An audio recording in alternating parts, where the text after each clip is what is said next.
When they told me my newborn babe was a girl, my heart was heavier than it had ever been before.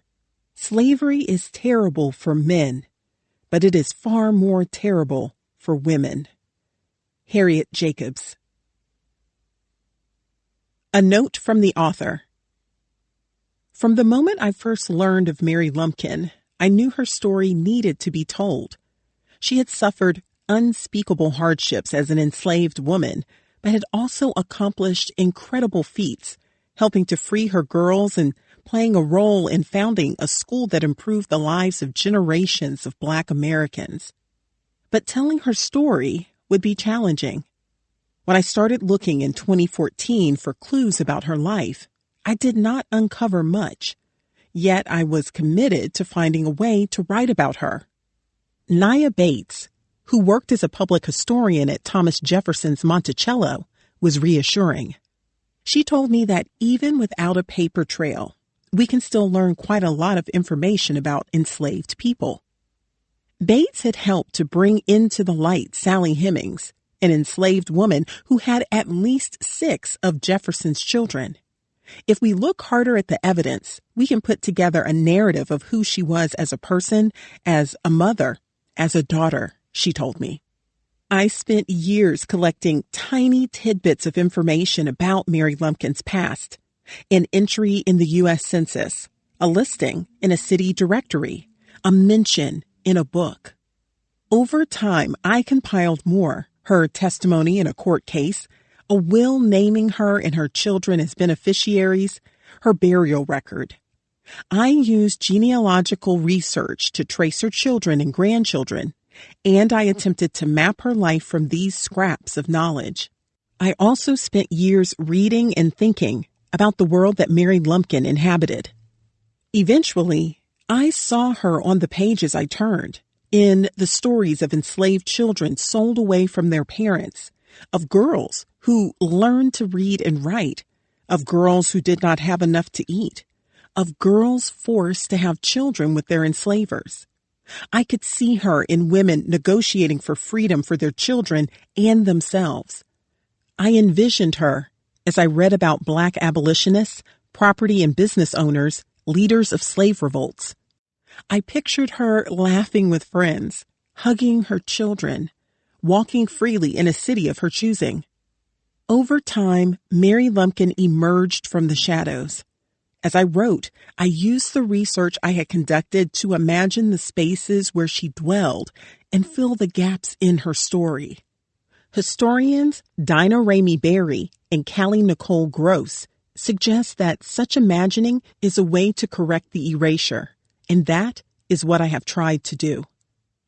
In the time I have worked to excavate her history, the American conversation about slavery has begun to change, if ever so slightly. The New York Times' 1619 Project has worked to reframe the history of slavery, emphasizing the contributions of enslaved people in forming the new country and building on the work scholars have done for years to educate Americans. In the aftermath of George Floyd's murder in Minneapolis, the Black Lives Matter movement has raised awareness of police brutality and racially motivated violence against Black Americans, revealing a past that had been rendered invisible, buried by white supremacists. Perhaps the BLM movement also created more space for stories like Mary Lumpkin's to be heard. Black women have long been viewed as disposable in this country, even though their wombs allowed America to expand and grow. Learning about our treatment of them could enable Americans to confront the complex question of what it means to be a Black woman in America. I hope the story I wove about Mary Lumpkin's life inspires, opens minds, and motivates readers to work for racial justice. And I hope others will build upon what I have learned, expanding on Mary Lumpkin's story, just as I built upon other scholars' work. I have taken care in how I present the history. I've chosen to use the term Black and to capitalize the word as a sign of my respect and recognition of the shared community and racial identity of Black Americans. I've chosen to keep white in lowercase because white people generally do not share a common culture or history or face discrimination because of their skin color. I also avoid capitalizing white because some hate groups have done so. I choose to capitalize indigenous as well because I am using the term to identify people who belong to a group of political and historical communities with a shared experience. I occasionally use the term multiracial to underscore, when important to the narrative, that a person is a child of a Black parent and a white parent, or in some cases, has Black and white grandparents or great-grandparents. I've also used the term in reference to laws that were meant to prevent the existence of mixed-race people and to control them. The multiracial people I refer to in this book, people like Mary Lumpkin and her children, are also Black, and when possible, I use that term instead. I have chosen to use the term enslaver rather than slave owner or slave holder in order to emphasize that white men and women made a choice to keep people enslaved and that there was a system in place to support them in doing so. I've chosen to use the phrase enslaved person rather than slave in order to recognize the humanity of these persons. Some of the language I attribute to formerly enslaved people is imperfect. One of the best sources of interviews for formerly enslaved people is the Federal Writers Project conducted in the 1930s. The interviewers, many of whom were white, were instructed to transcribe the oral interviews phonetically, but they did not have the training to do this. Their own stereotypes about speech patterns of the Black men and women they were interviewing are sometimes reflected in the text. Given these limitations, I chose to paraphrase and shorten quotes from many of the interviews. Still, I wanted to use enslaved men's and women's voices as often as possible, and in instances where it seemed appropriate to retain the enslaved person's words for their impact. I kept the imperfectly rendered language. I tried to do so sparingly and with care. When writing about enslaved women who were forced to have the children of slave traders and later took their names, I also provide the names they were known by before they became mothers to their enslavers' children. As I weighed how to present the information I uncovered, I found there was often no perfect solution to such issues as these. I have carefully considered the options and, in consultation with other texts and my editor, made the best decision I could in this moment. There were some paths I could not pursue and some stories I could not tell, and for these limitations, I apologize. If I have caused offense or gotten things wrong, I take responsibility. I have tried to do right by Mary Lumpkin. Prologue. The cobblestone streets of downtown Richmond, Virginia, gently slope to a low-lying area where dark history is hidden. One of the oldest neighborhoods in the city, Shockoe Bottom, is marked by throbbing nightclubs, an advertising agency, and a smattering of cafes, hotels, and restaurants. Tobacco warehouses perched on the James River are now stylish lofts, occupied by graduate students and young professionals. Interstate 95 roars over the neighborhood, and Amtrak rails run alongside the highway, picking up and dropping off passengers at the historic Main Street station. The neighborhood retains remnants of a bygone era. Old advertisements painted on the sides of brick buildings give it a certain charm. Cluttered with parking lots and potholed streets, the neighborhood also feels abandoned and unloved, forgotten. Tucked on the edge of Shockoe Bottom, a lush green field near a freeway ramp seems out of place in the urban landscape. It is not just a field, however, but a reclaimed African burial ground. Crossing under the freeway, a visitor finds more history delivered up on a dull brown sign, Lumpkin Slave Jail Archaeological Study Site. 3 historic markers outline its significance. This trio of metal signs next to a freeway, hemmed in by parking lots, is how the story of one of the most important chapters of the domestic slave trade in America is told. This is how the life of Mary Lumpkin, an enslaved woman who survived life inside the brutal jail, is shared. This is exactly the way to tell a story so that no one will hear it.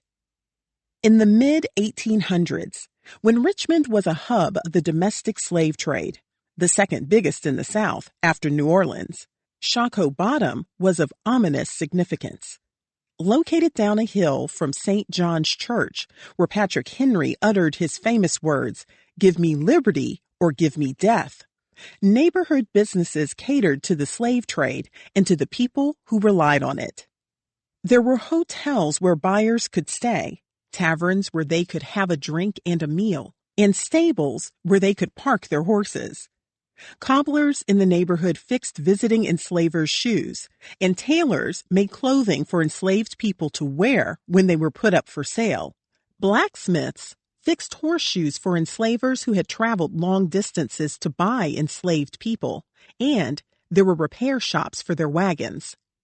The neighborhood had auction houses for selling enslaved people and gallows for executing criminals. It was also home to a collection of slave jails that housed thousands of enslaved people, among them a girl named Mary Lumpkin. One of 2 million girls and women enslaved in the American South in the decades before the Civil War, Mary Lumpkin's life was woven through with brutality and trauma, with family separation and abuse. But hers is also a story of resistance and survival. Described as nearly white and fair-faced, she may have been the multiracial child of an enslaved woman and her enslaver, one of his relatives, or a white overseer. Sold away as a young girl, probably from one or both of her parents, Mary Lumpkin was purchased by the slave trader Robert Lumpkin, a violent white man 27 years her senior. When she was about 13, she was forced to have his children. She lived in his slave jail, where he imprisoned thousands of enslaved people over decades in the business. Some were held there before sale, and others were held after sale. Nearly all were to be shipped away to the Lower South. In this wretched place, Mary Lumpkin managed to educate her children and find a path to freedom. After the Civil War, she inherited the jail when Robert Lumpkin died and bequeathed the property to her. 2 years later, she helped a white Baptist missionary turn the Devil's Half-Acre, a greatly feared place where countless enslaved people had long suffered, into God's Half-Acre, a school where dreams could be realized. The same grounds where enslaved people were imprisoned and beaten became the cornerstone for one of America's historically Black colleges and universities, HBCU. Virginia Union University is still in existence today. Virginia Union was born in the bosom of Lumpkin's jail, said W. Franklin Richardson, chairman of the university's board and an alumnus. The place where we were sold into slavery becomes the place we are released into intellectual freedom. In the aftermath of the Civil War, the school, founded as Richmond Theological School for Freedmen, provided Black students with an education. For more than 150 years, it has elevated and nurtured generations of Black men and women, helping them to realize their potential. It has shaped civic, education, and business leaders and developed activists who work to desegregate whites-only lunch counters in Richmond department stores. It is also one of the rare historically Black colleges and universities in America that can tie its origins to a Black woman. For Virginia Union to have a forming story rooted in Black womanness, it's a story of its own, said Virginia Union President Hakeem J. Lucas. Yet, for many years, Mary Lumpkin was invisible, even at the school she played a role in forming. When Lumpkin's jail was demolished and covered with fill dirt, her story went with it. I first learned of Mary Lumpkin in 2011, soon after moving to Richmond. As a reporter at the local newspaper, the Richmond Times-Dispatch, I had been assigned to write about an African burial ground for free and enslaved Black people in Shockoe Bottom. A parking lot was believed to have been built over the bodies of hundreds of Black Americans buried between 1750 and 1816. Activists for years had called for the removal of a state-owned parking lot so that they could reclaim the burial ground. Doing research for that story, I read about the nearby Lumpkins jail. In 2008, a team of archaeologists had gone looking for remnants of the slave jail compound, which was demolished in 1888. Overlaying old photos and maps, archaeologist Matthew Laird pinpointed the spot where he thought Robert Lumpkin's business had been located. Now, another parking lot in the shadow of Interstate 95. For 18 weeks, his team searched for the jail's foundation by gently scraping away layers of earth in an excavation pit. In the course of its work, the team discovered hand-painted English china, an eyeglass lens, leather and fabric, and a piece of a child's doll.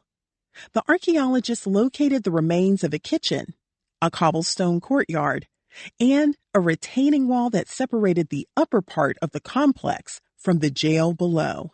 Then, during the last weeks of the dig, they uncovered the foundation of the jail down the hill, 8 feet from the rest of the Lumpkin compound and some 15 feet below today's surface level. The history had been right there all along. Years after the dig was completed and the burial ground had been reclaimed, I found myself thinking not just about Lumpkin's jail and its role in American history, but about the formidable woman who lived there with her enslaver, Robert Lumpkin. Mary Lumpkin had ministered to enslaved people imprisoned at the jail, and later she had made space for Black men and women to be educated. I wanted to learn more about her life and to understand why her story hadn't been told. I knew Mary Lumpkin did not simply find freedom, but seized it for her children and herself. It seemed to me to be an essential American story of a woman who had accomplished something incredible. With my experience working as a journalist and writing about Virginia history, I felt I would be able to research and write it. A narrative about the erasure of women, and enslaved women in particular, unfolded before me. Mary Lumpkin's story had not been told for the same reason so many Black women's stories have not been told in this country. White men have historically told the stories. They were the ones who were educated, who managed the businesses, and who filed the court records. As the record keepers, they determined whose stories would endure the test of time and whose would vanish. By eliminating the stories of Black women, and those of Black men and children as well, white men preserved their positions of power, ensuring that a white supremacist society would continue.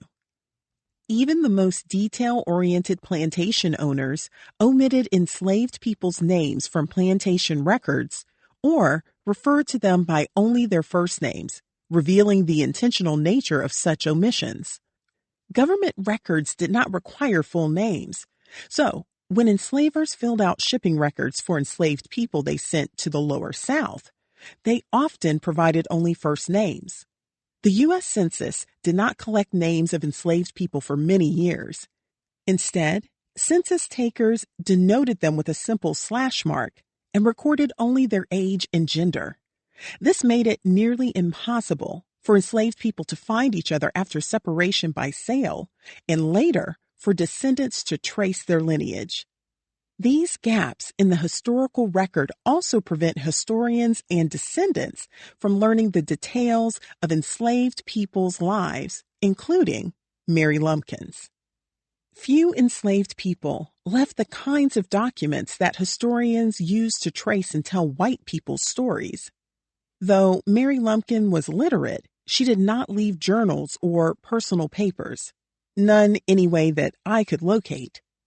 People who are free have the ability to give their papers to someone specific. Enslaved people didn't have that privilege, said Nia Bates, the former public historian at Monticello. Even wealthy white people had trouble preserving fragile papers. Important records put in a box and buried would quickly deteriorate. Enslaved people, many of whom could not read or write, did not typically have papers. If they did, their papers rarely survived. Only precious items like hair clips could be saved, passed down from one family member to the next. Moved around frequently as they were bought and sold, enslaved people's impermanent living conditions made it very hard to keep track of personal belongings, Bates said. Most enslaved people kept everything in their minds. The only diary in which the records of their marriages, births, and deaths were registered, wrote Henry Clay Bruce, who was born enslaved in Virginia. Oral histories were their primary means for preserving stories. A handful of letters that Mary Lumpkin wrote to the administrators of the school, now known as Virginia Union University, were preserved. These letters and the court testimony she gave on behalf of a friend are the only records in her own voice. I couldn't find any documents that show where Mary Lumpkin was born or who her parents were. Historians have had to rely on the records created by their oppressors in order to reconstruct the lives of Black men and women. But such records were unavailable for Mary Lumpkin, as only a few pages of the ledger book from Robert Lumpkin's renowned slave jail operation were preserved. While his will instructed that his assets be distributed to Mary Lumpkin and then later to their children, other documents that might have revealed more about their relationship and more about his role in the slave trade were either lost or destroyed, perhaps intentionally. To flesh out Mary Lumpkin's story, I went to a Richmond courthouse where crinkling, 150-year-old court cases were still tied in red tape, the ribbon that has become synonymous with government bureaucracy. I went to Ipswich, Massachusetts, a tiny seaside town, and sat in the town museum and town library, flipping through records for the school her daughters attended. Poring over old property records in a Philadelphia basement, I discovered that Mary Lumpkin had purchased a home in her own name. I visited the hillside cemetery where she was buried in New Richmond, Ohio, and learned about the abolitionist roots of the community on the banks of the Ohio River. An outline of a life began to emerge that seemed to be defined as much by the freedom that Mary Lumpkin forged in her late 20s as by her enslavement. As I traced her movements, I discovered that in her role as the mother of Robert Lumpkin's children, she was part of a community of girls and women hidden from view who were chosen as sexual partners by slave traders and forced to bear their children. These women probably managed their enslaver's household and operated some part of the business of running a slave jail. As witnesses to the slave traders' violence and participants in the system of slavery, they were in some ways separated from other enslaved people. Yet choices were not theirs to make. They were unfree, and their lives were a paradox. These enslaved women may have encouraged each other to seek more independence and assert themselves in the slave jails and in their relationships with the fathers of their children. Perhaps they supported each other in their quest to educate themselves and their children, and they may have bolstered each other's attempts to move their children out of slavery. Maybe they shared not only tactics for enduring their lives of enslavement, but also methods for seeking better lives. Mary Lumpkin forged such friendships and connections, first as an enslaved woman in the Richmond slave trade district where the slave jails and slave markets were located, and then as a free person in Philadelphia, New Orleans, and later New Richmond. Her relationships with other enslaved women, including Lucy Ann Cheatham Hagan, Corinna Hinton Omohundro, and Anne Banks Davis, may have helped protect her in her interactions with Robert Lumpkin and must have made her daily life easier to bear. In her relationship with Robert Lumpkin, Mary Lumpkin exercised her agency and limited authority, finding a way out of enslavement. She told him he could do with her what he wanted, but required that the children be freed. She demanded that he give her money so that she could free them. She showed empathy and concern for other enslaved people who were tortured and held captive in Lumpkin's jail. She was highly mobile, seeking out opportunities in new places, and she would eventually make a home for herself in 3 American cities and a village. Not only did Mary Lumpkin ensure that her children were educated, but she helped make education available to newly freed Black men in the aftermath of the Civil War and subsequently to generations of Black Americans. Why then don't we know her story? While women's stories have rarely been preserved throughout history, silence surrounds the lives of enslaved women because of what scholars call triple constraints or triple invisibility. Being Black, female, and poor, enslaved women were devalued and forgotten in spite of evidence of their leadership, resistance, and survival of monumental hardships. The institution of slavery relied on their bodies, yet their contributions were not recognized. They were exploited in every way. Throughout American history, Black women have been marginalized or excluded from national narratives. They are rarely given credit for their role as abolitionists. Their attempts during the suffragist movement to improve their own lives were blocked, and their contributions to the civil rights movement were overlooked. Even today, after the deaths of Breonna Taylor, Rekia Boyd, and Atatiana Jefferson at the hands of police, they are left out of the prevailing narrative about state violence against Black people.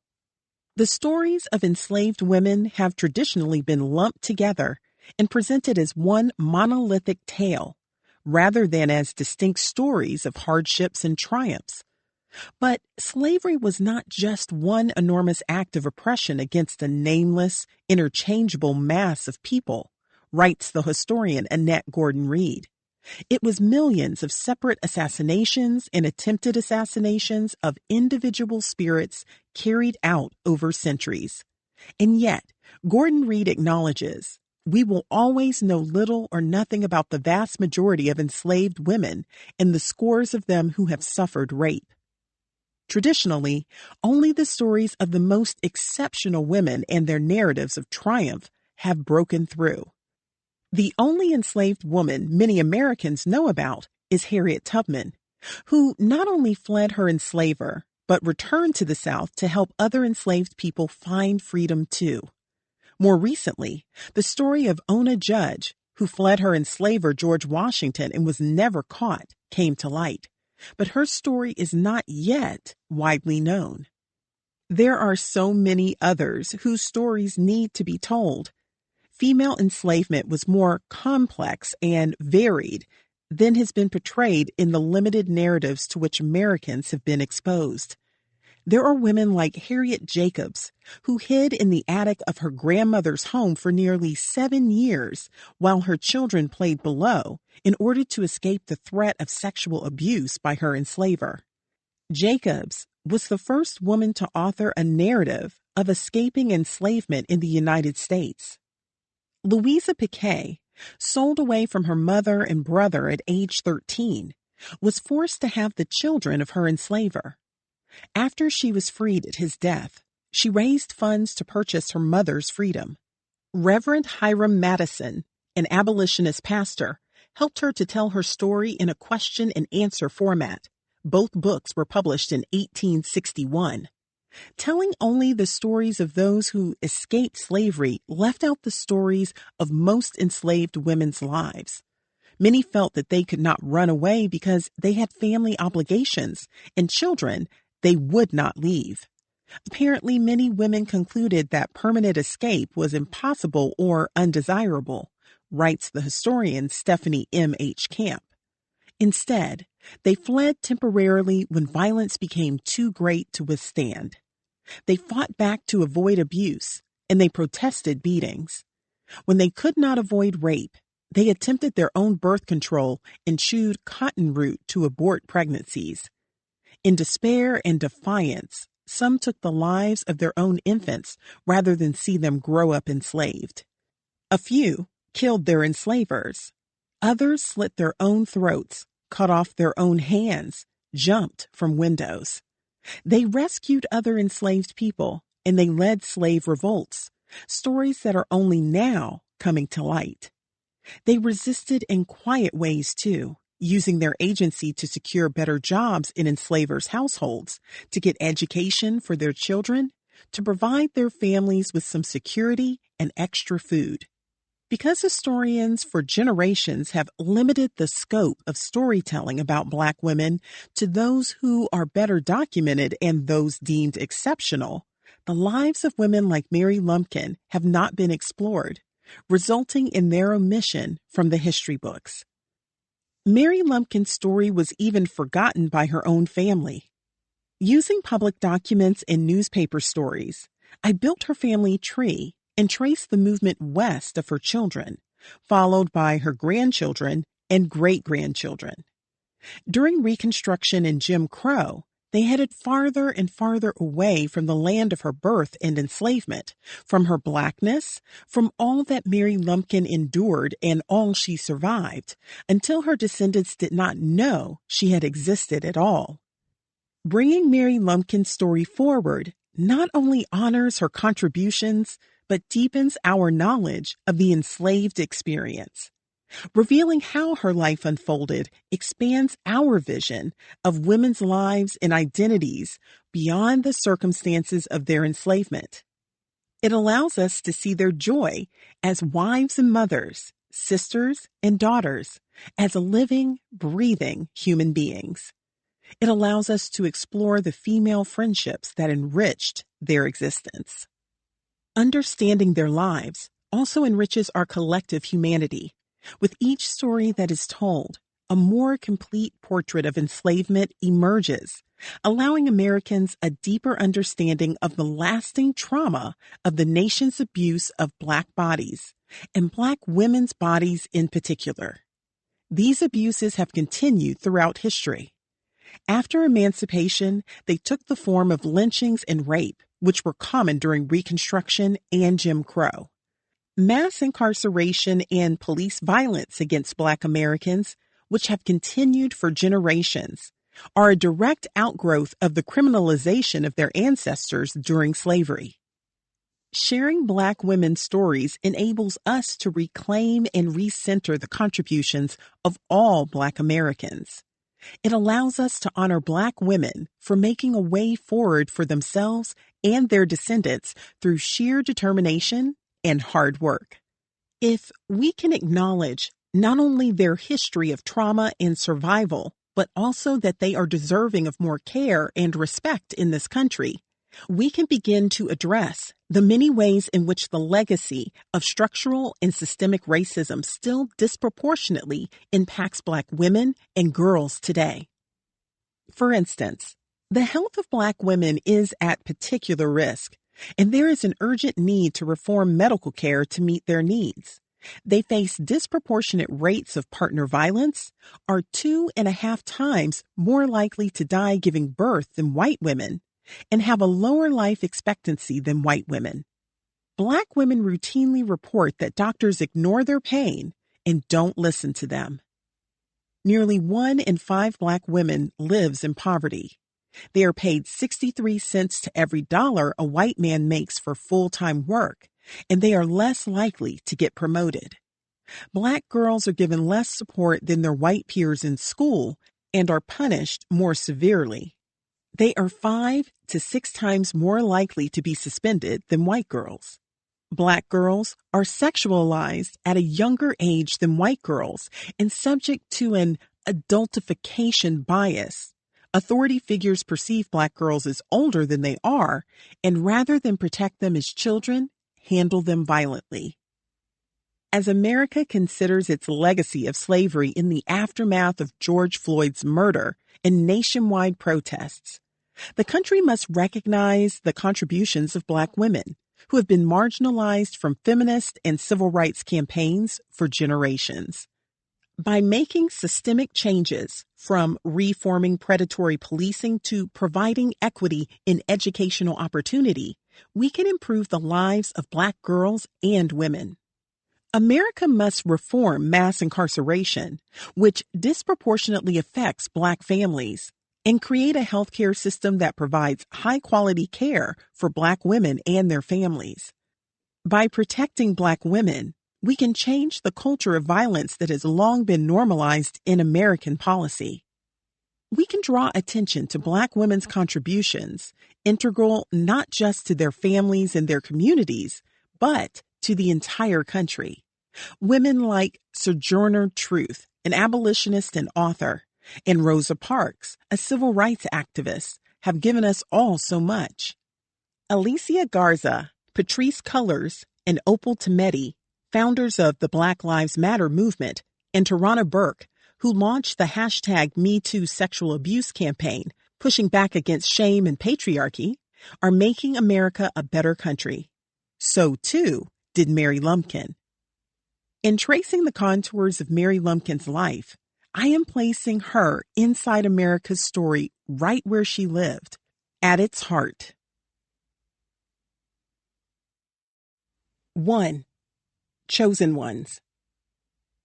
Before she was anything else, Mary Lumpkin was someone's daughter. Before she was the mother of a slave trader's children and a woman seeking freedom for herself and her descendants, she was an innocent baby girl. Like her mother before her, and most likely her grandmother and great-grandmother too, Mary Lumpkin was born enslaved. From the time she was in her mother's womb, her mother must have feared the day they would be separated. That would have been her persistent worry, layered on top of the devastating knowledge that her child likely would experience hunger, beatings, and sexual abuse, in addition to exhausting forced labor. One enslaved mother, trying to explain to her child that they would likely be separated, put him on her knee and pointed to the bare autumn trees. She held him close, tears slipping down her face. "My son, as yonder leaves are stripped off the trees of the forest, so are the children of slaves swept away from them by the hands of cruel tyrants," Henry Box Brown recalled in his autobiography. Mary Lumpkin, born around 1832, probably spent her early years with her mother on a Virginia plantation, perhaps in Hanover County, north of Richmond. She may have also lived with siblings or her father. She was described as mulatto, raising the question of whether her father was white. It's also possible that Mary's father was enslaved and that her mother or grandmother was fathered by a white man. As a young child, Mary might not have realized that she was enslaved. White and Black children were often allowed to spend their days playing together. But as she grew to a young girl, she would have been given jobs to do. Enslaved girls were put to work earlier than boys, and by age 5, some were taking care of infants or removing bugs from tobacco plants in the fields. At age 6, they were taught to cook and clean, and by the time they were 10 years old, they were doing the same work as grown women. Mary's mother knew that her daughter's carefree days were numbered, as was their time together.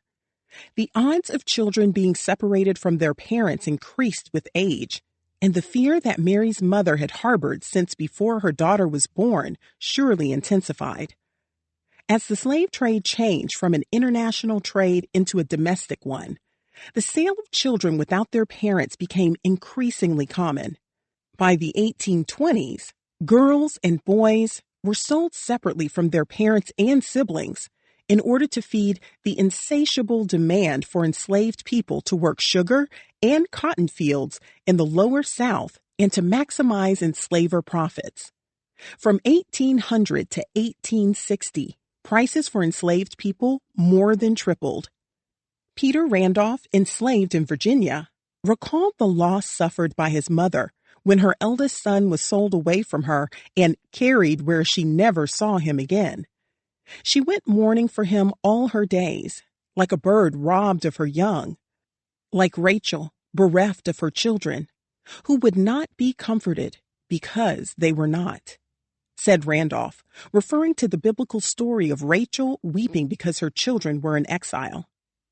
Josephine Smith, born enslaved in Virginia, recalled being separated from her father as a toddler and put on the block at Richmond, where she and her mother sold for $1,000. She compared the sale to a cow being sold away from the bull. Perhaps Mary Lumpkin's mother had already had other children taken from her. In Richmond, an enslaved man named Pete told a visitor in 1860 that enslaved people could not tell when our turn will come to lose a family member to sale.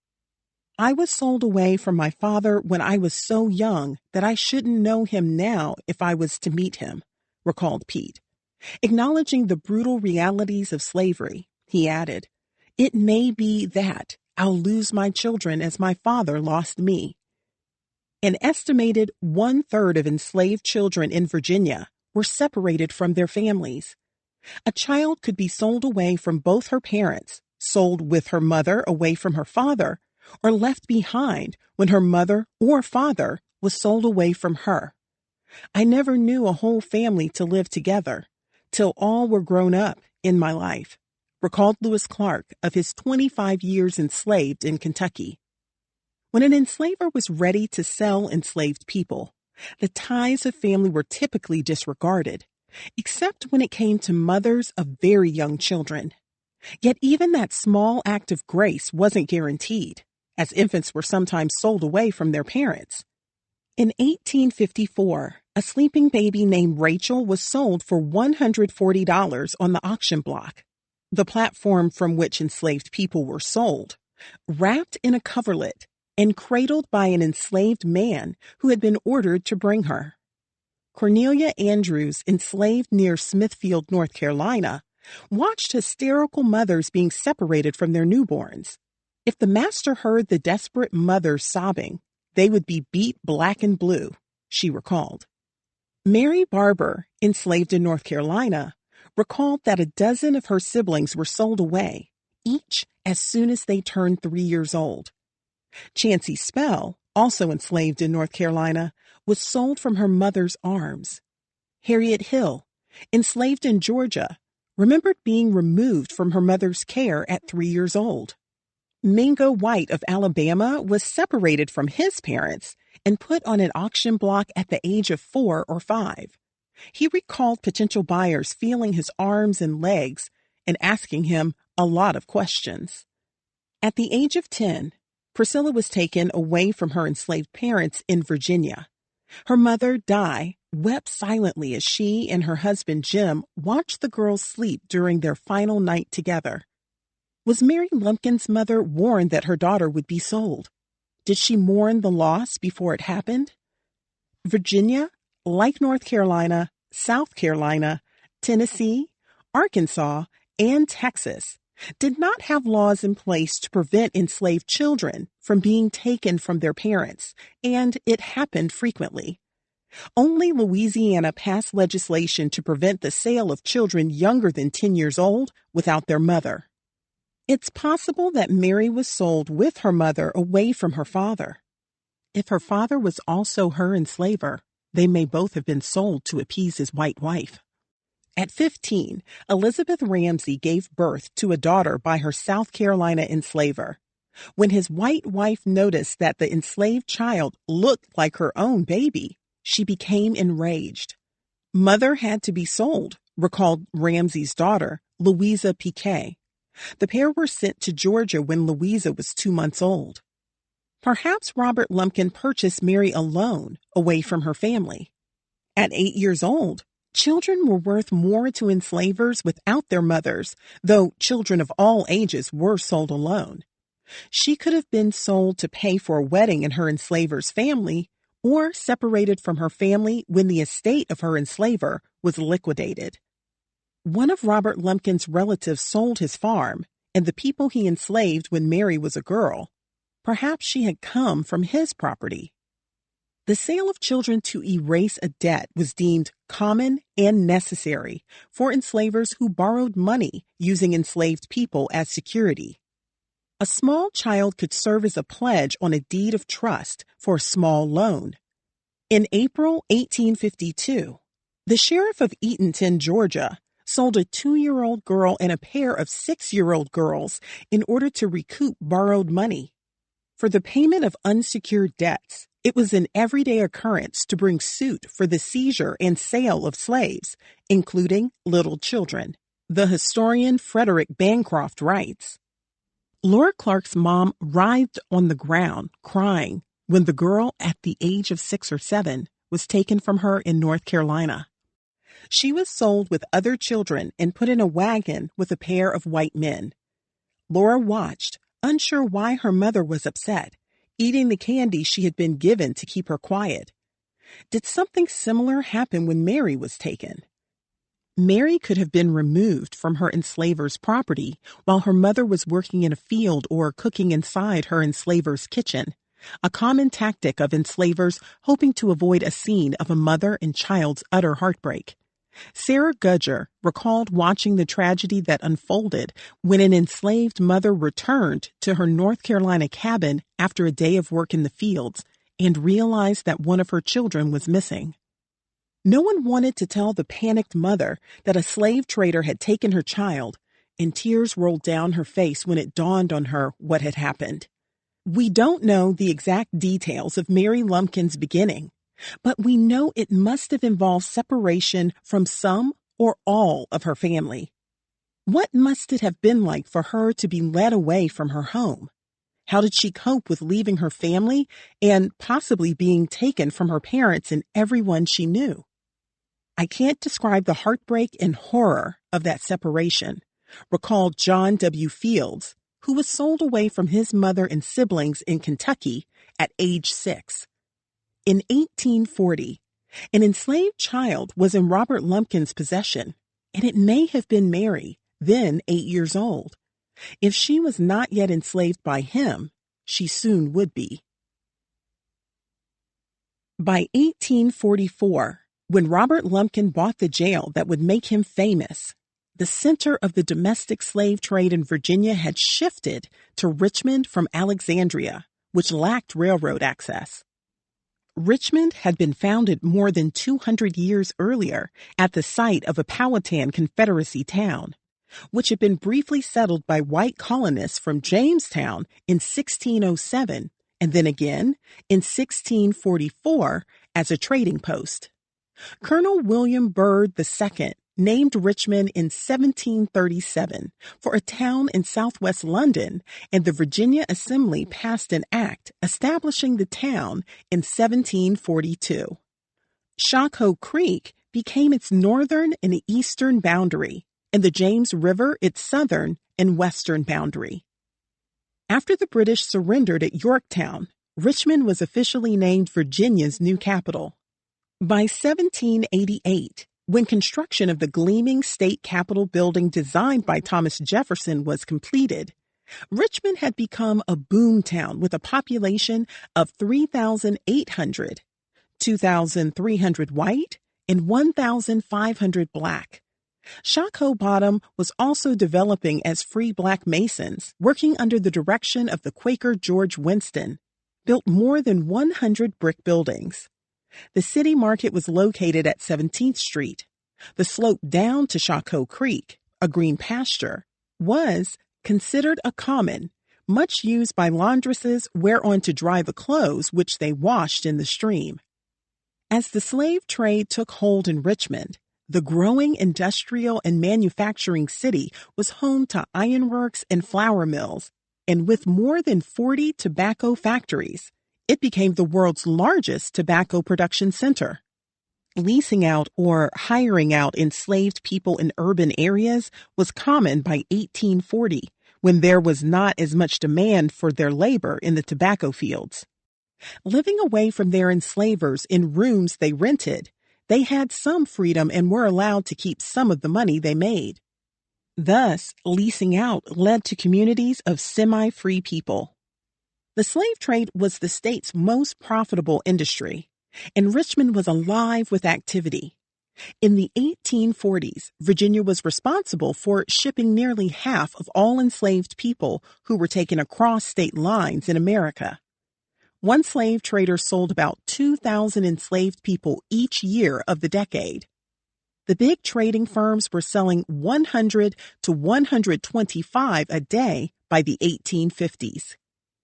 In 1857, the sale of enslaved people in Richmond totaled $4 million annually, about $440 million in today's dollars. Clustered together east of the state capital at 11th and Franklin, slave jails were part of a thriving commercial district devoted primarily to businesses that served the slave trade.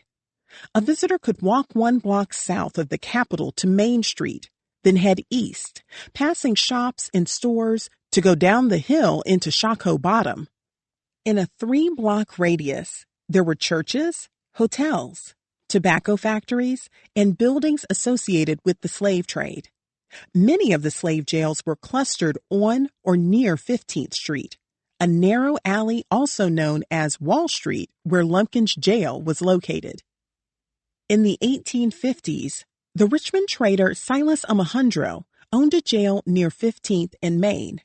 An auctioneer, Hector Davis, lived next door and occupied buildings just off 15th, north of Franklin. Robert Lumpkin's establishment was in a hollow to the north, between Broad and Franklin, and Shockoe Creek ran along the back of it. Slave traders sold enslaved people to buyers directly from the slave jails, but there were also many other buildings in Shockoe Bottom that hosted sales, and 15th was littered with auction houses. Odd Fellows Hall, located south of Lumpkin's jail at Franklin and 15th, held opera performances on its stage upstairs, while slave sales went on in the basement. A red flag was hung outside the basement door to signal that enslaved people were for sale. Similar flags fluttered around the neighborhood, sometimes with slips of paper attached describing the enslaved people being sold. Sales of enslaved people were held for years at the nearby Bell's Tavern, which was replaced in 1846 by the City Hotel, or the St. Charles. Hector Davis opened an office to conduct his slave trade business in the hotel, and livery stables and slave dealers were located behind it. The city's auction house, a 3-story building with stone walls, was located near the Exchange Hotel on Franklin and 14th, and hosted slave sales in the hotel's post office. Lumpkin's jail was said to be one of the most characteristic and prominent features of the neighborhood. His compound included a 41-foot jail located in the center of the plot. In this low, rough brick building, surrounded by tall fences, Robert Lumpkin imprisoned and brutally punished enslaved people. Farmers would come from miles away to sell enslaved people in the Richmond market.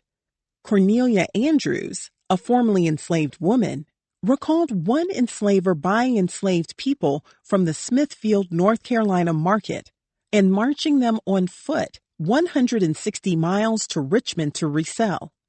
The enslaver had 4 horses that he hooked to a cart, and he chained enslaved people behind it, making them trot all the way to Richmond. In 1851, the Swedish writer Fredrika Bremer visited several of Richmond's slave jails with a German resident of Richmond. In one jail courtyard, she encountered an enslaved man imprisoned there who had used an axe to cut off the fingers of his right hand after his enslaver separated him from his wife and children to sell him to the Lower South. In the same jail, an enslaved man greeted her in leg irons, a punishment meant to deeply shame him after he refused to work in the coal pits to which his enslaver had hired him out. Bremer also pointed out that some of the enslaved people were light-skinned. In one jail, she noticed a pretty little white boy of about 7 years of age waiting to be sold. The child, she wrote, had light hair, the most lovely light brown eyes, and cheeks as red as roses. He was nevertheless the child of a slave mother and was to be sold as a slave. His price was $350.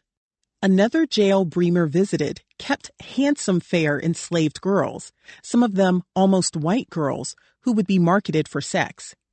In yet another jail, perhaps Lumpkin's, she was taken to a room where enslaved men and women were flogged, a punishment known to last 30 minutes. There were iron rings in the floor to which they are secured when they are laid down. She saw the cowhide used to whip them, which the overseer told her caused more harm to an enslaved person because the damage could not be seen. This was the world where Mary Lumpkin lived, watching as enslaved men, women, and children came through the doors of the slave jail. She surely heard their moans, their wails, their screams of terror. Then she watched them leave again, shipped to new lives in the lower South, separated from everyone they knew. As a young enslaved girl, how did she make sense of life in the jail and her place in it? How did she cope with living in a place so terrible that it was known as the Devil's Half-Acre? Slave trading goes back to the early days of recorded history, to a time when Nigerian Igbos traded their people as punishment for crimes. Europeans entered this established market in the 16th century, when the Portuguese purchased Africans who had been taken as slaves in tribal wars. Later, the Portuguese took their own captives from the west coast of Africa, and when they realized that was inefficient, relied on sales from Benin, where kings captured people from rival tribes. As other Europeans became involved in the slave trade, they purchased the captives who had been transported from the interior of Africa to the west coast. In the 17th century, these people were shipped to the Americas as demand for slave labor rose on sugar plantations in the Caribbean and tobacco plantations in Virginia. The largest number of enslaved Africans were taken to the Americas during the 18th century, and once they arrived, they multiplied.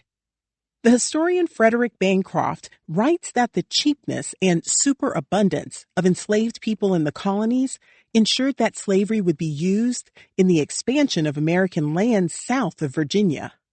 Out of the slave trade was born the position of the slave trader, the person who profited from buying and selling enslaved people. The slave trader's role evolved in Virginia in the early 1800s, from selling enslaved people between Virginia farmers to then selling them to the lower South. By 1820, landowners in Georgia, Tennessee, Kentucky, Alabama, Mississippi, Louisiana, and Missouri were all desperate to buy enslaved people, and demand remained high for years. By the 1840s, as the United States expanded, the price of enslaved people had risen dramatically. The job requirements of a slave trader attracted a certain kind of person, a hard-working man, or occasionally a woman, willing to sacrifice for the job, a person who viewed enslaved people as less than human and had a particular flair for cruelty. The career was a good fit for calculating men, in that it required an ability to assess market demand, evaluate commodity type and quality, and forecast prices. One such man was the builder and carpenter John B. Prentice, the son of a Virginia politician who abandoned his career and his moral opposition to slavery to pursue a life as a slave trader in Richmond. Prentice had been a landlord and a jailer, selling an enslaved person here and there in order to make quick money before he committed full time to the slave trade. As a trader, he would evaluate the cost of sending enslaved people south on foot or by boat and decide when and how to send them. Slave traders plied their trade by making their way down dusty rural roads, asking farmers in financial straits if they wanted to sell any of the people they enslaved. The trader could often convince a small farmer to unload a couple of enslaved people, as the sale could bring in as much money as the farmer would otherwise make in a year. Then the trader would turn around and sell the enslaved persons for a profit. "My thighs is all blistered riding round or within 20 miles of Richmond," wrote the Louisiana enslaver Andrew Durnford, a rare free black enslaver who was looking for enslaved people to purchase during a June 1835 visit to Virginia. A slave trader worked long hours for days on end, going to court sales, estate auctions, and slave markets. He had to be willing to separate enslaved families, to disregard family relationships between children and their parents, or between husbands and wives. Robert Lumpkin's father died young and did not leave much for his family. Robert, the eldest of 4 brothers, may have tried other careers before settling on slave trader, just as John Prentice had. He worked as an itinerant salesman, for instance, traveling from town to town in the Virginia countryside, selling household items like pots, pans, and pails from a platform on his wagon. He was most likely unmarried when he started out in the slave trade, probably by 1830. Trading in enslaved people could make a man a more lucrative living than selling household goods. Robert Lumpkin would have known about Isaac Franklin and John Armfield's enormously successful slave trading firm.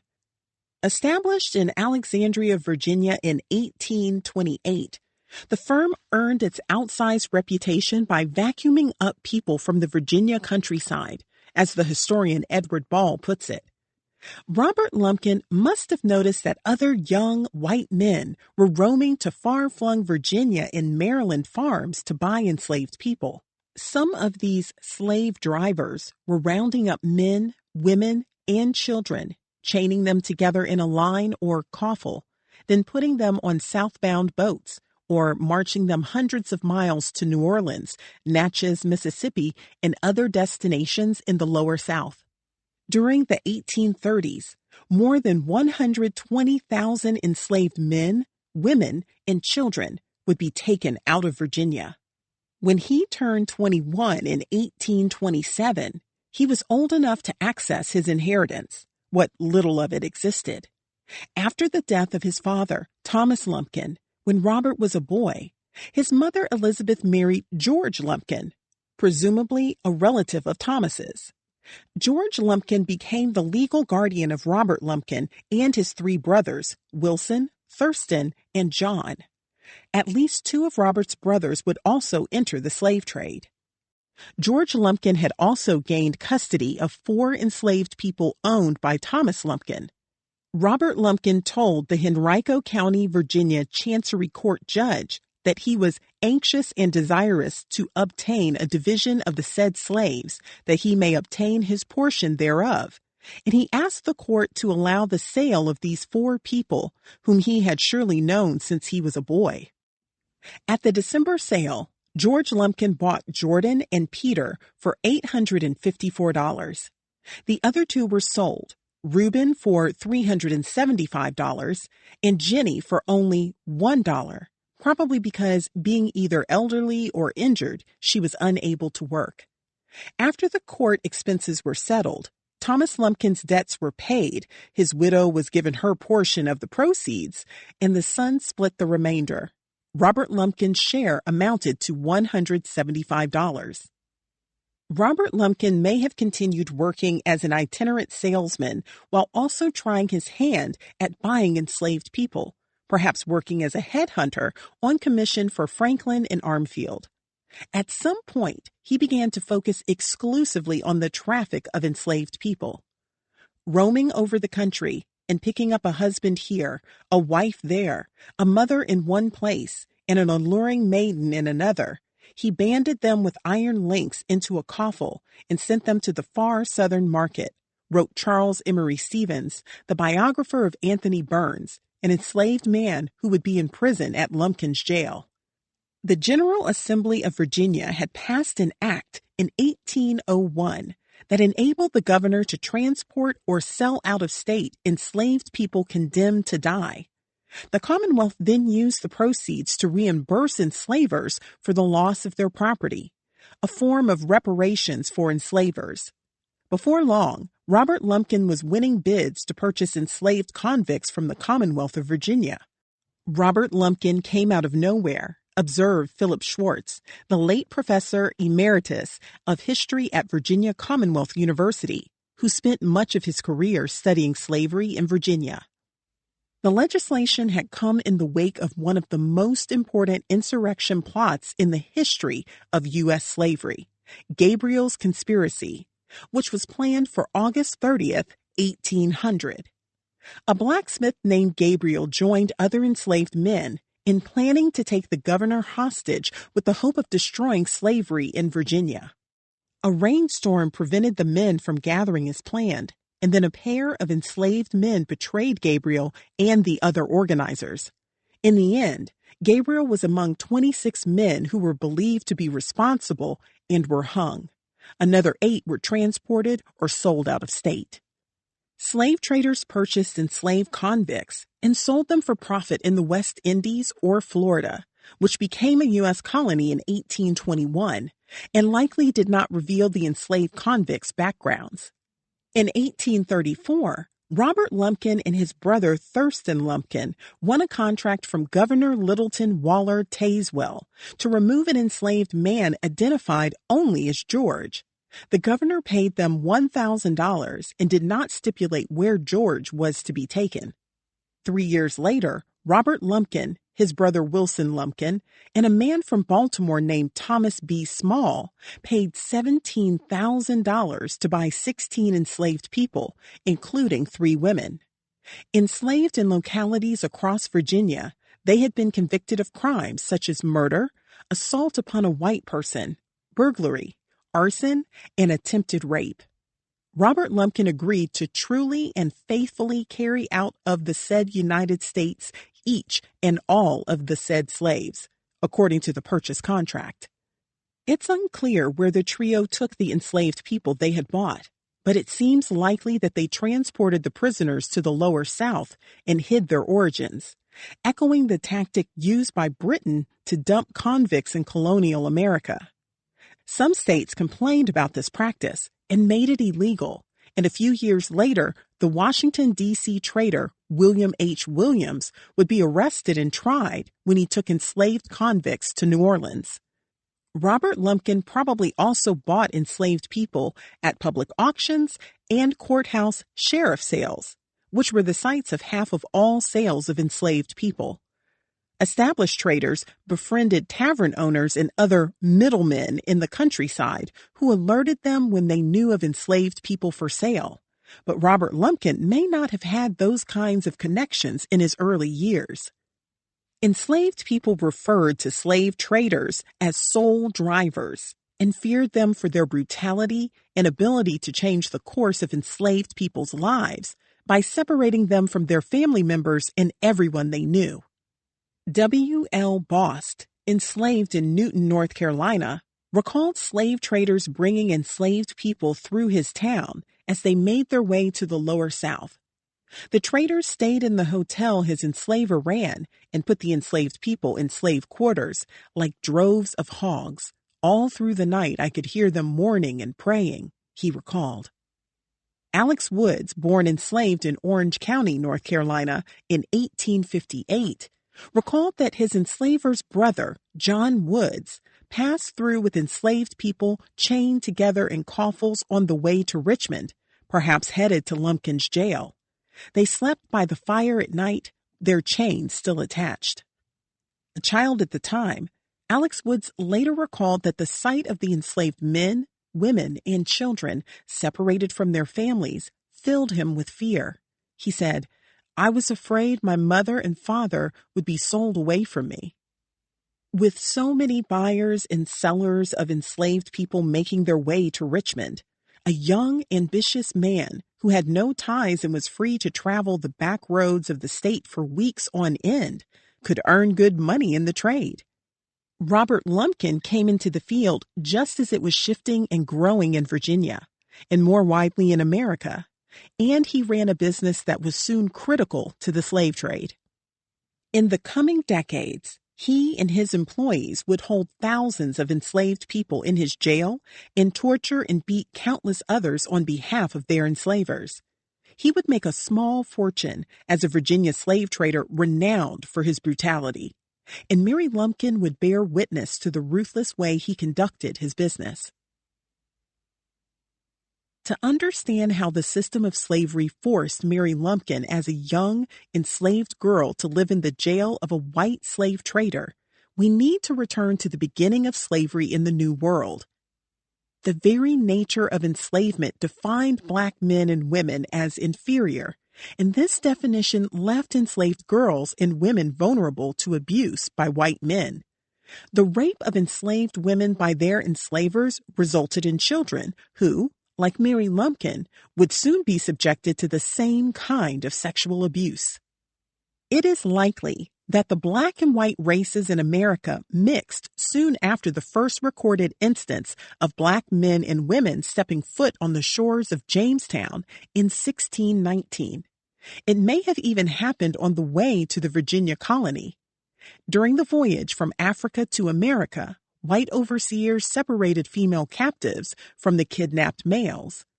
By the time a slave ship left on the journey from West Africa to the West Indies, known as the Middle Passage, it had become half bedlam and half brothel, one slave ship captain recalled. Thus, some of the Black women who survived the treacherous 2 to 3 month journey from Africa walked onto the shores of the New World with swollen bellies.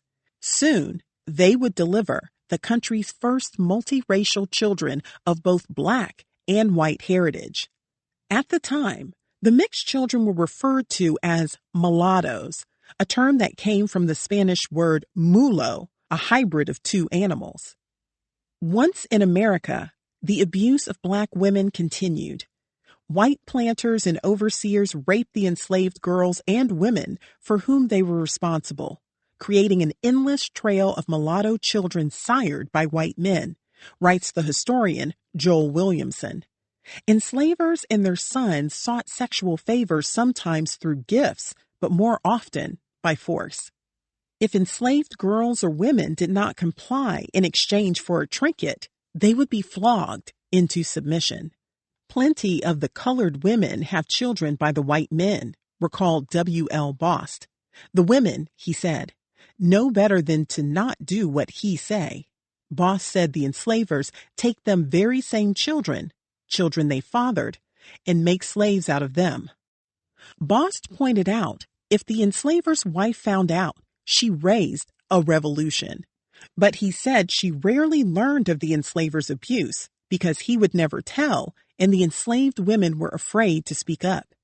They just go on hoping that thing won't be that way always, Bost said.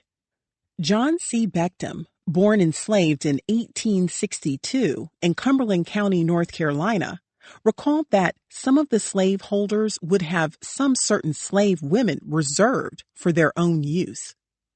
Sometimes children, almost white, would be born to them. I have seen many of these children, Beckham recalled. Sometimes the child would be said to belong to the overseer, and sometimes it would be said to belong to the master. Enslaved women had few options. Martha Allen, born enslaved in Craven County, North Carolina, recalled the brutality her mother faced when she rejected the young master, probably her enslaver's son. When she tells him no, Allen recounted later, he hurled a piece of wood at her head. Many folks enslaved in Virginia recalled that her mother was whipped naked by the overseer for spurning him. Folks recalled seeing the whelps and scars and asked her mother what she had done for him to beat and do her so. Nothing, her mother said, except refuse to be with him.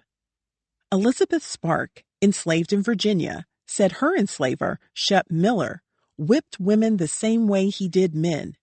Beat women naked and wash 'em down in brine, she said. Sometimes they beat 'em so bad they just couldn't stand it and they run away to the woods. The application of the salt solution was exacted as a second punishment. William J. Anderson recalled his enslaver divested a poor female slave of all wearing apparel, tied her down to stakes, and whipped her with a handsaw until he broke it over her naked body. The practice of stripping enslaved women either fully or to the waist for public beatings, exposing their breasts, reinforced the image of the uncivilized Black woman who was unworthy of respect and dignity, and enabled enslavers to label them as savages. Even pregnant women were beaten. They were forced to dig a hole in the ground and then lie face down with their belly in the hole so that they could be whipped without harming the fetus, who would soon be born an enslaved person if its mother survived the whipping. Narratives of enslaved lives are filled with examples of sexual abuse and violence against enslaved women by enslavers. Squire Dowd, enslaved in Moore County, North Carolina, recalled that Negro women having children by the masters was common. No studies exist to tell us exactly how many enslaved women were forced to have the children of their enslavers. But analysis of DNA results by Katarzyna Kasha-Britz, a population geneticist and senior scientist at genealogy company 23andMe, found that the average self-identifying Black American has a genetic makeup that is about 24% European or white, irrefutable evidence of a long-held truth about how common sexual abuse of enslaved people was. Even enslaved women with live-in partners could not escape sexual predation by their enslavers, who were known to visit the cabins where enslaved couples lived and make husbands sit outside while raping their wives. One Mississippi court refused to offer clemency for an enslaved husband who murdered his enslaver after the enslaver raped his wife. State laws didn't even allow for Black women to make a claim of rape against a white man. No rape conviction against a white man, let alone a victim's owner, for raping an enslaved woman has been found between at least 1700 and the Civil War, writes the historian Sharon Block. Enslavers had found that they could get the sexual fulfillment they desired while at the same time expanding the population of people they enslaved in the form of their own children. Some white enslavers preferred light-skinned enslaved girls and women like Mary Lumpkin as their victims. Colorism, the privileging of light skin over darker skin in people of the same race, stretched back to the earliest days of the colony.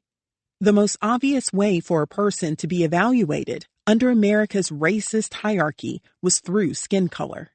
Louisa P.K. wrote that her mother, Elizabeth Ramsey, who was forced to have children with at least two of her enslavers, was pretty white, but not white enough for white people. Demand for light-skinned enslaved females in the slave market was high, and they sold for more money than darker-skinned enslaved girls and women. By the time Robert Lumpkin became a slave trader, girls and women like Mary were put in a separate category in the slave market, fancy girls.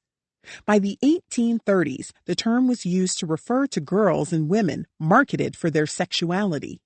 At the peak of the market, their bodies were sold for as much as $5,000, while a strong young man or field hand would sell for $1,600. Traders gladly exhibited them and were proud of the high prices they commanded, Frederick Bancroft writes. The term fancy reflected the buyer's ability to fulfill his sexual fantasies in encounters with these girls and women, to which they need not consent. In this trade, slave traders were selling buyers a fantasy that others existed to satisfy them, writes historian Walter Johnson. Fancy was a double entendre, referencing the image of an educated, pretty, finely dressed, and well-mannered female. It also referred to what the enslaver desired or fancied, a sexual encounter with an enslaved girl or woman. For enslavers, the price paid was a measure not only of desire, but of dominance, writes Johnson. In buying these women and girls, enslavers showed their power to purchase a female who was off limits in contemporary society. The man took the sexual gratification he craved while also terrorizing and controlling enslaved women. Slave traders were known to save some of the most beautiful enslaved women for themselves. Enslavers sometimes took the same approach. Master would not have any white overseers, recalled Jacob Manson, enslaved in North Carolina. His enslaver, whom he referred to as Colonel Bun Eden, liked black women too much to have any other white man playing around them. With fancy girls, enslavers broke society's rules on their own terms. Coercing sex from girls and women over whom they had total power gave them a freedom they couldn't find in ordinary life. Because fancy girls were black, they were off limits to white men by law, making the taboo nature of these encounters more exciting for the men who raped them. Fancy girls existed in a space of public erasure. The enslavers sought victims, not companions, Johnson writes. Enslavers mapped their own forbidden desires into enslaved women's bodies. In the enslaver's estimation, women were registers for his power and for his secret desires. The abuse was hidden from anyone outside his household, and sometimes from those within the household as well. Yet the evidence was there for anyone who wanted to see it. The children's faces mirrored those of their white fathers, proof of what was happening behind closed doors in the lives of those pushed into the shadows. After the ship White Lion landed in Fort Comfort, Virginia, in 1619, with the first reported arrival of kidnapped black men and women, a system of slavery developed that divided enslaved people by race. This is how Mary Lumpkin came to be enslaved. White indentured servants from England worked the colony's tobacco fields alongside white convicts who had been sentenced to labor. Some indigenous Virginians worked as servants, but most were enslaved.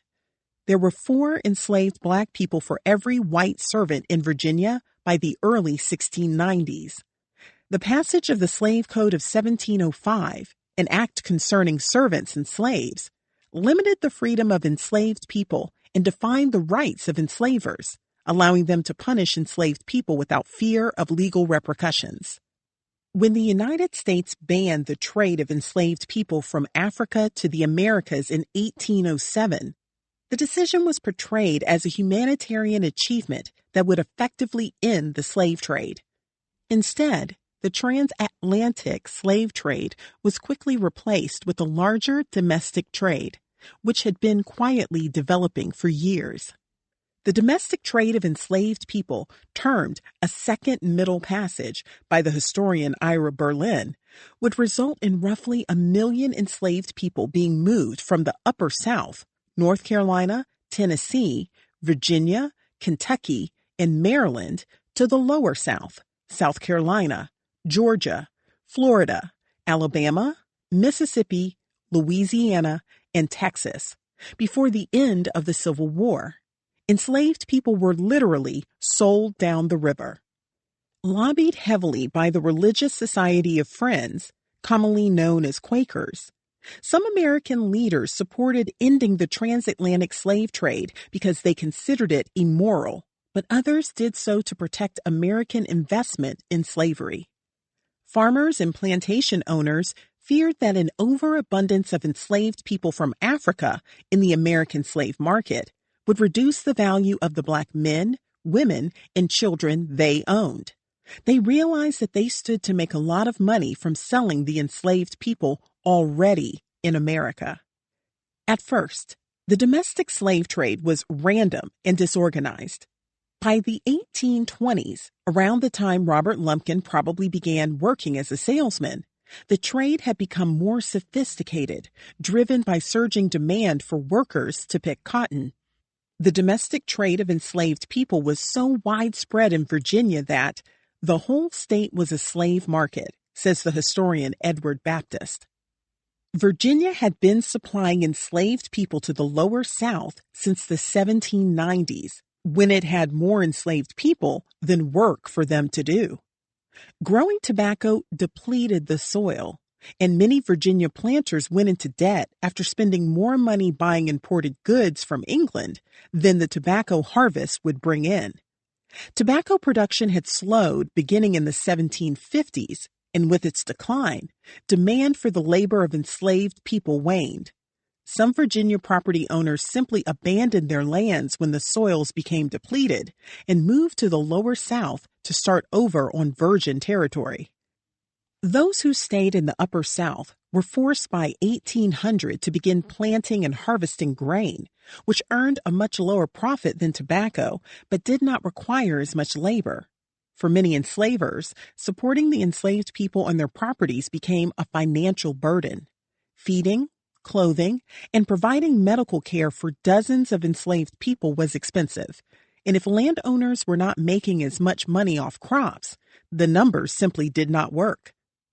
Meanwhile, Eli Whitney's invention and 1793 patent of the saw gin or cotton gin, which separated the cotton seeds from the staple, had resulted in increased demand for enslaved labor in the Lower South because areas that could only grow the labor-intensive short staple cotton suddenly had a way to harvest it.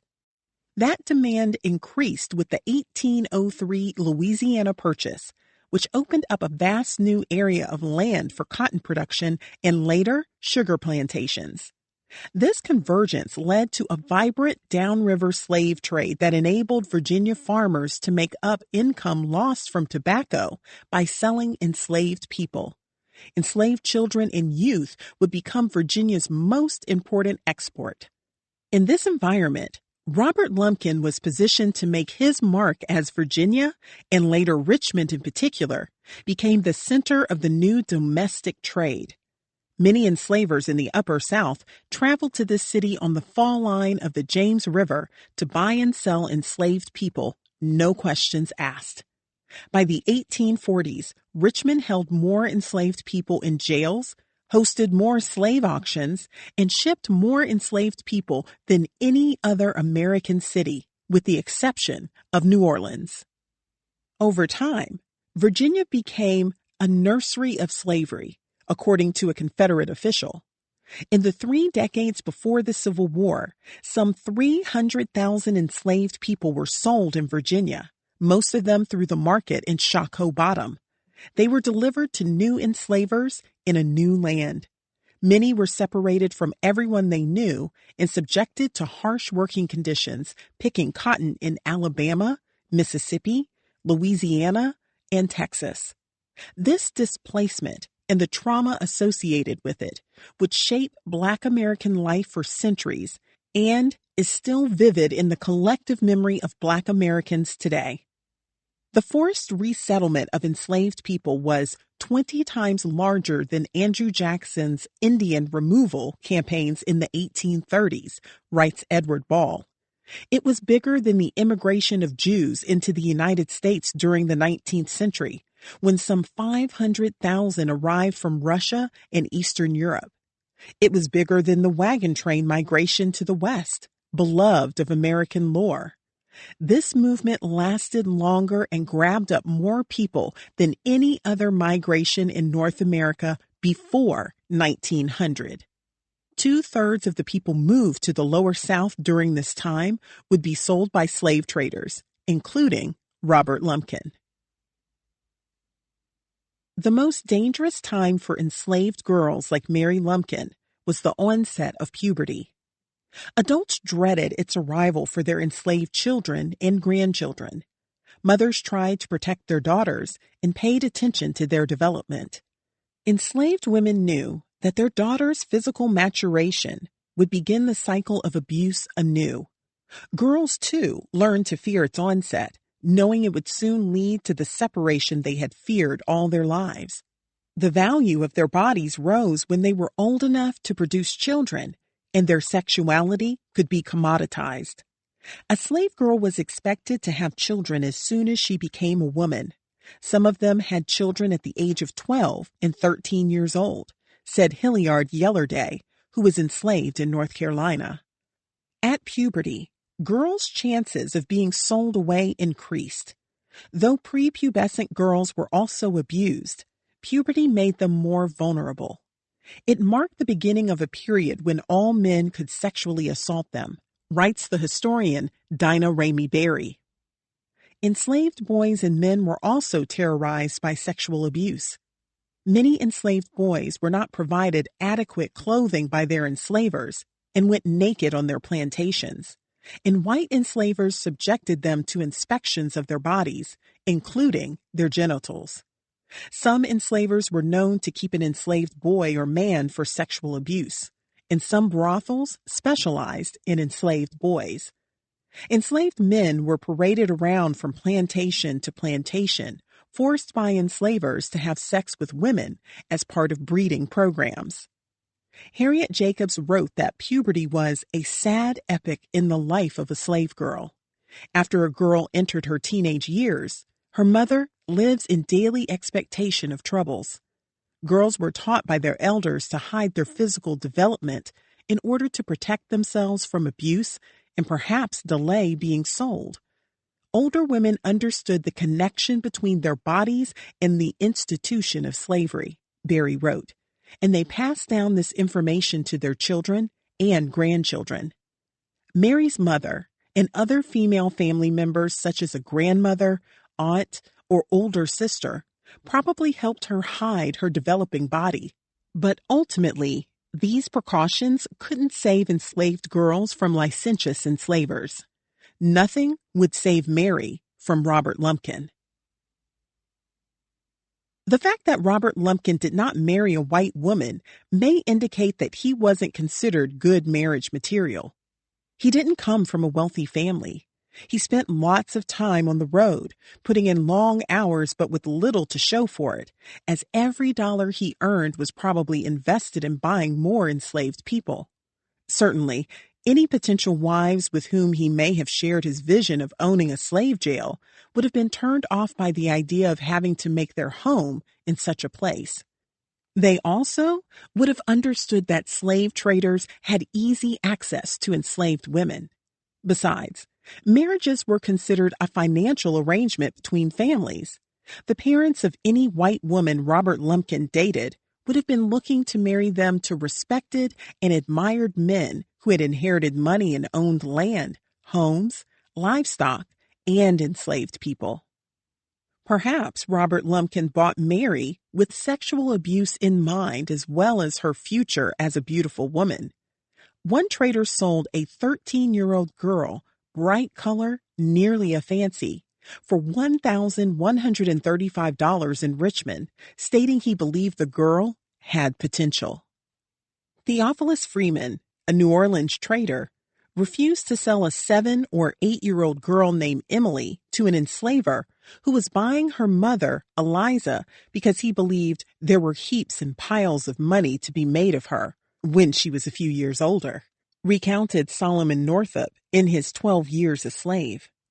Freeman thought that men in New Orleans would pay $5,000 for an extra handsome fancy piece as Emily would be. She was a beauty, a picture, a doll. Robert Lumpkin may have bought Mary with a plan to market her as a fancy girl, and then decided that he would rather keep her for himself. He needed someone to manage the household and help run the slave jail. Mary could do this, and he wouldn't have had to answer to her the way he would have to a white wife. The simplest explanation for why he chose Mary to have his children is that he could.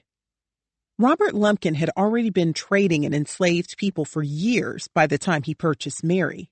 Though he had not yet bought his namesake jail, he may have already been renting the property he would eventually buy, or perhaps another nearby jail. Robert Lumpkin may have purchased Mary with the intention of sexually abusing her. If she was sold alone, separated from everyone she knew, it would have only been a matter of time before Robert Lumpkin preyed on her. Soon she will learn to tremble when she hears her master's footfall. She will be compelled to realize that she is no longer a child. If God has bestowed beauty upon her, it will prove her greatest curse. Harriet Jacobs wrote in her autobiography, Incidents in the Life of a Slave Girl. When Louisa Piquet was separated from her mother at 13 and sold, her new enslaver told me what he bought me for, she recalled. He said if I behaved myself, he'd treat me well, but if not, he'd whip me almost to death. Louisa was forced to have children with her enslaver, likely the New Orleans hardware store owner John Williams. 2 of the 4 children died in infancy. She was also required to care for him in his old age and to manage his household, which included children from his late wife. To get Mary to comply, Robert Lumpkin may have bought her gifts, promised her a light workload, or agreed to assign enslaved people to help care for her children. He may have worked for years to encourage her to submit to sexual encounters with him, as Harriet Jacobs' enslaver attempted, or he may have beaten her, forcing her to give in immediately. Mary may have rebuked Robert Lumpkin. She may have resisted. She probably considered her options, weighing what compliance would mean for her future and what it might mean for the lives of the children she would be forced to have. Perhaps she came to the decision that giving Robert Lumpkin what he wanted was her best chance to get an education and attain freedom, both for herself and for her offspring. Maybe she saw being chosen by him as a way to build a better life. Dolores McQuinn, a Virginia legislator and Black woman who has worked for more than 2 decades to tell the stories of the enslaved people in Richmond, said that she has thought a lot about Mary Lumpkin over the years.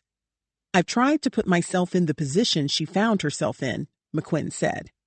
She believes that as a young girl, Mary Lumpkin probably did whatever she was told to do.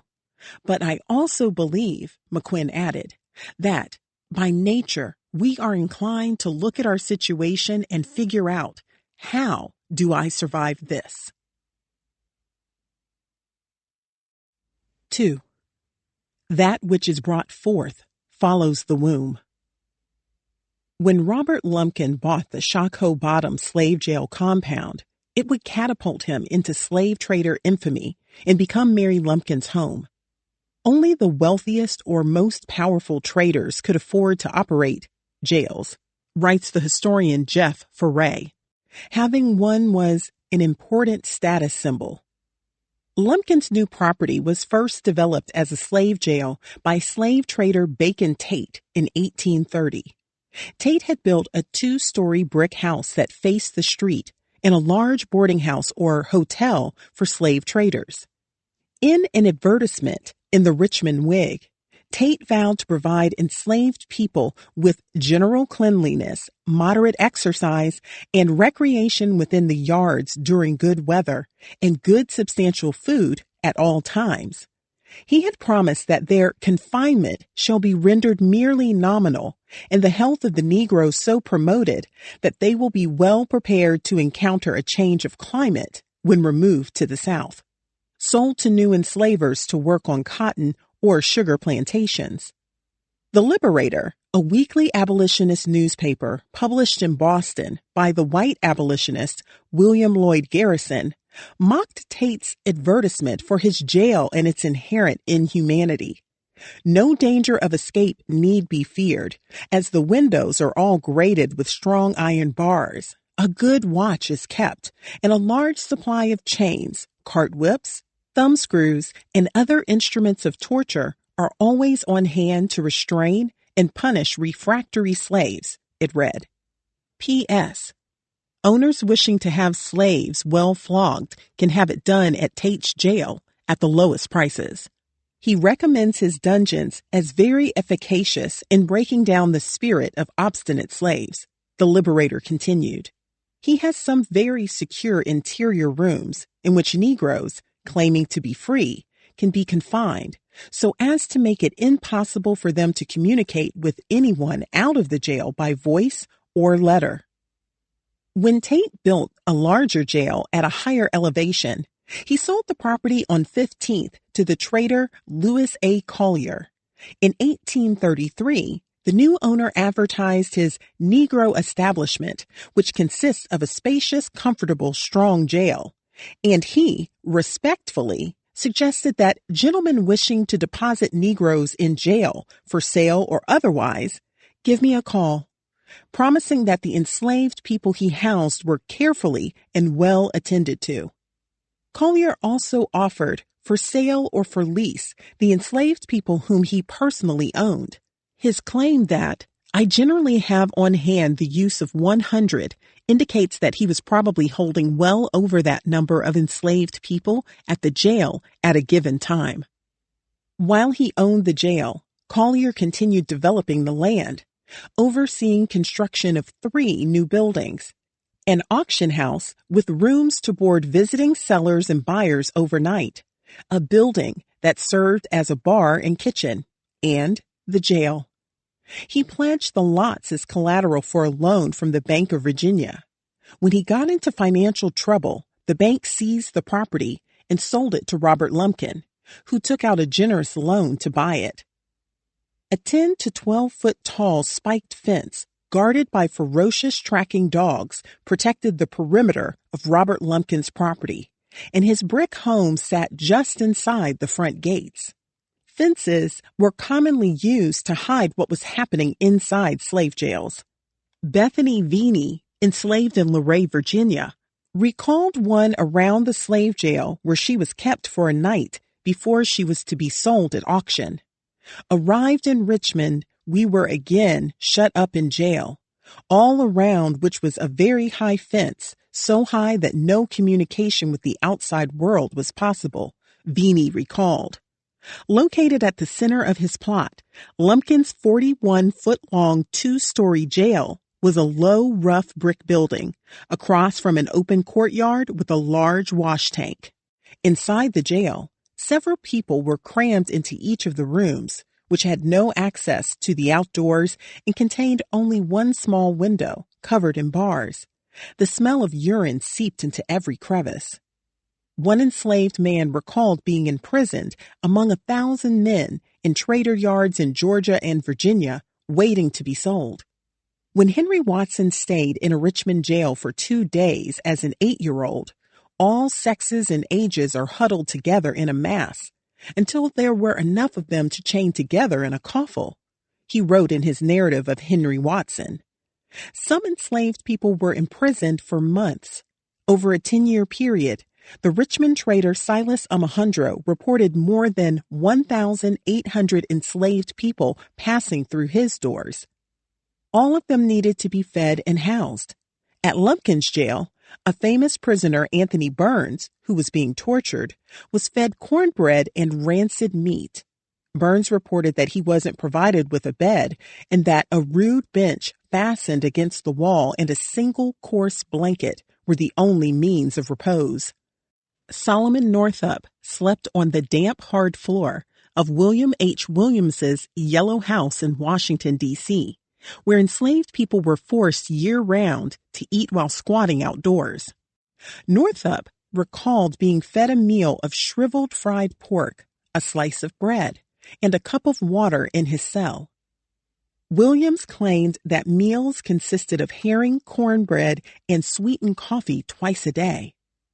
One enslaved man described an unnamed Richmond jail as one of the most gloomy places I ever had been in before.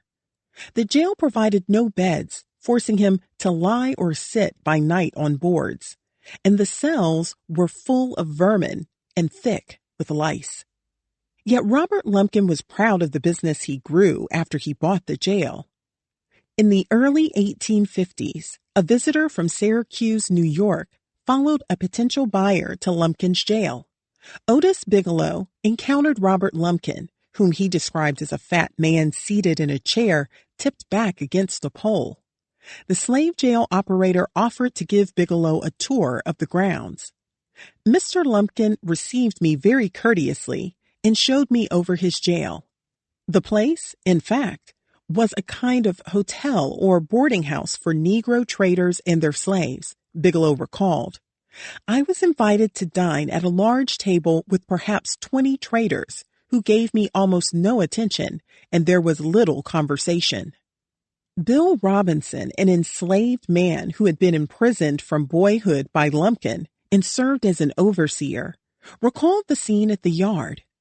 A number of the companions of these traders would be there of an afternoon, drinking and smoking and gambling away men, women, and children, recalled Robinson. When Robert Lumpkin hosted boarders, they sometimes asked to see the bloodhounds that Robinson trained in the jail yard to catch enslaved people who attempted to escape. He claimed to be a skilled dog handler who trained hounds for other slave traders, too.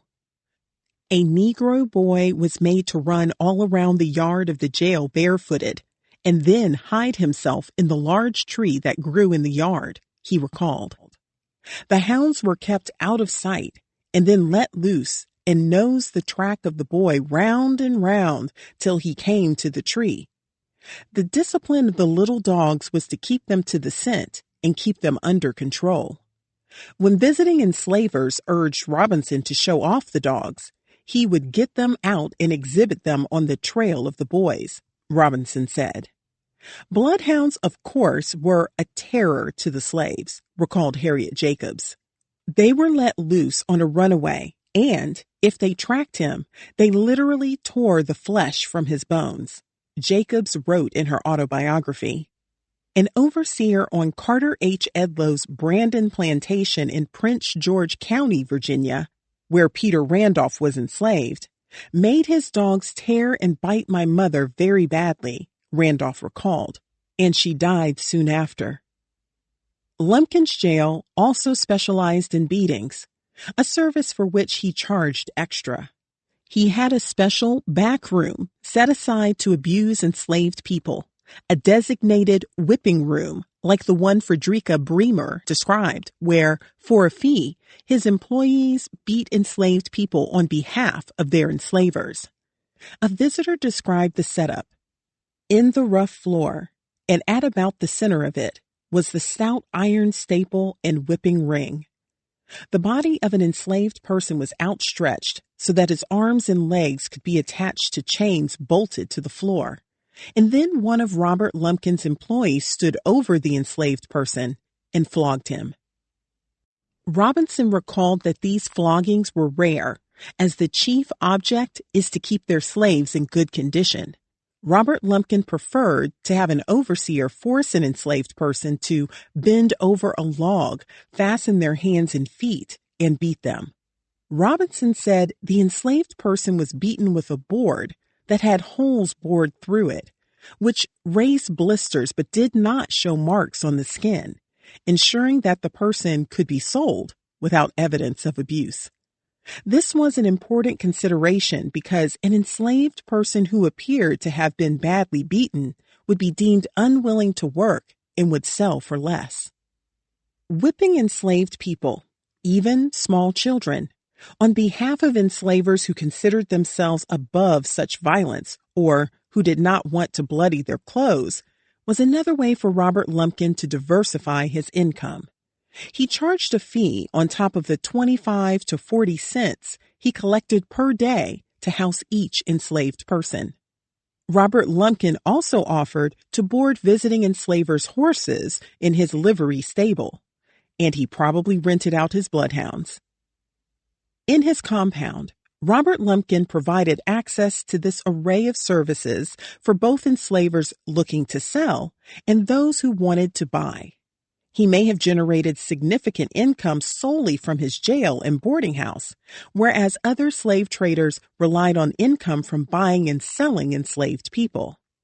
Under his watch, the property gained renown comparable to Joseph Bruin's slave jail in Alexandria, which Harriet Beecher Stowe used as the basis for Uncle Tom's Cabin. He was prosperous enough that the street where his jail was located was renamed Lumpkin's Alley. It would become the center of the Richmond trade. Where did Mary Lumpkin fit in this world? How much freedom did she have, and how much responsibility? She is likely to have played some role in making the space comfortable and welcoming to other traders, as well as enslavers looking to sell and buy enslaved people. Perhaps she offered to run errands for visiting enslavers or make special meals at a visitor's request. Once Mary Lumpkin was chosen by Robert Lumpkin, she was likely separated from most other enslaved people in his compound. She likely received better treatment and lived in nicer quarters, but she remained enslaved nonetheless. She was witness to Robert Lumpkin's brutality and may have felt responsible for the abuse that other enslaved people were subject to, even though there was little she could do. She was probably just trying to stay alive. It didn't take long for multiracial people like Mary Lumpkin, to become a noticeable segment of the Virginia population, and a growing one. On land, the first significant mixing, writes Joel Williamson, occurred between Black people and white indentured servants from Ireland, Scotland, and England. In the colonial period, enslaved Black people lived near European indentured servants, who outnumbered them. The rape of enslaved women by enslavers, their sons, and their overseers also continued unabated. The Virginia colony first acted to prevent interracial relationships in 1630, 11 years after kidnapped Africans had landed in Fort Comfort. They publicly whipped a white man, Hugh Davis, for abusing himself to the dishonor of God and the shame of Christians by defiling his body and lying with a Negro. 10 years later, in 1640, the punishment was much lighter for another Virginia man, Robert Sweet, who was ordered to do penance in church according to the law of England for getting a Negro woman with child. The Black woman was whipped. The prevalence of multiracial people had raised a question for these British settlers. Should a child got by an Englishman upon a Negro be free or enslaved? White men realized that the answer to this question would impact their livelihoods because they relied on enslaved people to do the difficult work of establishing farms in the Virginia colony. If children fathered by enslavers with enslaved women were white by law, the potential labor force would shrink. The answer also would determine the fate of enslaved people for generations, including Mary Lumpkin's children. White leaders concluded that they needed to control multiracial people in order to keep them enslaved. From the country's earliest days, white America legislated race to its own benefit. In 1662, Virginia officials adopted a series of laws intended to discourage mixing between Black and white people and to classify multiracial people as inferior. One law in particular would change the face of slavery forever.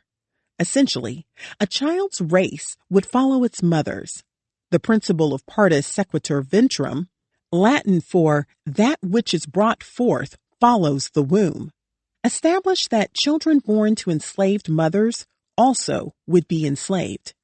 The decision was made specifically to protect white Americans' property rights, and it made the future of slavery directly dependent on enslaved women's ability to reproduce. This law of the Virginia colony contradicted English tradition, which stipulated that a child's social status would match the father's. The new Virginia doctrine followed a Roman custom that had been applied to cattle since ancient times. When cows bred, the calves belonged to the owner of the female. If slavery relied on the status of women, then enslavers needed not fear paternity liability if a pregnancy resulted from the rape. The Virginia Assembly also outlawed marriages between whites and people of color as early as 1691. It was the first of the colonies to ban mixed marriages, and other colonies would soon follow suit. Of course, Virginia authorities often overlooked white men breaking the law. Even if they had wanted to enforce it, doing so would have been difficult, as Virginia law stipulated that enslaved people could not testify in court against a white person. White men had enacted the laws to punish white women for having sex with Black men. The law referred to the children born of these relationships as that abominable mixture and spurious issue, but continued to allow white men to rape Black women. The Virginia government also moved in 1691 to prevent multiracial people from being freed, requiring enslavers to send formerly enslaved people out of Virginia once they were emancipated. Under these laws, the price for marrying someone of another race was banishment from Virginia forever. Having children with someone of a different race also carried steep penalties.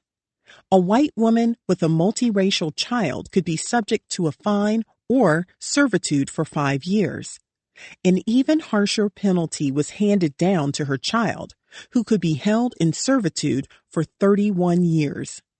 This law was renewed in 1696 and again in 1705, when the child's term of servitude was reduced to 21 years and the new punishment for marrying a multiracial or black person was 6 months in prison and a fine. Even the minister who married an interracial couple was held accountable. At this time, the legislature defined a mulatto as any mixed-race Virginian with at least 1/8 African ancestry. White Virginians began regulating multiracial people, in part because they feared an insurrection by enslaved people. They pointed to Bacon's rebellion in 1676 as evidence. Nathaniel Bacon, a relative of Virginia Governor Sir William Berkeley, wanted indigenous people removed so that whites could claim more property. To make his point, he organized a militia of indentured servants and enslaved black men who captured Jamestown and burned it down. The event stoked fear among colonial leaders that poor white and black Virginians could unite against them and spurred the movement toward racialized slavery. Colonial leaders continued to enact laws that limited the political power of brown and black people. By 1705, Virginia prevented black, indigenous, and multiracial people from holding office, even though they had never previously had any such opportunity. The colony also barred them from serving as witnesses in legal and court cases. By 1723, multiracial people were no longer allowed to vote and could own a gun only in rare circumstances. The laws shifted somewhat with each generation, but the rights of brown and black people were always restricted. In 1765, the Virginia legislature revised the amount of time that multiracial children served to 21 years of age for males and 18 for females. In 1792, the state abandoned the term abominable mixture and passed a new act preventing white men and women intermarrying with Negroes or mulattoes. The codes of 1849 and 1860 legislated that all marriages between a white person and a Negro shall be absolutely void without any decree of divorce or other legal process. Yet despite all the restrictions, multiracial children continued to be born. In 1757, Reverend Peter Fontaine wrote in Memoirs of a Huguenot Family, "Many base wretches among us take up with Negro women, by which means the country swarms with mulatto bastards." Nothing deterred white men from abusing the women they enslaved. Joel Williamson writes that white planters surrendered sexually and fell over the race line, using the old tactic of blaming black women for their seductiveness and promiscuity, while casting white women as pure and self-respecting.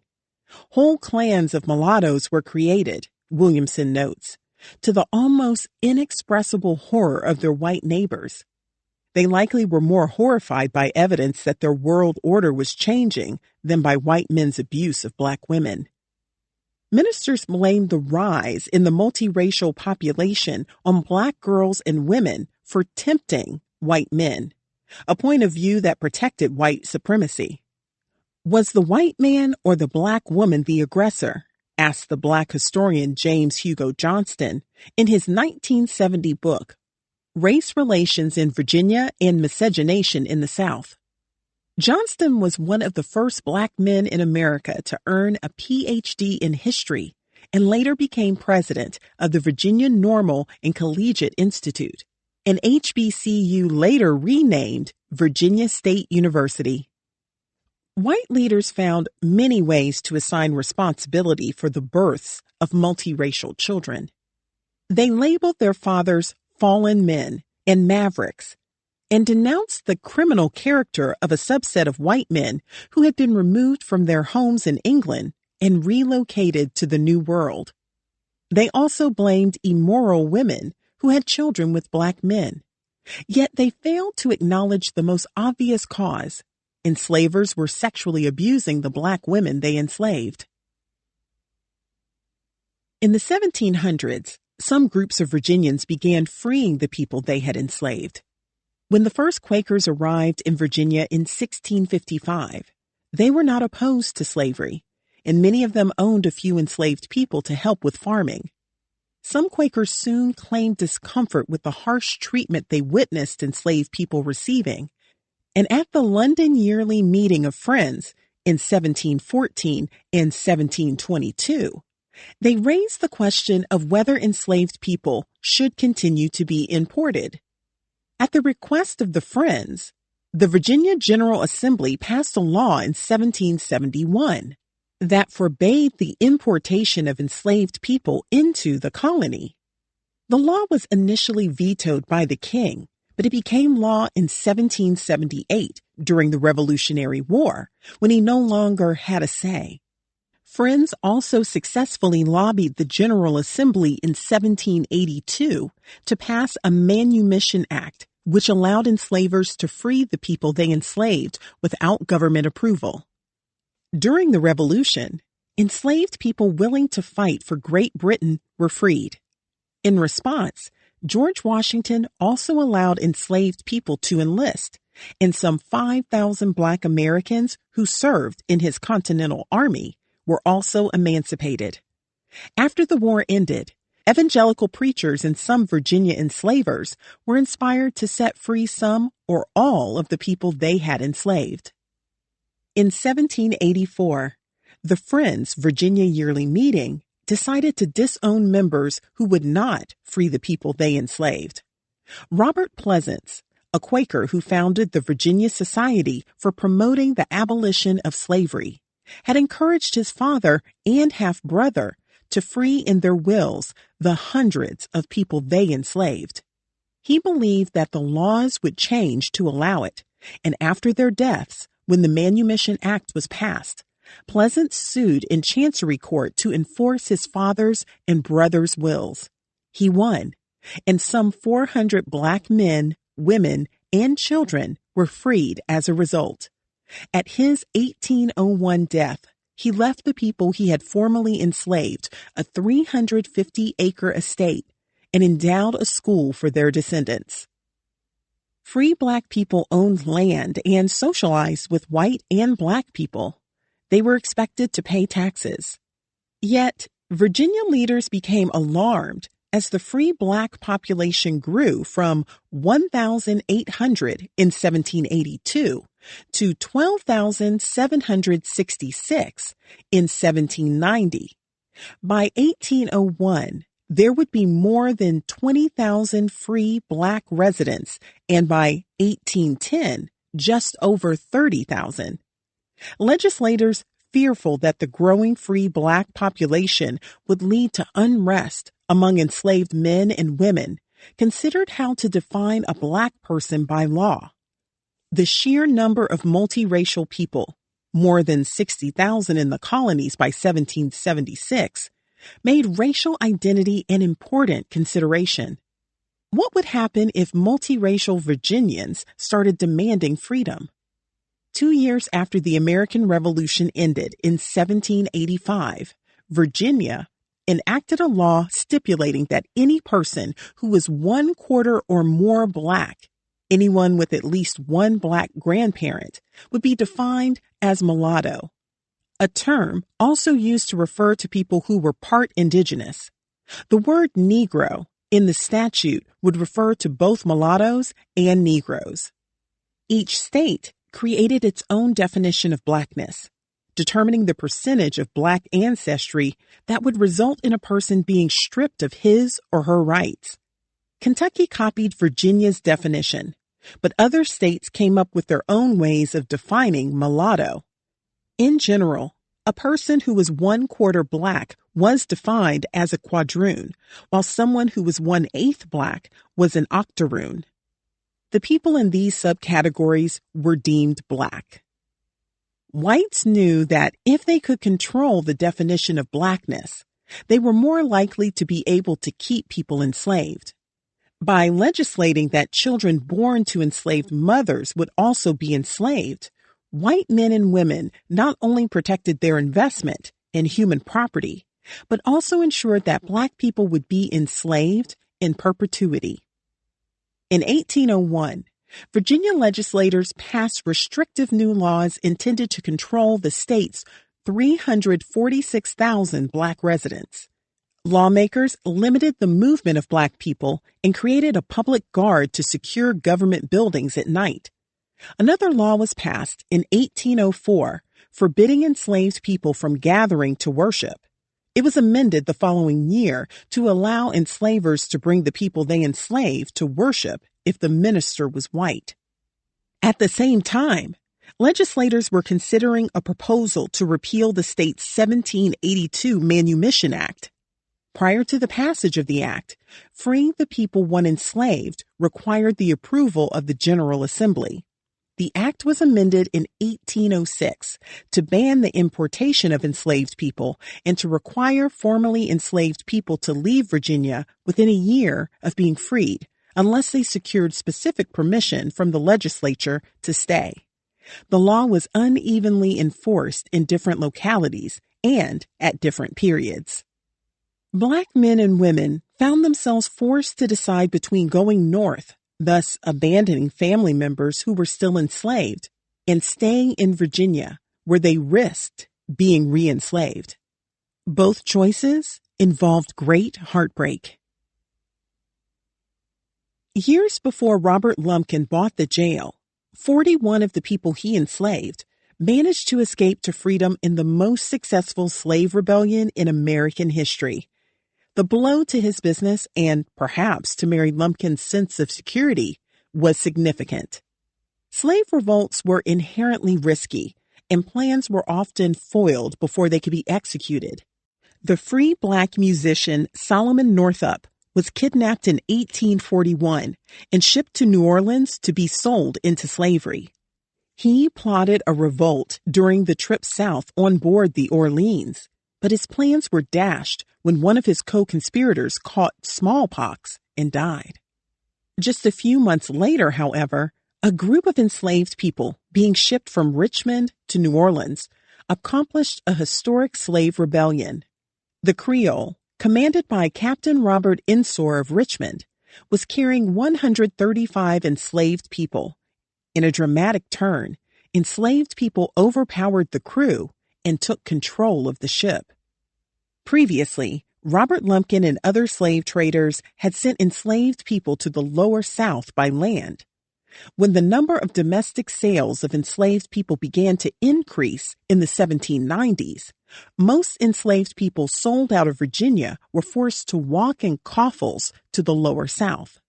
Either Robert Lumpkin or a slave trading partner whom Bill Robinson referred to as Logan, an unmarried trader who lived near Lumpkin's jail, took gangs of 40 enslaved people south to Natchez, Mississippi, and New Orleans, covering 25 miles a day on foot.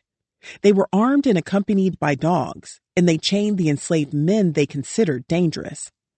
By 1829, traders like Franklin and Armfield had adopted the strategy of using slave ships instead. This mode of transport reduced the total travel time from 2 months to about 3 weeks.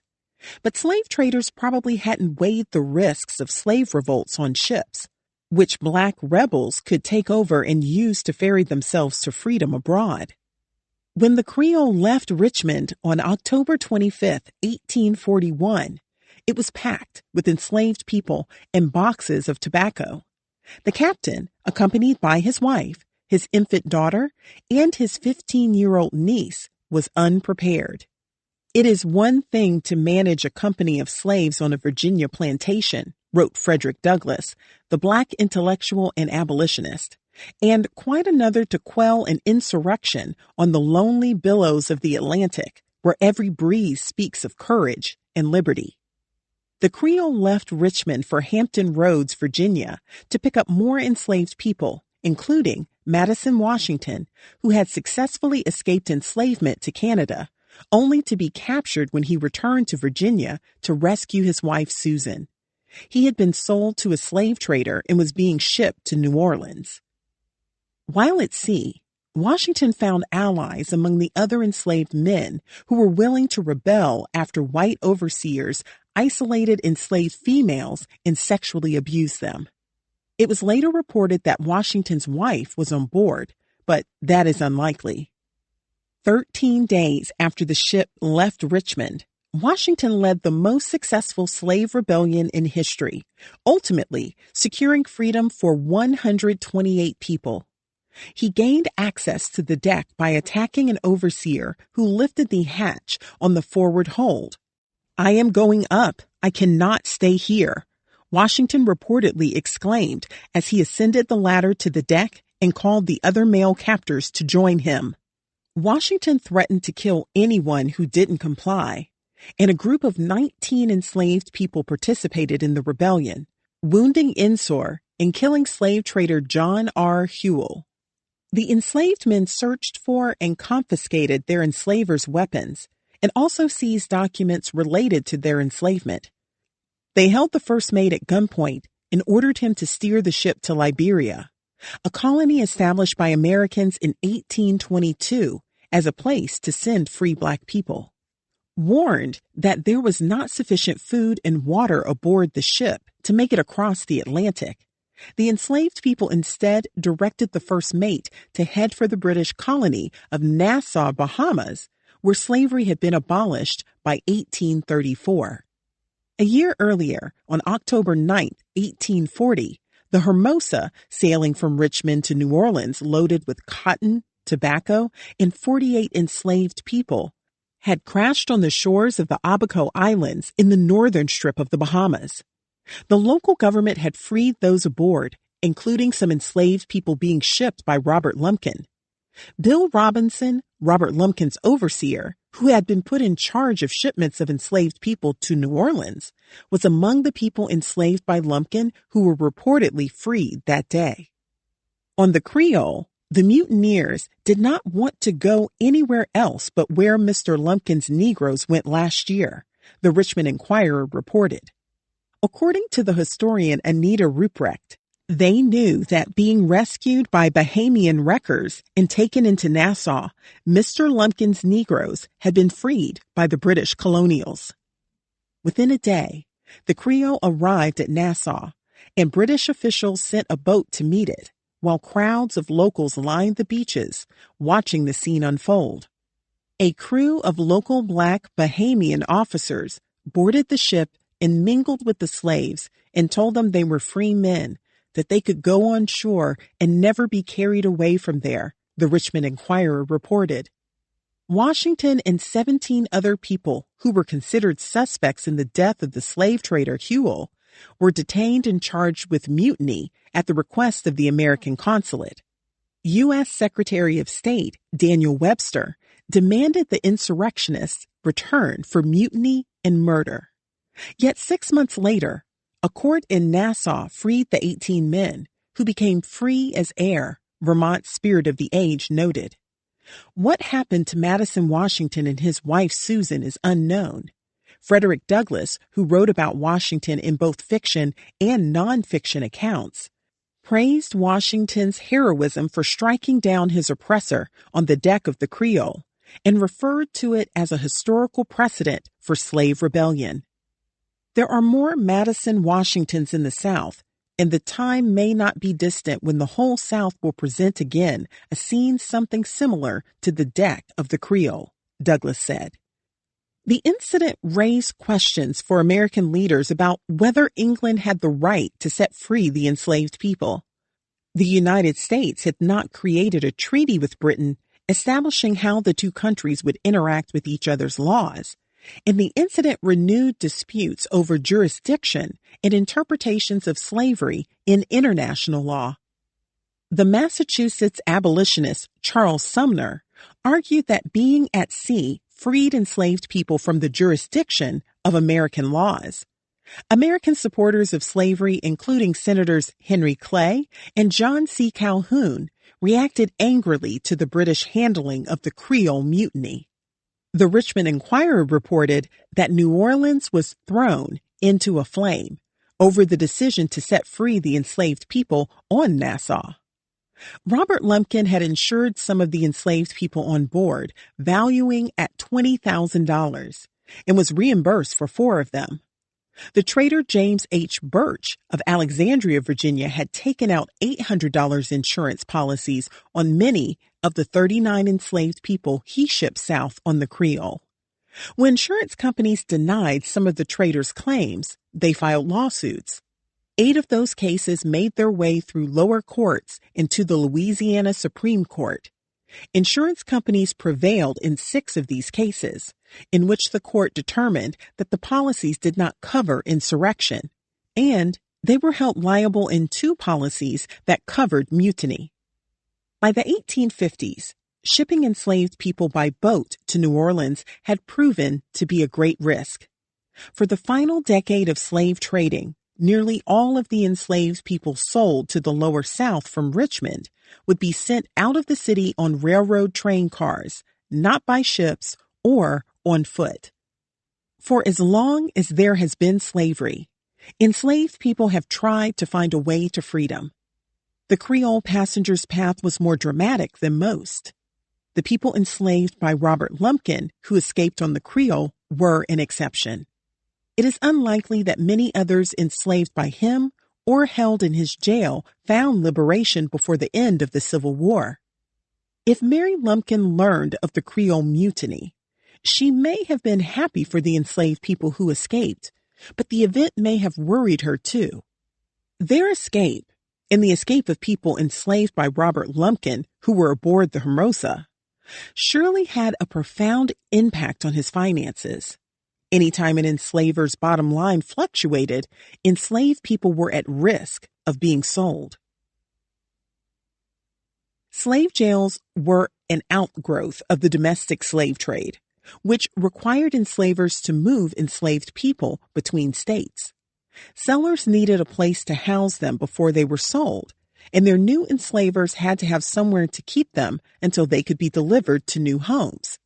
At first, traders relied on hotels and city jails that would agree to keep enslaved people temporarily. Early on, enslaved people were primarily sold in taverns, small hotels, and private jails, and they were kept in basements, rooms of houses, or outdoor pens. Over time, a network of privately owned slave jails, also called pens, developed to warehouse enslaved people before they were moved to the Lower South and would become integral in the domestic slave trade in America.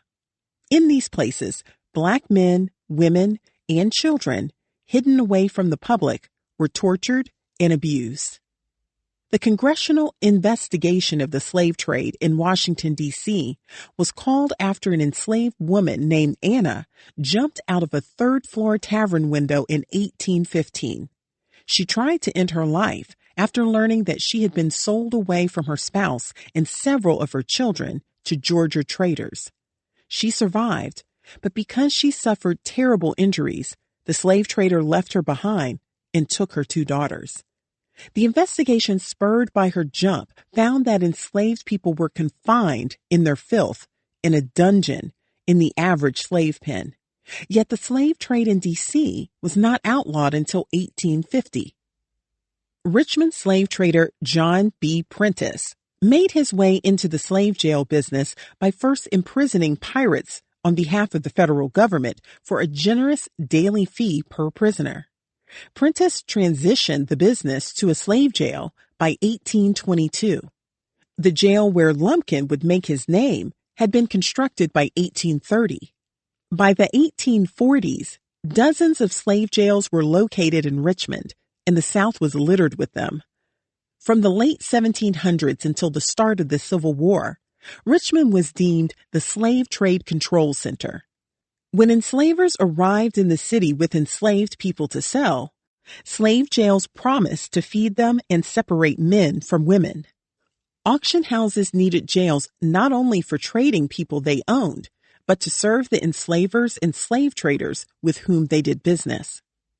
Charging a daily fee to board an enslaved person, slave jails became booming businesses, Frederick Bancroft reported. In 1845, slave jail owner Silas Alejandro, who also owned a trading depot in Richmond with his brother, R.F. Alejandro, asked 25 cents a day for boarding an enslaved person in his jail. Some jails served as fattening houses that took steps to ensure that enslaved people would bring in more money at the slave market. They served high-quality foods such as butter and bacon to add weight to enslaved people who would soon go on the market. Franklin and Armfield's jail in Alexandria had an outdoor courtyard where enslaved people were told to exercise, and a medical center on site to nurse them back to health or at least figure out how to make them appear healthy. I was ordered to have the old men's whiskers shaved off and the gray hairs plucked out, recalled William Wells Brown, an enslaved man who had been leased by a Kentucky slave trader. After his escape, he became an abolitionist and writer in England, authoring the first novel by a Black American. Clotel, or The President's Daughter, was published in 1853. In Lumpkin's jail, each slave in the jail had a new suit of clothes, and when any purchasers came, they were dressed in the new clothes. The boys had their faces washed and greased to make them shine. Bill Robinson later recalled, Franklin and Armfield had a tailor shop on site. The experience of purchasing an enslaved person was also sexualized. Buyers were given the opportunity to inspect in private the women and men they were considering purchasing. In slave sales at Dickinson, Hill and Company in Richmond, enslaved people were stripped naked and carefully examined as horses are. Every part of their body, from their crown to their feet, was rigorously scrutinized, wrote James Redpath, an abolitionist and journalist. Buyers watched enslaved people exercise in order to evaluate their bodies. Some buyers put their fingers inside enslaved men and women's mouths, as they would to a horse, Robinson recalled. Enslavers were permitted to take off an enslaved woman's clothes and grope her, grabbing breasts or caressing calves, trying all their feminine points, Robinson recalled. The enslavers claimed to be searching for histories of childbearing, but more likely they behaved this way because they could. Enslaved women sometimes resisted this abusive treatment. The greatest orator I ever heard was a woman. She was a slave. She was a mother, and her rostrum was an auction block, recalled John Randolph, a Charlotte County, Virginia enslaver and longtime congressman.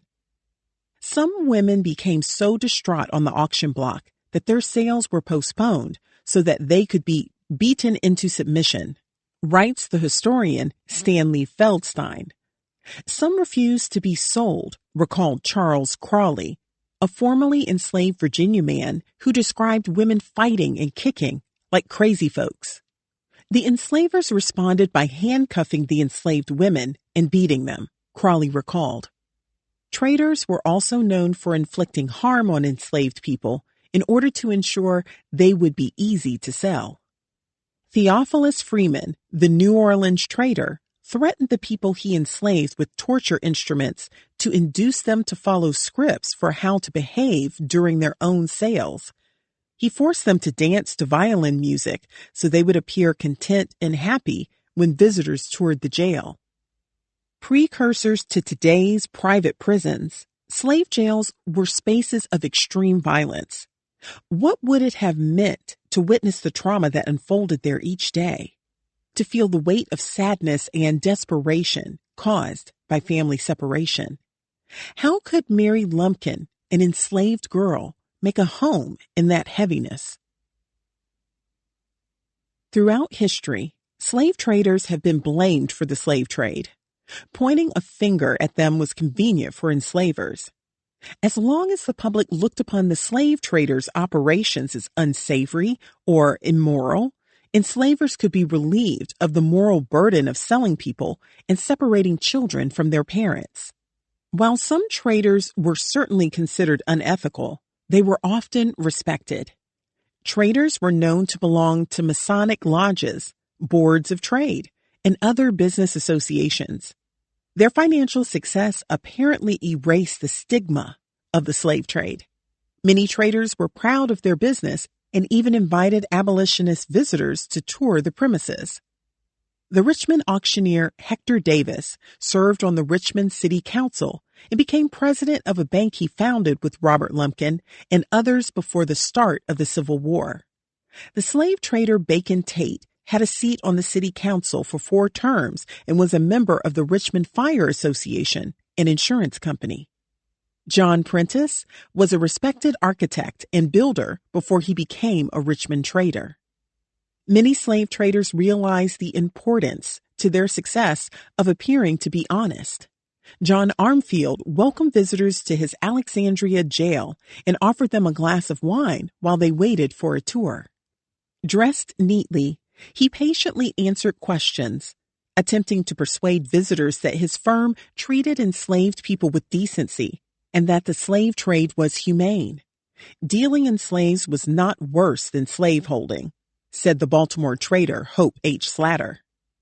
Richmond slave traders often banded together, living with each other during the trading season, selling enslaved people on each other's behalf, and executing wills for one another. Despite all of their aggressive competition and cutthroat practices, the masculine lifestyle of the trade left many speculators to develop deep and sincere friendships with one another, writes the historian Stephen Dale. At slave trader properties like Robert Lumpkin's, the men experienced a certain camaraderie and male bonding as they boasted, cursed, drank, gambled, and shared women together, Dale wrote. Some of the traders were not married, perhaps because they had difficulty finding suitable spouses, as Tate often complained. Yet both married and single traders seemed to view sexual abuse as an entitlement of owning and especially dealing in enslaved people. Like other aspects of the slave trade, the jails were spaces of depravity. The slave pen is only another name for a brothel, recalled John Brown, an enslaved man who penned Slave Life in Georgia. He noted that the youngest and handsomest of the slave women were chosen as a mistress of an enslaver and were swapped out weekly. Isaac Franklin documented his abuse of enslaved women in letters he wrote to Rice Ballard, who worked as a buyer for him in Richmond. They both bragged about raping a light-skinned enslaved woman whom they sent back and forth between Richmond and Natchez, Mississippi. When Ballard freed 2 enslaved women and their children, who may have been his, Franklin mocked him, referring to the women and children as your free family. Franklin also impregnated an enslaved woman and then passed her on to a friend when he wed a white woman. His nephew, James Franklin, recalled his own rape and abuse of an 18-year-old enslaved woman. To my certain knowledge, she has been used, and that smartly, by a one-eyed man about my size and age. Excuse my foolishness, he wrote, referring to his penis. Armfield also fathered a child with an enslaved woman and married Isaac Franklin's niece. Robert Lumpkin and a business partner sexually abused the enslaved women in their care. They used to sleep with the girls, ordering me at night to bring such a girl or such a girl up to the house, just as they would order out such a horse to ride, Robinson recalled. John B. Prentice, who was married to a white woman, may have fathered at least 2 children with enslaved women. At his 1848 death, he set free and provided money for the mulatto girl Margaret Jackson and her children. He also freed and left money for my boy Edmund that was born at our house of a female servant named Mary. Like many white women of her time, Prentice's wife, Catherine Dabney Prentice, most likely turned a blind eye to John's fancies, refusing to know what she knew, writes the historian Carrie J. Winter. John Prentice reminded his wife that a dignified, virtuous, and affectionate wife tolerates and accommodates her husband's weaknesses, sexual and otherwise. While many slave traders abused the women and girls in their care, Some of the relationships extended beyond sex. Some slave traders even flouted them. Perhaps the most brazen was the trader Theophilus Freeman, who at one time partnered with Alexandria trader James H. Birch. Freeman was famously licentious. One historian went so far as to call him a pimp. He was known in the 1840s to meet with visitors in the bedroom of his New Orleans home while lying in bed with Sarah Connor, a woman whom he had enslaved. Connor lived with Freeman as his wife, and he took her on trips to New York and Philadelphia. It's unclear whether they had children. When Freeman became insolvent in the mid-1840s, his creditors claimed that he had transferred to Connor some of his assets, including plantations in Louisiana and Georgia, in order to hide them. His creditors demanded that Connor's freedom be revoked and that Freeman forfeit her as an asset, along with her property, demonstrating just how vulnerable formerly enslaved women were, even when free.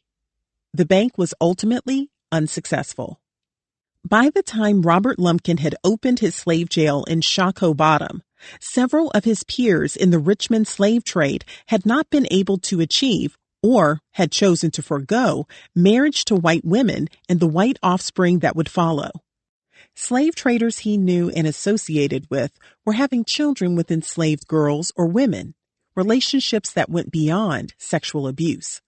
Several of these men were creating something that, to outsiders, may have resembled a family. Looking around Richmond's slave district, Robert Lumpkin saw multiple examples of slave traders living with black women, most of whom were enslaved and unable to consent. Traders fathered multiracial children whom they educated, protected, and provided for.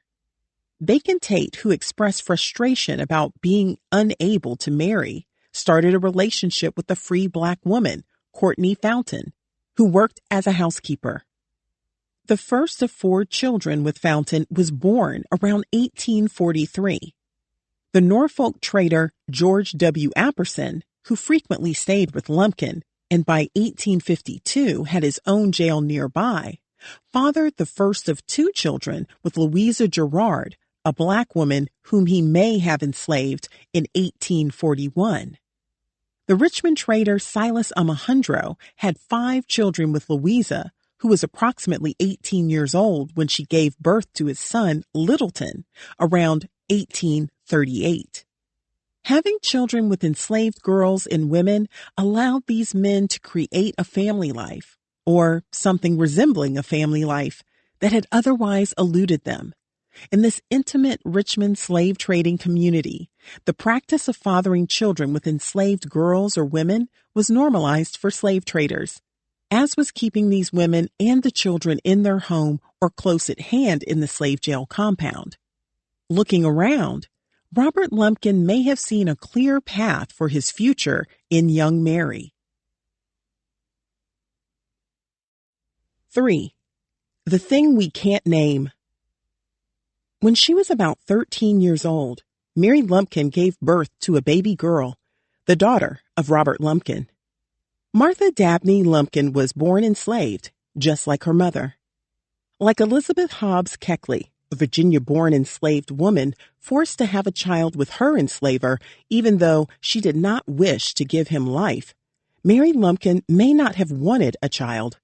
And yet, like Keckley, who later became a seamstress for Mary Todd Lincoln, and like many other enslaved women before her, Mary probably had little to no say in the matter. On plantations, enslaved women built networks among themselves to support each other in birthing and raising children. But Mary Lumpkin, isolated from other enslaved people in the jail, likely did not have any such support. At most, she might have had one family member by her side if she had been sold with her mother or a sister.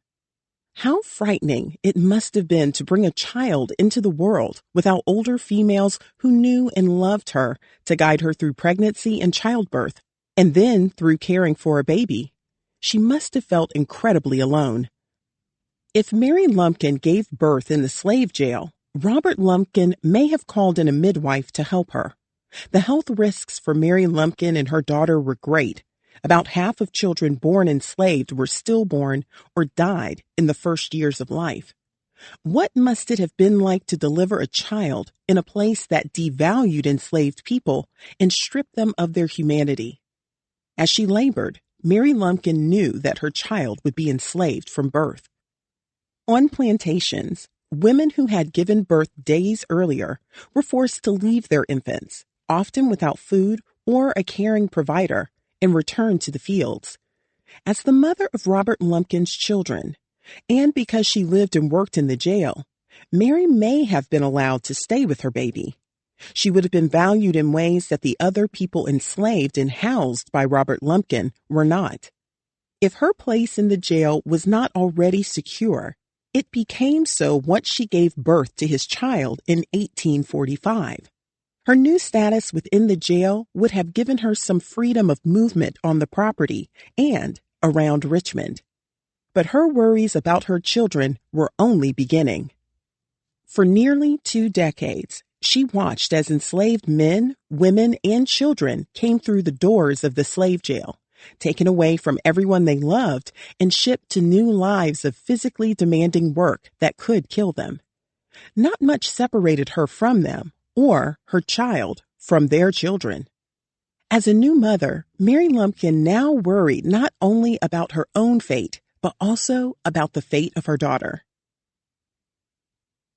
Throughout history, enslaved women were forced to have the children of their enslavers more commonly than has been acknowledged. Many people are only aware of one, Sally Hemings, an enslaved woman who had children with Thomas Jefferson, 30 years her senior. Jefferson attempted to keep the relationship hidden, and for more than 200 years, it mostly remained a secret. Like Mary Lumpkin, Sally Hemings had no way to tell her story. While many people in Jefferson's day knew about her, and even though their many descendants carried the story, a particular narrative was crafted about Jefferson that erased the Hemings family story. He would be remembered as the brilliant architect of ornate buildings and the author of the Declaration of Independence, a story that did not include Hemings. The legacy of America's beloved third president did not include his enslaved children and their enslaved mother, an omission that suspended Americans in a false understanding of their nation's history. Yet, the labor of enslaved people built this country, and it built the White House. 8 of America's presidents owned enslaved people while they were in office. At least one other president and one vice president fathered children with enslaved girls and women. James Madison's father, James Madison Sr., had a daughter, Green, with an enslaved girl. As a young man, James Madison, the future president, fathered a son, Jim, with his enslaved half-sister. Martin Van Buren's vice president, Richard Johnson of Kentucky, had 2 daughters with Julia Chin, an enslaved woman. She managed his property while he was in Washington and ran a school on the grounds. How many more women like them existed? Sexual abuse was woven through generations of Sally Hemings's family. She was the daughter of an enslaved woman, Elizabeth Hemings, and her white enslaver, John Wales, a British immigrant who worked as a slave trader. Elizabeth Hemings was the daughter of an enslaved woman and an English sea captain named Hemings. When Wales died, he left his enslaved children with Elizabeth Hemings to their white half-sister, Martha Wales Jefferson, and her husband, Thomas Jefferson. Sally Hemings was moved to Monticello as a child, and later she served as a nursemaid for the Jeffersons' young daughter, Polly. After Martha Jefferson died in 1782, Thomas Jefferson went to Paris to serve as minister to France. A 14-year-old Hemings was chosen to accompany Polly. While in France, Hemings became Mr. Jefferson's concubine at the age of 16. Their son Madison Hemings later recounted. The historian Edward Baptist notes that when powerful men like Jefferson chased the sable Venus, they always captured their prey. Robert Lumpkin took no risk in pursuing Mary Lumpkin. An enslaved girl or woman had no power to thwart the advances of powerful men. She couldn't reject them, Baptist wrote. Most enslaved women found it vital to go along. Sally Hemings and her children with Jefferson were known at Monticello and in wider Charlottesville in the 1790s. Yet the relationship was not public during his tenure as U.S. Secretary of State and then as Vice President, or during his bid for the U.S. presidency in 1801. News that Jefferson had fathered children with Hemings didn't break until the following year when he was serving as president. It is well known that the man whom it delighteth the people to honor keeps, and for many years has kept, as his concubine, one of his slaves. Her name is Sally, wrote the journalist James Callender in the Richmond Recorder, noting that Hemings had a young son. His features are said to bear a striking, although sable resemblance to those of the president himself. The scandal was quickly forgotten, and Jefferson never acknowledged his children with Hemings. After he died in 1826 and she in 1835, the truth was buried with them. Madison Hemings claimed Jefferson as his father in an 1873 article in an obscure newspaper, stating that he was born in 1805 when Jefferson was president. But his account either faded from history or was not believed. Sally Hemings and her children with Jefferson were systematically erased, just as Mary Lumpkin and her children would be. More than a century later, when Black men and women began publicly claiming to be descendants of Jefferson, scholars initially denied that it was possible. This denial went on for decades, until a series of books made a persuasive case that Jefferson had fathered Hemings's children. Finally, in 2000, Monticello published a report that a direct genetic connection between descendants of Hemings and Jefferson had been established through DNA testing. For decades, Jefferson's plantation had tried to ignore or downplay his relationship with Hemings, and she was not discussed on official tours of Monticello. And yet, as the Washington Post writer Philip Kennicott has pointed out, Hemings might be considered the first lady to the third president of the United States if that didn't presume her relationship to Jefferson was voluntary. Nearly 2 decades after releasing the report, Monticello shifted its position and began publicly acknowledging Hemings's role in Jefferson's life. The museum website was updated to share the story of Hemings, one of the most famous and least known African-American women in U.S. history. Yet it was the presidential estate's failure to acknowledge her role in Jefferson's life for so many years that kept Hemings' story from being known. In recent years, Monticello has been renovated, in part to showcase the room where Hemings may have slept, a room that had previously been utilized as a public restroom, and created a Hemings family tour that shares her history. For more than 200 years, her name has been linked to Thomas Jefferson as his concubine, obscuring the facts of her life and her identity, the museum's website read in 2021.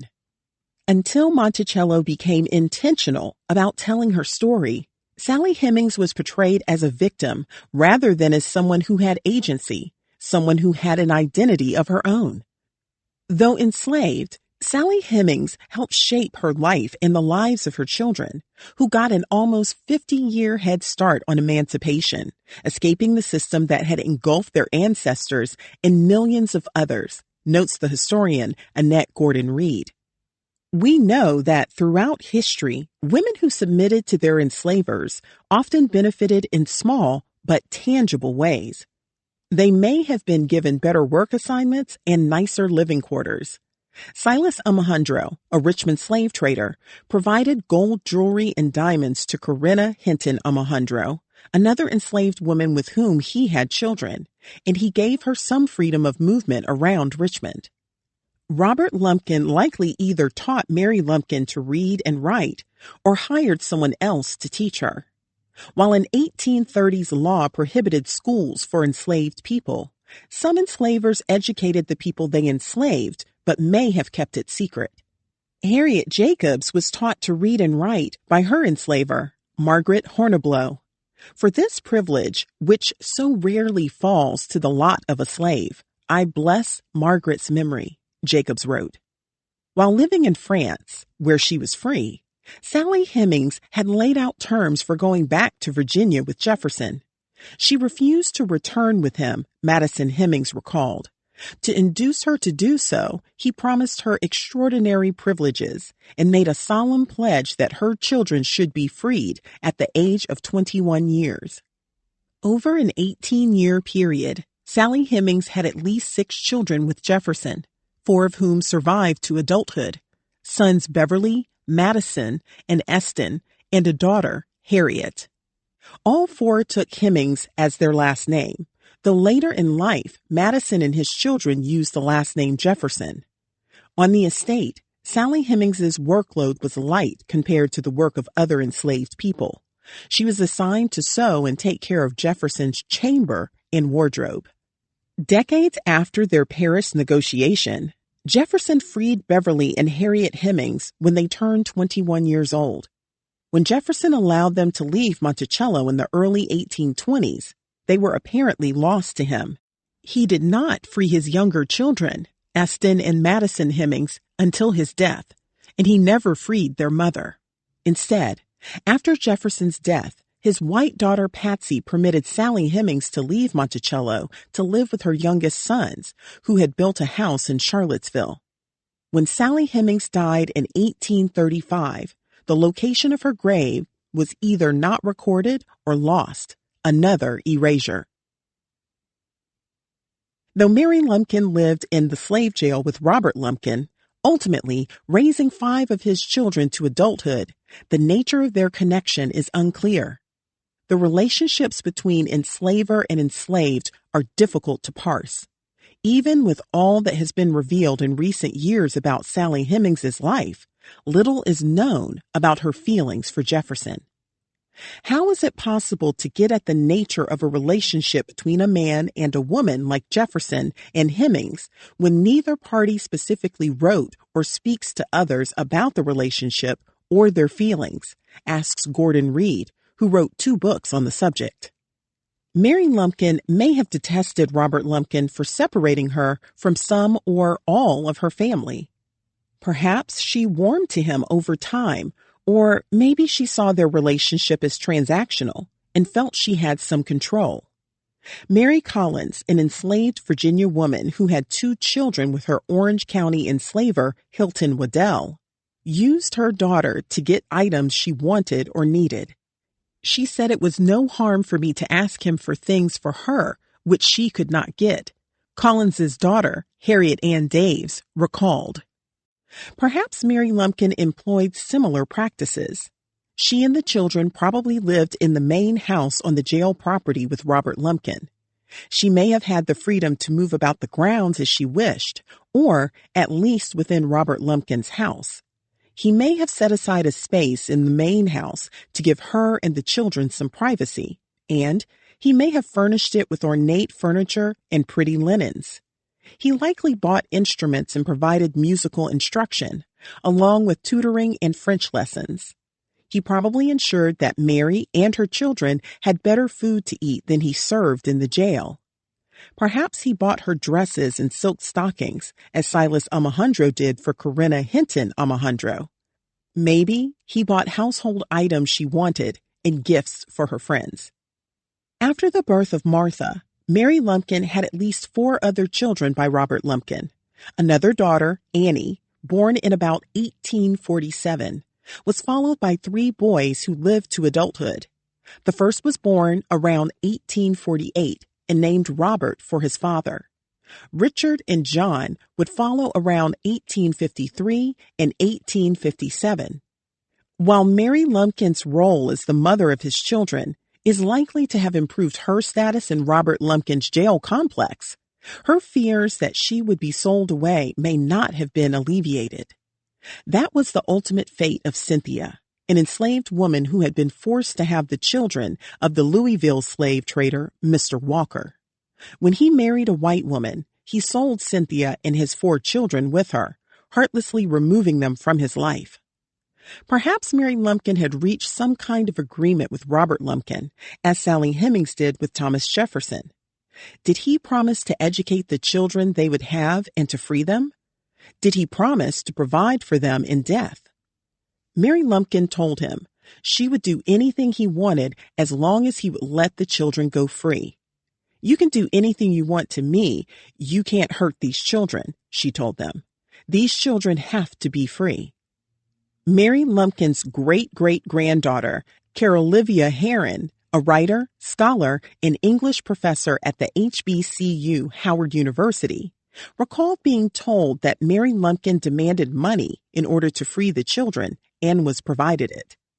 We don't know what her feelings for Robert Lumpkin were, but their relationship should not be viewed as a love affair. The 1995 movie Jefferson in Paris imagined that Sally Hemings and Jefferson were in love, making the case that if she didn't love him, Hemings would have left Jefferson in Paris.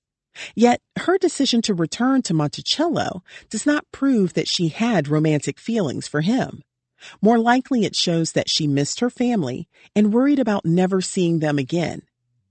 As a young girl without resources, she surely felt obliged to do as her much older enslaver asked. Finding herself in a similar situation, Mary Lumpkin must have felt forced to comply with Robert Lumpkin's requests. The man who is victimizing her is one of the most powerful slave traders in the country, said Nia Bates, the former public historian at Monticello. Oral accounts of Hemings and Jefferson's relationship passed down to Madison Hemings's descendants indicated that Jefferson dearly loved Hemings. But if Jefferson had viewed her as a true partner, perhaps he would have freed her. Perhaps he would have publicly acknowledged the children he fathered with her, freed his children before they turned 21, and stayed in contact with them when they left his estate. Americans' desire to turn the relationship between Jefferson and Hemings into a love story speaks to the country's collective failure to process the trauma of slavery. It preserves Jefferson's standing as an American icon, despite his moral failings, and essentially forgives all American presidents who were enslavers, starting with George Washington. It extends grace to Robert Lumpkin, who possessed none of Thomas Jefferson's positive attributes of leadership and vision, and was instead known for his brutality. The desire to take something deeply despicable and make it palatable is an American pathology. At every step, white America wants to sanitize the trauma and abuse of slavery, trauma and abuse that Mary Lumpkin surely suffered. Yet, in the few existing references to her life, those experiences are erased and she is converted into Robert Lumpkin's wife. During this time, most relationships between white men and enslaved women involved violence and rape. But there was also space for other interactions, particularly when an enslaved woman had some agency. Mary Lumpkin was first and foremost looking to stay alive and to not be separated from her children, says the historian Sharoni Andrews Green. And like any white woman of that era, she would have been looking for security.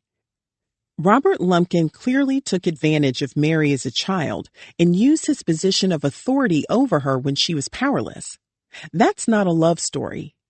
Mary Lumpkin didn't have the opportunity to choose whether to be with him, not until she already had birthed his children. Once Mary Lumpkin had children, her focus must have been on how to keep them. Children were an important part of the slave trade, and in Lumpkin's jail, Mary Lumpkin surely saw families being separated and children arriving without parents. Their desperate, miserable cries must have echoed through the property, and this surely tugged at her heartstrings.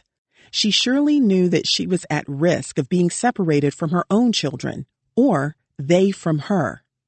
Half of the 666,000 interstate sales made by slave traders before the Civil War included forced separations of family members.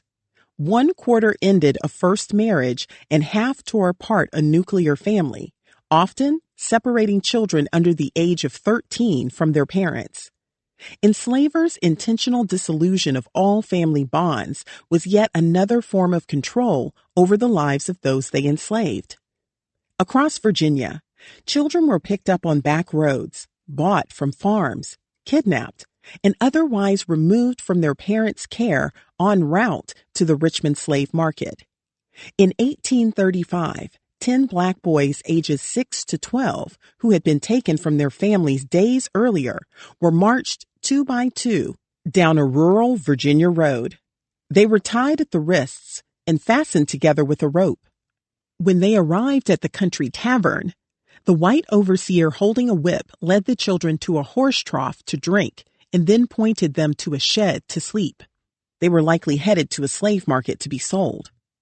In Ohio, a free black girl named Jane was kidnapped when a bad man got out of a covered wagon and took her into it with one hand about her body and the other upon her mouth to prevent her screams, wrote her son, Jermaine Wesley Logan.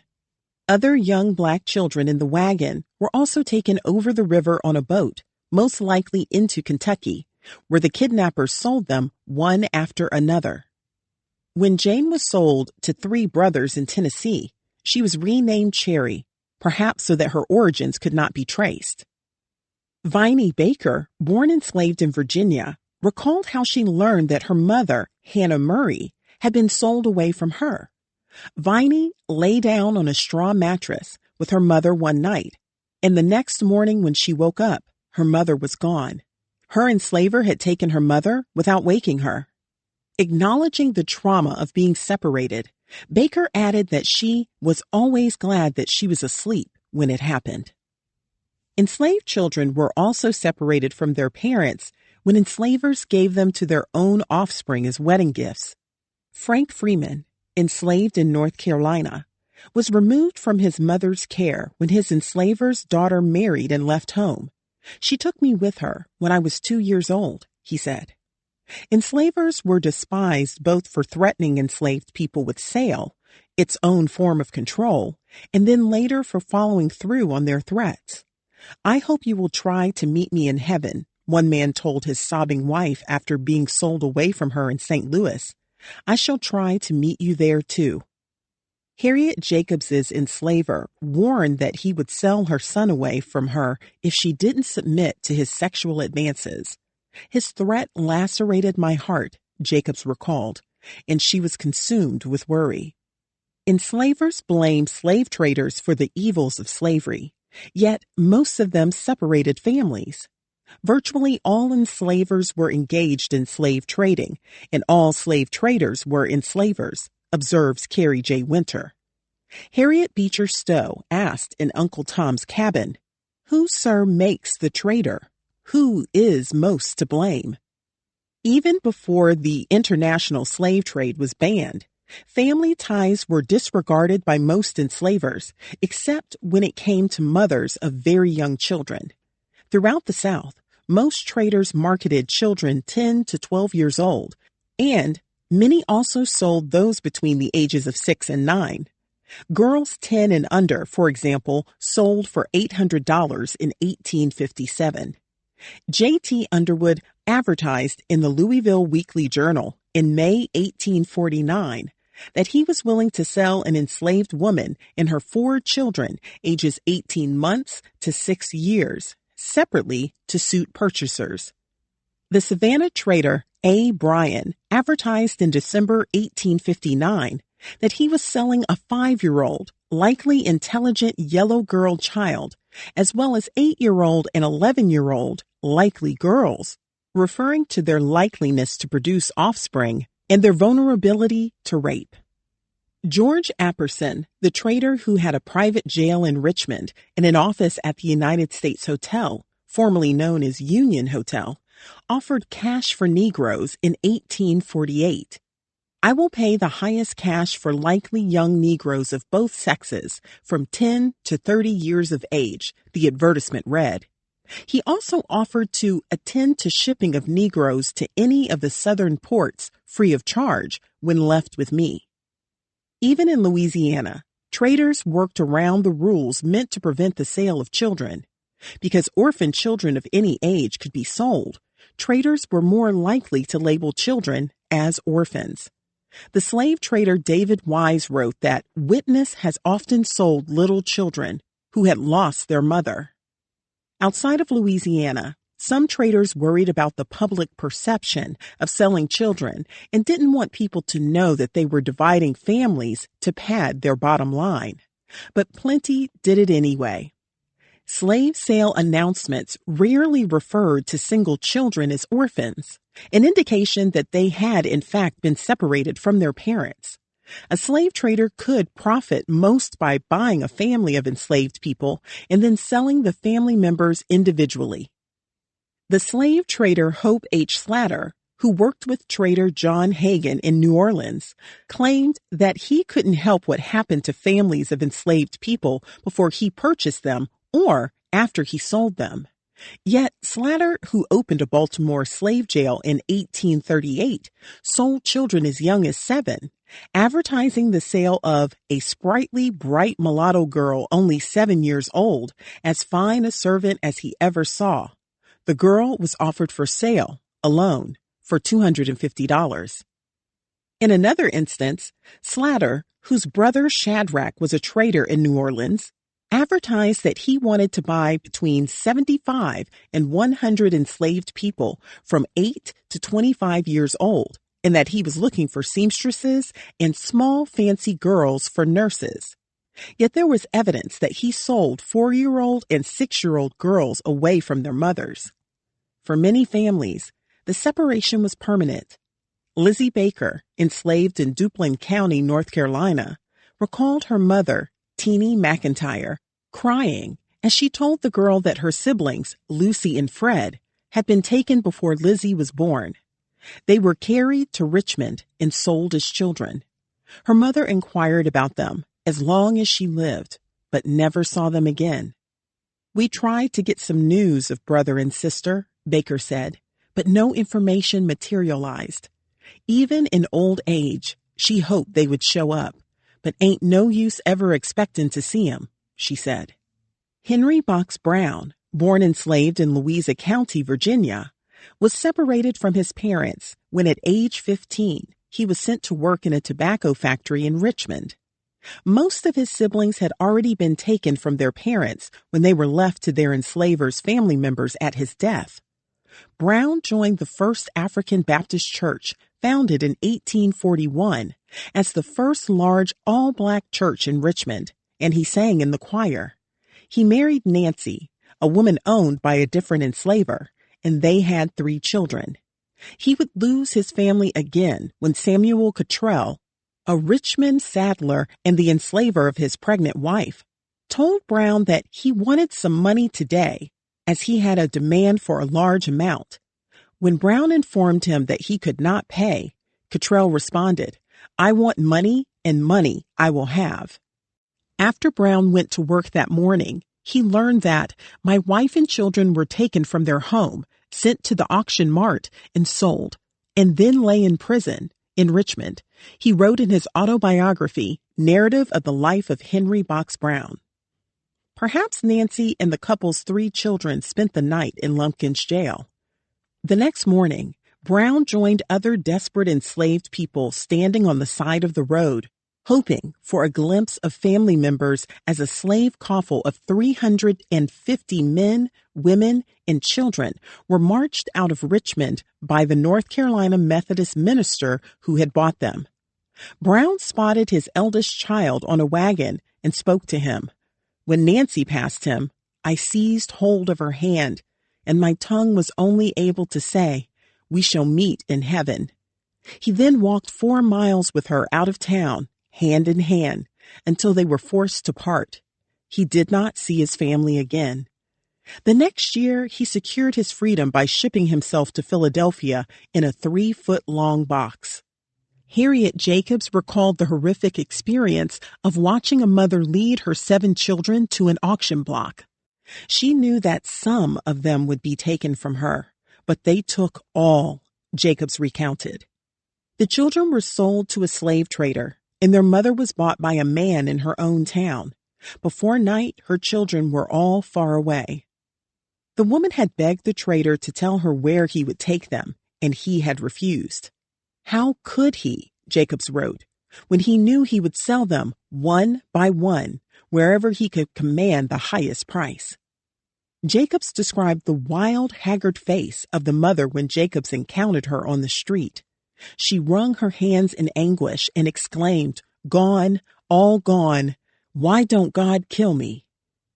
The breaking of familial ties, particularly the bond between parent and child, was among the most damaging and dehumanizing impacts of slavery.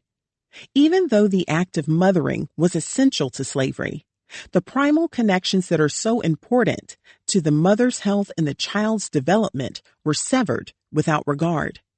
White mothers were put on a pedestal, but Black mothers, whose reproductive freedom was taken from them, were written off as irresponsible and sexually promiscuous, portrayals that have continued today.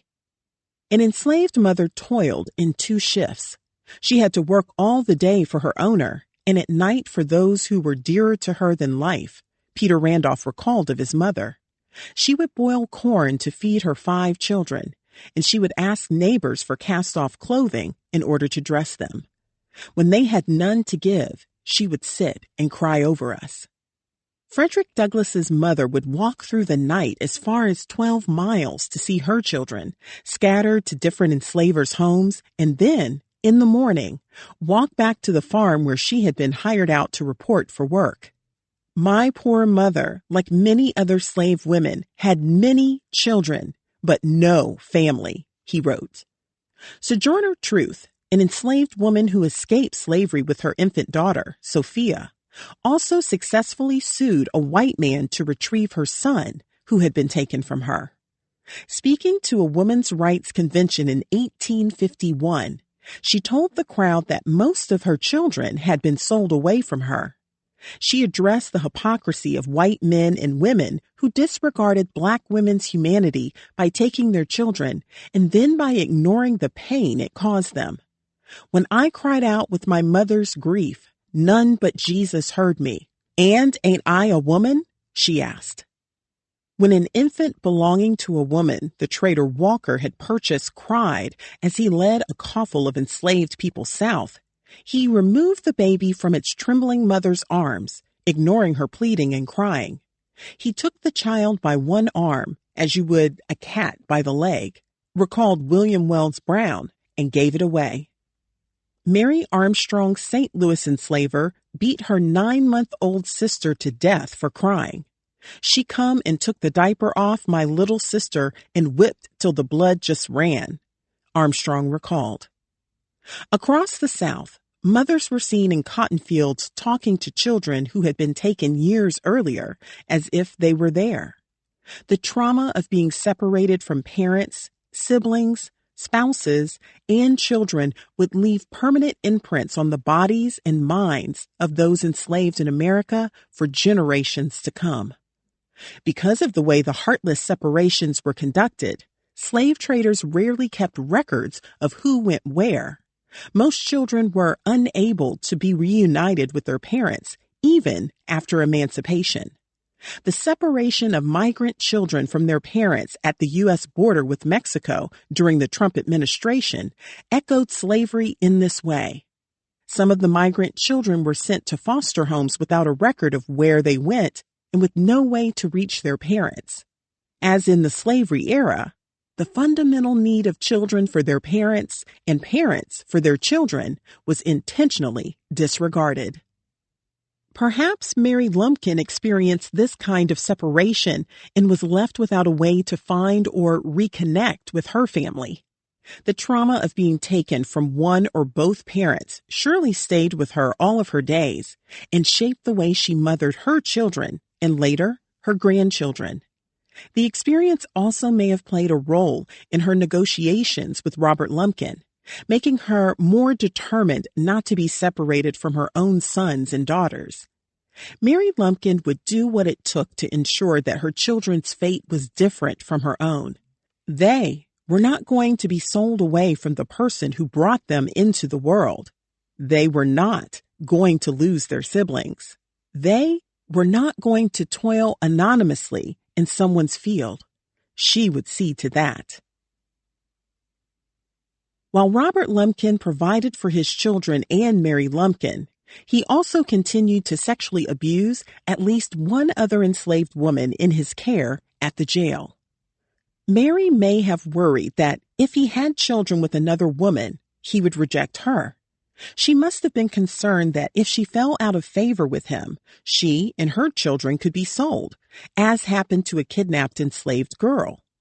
Cherry's enslaver, David Logue, fathered children with her and then, after several years, moved on to a white woman with whom he also had children. When he got into financial trouble, he sold Cherry and her children to his brother and sister-in-law. Later, 2 of her children were sold away from her. A young negress is often her master's mistress, until childbearing in years render it tasteful or convenient to sell the offspring from his sight and exchange her for another victim, wrote Cherry's son, Jermaine Wesley Logan, who was known as Jarm Logue while enslaved. He escaped slavery on his aunt and uncle's horse after he, his siblings, and his mother were sold away from his father. Most enslavers did not care about the happiness of black women they abused or that of the children these unions created. Some enslavers even sold their own children for profit. White people were enslaving themselves, Joel Williamson points out, in the form of their children and their children's children. For some white men, the sexual abuse of enslaved females was both a passion and a business pursuit, notes the historian Michael Tadman. The enslaver Ephraim Christopher, who lived in Greenville, South Carolina, with an enslaved woman named Maria, reportedly sold as many as 13 of their children. He put each child up for sale for $225 when he or she reached about 9 years old, a decision that certainly devastated not only the child, but its mother and siblings as well. A judge in an 1854 court case noted that, by selling a child a year, Christopher had gained great profit from his dazzling abuse of parenthood. The practice of enslavers selling the children they fathered was concerning even to slavery advocates. "We fear that fathers have made a traffic in their own children as slaves," wrote the editor of the Niles Register in 1834. Chris Franklin, enslaved in Louisiana, confirmed that this happened routinely. "They sell them just like other slaves," he said. While serving as Secretary of War under President James Monroe in 1817, John C. Calhoun, a staunch defender of slavery, raised concerns about white men trafficking their own children. He suggested that laws needed to be enacted to free multiracial people. Abolitionists started circulating photos of light-skinned enslaved children, making the case that if people who appeared white could be enslaved, then anyone could be. This was a popular tactic through the war's end. Some white men, many of them married with white wives and white children, did not acknowledge the children they fathered with enslaved girls and women. White women were also skilled at denial, even when the multiracial children under their roofs resembled their own. "Every lady tells you who is the father of all the mulatto children in everybody's household," wrote Mary Boykin Miller Chestnut in her Diary from Dixie. But those in her own, she seems to think drop from the clouds or pretends so to think.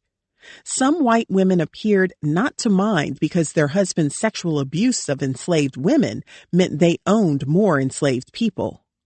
Just as Robert Lumpkin apparently sexually abused other enslaved women on his property, married enslavers were known to do the same in plain sight of their wives, some of whom were unwilling to tolerate the behavior. Lucy W. Norman of Henry County, Virginia, petitioned for divorce in 1848. She claimed that her husband, James B. Norman, brought a Negro servant girl into their bedroom and slept with her on a pallet, kissing the enslaved girl in front of his wife. After keeping the girl in the home for 2 years, he moved out of his wife's home and took the girl with him, living openly in town with her. Another Virginia woman, told of her husband spending months traveling in South Carolina and Georgia, selling enslaved people, and then bringing home an enslaved woman who served as a source of great unhappiness to his wife. The enslaved woman surely was unhappy with her position too. Some white women did not keep silent about white men's misdeeds. One Virginia woman called white men's sexual relationships with enslaved women the one great evil hanging over the southern states, destroying the domestic peace and happiness of thousands, though she failed to reflect on their impact on enslaved women. The practice, she said, was more common than Southerners would admit and pervades the entire society. The white mothers and daughters of the South have suffered under it for years, have seen their dearest affections trampled on, their hopes of domestic happiness destroyed, the woman said. White women tended to blame, not their husbands, but the black women in their home, and they could be ruthless about removing enslaved women they viewed as a threat. White women would sell an enslaved woman and her children in an instant to keep their family intact or to seek revenge against their husband or the woman. The lives of enslaved women and their chances of staying with their children were often as threatened by white women as by white men. Yet some enslavers made it clear that they did not want their own children sold into slavery. In his will, James H. Hammond, the depraved South Carolina governor, directed his white son, Harry, not to sell the children he had fathered with both an enslaved woman, Sally Johnson, and her daughter, Louisa, when she was 12. I cannot free these people and send them north. It would be cruelty to them, he wrote, failing to grasp that sexual abuse and incest were also a form of cruelty. Instead, his racist views dictated that the multiracial children remain enslaved by their white half-siblings and other family members. Do not let Louisa or any of my children or possible children be slaves of strangers, Hammond wrote. Slavery in the family will be their happiest earthly condition. Louisa Piquet, whose father was her first enslaver, noted that the faces of the South's multiracial children stood out as a testimony to the deep moral pollution of the slave states. She suggested that multiracial people in the slave states were, to a great extent, the contribution of enslavers and their sons to the common stock of Southern chattels. Our chivalrous Southern gentlemen beget thousands of slaves, and hundreds of the children of our free white citizens are sold in the Southern slave markets every year, Piquet wrote. She considered the root of these men's longing, asking, what must the hidden life be? Henry Clay Bruce, the brother of the first black U.S. Senator, Blanche K. Bruce, noted, we would have been pure black were it not the immoral men have, by force, injected their blood into our veins to such an extent that we now represent all colors from pure black to pure white, and almost entirely as the result of the licentiousness of white men, Bruce wrote. We are what they made us. Enslavers failed to immediately recognize that multiracial people were more likely to become free because having light skin was a presumption in favor of freedom, observes the historian James Hugo Johnston. They not only had an easier time escaping slavery than darker-skinned people, but were also better able to stay free. Over time, multiracial people became leaders of the abolitionist movement. Two of the first great black leaders, Frederick Douglass and Booker T. Washington, could not identify their fathers, who were almost certainly white. While some white enslavers violated multiple enslaved women, others had a long-term relationship with one black woman. These enslavers at times attempted to do right by the enslaved woman and the children they fathered, but states worked to make it more difficult to set free women like Mary Lumpkin and her children. Johnston argues that it frequently appears that the deceased master is the father of certain slaves and seeks to make provision for his children. He cites John Stewart of Petersburg, Virginia, who, in his will, left my natural colored daughter, Mary Vazineau, a house, property, and all I have at the bank. In Prince George County, Carter Edlow had also freed and provided for his enslaved children when he died. In Louisa County, Ralph Quarles, a wealthy white planter, had 4 children with Lucy Jane Langston, a black woman. Quarles freed her and their daughter Maria, who was born enslaved. Quarles's 3 other children with Langston, all sons, including John Mercer Langston, were born free after their mother was emancipated. The future Virginia congressman established the law school at Howard University and was appointed president of the HBCU, now known as Virginia State University. When Maria married an enslaved man, Quarles purchased and set free his daughter's husband. He then gave the couple a plantation and, in a cruel paradox, several enslaved people. In New Orleans, white masters were known to leave large and valuable estates to their multiracial children. In Louisiana, whose legal systems derived from French law, the condition of the child followed that of the father, unlike Virginia and the other states. Louisianans were generally more accepting of multiracial people because of the region's connection to Spanish and French colonists, who intermarried more freely than the English. But after the Louisiana Purchase in 1803, more Americans settled there, and Louisiana became less accepting of free black people. Louisiana courts began shutting down enslavers who attempted to provide for their multiracial children. After 1808, the courts also made it more difficult to emancipate them. In 1832, Louisiana passed acts to protect white heirs from the too great fondness of the natural parents of such children. An 1833 Louisiana court decision said that an acknowledgement by the father of natural children by his own slave, besides being an offense to morals, is a mere nullity, an act that is legally void. Later, with the Act of 1857, Louisiana prohibited the emancipation of multiracial children. Other states had for years been less accepting of free black people. White leaders expressed worries that black freedom could destroy Southern white society, or perhaps just end white supremacy. In Virginia, fear of uprisings like Gabriel's conspiracy had led to the passage of more restrictive slave codes. The argument of the Quakers and of Democrats like Thomas Jefferson that blacks are humans, too, lost much of its force, notes the historian J. Worrell, Jr. There can be no compromise between liberty and slavery, wrote the Virginia Herald in September 1800. If we keep a ferocious monster in our country, we must keep him in chains. By 1804, abolition seemed hopeless in Virginia as residents became increasingly hostile to the idea. The Virginia Abolition Society, which had been founded by the Quaker Robert Pleasants and joined by Methodists, quietly ceased to exist.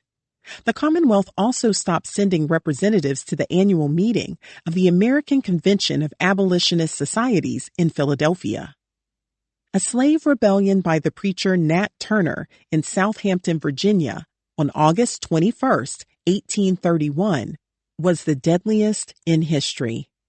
It resulted in deaths of at least 55 white men, women, and children. In response, white people reportedly killed some 36 enslaved people without trials, although one historian has argued that far fewer were put to death. The trials of other enslaved people believed to have been involved started within 10 days, and Turner, who eluded capture for months, was hanged. The rebellion convinced some Virginians to end slavery and remove free black people from the state to end the threat of violence. Some 2,000 Virginians signed petitions asking the state legislature to act. Thomas Jefferson Randolph, the grandson of Thomas Jefferson, proposed a law that would have allowed for gradual emancipation. It was voted down and was the last time the Virginia Assembly seriously considered ending slavery. In 1831 and 1832, the Virginia legislature passed a series of laws reducing free black people to the same legal status as enslaved people. Black men and women were barred from assembling without a white person present. The legislation also restricted black preachers. In 1849, Virginia gave local police the authority to force open the doors of free Negroes and of slaves in the absence of their masters, when access is denied, when in search of firearms or other weapons by authority of a warrant. And in 1860, the state permitted local courts to enslave free black people convicted of felonies. This is the world into which Mary Lumpkin and her children were born, a Virginia where even free black men and women were not welcome and had few rights. She must have dreamed about escaping the restrictions that had limited her life and would limit her children's too. Perhaps she started planting seeds in Robert Lumpkin's mind that she wanted more for their children. Perhaps she was trying to persuade him to join her in protecting them. 4. So well acquainted.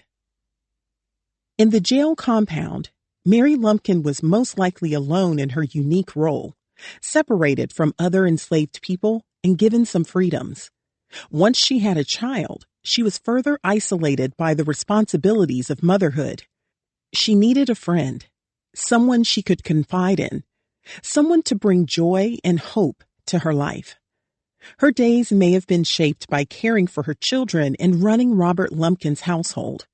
She would have spent her time cleaning up after the children, feeding them, helping them learn their numbers.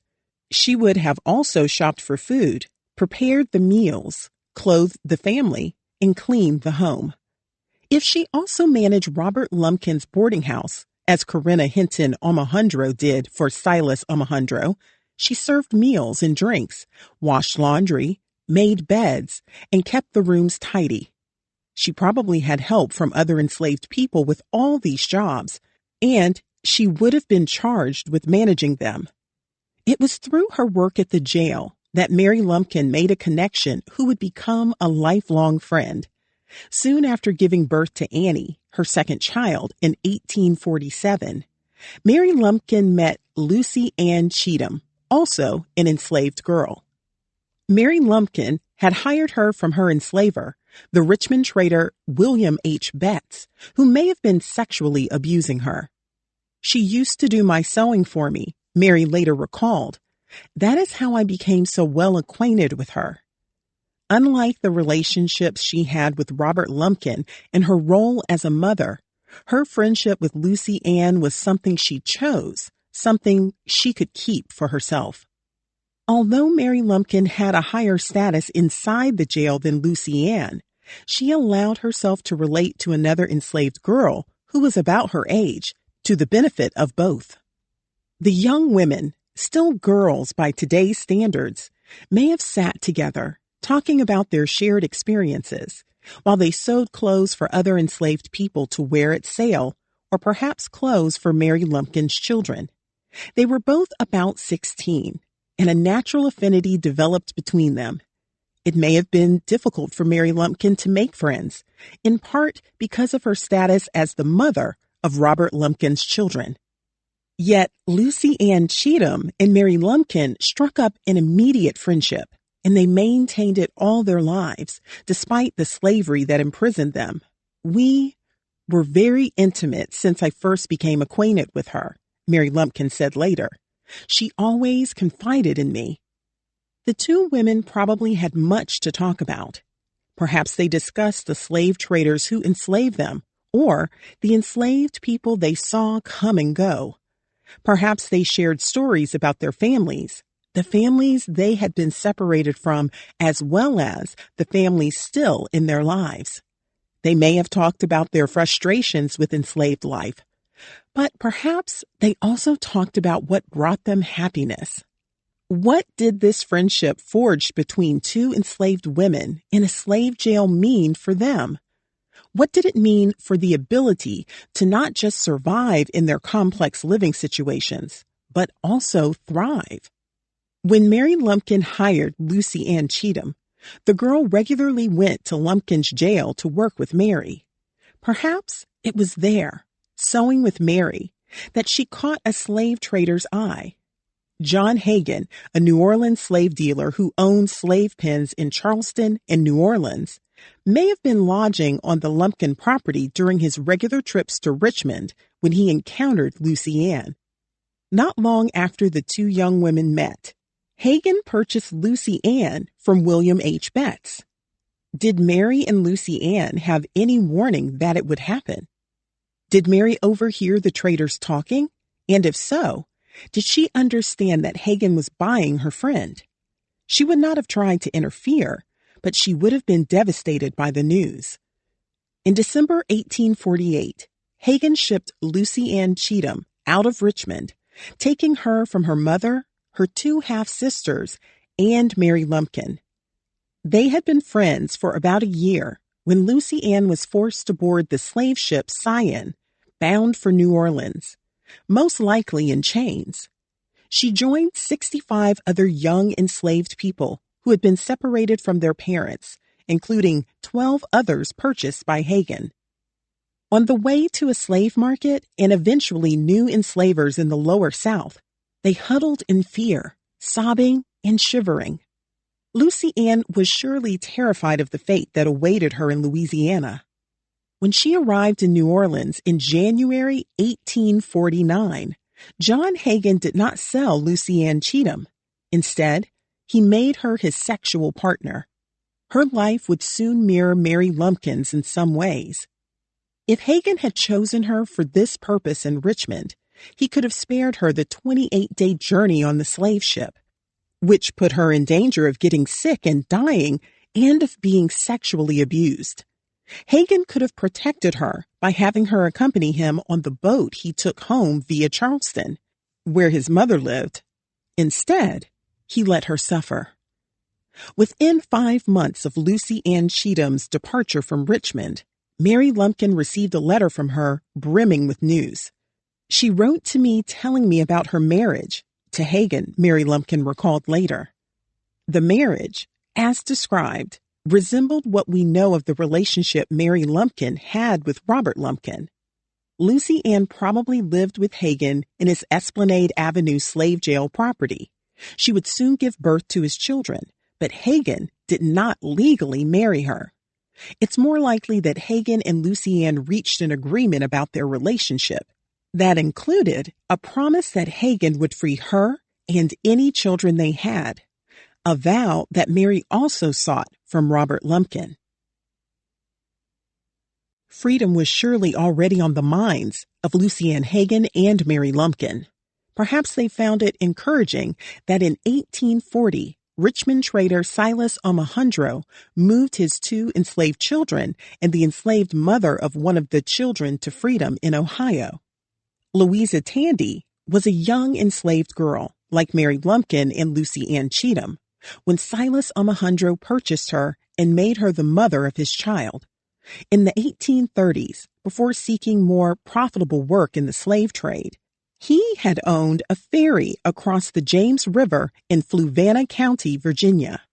He went to work for Franklin and Armfield's Richmond employee, Rice Ballard, and later started a business with his brother, R.F. Omohundro. The origins of his unique family surname are unknown, but it gained notoriety thanks to his nephew, John Burwell Omohundro, the frontier cowboy, Texas Jack. During Silas Omohundro's tenure with Franklin and Armfield, he encountered Louisa Tandy. She gave birth to his son, Littleton, in 1838 when she was about 16. Soon after, he must have begun to think about how to get her to freedom. As the first laws restricting free Black people were passed in Virginia, more Black men and women had moved out of the Commonwealth and landed in Ohio. Quakers who had freed those they formerly enslaved helped them to relocate. John Randolph's will called for the purchase of land in Ohio on which the people he enslaved could start new lives. Other white men who had fathered children with enslaved women realized that there was no future for their children in Virginia and also made plans to move them to Ohio.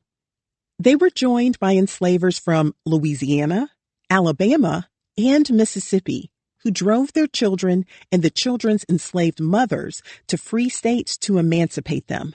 Before long, free Black communities had sprung up in Ohio. The human attachment of fathers to their children could not be destroyed, and white fathers sought means to evade the law as it affected their own children, writes James Hugo Johnston. Silas Alejandro may have chosen Ohio for Louisa Tandy because it was the free state closest to Virginia. Quakers from Virginia had been moving to Ohio for decades, along with the enslaved people they had set free. Some of Ohio's new residents devoted themselves to helping enslaved people escape slavery, and their state would become one of the most important in a network of helpers and hiding spots known as the Underground Railroad. The state's location along the Ohio River across from Kentucky, a slave state, and the 375-mile border between them also made it popular for those escaping slavery. Black residents of Cincinnati lived in homes clustered around the riverfront, where it was easier to hide those attempting to escape. Home to free Black people who were prospering economically and providing educational opportunities for Black children, Ohio was a center of abolitionism in America. 2 years after Louisa Tandy gave birth to Silas Alejandro's child, the mother and son were in Cincinnati, along with 6-year-old Julia A. Hopkins, who was probably the child of Silas Alejandro and another woman. Census enumerators labeled them as free people of color, but Silas Alejandro told neighbors that Louisa Tandy was his wife. He purchased the house in Cincinnati where she and the children lived. In 1840, she gave birth to Martha. Her second child was Silas Alejandro, and the first one born free. For the next 2 decades, Silas Alejandro continued to visit Louisa Tandy and their children in Cincinnati.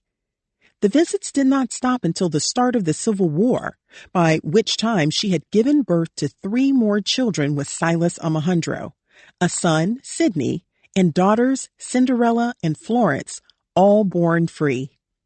Sidney and Cinderella would attend the Hughes School, founded in Cincinnati in 1853, to offer free education for poor white children.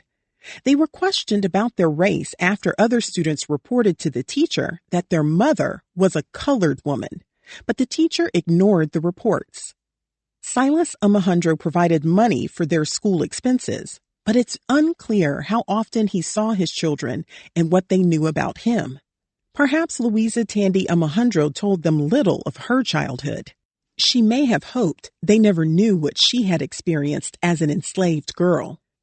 Ohio's Black laws were in place until 1849, nearly a decade after Louisa Tandy Alejandro moved to Cincinnati. The state stopped requiring Black men and women to post bond when they arrived in Ohio, and it lifted a ban on Black residents testifying in court cases against white people.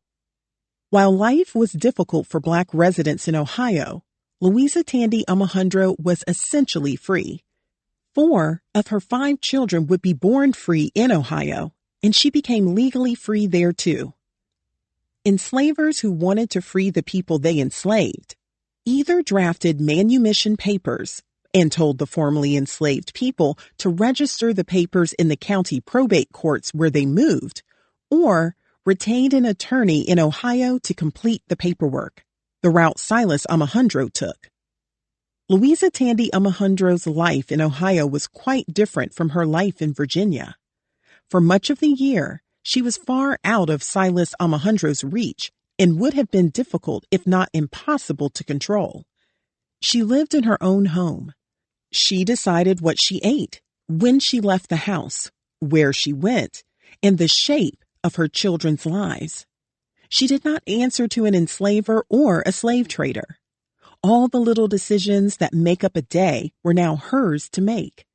Silas Alejandro had hired a white man to check in on her, but other than him, she most likely answered to no one. Yet neither slavery nor freedom was an absolute condition. Not in Ohio, not anywhere. Louisa Tandy Alejandro experienced racism and remained at risk of being kidnapped and sold back into slavery. Luckily, in 1841, a year or so after she arrived in Ohio, the state enacted a law mandating that any enslaved person brought into the state be automatically emancipated. Before then, Southern enslavers regularly visited Ohio accompanied by people they enslaved. White enslavers from the South took women they enslaved on vacation at Tawawa Springs near Xenia, and some of them probably tried to escape. State laws had allowed the enslavers to stay in the state for unspecified periods of time before the people they enslaved were considered free. Some continued to work as indentured servants once in Ohio, and others may have remained under the control of enslavers via threats that they would be returned to a slave state if they didn't behave. Living 500 miles away in Richmond, Silas Omohundro's primary form of control over Louisa Tandy Omohundro would have been financial. He sent her $12,000 a year for the children's education, a vast sum of money in those days, equivalent to more than $400,000 today, and he owned the home where she lived. She may have felt indebted to him and believed it necessary to submit to his sexual advances when he traveled annually to Ohio. Her last child was born in 1852, a dozen years after Silas Omohundro took her to Ohio. Certainly, Louisa Tandy Omohundro, a seamstress, benefited financially from her connection to a wealthy white slave trader. Some, if not all, of her children passed for white, though neighbors gossiped about Louisa's race. She took Omohundro's distinctive surname for herself and for her children in an attempt to claim whiteness. Some slave traders in Robert Lumpkin's circle worried about the welfare of the children they fathered with enslaved women. They realized that, as the value of enslaved people rose, their own children, born enslaved, were at risk. While many enslavers refused to acknowledge their children and some even sold them away, there were men in Lumpkin's circle who cared for their offspring with enslaved women. Silas Omohundro's decision to relocate Louisa and his children surely encouraged other Richmond slave traders, including Robert Lumpkin, to consider freeing their enslaved children and moving them out of the state. These men knew that other enslavers would view their children as property, not as cherished offspring. Moving them to a free state could prevent them from being seized or stolen and keep them safe. When Silas Omohundro sent Louisa to Ohio, he not only protected her and his children, but also provided Robert Lumpkin and other local slave traders with a roadmap for freeing their children and the children's enslaved mothers. Perhaps more importantly, enslaved women like Mary Lumpkin and Lucy Ann Hagan could do more than dream about becoming free. They could see it as a real possibility. They could lobby on their own behalf to be freed, just as Louisa Tandy Omohundro had been. Isolated in their distinct line of work, slave traders made their own communities out of the men with whom they worked and lived in Shockoe Bottom. The enslaved women who gave birth to their children surely struck up friendships too. Robert Lumpkin, Silas Omohundro, and Hector Davis lived in close proximity in the 1850s. By then, all three men had children with much younger enslaved women. After Louisa Tandy Omohundro was relocated to Cincinnati, Silas Omohundro had his first child with Corinna Hinton Omohundro by 1849 when she was 16. The auctioneer Hector Davis, by 1852, had a child with Ann Banks Davis, a 22-year-old enslaved woman. At that time, Robert Lumpkin already had 3 children with Mary Lumpkin. These 3 men shared their homes with visiting slave traders. They executed wills for each other and may have loaned each other money. They also socialized together and may have occasionally chosen to do so with the black women with whom they had children. Perhaps Silas Omohundro hosted dinner parties, using the collection of fine silverware and china he had amassed. Bacon Tate, who had began having children with a free black woman by 1843, once noted that he had not sit at a table in a private house with white ladies for more than 20 years, indicating that Black women, either free or enslaved, were a regular presence at their gatherings. Outside of socializing, these Black women were likely to have already encountered each other in everyday life. Unlike most enslaved women, they did not have a chance to bond while working in the fields. Yet, they may have found community with each other because of their similar situations. Perhaps, with the limited freedom they were allotted, they passed each other on 15th on their way in and out of their enslavers' properties. Maybe they ran into each other at the market on 17th Street, where they could strike up friendships beyond the prying eyes of the men who enslaved them. The women may have been permitted to visit each other at their enslavers' respective homes and slave jails, and perhaps they shared access to enslaved people who did chores for them. They may have savored the chance to interact with other women who walked the same fine line between free and enslaved, between Black and white. In their world, those who were free and those who were enslaved were not so easily distinguishable. Perhaps Corinna Hinton Alejandro told the others that she had persuaded Silas Alejandro to allow her to move around the city freely to run errands and was sometimes mistaken for a white woman. She may have gone to shops to purchase fabrics with the cash he gave her to buy clothing for her children. Perhaps she took her watch to the watchmaker to have it repaired, and maybe she went to the tailor to be fitted for a dress. Did Mary Lumpkin and Anne Banks Davis ask permission to do the same, telling Robert Lumpkin and Hector Davis about the freedoms that Silas Alejandro permitted Corinna Hinton Alejandro? By interacting with each other and swapping stories, did one woman's limited freedom begin to extend to the next? Corinna Hinton Alejandro may have also shared how much she did to run Silas Alejandro's business. She was responsible for clothing all of the enslaved people who came through the jail. She also managed his boarding house, serving meals and drinks.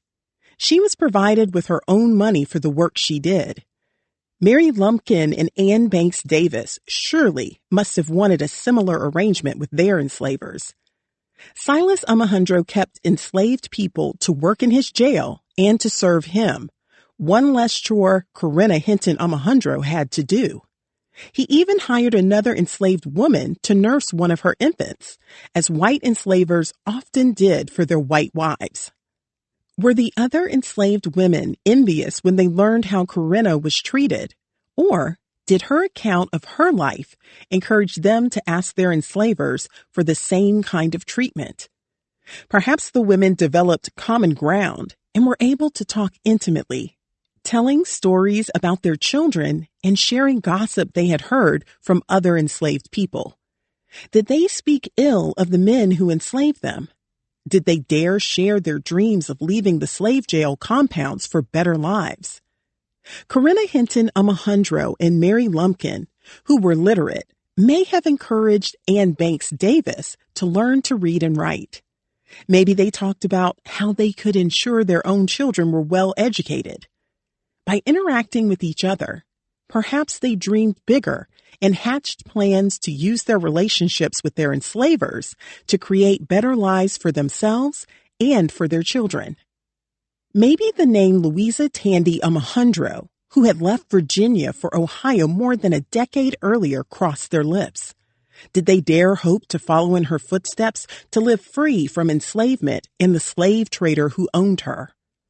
By the early 1850s, they may have already been plotting to get their children and themselves to a free state.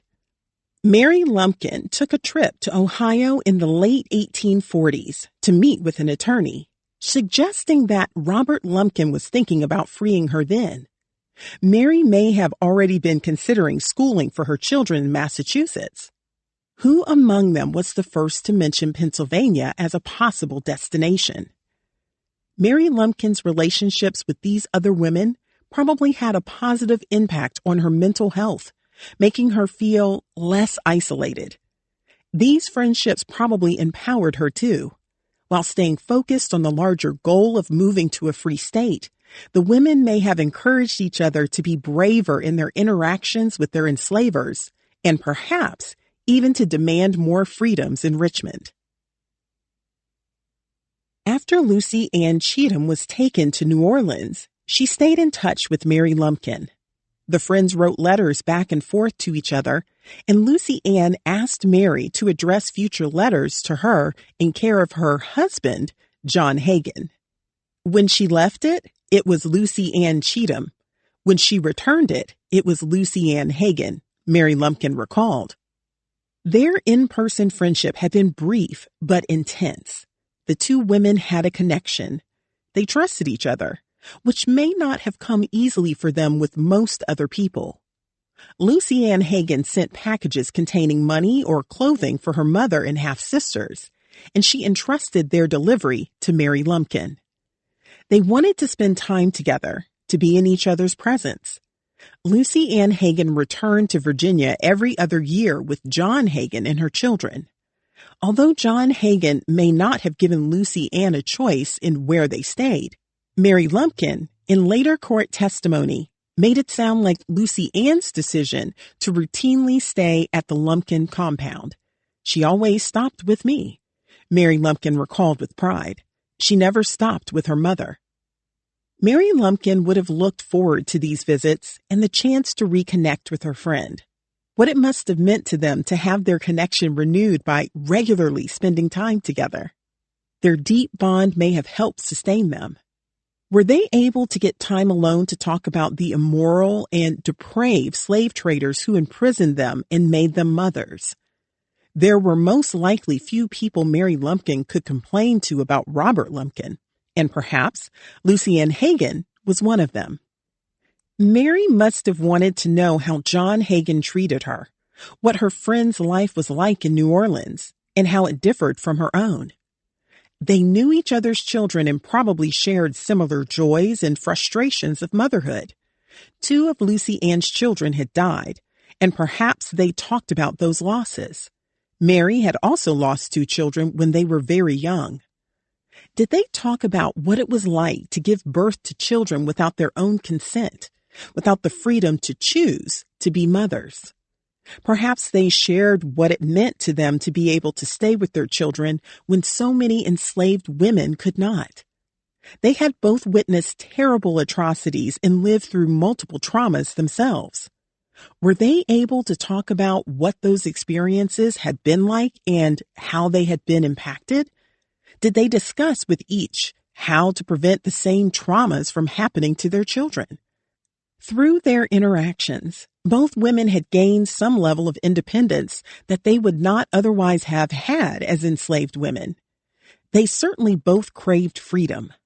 Lucy Ann Hagan had brazenly named her daughter after the Swedish writer Fredrika Bremer, who wrote critically of the sales of enslaved people she witnessed in Louisiana and the slave jail she visited in Richmond. Perhaps they spoke often of attaining freedom and discussed what it would mean for them and their children. Maybe Mary Lumpkin told her friend she would demand money from Robert Lumpkin to make it happen. The two women were surely able to understand each other's lives better than most anyone else, and they must have been a great comfort to each other. Maybe their sisterhood was not just a balm for mutual sadness, but a tool for survival. In lives that were traumatic and difficult on many levels, lives that spanned from enslaved girlhood to free womanhood, their friendship was a form of resistance. 5. Anthony Burns in the Fugitive Slave Act. An enslaved man who had escaped Richmond slavery only to be captured in Boston was delivered to Lumpkin's jail in 1854. Robert Lumpkin was to ensure that the man, Anthony Burns, paid a steep price for escaping and for embarrassing the South. After a trial that captivated the American public, Robert Lumpkin saw to it that Burns, a tall, dark-skinned man with a scar on his face and an injured hand, would feel the South's wrath. He locked Burns in a tiny attic room. His feet, and hands chained. The jailer gave Burns old water to drink and rotting meat to eat. The mother of Robert Lumpkin's children took another tactic. Mary Lumpkin developed an interest in the young man whose trial had locked the nation in heated discussion about whether slavery should continue. Perhaps she had attended church with him before he escaped slavery.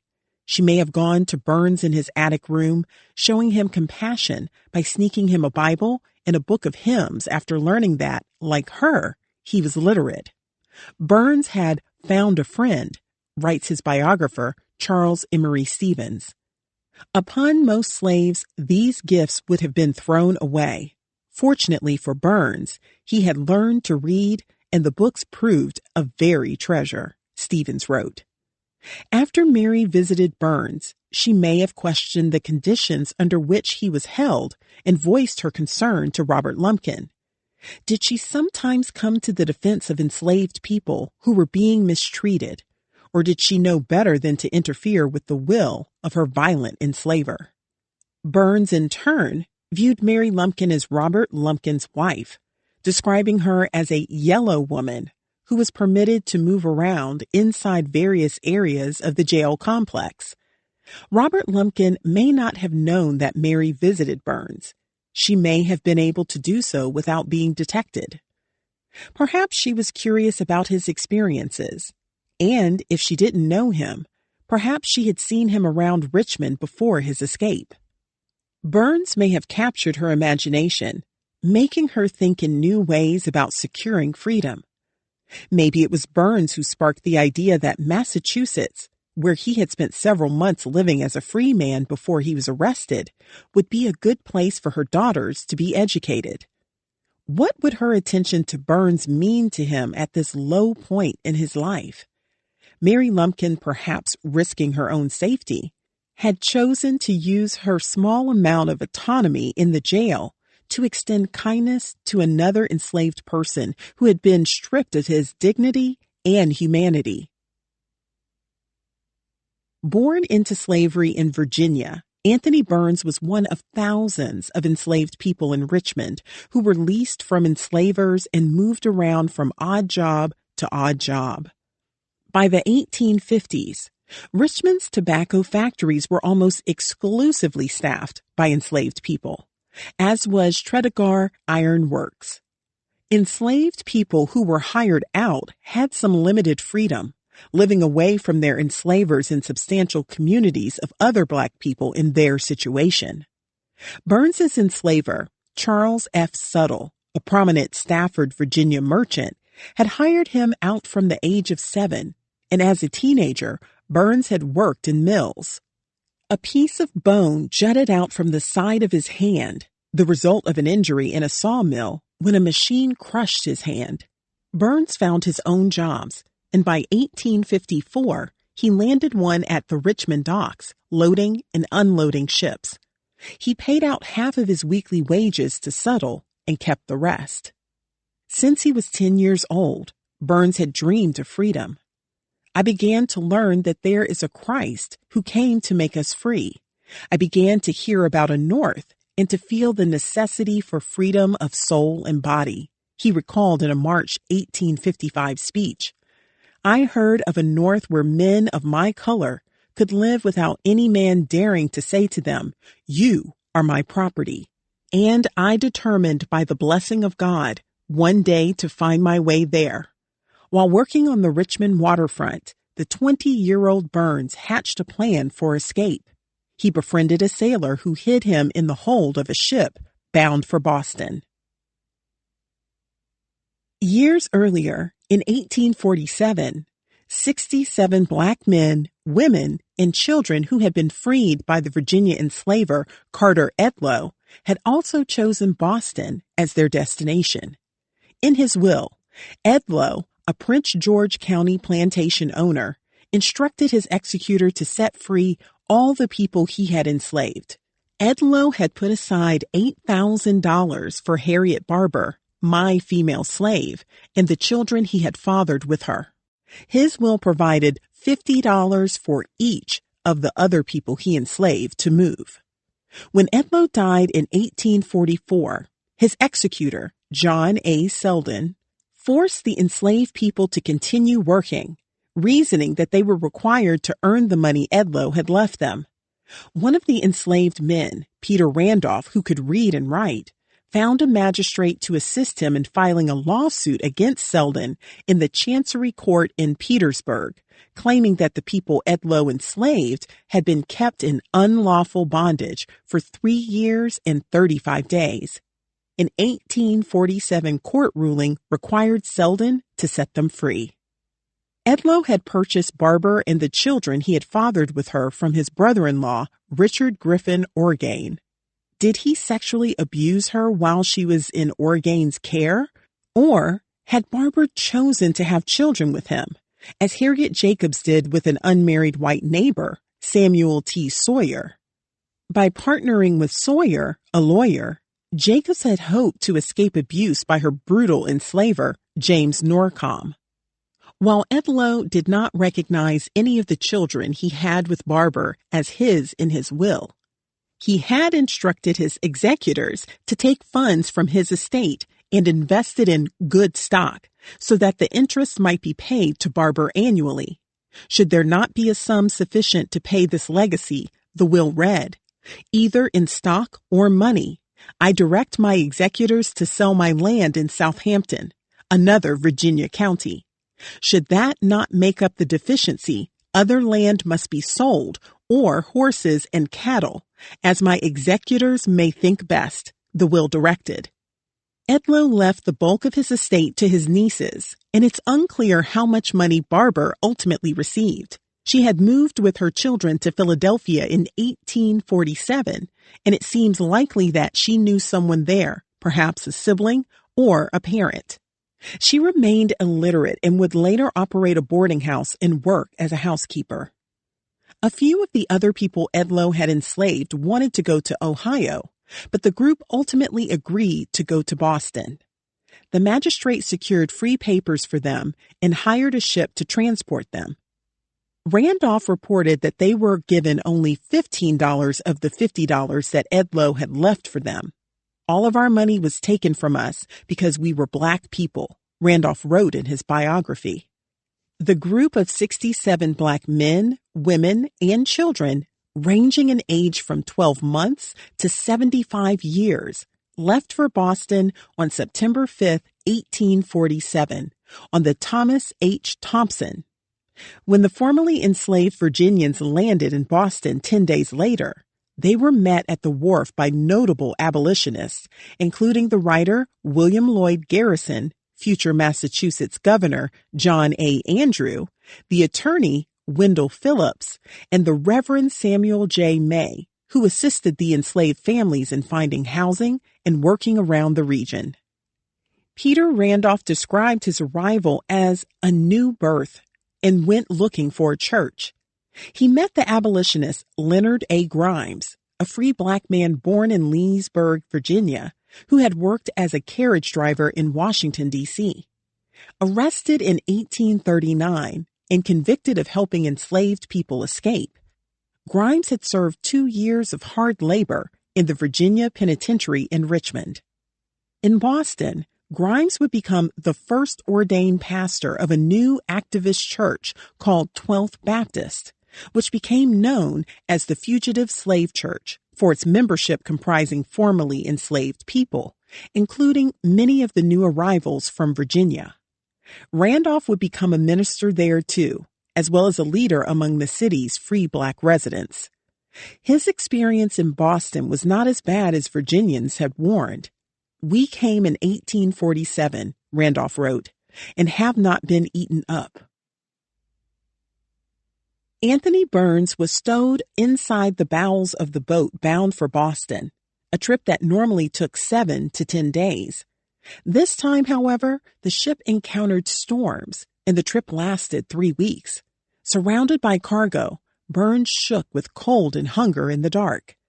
Within weeks of docking in Boston, he found a job at Mattapan Iron Works in South Boston and made his way to 12th Baptist Church, where he likely met the black abolitionist Coffin Pitts, who owned the clothing shop on Brattle Street. Pitts invited Burns to stay at his home and employed him at his store. Burns had learned to read and write as a child by listening when his enslaver's sister taught the alphabet to white neighborhood children.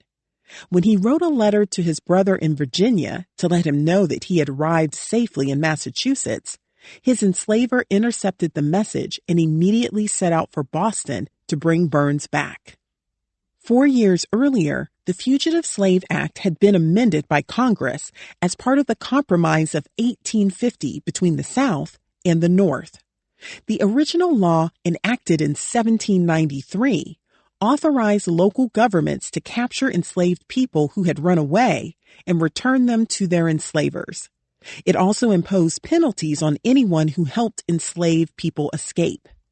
It was among the most controversial laws of the early 19th century because white people were empowered to take into custody black men and women they merely suspected were escaped enslaved people, denying them a trial and the right to defend themselves.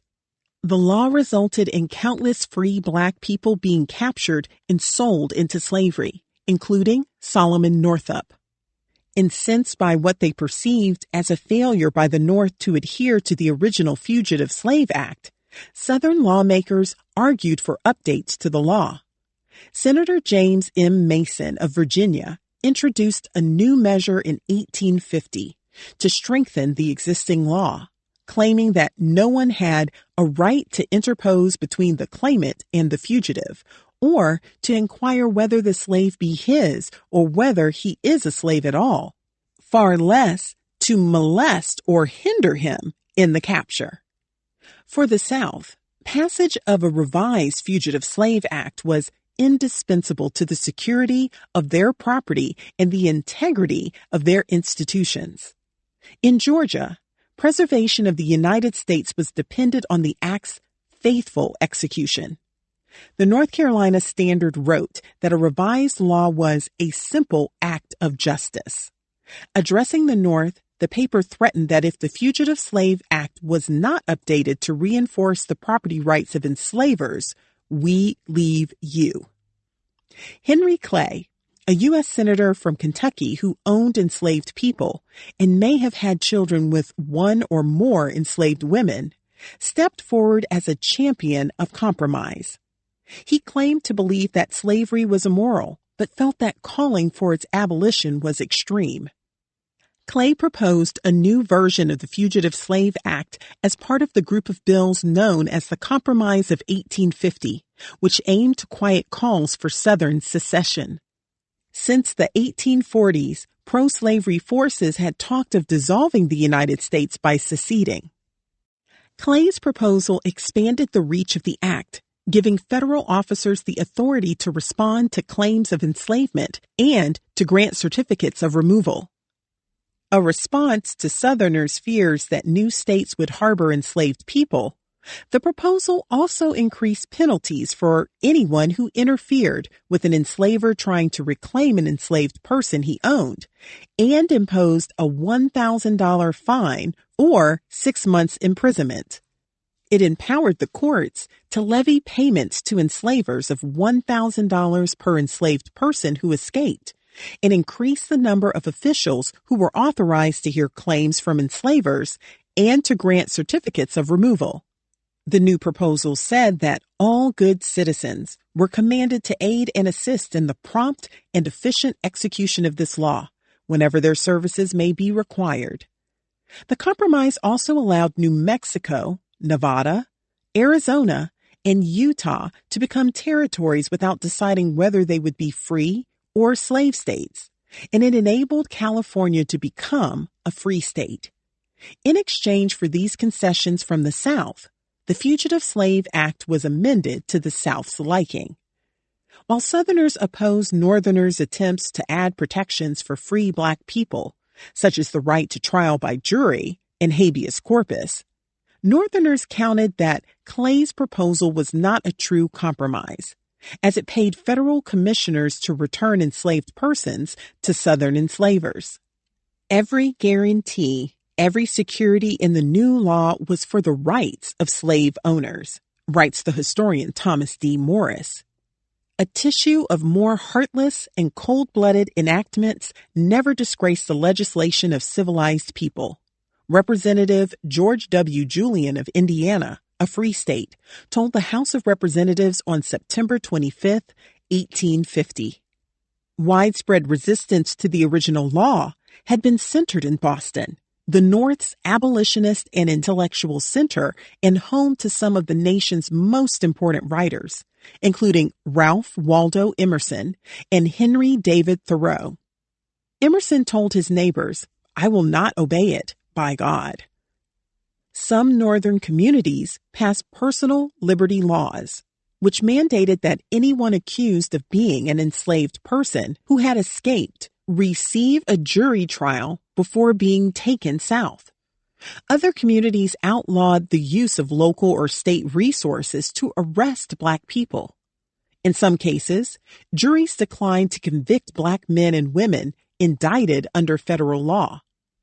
Many Northerners saw the passage of the Compromise as evidence that the South was conspiring to spread slavery through coercion and force, regardless of the will of Northern voters.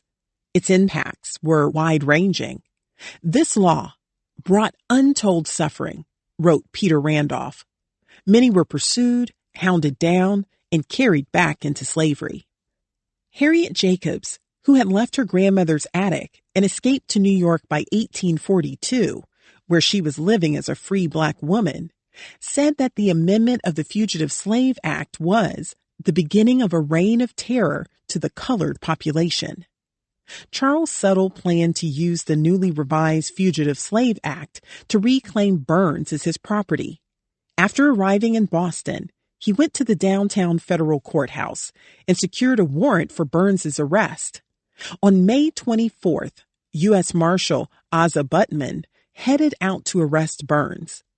Concerned that Boston's abolitionist community would rally to help Burns if they learned about his arrest, Butman lied about why Burns was being stopped, taking him into custody on the pretense that he had stolen items from a silversmith's shop. Burns assumed that he was being arrested in a case of mistaken identity. But after he was locked in a jail cell on the third floor of the federal courthouse, Suttle entered and confronted him.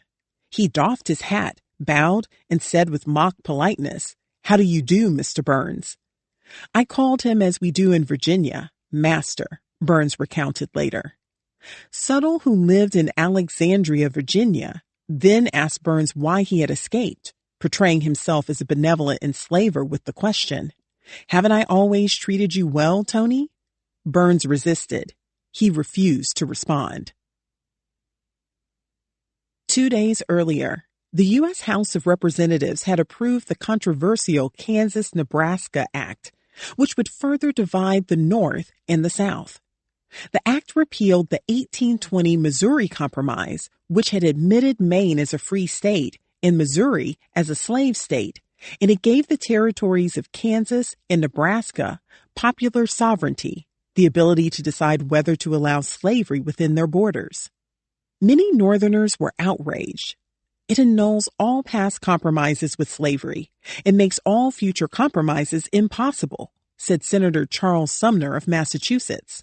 Thus, it puts freedom and slavery face to face and bids them grapple. To Massachusetts Democrats, passage of the Kansas-Nebraska Act in the House was evidence that the West would soon be opening up to slavery. On the evening of Burns's arrest, Democrats poured out of the Customs House on State Street, dragging cannons into Boston Common and setting them off.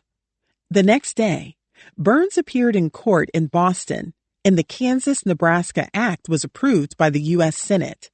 The confluence of these events would transform Anthony Burns into the most famous slave in America and inspire a pocket revolution in Boston.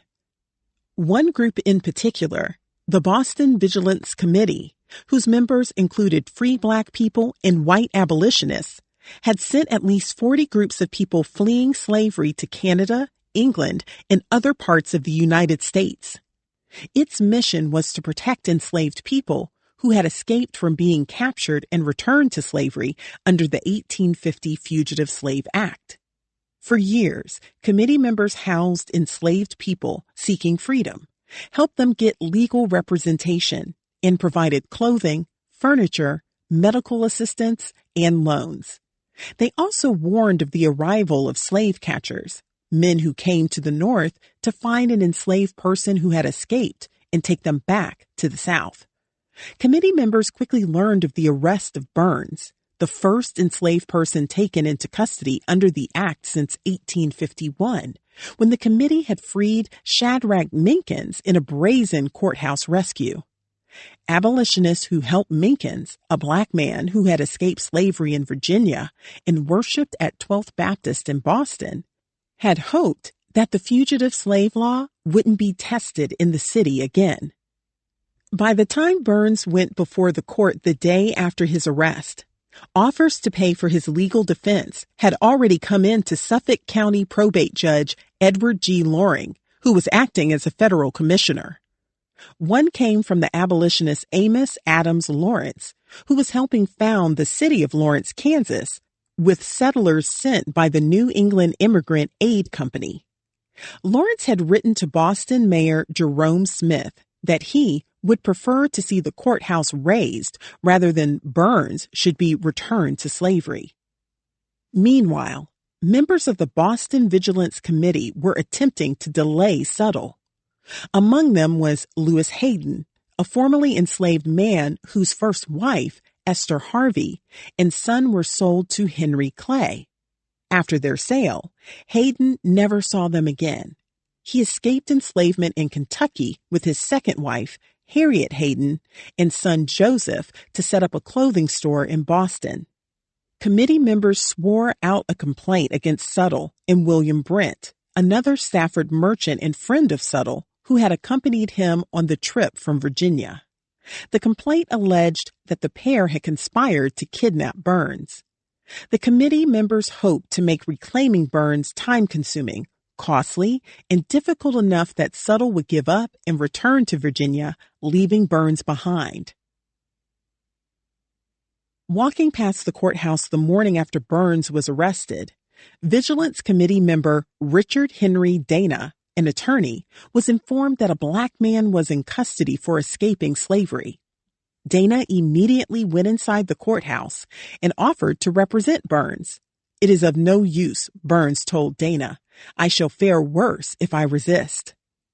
Commissioner Edward G. Loring granted Dana's request for a delay, against the objection of Suttle's Boston attorney, Edward Griffin Parker.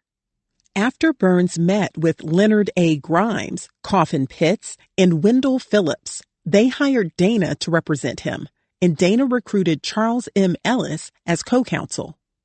The pair began preparing Burns's defense. Meanwhile, abolitionists plastered flyers on city buildings that read, "The kidnappers are here." Some anti-slavery advocates from outside Boston happened to be in town for an abolitionist convention and a gathering of women's rights groups. Among them was Harriet Beecher Stowe, whose novel, Uncle Tom's Cabin, published 2 years earlier, had helped radicalize white Northerners against slavery. As other abolitionists heard about Burns's arrest, they made their way to Boston. On May 26, some 5,000 white abolitionists gathered at Faneuil Hall to devise a plan to free him. Phillips called for a group to gather at the courthouse the next morning. He compared the Kansas-Nebraska Act to knocking a man down and said that the use of the Fugitive Slave Act to arrest a formerly enslaved man was spitting in his face after he is down. A smaller group of mainly black abolitionists met at the Tremont Temple, a church and gathering place, and decided to attempt to free Burns that night. They marched to the courthouse, which had been fortified after abolitionists rescued Shadrach Minkins from the building. Still, Boston abolitionists, led by Lewis Hayden and Thomas Wentworth Higginson, a white Vigilance Committee member and minister, believed it was worth trying to free Burns. After 200 men arrived at the courthouse that night, the crowd grew to about 2,000, yelling, "Rescue him!" Officers closed the main courthouse doors and the crowd attacked one door. When a gun went off, they moved to another door and using a stout beam, guided by a dozen people, violently rammed it, creating an opening large enough for Higginson and a black protester to squeeze through. 30 to 40 shots were fired, killing Federal Marshal James Batchelder and wounding several people, and the abolitionists were forced out by deputies. 13 people were arrested and military troops arrived on the scene. That was the last attempt to spring Burns from his holding cell. While work was underway to prepare for the trial, Reverend Leonard A. Grimes attempted to buy Burns's freedom. Some 40 members of his congregation had fled to Canada after the passage of the Fugitive Slave Act. Hoping to keep Burns in Boston, Grimes offered Suttle $1,200, and the enslaver agreed to the price. A deadline had been established for the sale, but court officials blocked it, perhaps because federal officials had sent word that they did not want Burns freed. Grimes was bitterly disappointed and tried after the deadline passed to talk with Suttle, who backed out of the agreement and instead promised to sell Burns to him after he was returned to Virginia. A trial before Loring began on May 29th and lasted 3 days, with hundreds of federal guards stationed inside the Boston courthouse. A crowd of thousands was gathered outside when Loring delivered his June 2nd ruling. He ordered that Burns be returned to Virginia. The decision was a grievous disappointment to us all, and chiefly to the poor prisoner, Dana recalled. Bells tolled around Boston, and as word spread by telegraph to other communities, bells tolled around the entire Commonwealth of Massachusetts. Dana and Grimes stayed with Burns while the courtroom was cleared. Burns worried that he would be sold to New Orleans, and Grimes, trying to keep his spirits up, pressed a piece of paper with his address into Burns's hand and asked him to write from Virginia. Wendell Phillips solemnly informed Burns, "You must go back. There isn't humanity. There isn't Christianity. There isn't justice enough here to save you." Dressed in a top hat and tails, as enslaved men for sale in Southern markets sometimes were, Burns was escorted by some 2,000 officers, including Massachusetts soldiers, Boston police officers, and federal troops, on his march from the courthouse down State Street to a waiting ship at Long Wharf. Store windows on the route were draped in funereal black crepe paper, and flags hung upside down in a distress signal. An enormous coffin, marked with the word Liberty, was suspended across State Street. Boston newspapers released freshly updated editions hourly, selling them on the streets. Back in Richmond, the news probably spread quickly as well. Robert Lumpkin must have read reports of the trial outcome and talked about it with other slave traders and with the enslavers boarding with him. Mary Lumpkin may have whispered about it with her friends. Perhaps they already knew that Burns would be returned to Lumpkin's jail. In Boston, Burns passed some 50,000 people who closed businesses and left work and school early to line the streets. The crowd filled in around him, hissing and howling at his escorts, "Shame, shame," and screaming, "Kidnappers." Military officers passing by taunted the crowd by singing, "Carry me back to old Virginia." Someone launched cayenne pepper into the crowd. At the wharf, officers loaded Burns onto the John Taylor, an American vessel typically used to enforce customs regulations. President Franklin Pierce had chosen to make an example of Burns in order to prove that he would uphold the Fugitive Slave Act, and he did so at an exorbitant price to taxpayers, as much as $100,000. The ship left the wharf that afternoon with Burns aboard, amid a storm of groans and hisses, weaving its way through little boats that had anchored in Boston Harbor to witness the event. Once at sea, Burns was transferred to the revenue cutter Morris, a U.S. Coast Guard boat commissioned in 1847 and armed with a cannon, muskets, and pistols to enforce customs regulations. Thousands of people who had gathered on the Boston streets filled train cars to return home to other city neighborhoods and the leafy suburbs. The poet John Greenleaf Whittier, a Quaker and abolitionist, jotted down his feelings about the day. As I thought of liberty, marched handcuffed down the sordid street, the solid earth beneath my feet reeled fluid as the sea. The Richmond Enquirer issued a white supremacist response to Burns's return to Virginia. He is a young and tall black Negro who would be very useful in a cotton field, the paper opined. Burns arrived in Norfolk before being transferred to Richmond. Suttle's friend, William Brent, delivered Burns to one Robert Lumpkin himself, who escorted Burns to his jail. Perhaps his arrival created a spectacle, with onlookers gathered on the streets of Richmond to watch the man who had been briefly free return to slavery. When Robert Lumpkin met up with him, he ordered Burns to put his hands behind him. This done, the jailkeeper proceeded to fasten them together in that position with a pair of iron handcuffs, as noted by Charles Emery Stevens.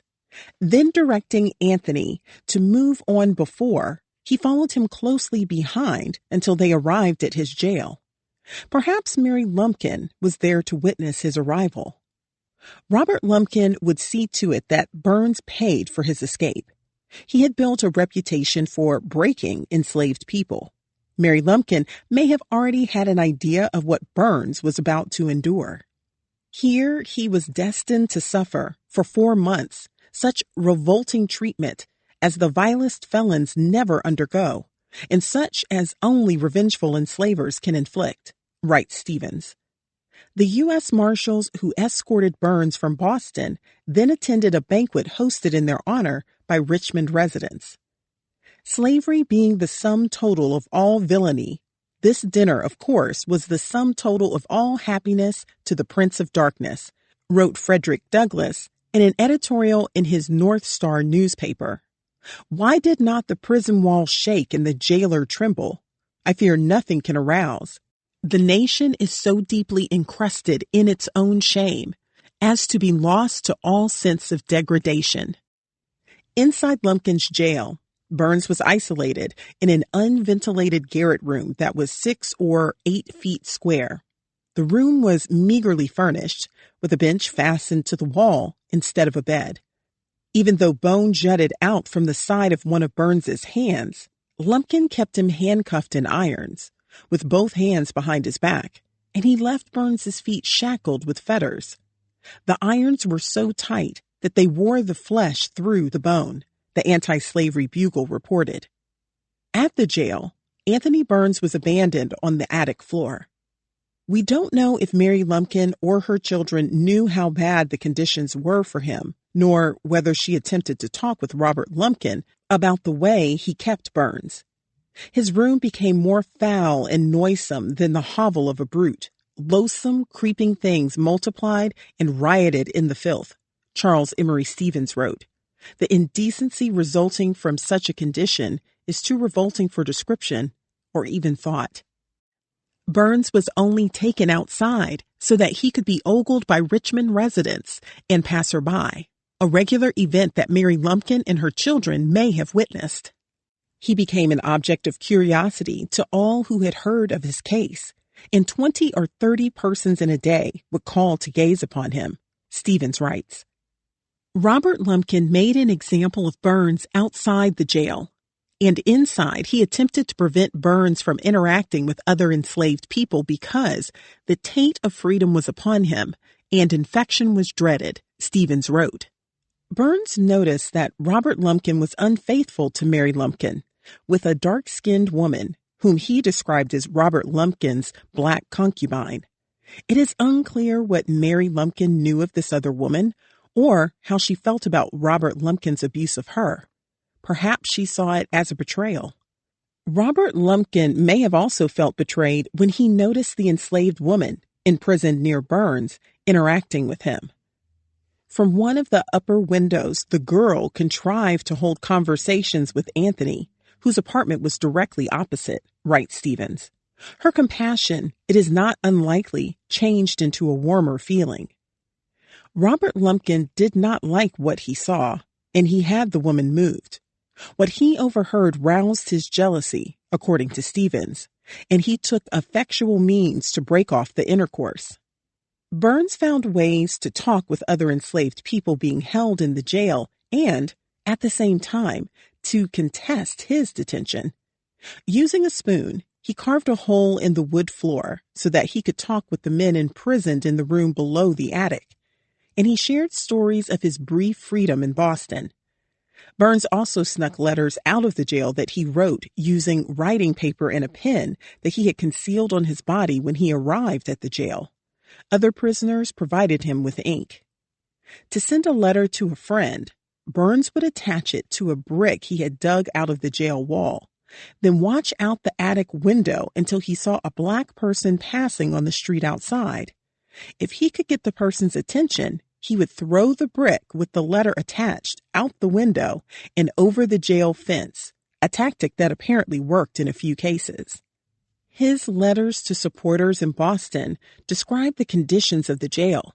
He told them that enslaved people were packed into small rooms, chained to one another, nearly starved, and often whipped. I am yet bound in jail and am wearing my chains night and day. I am for sale. He wrote to Richard Henry Dana, his attorney. He asked Dana to buy his freedom, suggesting that his enslaver would take $800 for him. He also wrote to Charles Suttle, his enslaver, describing how sick he was, and Suttle sent his friend William Brent to the jail for an explanation from Lumpkin. During his imprisonment, Burns's irons were removed for a few weeks, perhaps after Suttle's visit, when he had a violent fever and the irons were taken off by order of the physician, Dana recalled.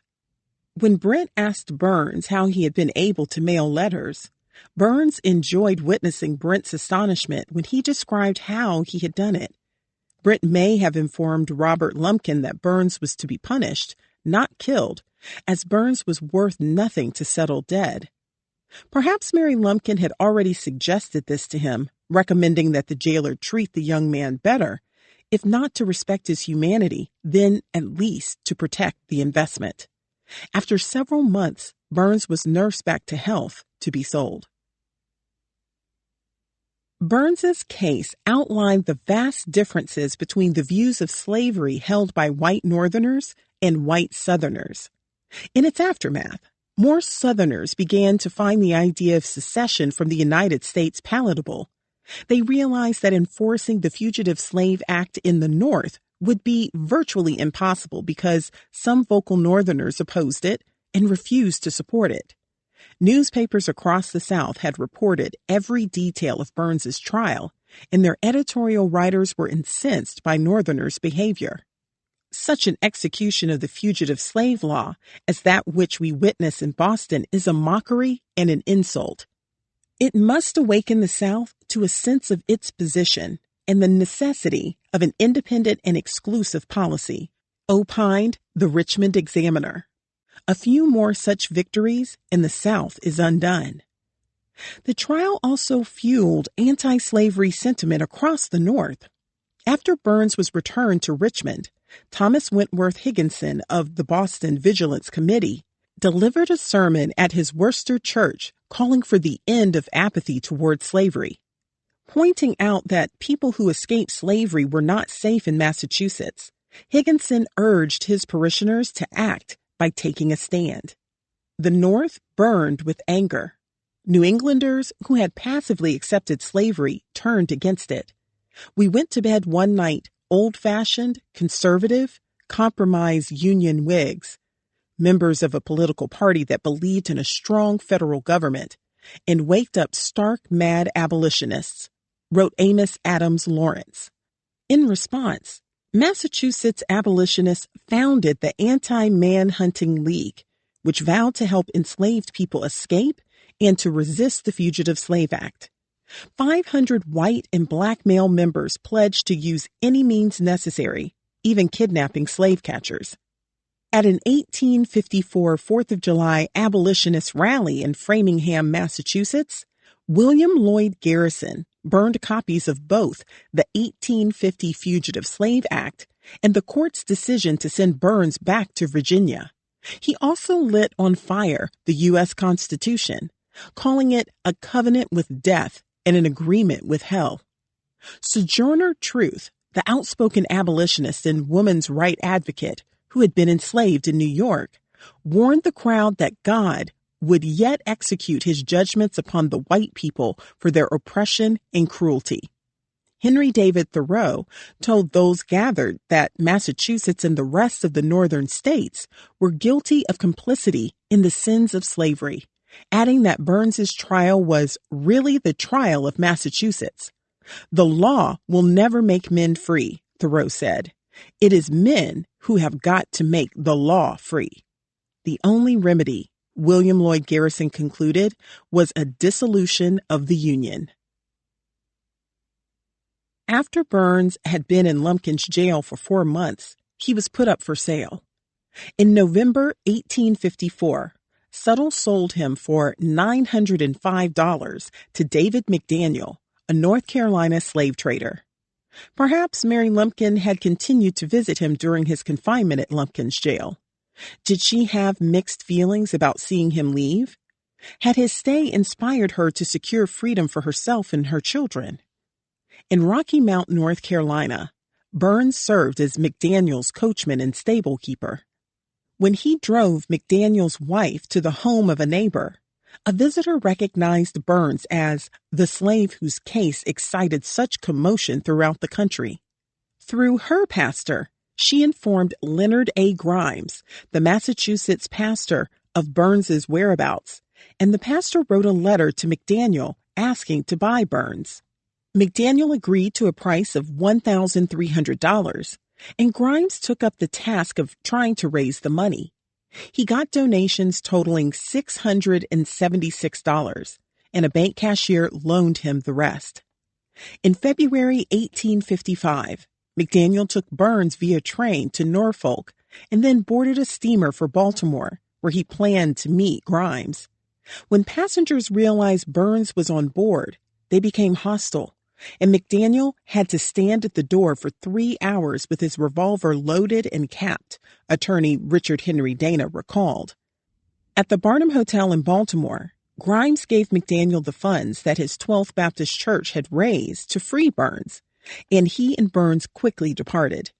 The train then whirled off, Burns's biographer writes, and the land of bondage was forever left behind. Grimes, formerly imprisoned in Virginia, and Burns, a formerly enslaved Virginian, made their way back to Boston, where a few weeks later 1,000 people attended a reception held in Burns's honor at the Tremont Temple. Once settled into life in Boston, Burns went on a speaking tour in Massachusetts and New York and published a book about his experiences. In the protocol of the time, Burns wrote to the Baptist church that he had attended in Stafford, Virginia, asking to be dismissed from membership so that he could join a Boston church. The church wrote a newspaper article announcing that it had excommunicated Burns for the sin of stealing himself from his master and disobeying the laws of God and men. Stunned, Burns responded, "I was stolen and made a slave as soon as I was born," he continued. "That man-stealer who stole me trampled on my dearest rights. He committed an outrage on the law of God. God made me a man, not a slave." Burns later moved to Ohio to attend Oberlin College, the first college in America to admit Black students. He studied for the ministry, but did not complete his degree, leaving school to preach in Indianapolis before making his way to Ontario to lead a congregation. He died in 1862 of complications from the injuries sustained at Lumpkin's jail. The citizens of Massachusetts made sure that Burns was the last enslaved person to be captured under the fugitive slave law in Massachusetts. After his trial, legislators asserted states' rights and vowed not to comply with the Fugitive Slave Act.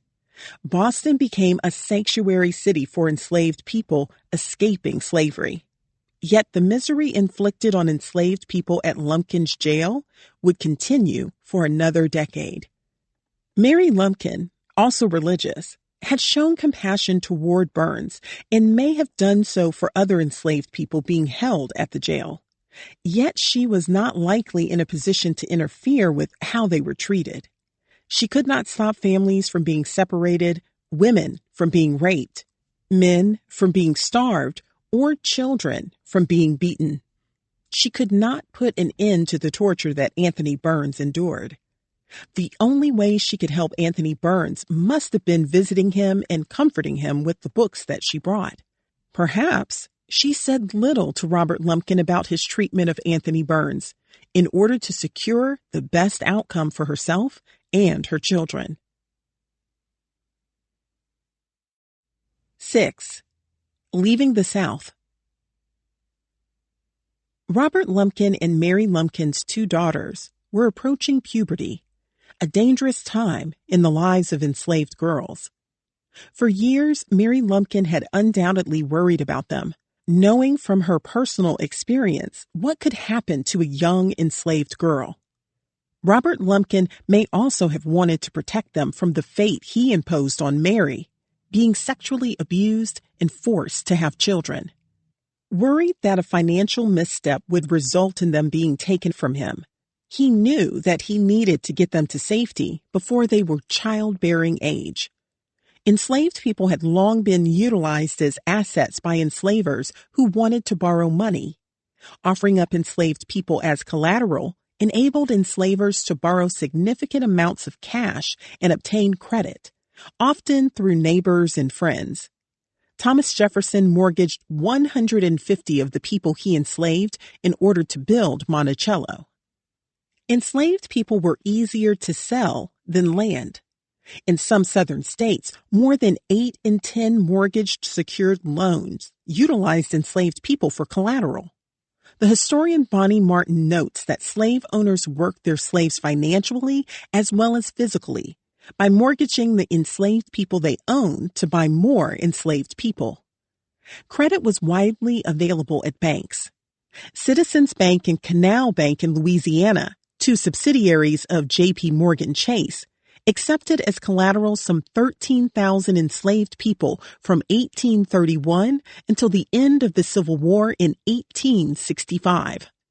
As a result of that practice, banks had to take ownership of enslaved people when the loan recipients defaulted. After foreclosures, one bank owned an estimated 1,250 enslaved people for a period of time. And on occasion, a bank would seize a whole plantation, including the enslaved people who lived there. To liquidate these assets, some banks relied on slave traders to sell the enslaved people. Banks were also forced to search for enslavers who absconded with the people they enslaved and had offered as collateral, while they were trying to foreclose on these defaulters. Mortgages for enslaved people were required to be recorded just like mortgages for homes. An enslaver had a mortgage drawn up by a notary, listing the enslaved person's name and age, and then recorded the mortgage at a city or county courthouse. When creditors made claims on the estate of Tennessee enslaver David Logue, he sold the people he enslaved, including his son Jarm Logue, later known as Jermaine Wesley Logan, along with his siblings and their mother, the enslaved woman renamed Cherry after she was kidnapped from Ohio as a girl. David Logue had treated young Jarm as a pet, caressing him and sometimes allowing him to sleep in his bed, and he had promised Cherry that he would give his son freedom. Later, when liens were placed on his property, David Logue determined that he could not keep his word to Cherry and also become solvent. He was deeply grieved, but not so much grieved that he was willing to adopt the only expedient that would avert it. Logan wrote of his father in his autobiography, to set the captives free.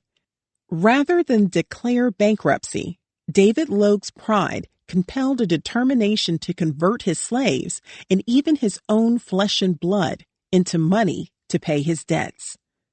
He described how his father's financial distress played out for him, his mother, and his siblings. In the dead of night, when they were locked in sleep, the Negro quarters were surrounded by stout men, armed with revolvers and shackles, Logan wrote. His mother awakened and realized that she was shackled, her infant sleeping beside her, and she shrieked in fear. When she inquired about David Logue, who had promised to protect her, she was told that she no longer belonged to him. If Robert Lumpkin had used Mary Lumpkin or his children with her to secure a loan, he knew that they could be seized, with or without his sign-off, if he failed to pay a debt. Even if he hadn't used the children as collateral on loans, he may have worried that they could be taken from him if he fell upon tough financial times. They were property in the eyes of the state. Perhaps he feared a scene like the one that unfolded in Georgia when creditors arrived at an enslaver's property to seize the child of an enslaved woman who had died. The enslaver told them that the girl was his daughter. True, but she is also your slave as well, the creditors informed him. In another instance, an enslaved woman's son with her enslaver was light-skinned and educated, and he believed he was free. When his father died, creditors decided that the boy was part of the estate, and he was sold to a slave trader who applied a cream to his face to make him look darker. Perhaps like Hilton Waddell, the white father of two enslaved daughters who moved from Virginia to Lexington, Missouri, Robert Lumpkin cared for his children and never denied that they were his. Waddell's daughter, Harriet Ann Daves, recalled that my father was good to me. He would give me anything I asked him for. When a white relative mocked her, Waddell told the relative that his daughter was just as good as she was. Annie and Martha Lumpkin may have been adored by their white father, hugged, kissed, and petted, like the enslaved daughters of John Hemphill, a Texas Supreme Court justice and U.S. Senator, and Sabina, a woman he enslaved. Hemphill treated them as his children, taking them in his arms, in his carriage to ride with him, and fondled and kissed them. He may have bought them candy and apples, as Silas Alejandro did for his children. Lumpkin worried about the welfare of his daughters, and he knew he had options. He had seen his peers in the slave trade sending their children with enslaved mothers to freedom. Moving his girls out of Richmond was the best way to protect them, and Mary Lumpkin demanded it. For years after the 1841 mutiny aboard the Creole, Robert Lumpkin and the other slave traders who had lost people they enslaved sought reimbursement, but to no avail. In 1842, British Foreign Secretary Alexander Baring, also known as Lord Ashburton, traveled to America to negotiate a dispute over the border between America and Canada.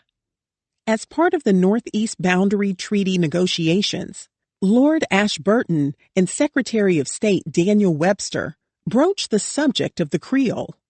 In the discussion, Baring promised Webster that Britain would avoid future officious interference with American ships and agreed to pay enslavers for the enslaved people that had been freed. The Webster-Ashburton Treaty also ended the threat of war with Britain.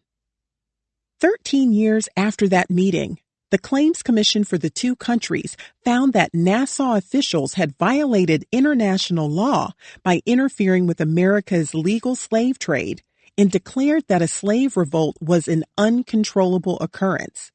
In 1855, the British government reimbursed the enslavers for the enslaved people who had been set free after the Creole landed in the Bahamas. Robert Lumpkin and the other slave traders were greeted with a windfall, receiving a combined $110,300. The decision was welcomed in the South. News of a cheering character for some of our citizens has been received here, and several fortunes have been unexpectedly realized, Vermont's Spirit of the Age reported.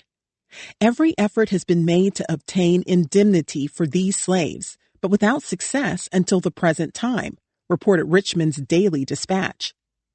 Robert Lumpkin had owned 41 enslaved people aboard the Creole.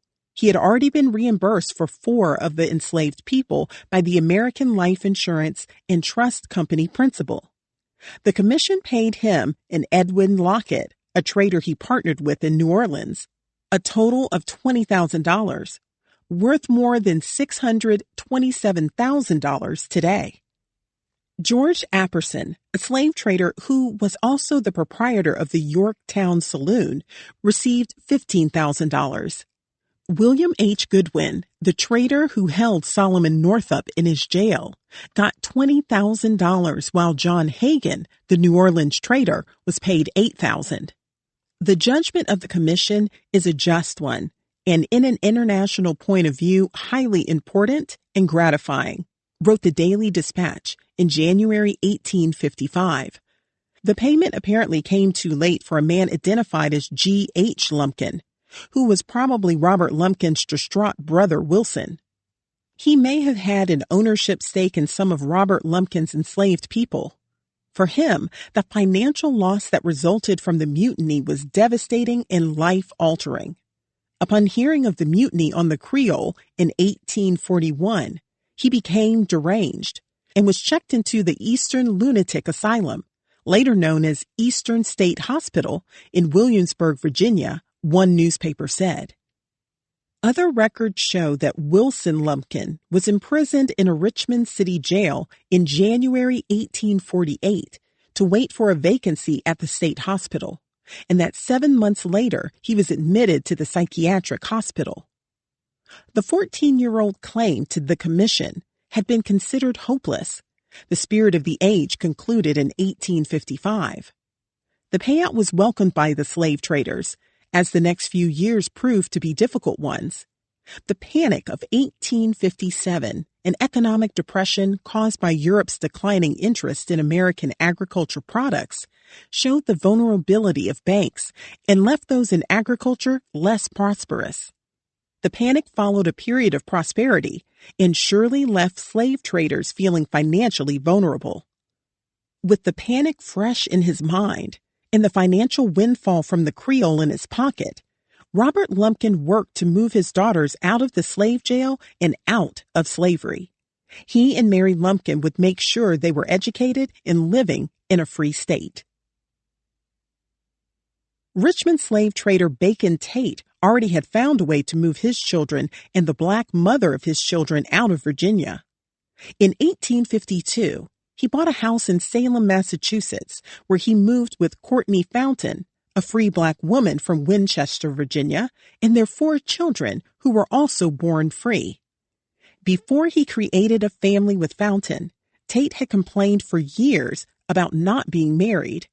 In Virginia, Tate stated in legal papers that Fountain held to him the relation of housekeeper, but in the North, he presented her as his legal wife. Fountain had both black and white abolitionist roots, and some of her family had migrated north as restrictions on free black men and women increased in Virginia in the aftermath of Nat Turner's rebellion. Tate set up his family near Fountain's brother and sister in Salem, which had a vibrant free black community and integrated schools. It was also home to the Salem Female Anti-Slavery Society, established in 1832 as the first anti-slavery group in America organized by black women. Tate lived in Salem half the year and spent the other half in Richmond, where he continued to trade in enslaved people at the jail he had built on Carey Street. In 1858, Tate would eventually set free the last person he enslaved, Henry Banks, who had helped him operate the jail. After Tate moved his family to Massachusetts, several Richmond slave traders followed in his footsteps, taking action to free their children and the children's enslaved mothers by moving them north. 17 years after Silas Omohundro moved Louisa Tandy Omohundro and their son Littleton to Ohio, Silas Omohundro was preparing to send his 2 oldest children with Corinna Hinton Omohundro to the north too. By 1857, 8-year-old Silas Jr. and 7-year-old Alice Morton were living in Lancaster, Pennsylvania. They were cared for by Eliza Cheatham, who Silas Alejandro referred to as Corinna's sister. It is unclear whether she was related to Lucy Ann Cheatham. The children probably either attended school or were taught at home by a tutor. Silas Alejandro also bought a house and land in the county, which was a busy thoroughfare for enslaved people seeking freedom in the North due to its location on the border of Pennsylvania and Maryland, a slave state. The slave trader George Apperson made a different choice for his children and Louisa Gerard, a black woman he may have enslaved. He sent them to school in a city where slavery was allowed. In 1857, Apperson enrolled his daughters, Tarkina and Leonide, in the St. Francis School for Colored Girls, founded in Baltimore in 1828 to serve enslaved and poor black girls and run by the Oblate Sisters of Providence, who were free women of color. The girls, racial identity qualified them for enrollment in the Oblate School, and they attended until 1860. Robert Lumpkin was surely influenced by his fellow slave traders, and Tate may have suggested Massachusetts as a free state where his daughters could get an education. Slavery had been outlawed in the Commonwealth since 1783, and school segregation had been banned in 1855. Tate may have pointed out that he and his family could provide assistance if Martha and Annie went to Massachusetts for their education. Before enrolling his daughters at the Ipswich Female Seminary, Robert Lumpkin had visited Massachusetts, traveling north in 1842 to meet Bill Robinson in Boston, and during the Anthony Burns trial in 1854. Lumpkin had enslaved Robinson from childhood and used him as an overseer and jail supervisor after he grew up. Robinson had been freed by British authorities when the Hermosa crashed off the shore of the Bahamas in 1840 and had made his way to Boston. When Lumpkin tracked him down, Robinson agreed to meet with him at the Tremont House Hotel, where Lumpkin acknowledged to others that Robinson is a free man. More than a decade later, when Burns's trial was underway, Robert Lumpkin was asking for him, and Robinson worried that he was at risk of being taken south. Richard Henry Dana advised Robinson that if Robert Lumpkin made a claim on him, he would be delivered up, Dana wrote. Bacon Tate, who was also exploring options to educate his children, may have been able to advise Robert Lumpkin about northern schools that would be welcoming to his daughters. In 1859, Tate would send his 14-year-old daughter Constance Rosalie Connie Tate to the College Institute for Young Ladies, or Spengler Institute, founded in 1843 in Union Park, New York City. 11-year-old Marie Josephine Tate attended the Moravian Seminary for Girls in Bethlehem, Pennsylvania, from which she would graduate in 1865.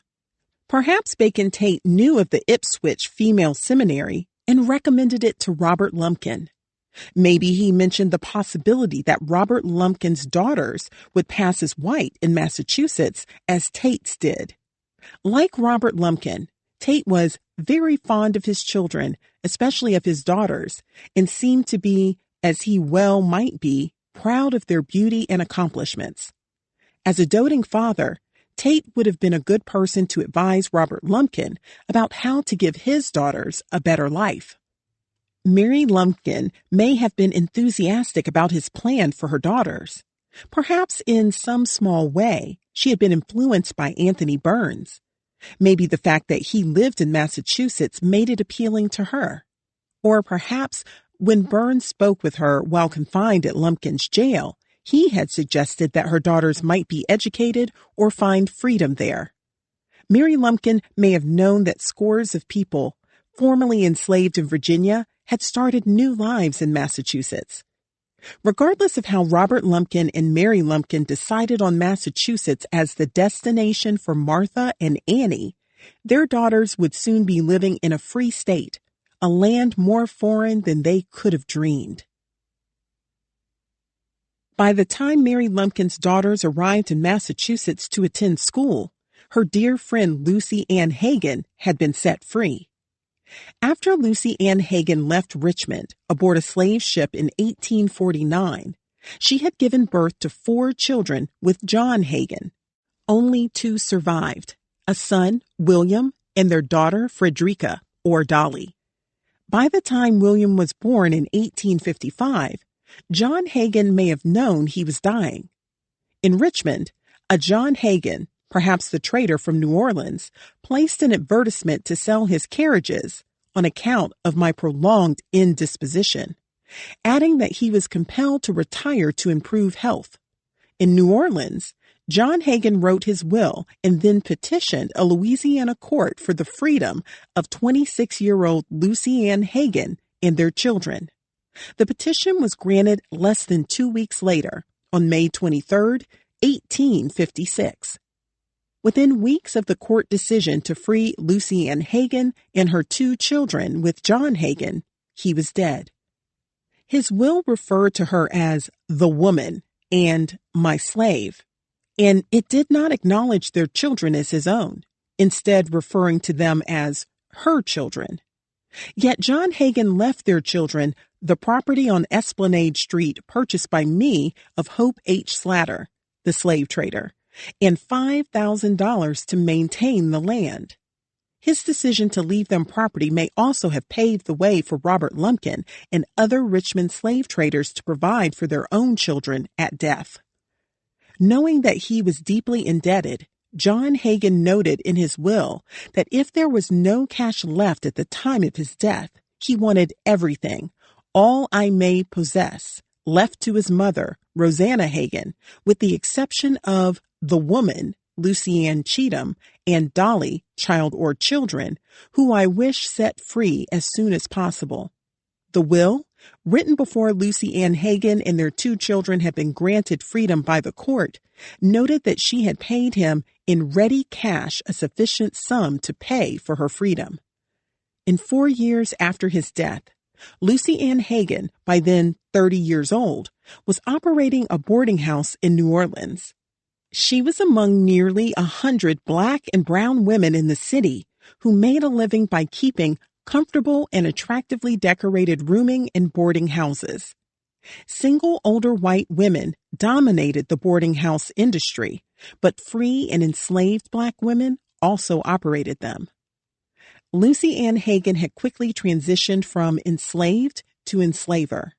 In 1860, she owned 4 enslaved people: a 26-year-old woman, a 21-year-old woman, a 16-year-old boy, and a 4-year-old girl.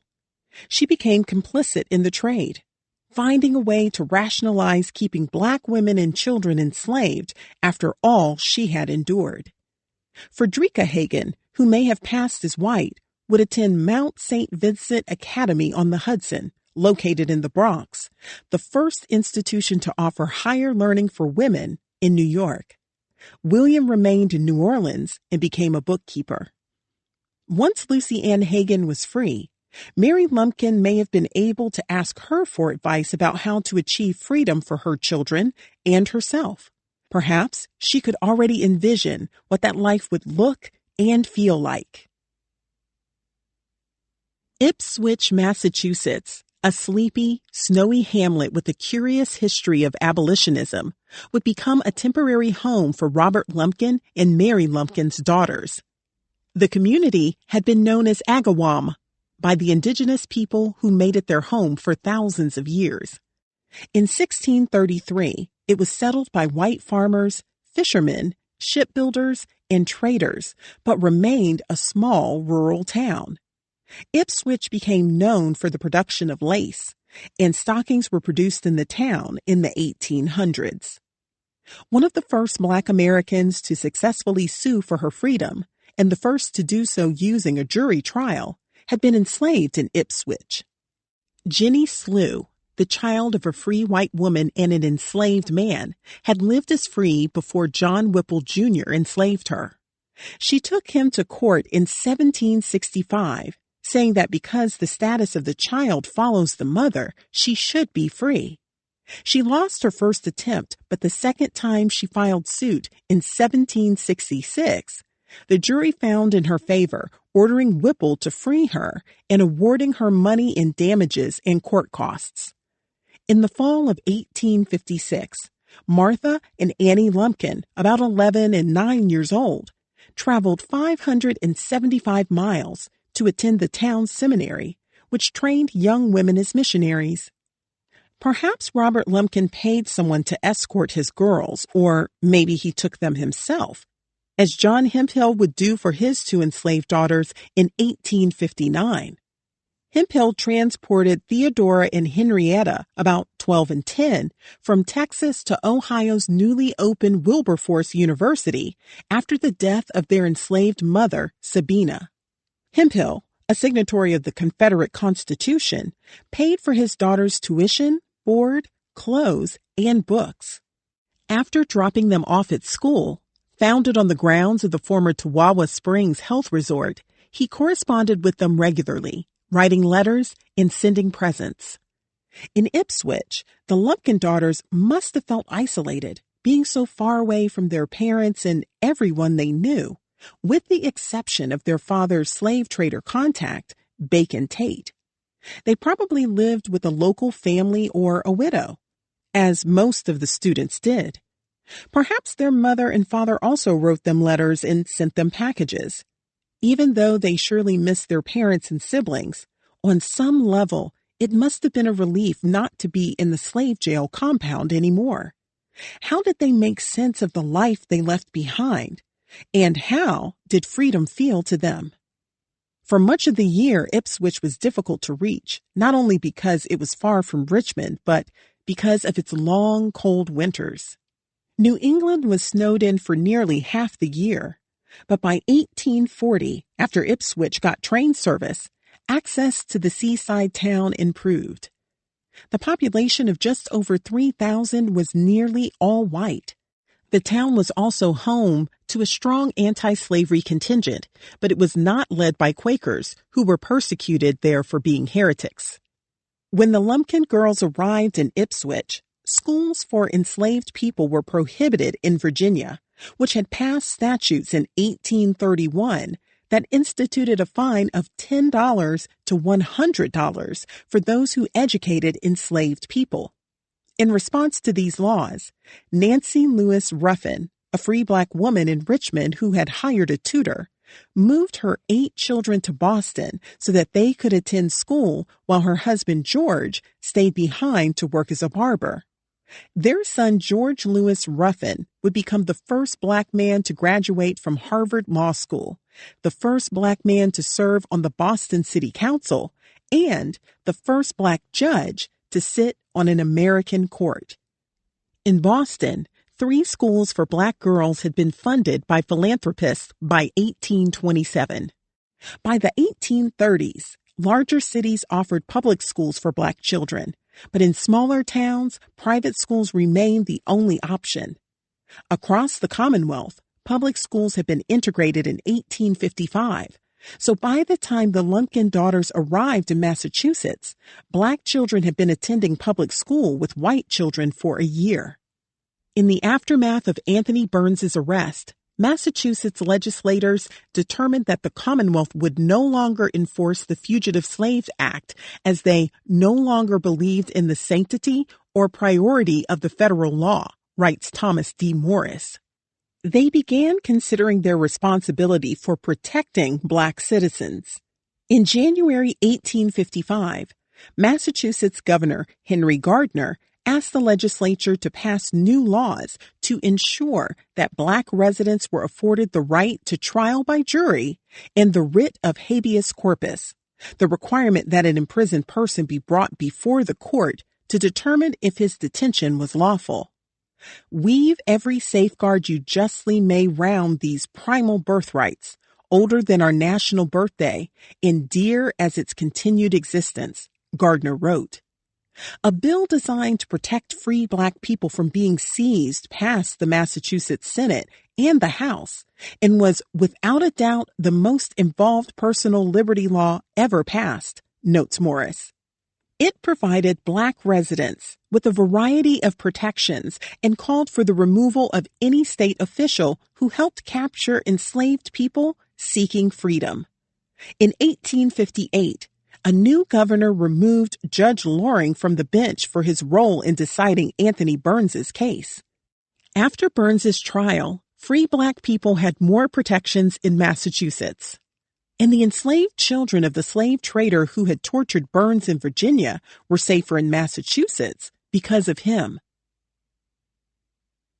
The Ipswich Female Seminary was first established in 1826 as a co-educational school by a group of the town's wealthy residents. 2 years later, the long-term educator Zilpah Polly Grant took over as principal and shifted the school's focus to girls. She named Mary Lyon as her assistant principal. At the time, the education of women was mostly limited to grammar school, but the Ipswich Female Seminary offered girls both secondary and college-level education. The school provided instruction in chemistry, grammar, botany, astronomy, theology, and moral philosophy. By 1833, an average of 142 students enrolled each semester. The school was a very powerful influence on the development of education of women in America, said Ipswich's late town historian, Mary Conley. Women finally had the opportunity to get an education in fields similar to those men were studying. The two-story building, located on a hill near the center of town, was equipped with maps, blackboards, and chemistry sets, and also had a well-stocked library. The primary objective of the school seems to be to provide faithful and enlightened teachers, but the course of instruction is such as to prepare the pupil for any destination in life, a visitor wrote in 1833. At the time, the operation of women's schools was dependent on male benefactors. Grant and Lyon asked the town investors to provide a seminary building free of rent, and they also wanted to build a boarding house with conveniences for 120 boarders, furnished as to give ladies as favorable a situation as is afforded to young men at our colleges. When they were unable to persuade the founders to establish an endowment, Lyon began fundraising to open a new school devoted to the liberal education of women, and in the process, she became a pioneer in the field. In 1835, she left the Ipswich Female Seminary to charter the Mount Holyoke Female Seminary in South Hadley, Massachusetts. At the time, there were 120 colleges for men in the United States, but none for women. Mount Holyoke became the first of the Seven Sisters, the female equivalent of the Ivy League institutions, which at the time admitted only male students, and female education entered a new era. Zilpah Grant left the Ipswich Female Seminary 3 years later, forcing its temporary closure in 1839. Ipswich residents worked to revive the school by recruiting a former student and her educator husband to lead it. Eunice Caldwell Coles was born in Ipswich and had worked at the Ipswich Seminary as a teacher after completing her education there. At 24 years old, she had served as principal of Wheaton Academy, later known as Wheaton College, in Norton, Massachusetts, and as Lyon's associate principal at Mount Holyoke Female Seminary. When she married Reverend John P. Coles, a professor of Hebrew at Oberlin College, the couple had moved to Elyria, Ohio, to establish a school.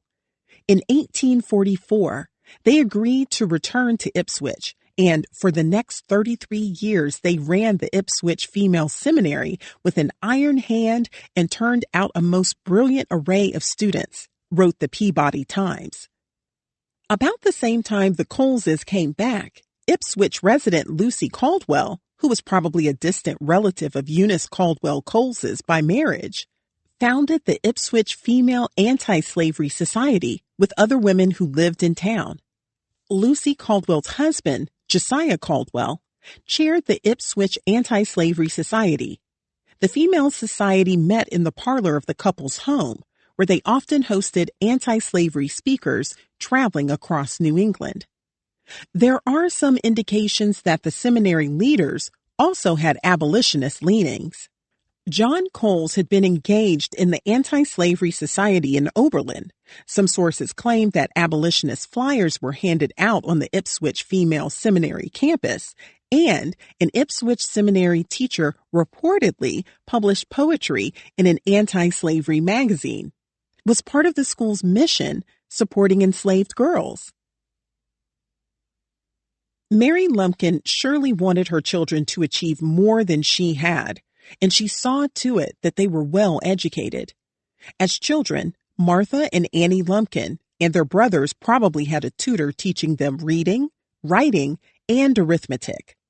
In Richmond, Martha had learned French, and the girls likely received music lessons, as the family later acquired a piano. They must have been fairly accomplished, as gaining admission to the Ipswich Female Seminary in itself seems to have been a difficult feat. On campus, students attended rigorous classes in a disciplined atmosphere designed to prepare them to serve as missionaries across the United States and around the world. School officials kept a log of absences from class and church, as well as tardiness reports. Semester bills were accompanied by the students' grades and a tally of how many minutes late she had been to classes, to her room at night, and to the table at mealtime. When Martha and Annie Lumpkin were enrolled at the Ipswich Female Seminary, most of the students came from Ipswich and nearby Massachusetts communities or other New England towns. Students from southern locales such as Mississippi, Florida, and Georgia were the exception.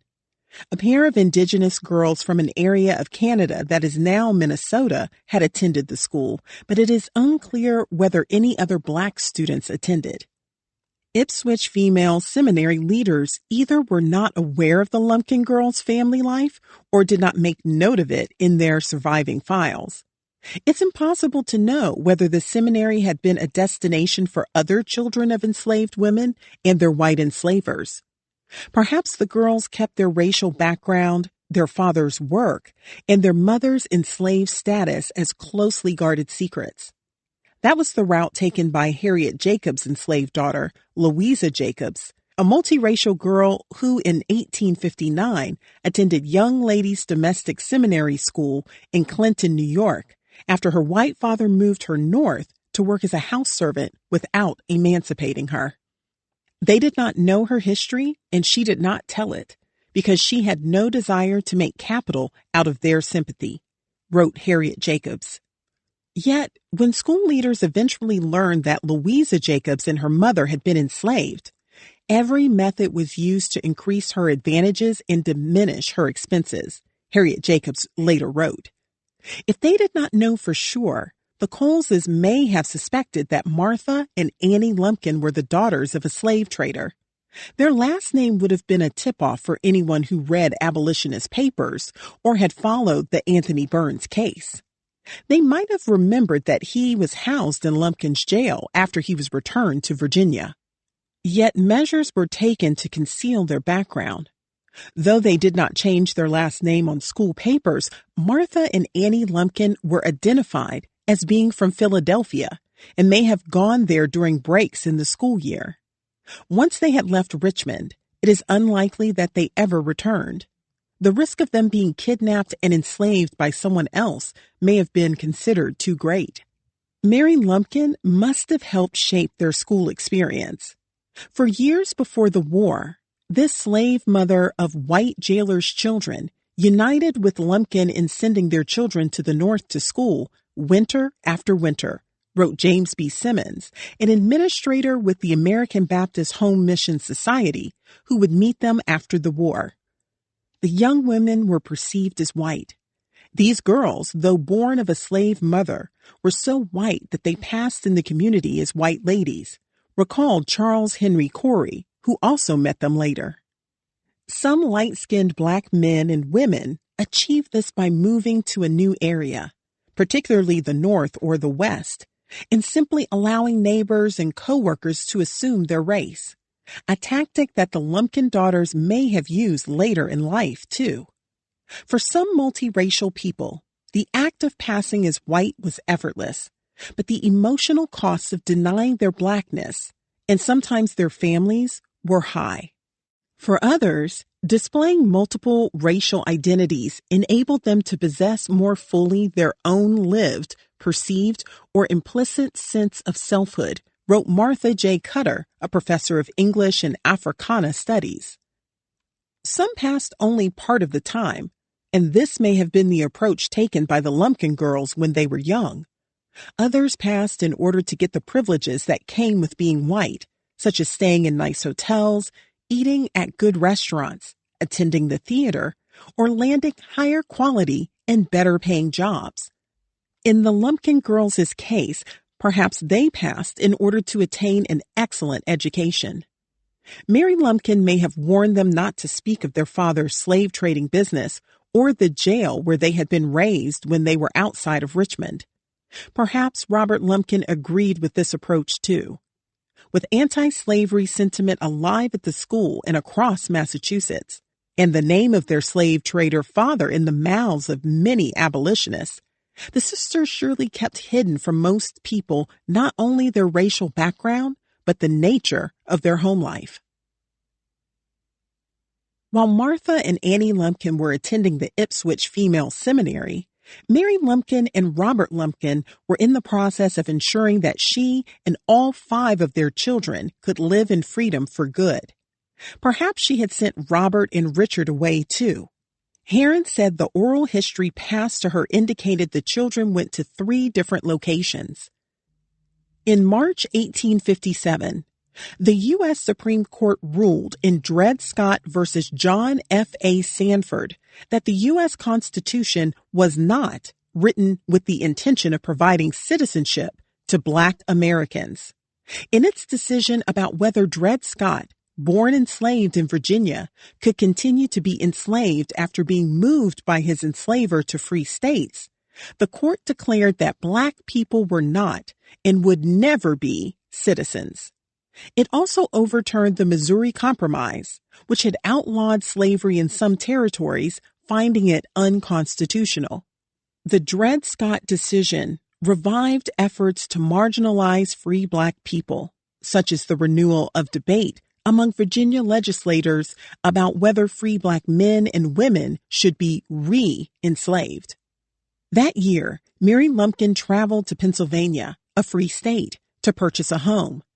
Perhaps Robert Lumpkin went with her to arrange the purchase or appointed someone to act on his behalf. The road to freedom in Philadelphia was a well-trodden path for enslaved women.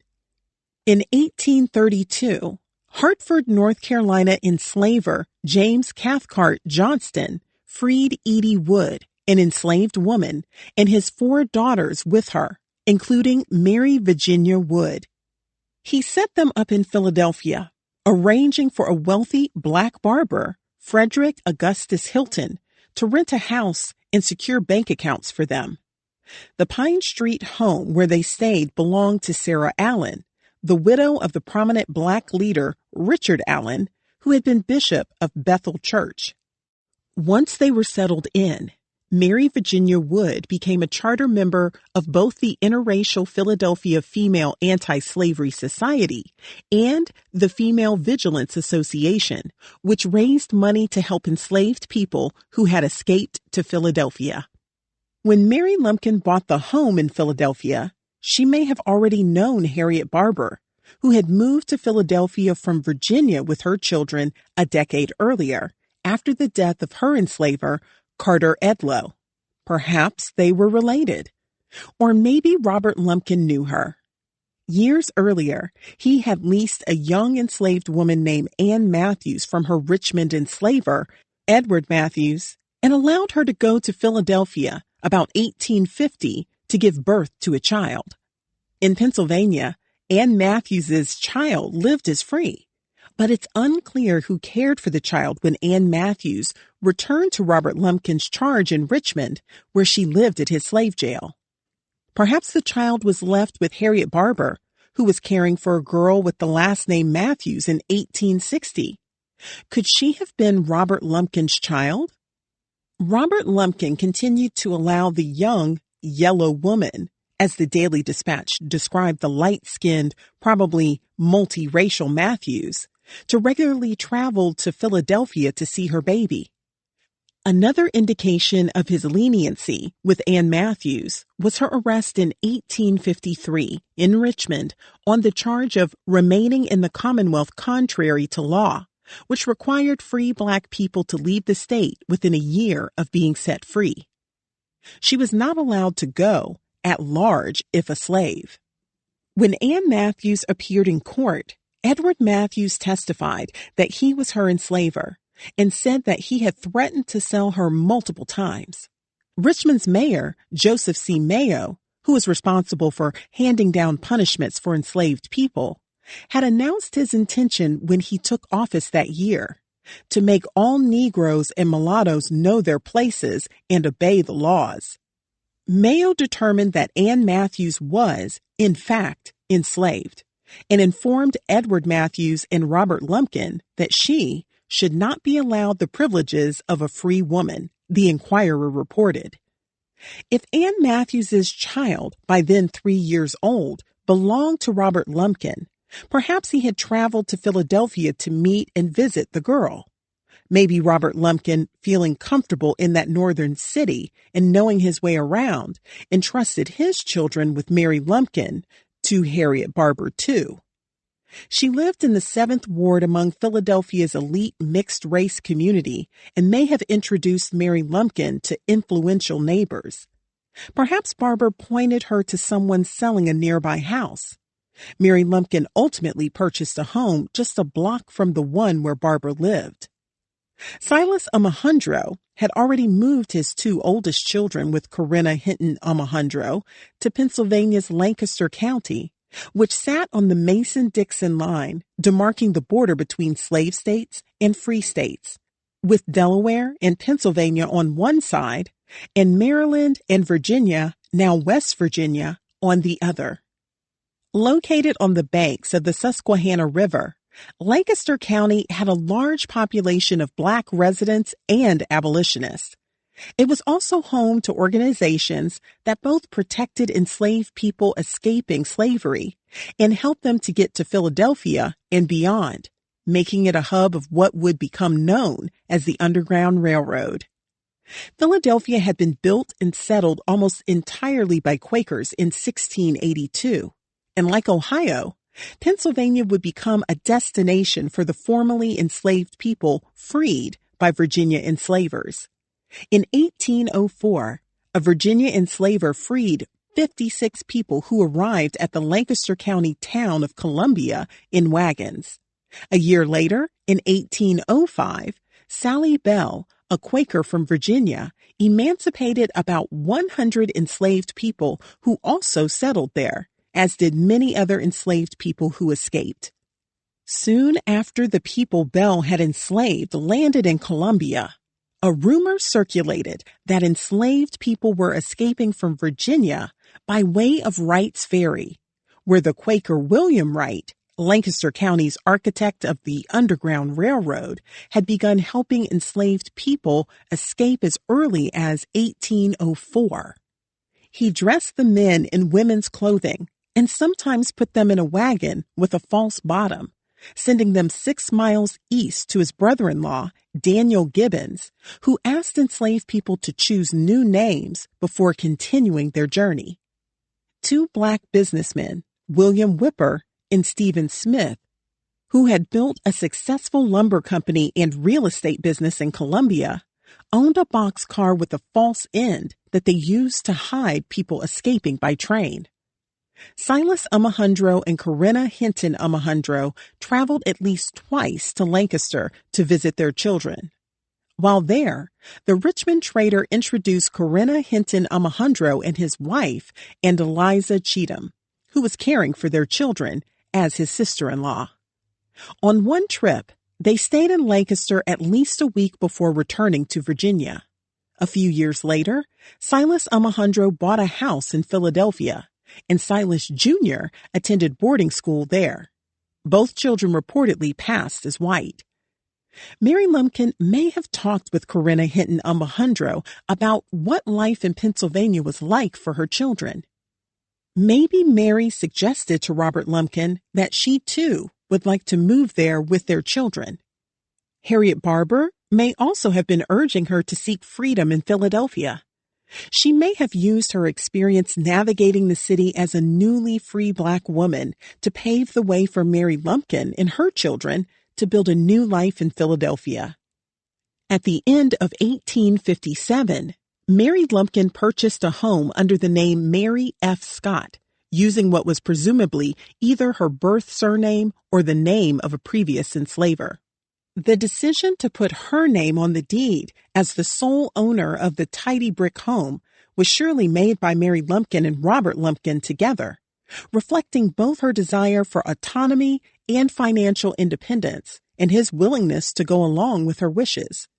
He surely recognized that putting her name on the deed was the most efficient way to protect the asset for her and their children. Robert Lumpkin and Mary Lumpkin were not married, and by law, they could not have been.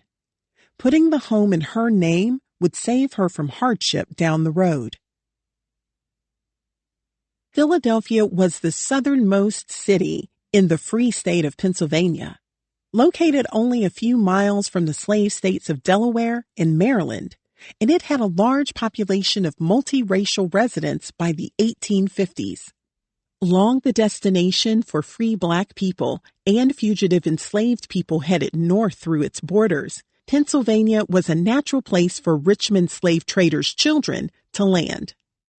Philadelphia became a leading example of Black freedom in the nation, writes the historian Erica Armstrong Dunbar. Perhaps Harriet Barber introduced Mary Lumpkin to some of the influential people who would become her neighbors, such as Morris Brown, a shoemaker whose father, also named Morris Brown, had helped found the country's first African Methodist Episcopal Church in Philadelphia. The elder Brown had been held in police custody in Charleston in 1822 after word leaked out about a planned slave revolt led by Denmark Vesey, a free Black man. Born to free Black parents in Charleston, the elder Brown traveled to Philadelphia in 1816 to help establish Bethel Church with Richard Allen, who was born enslaved. In 1787, Allen had founded the Free African Society in Philadelphia with Absalom Jones, a prominent Black preacher who had been born enslaved in Delaware. The elder Brown then returned to Charleston to found the African Methodist Episcopal Church of Charleston, later named Emmanuel AME. Upon Allen's death in 1831, the elder Brown became Bethel Church's second bishop. In 1850, Harriet Barber also lived next to two multiracial families from South Carolina, Carpenter John Venning and his wife Mary Venning, and Taylor Robert Houston and his wife Charlotte Houston, as well as their respective children. Nearly 800 free Black people relocated from Charleston to Philadelphia between 1858 and 1862. Another of Harriet Barber's neighbors was Thomas J. Bowers, a Black opera singer known as the Colored Mario and the American Mario, for the similarity of his voice to that of the Italian opera tenor Conte di Candia Giovanni Mario. A human rights activist, Bowers refused to perform in venues that barred Black audience members or segregated them from white guests. In 1860, the German grocer Henry Edrick, his Black wife from South Carolina, and their multiracial children lived near Harriet Barber. A multiracial cobbler, Daniel Glover, and his family also lived on the street. In this neighborhood, Mary Lumpkin could make vital connections with respected Black people who had been living as free for years, had made connections around the city, and had already achieved some success. She didn't have to hide who she was. But as a light-skinned woman, she may have been able to move in and out of Black and white worlds in other parts of the city with more ease than many formerly enslaved people. She may have needed to be perceived as white in order to find work in white people's homes. Despite the large number of Black men and women living in Philadelphia and the city's perceived acceptance of these new residents, there were plenty of roadblocks there and even dangers. The Fugitive Slave Act kept Mary Lumpkin and her children at risk of being kidnapped, transported to the South, and re-enslaved. Moreover, Pennsylvania residents did not necessarily greet them with open arms. Frances Ellen Watkins Harper, a Black poet born free in Baltimore, described Pennsylvania as the meanest of all of the states she had traveled in as far as the treatment of colored people is concerned. The shadow of slavery, she wrote in 1858, oh, how drearily it hangs. 7. Richmond families in Philadelphia. After Martha and Ann Lumpkin completed 2 years of study in Ipswich in 1858, they headed for Philadelphia in order to maintain their freedom. The father, fearing that some financial contingency might arise when these, his own beautiful daughters, might be sold into slavery to pay his debts, kept them, after their education had been completed, in the free state of Pennsylvania, where they would be safe, Corey wrote. A city with a long history of Black progress, Philadelphia by then had the largest Black population in America outside of the slave states, with more than 20,000 Black residents. There, Martha and Annie, then about 13 and 11, moved in with Harriet Barber. They may have joined up with 2 of their brothers, 10-year-old Robert and 5-year-old Richard. It's unclear if the boys had come straight from Richmond or if they had been living as free in other places. Family oral history suggested the children went to 3 different locations: Massachusetts, Ohio, and New Orleans. By 1860, they were all under Barber's roof. Perhaps she had reached an agreement with Robert Lumpkin about when she would be allowed to move to Philadelphia to be with them. She would also take her 5th child, John, who was born about 1857. Barber had moved to Philadelphia with her 4 daughters and 1 son, who ranged in age from 7 to 15. Even as the family secured freedom, life remained relentlessly tragic. Each of Barber's 4 daughters died in the 1850s, and likely by the time the Lumpkin children arrived, only her son William was still alive. While boarding the 4 eldest Lumpkin children, Barber also housed 3 young women from Virginia, Ann Smith, Dorothy Smith, and Susan Thompson. The women worked as cooks and servants and either assisted with Barber's boarding house or were employed locally. Also living with her were 2 school-age girls from Virginia. Perhaps Harriet Barber had found a way to make a living by housing children fathered by enslavers with enslaved women, children like her own, children she could help free. One of the girls, Louisa Matthews, may have been the daughter of Ann Matthews, the enslaved woman whom Robert Lumpkin had leased and allowed to give birth in Philadelphia. The other girl, Ella Jones, had a common last name, like the Richmond slave trader Thomas M. Jones, who was living with Silas Omohundro at the time. Could she have been his daughter? Barber's home, once filled with the sounds of her daughters, was now full of the sounds of other people's children, all of whom had been separated from their parents. Perhaps she hugged and kissed the Lumpkin children, giving them love and affection. Maybe they were able to feel the change in their lives as newly free people.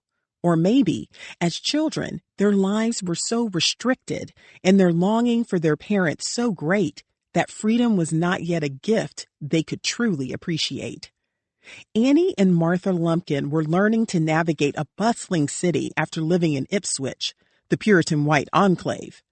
In Philadelphia, they were in the heart of a vibrant Black neighborhood where, like them, many of their neighbors were multiracial. Adapting to this new world must have been challenging, but their mother would be arriving soon to help them navigate it. After 2 years in Massachusetts, maybe they had their own ideas about the kind of lives they wanted to live. In 1860, Mary Lumpkin joined her older 4 children and some 57,000 Black residents in Pennsylvania, long a magnet for formerly enslaved people who had been freed and for those seeking freedom. After so many years of trying to protect her children, she was finally free. What did it feel like to her? Harriet Tubman recalled her escape from slavery in Maryland to Pennsylvania this way. When I found I had crossed that line, I looked at my hands to see if I was the same person. There was such a glory over everything. The sun came like gold through the trees and over the fields, and I felt like I was in heaven. What was it like for Mary when she arrived? Was the reality what she expected? Tubman recalled that when she made her way to Philadelphia, I was free, but there was no one to welcome me to the land of freedom. I was a stranger in a strange land. The neighborhood where Mary Lumpkin and her children lived, the 7th Ward, would later be memorialized by the American sociologist W.E.B. Du Bois as the heart of Philadelphia's vibrant and economically diverse Black community. When Mary Lumpkin arrived, fewer than 1/3 of the Black men and women living in the 7th Ward had been born in Philadelphia. After Pennsylvania natives, Virginia-born residents made up the majority of the neighborhood's Black population. Du Bois referred to Pennsylvania as the natural gateway between the North and the South.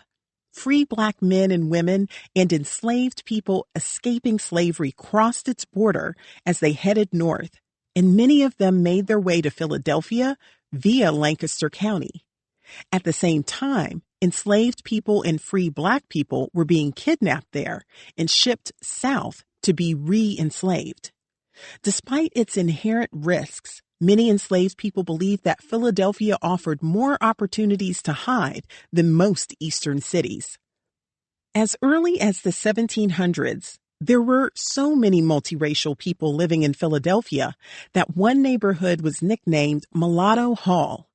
Some white people perceived the growing multiracial population as threatening, however, prompting Pennsylvania leaders in 1725 to enact a law prohibiting interracial marriages.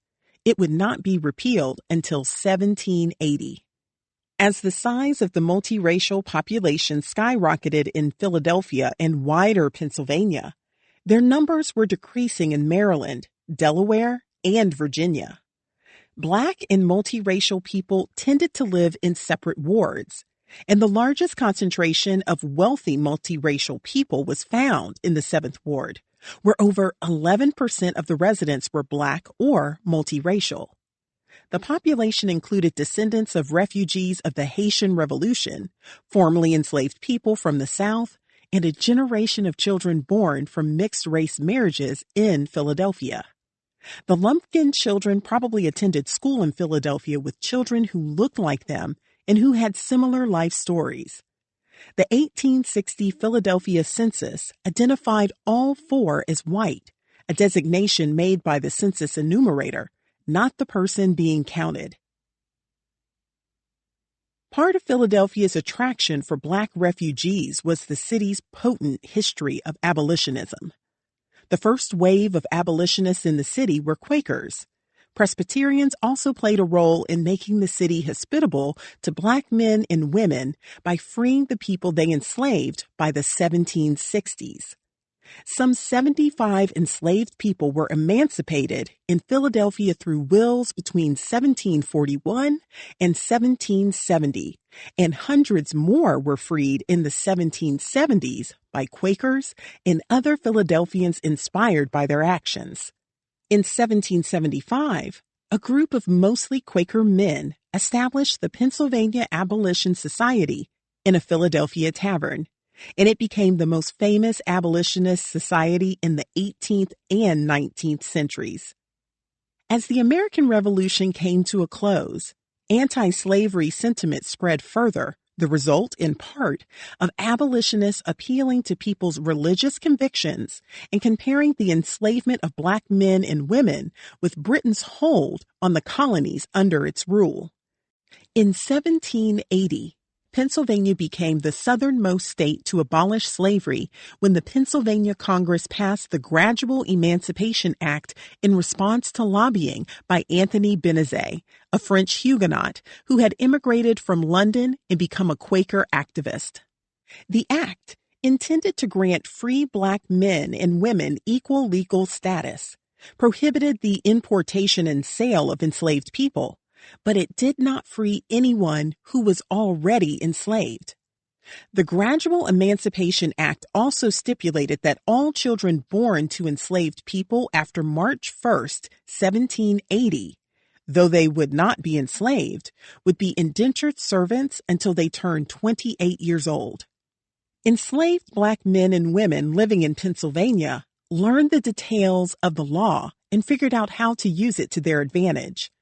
The act required that enslavers register all enslaved people with the state. Any unregistered enslaved person would automatically become free.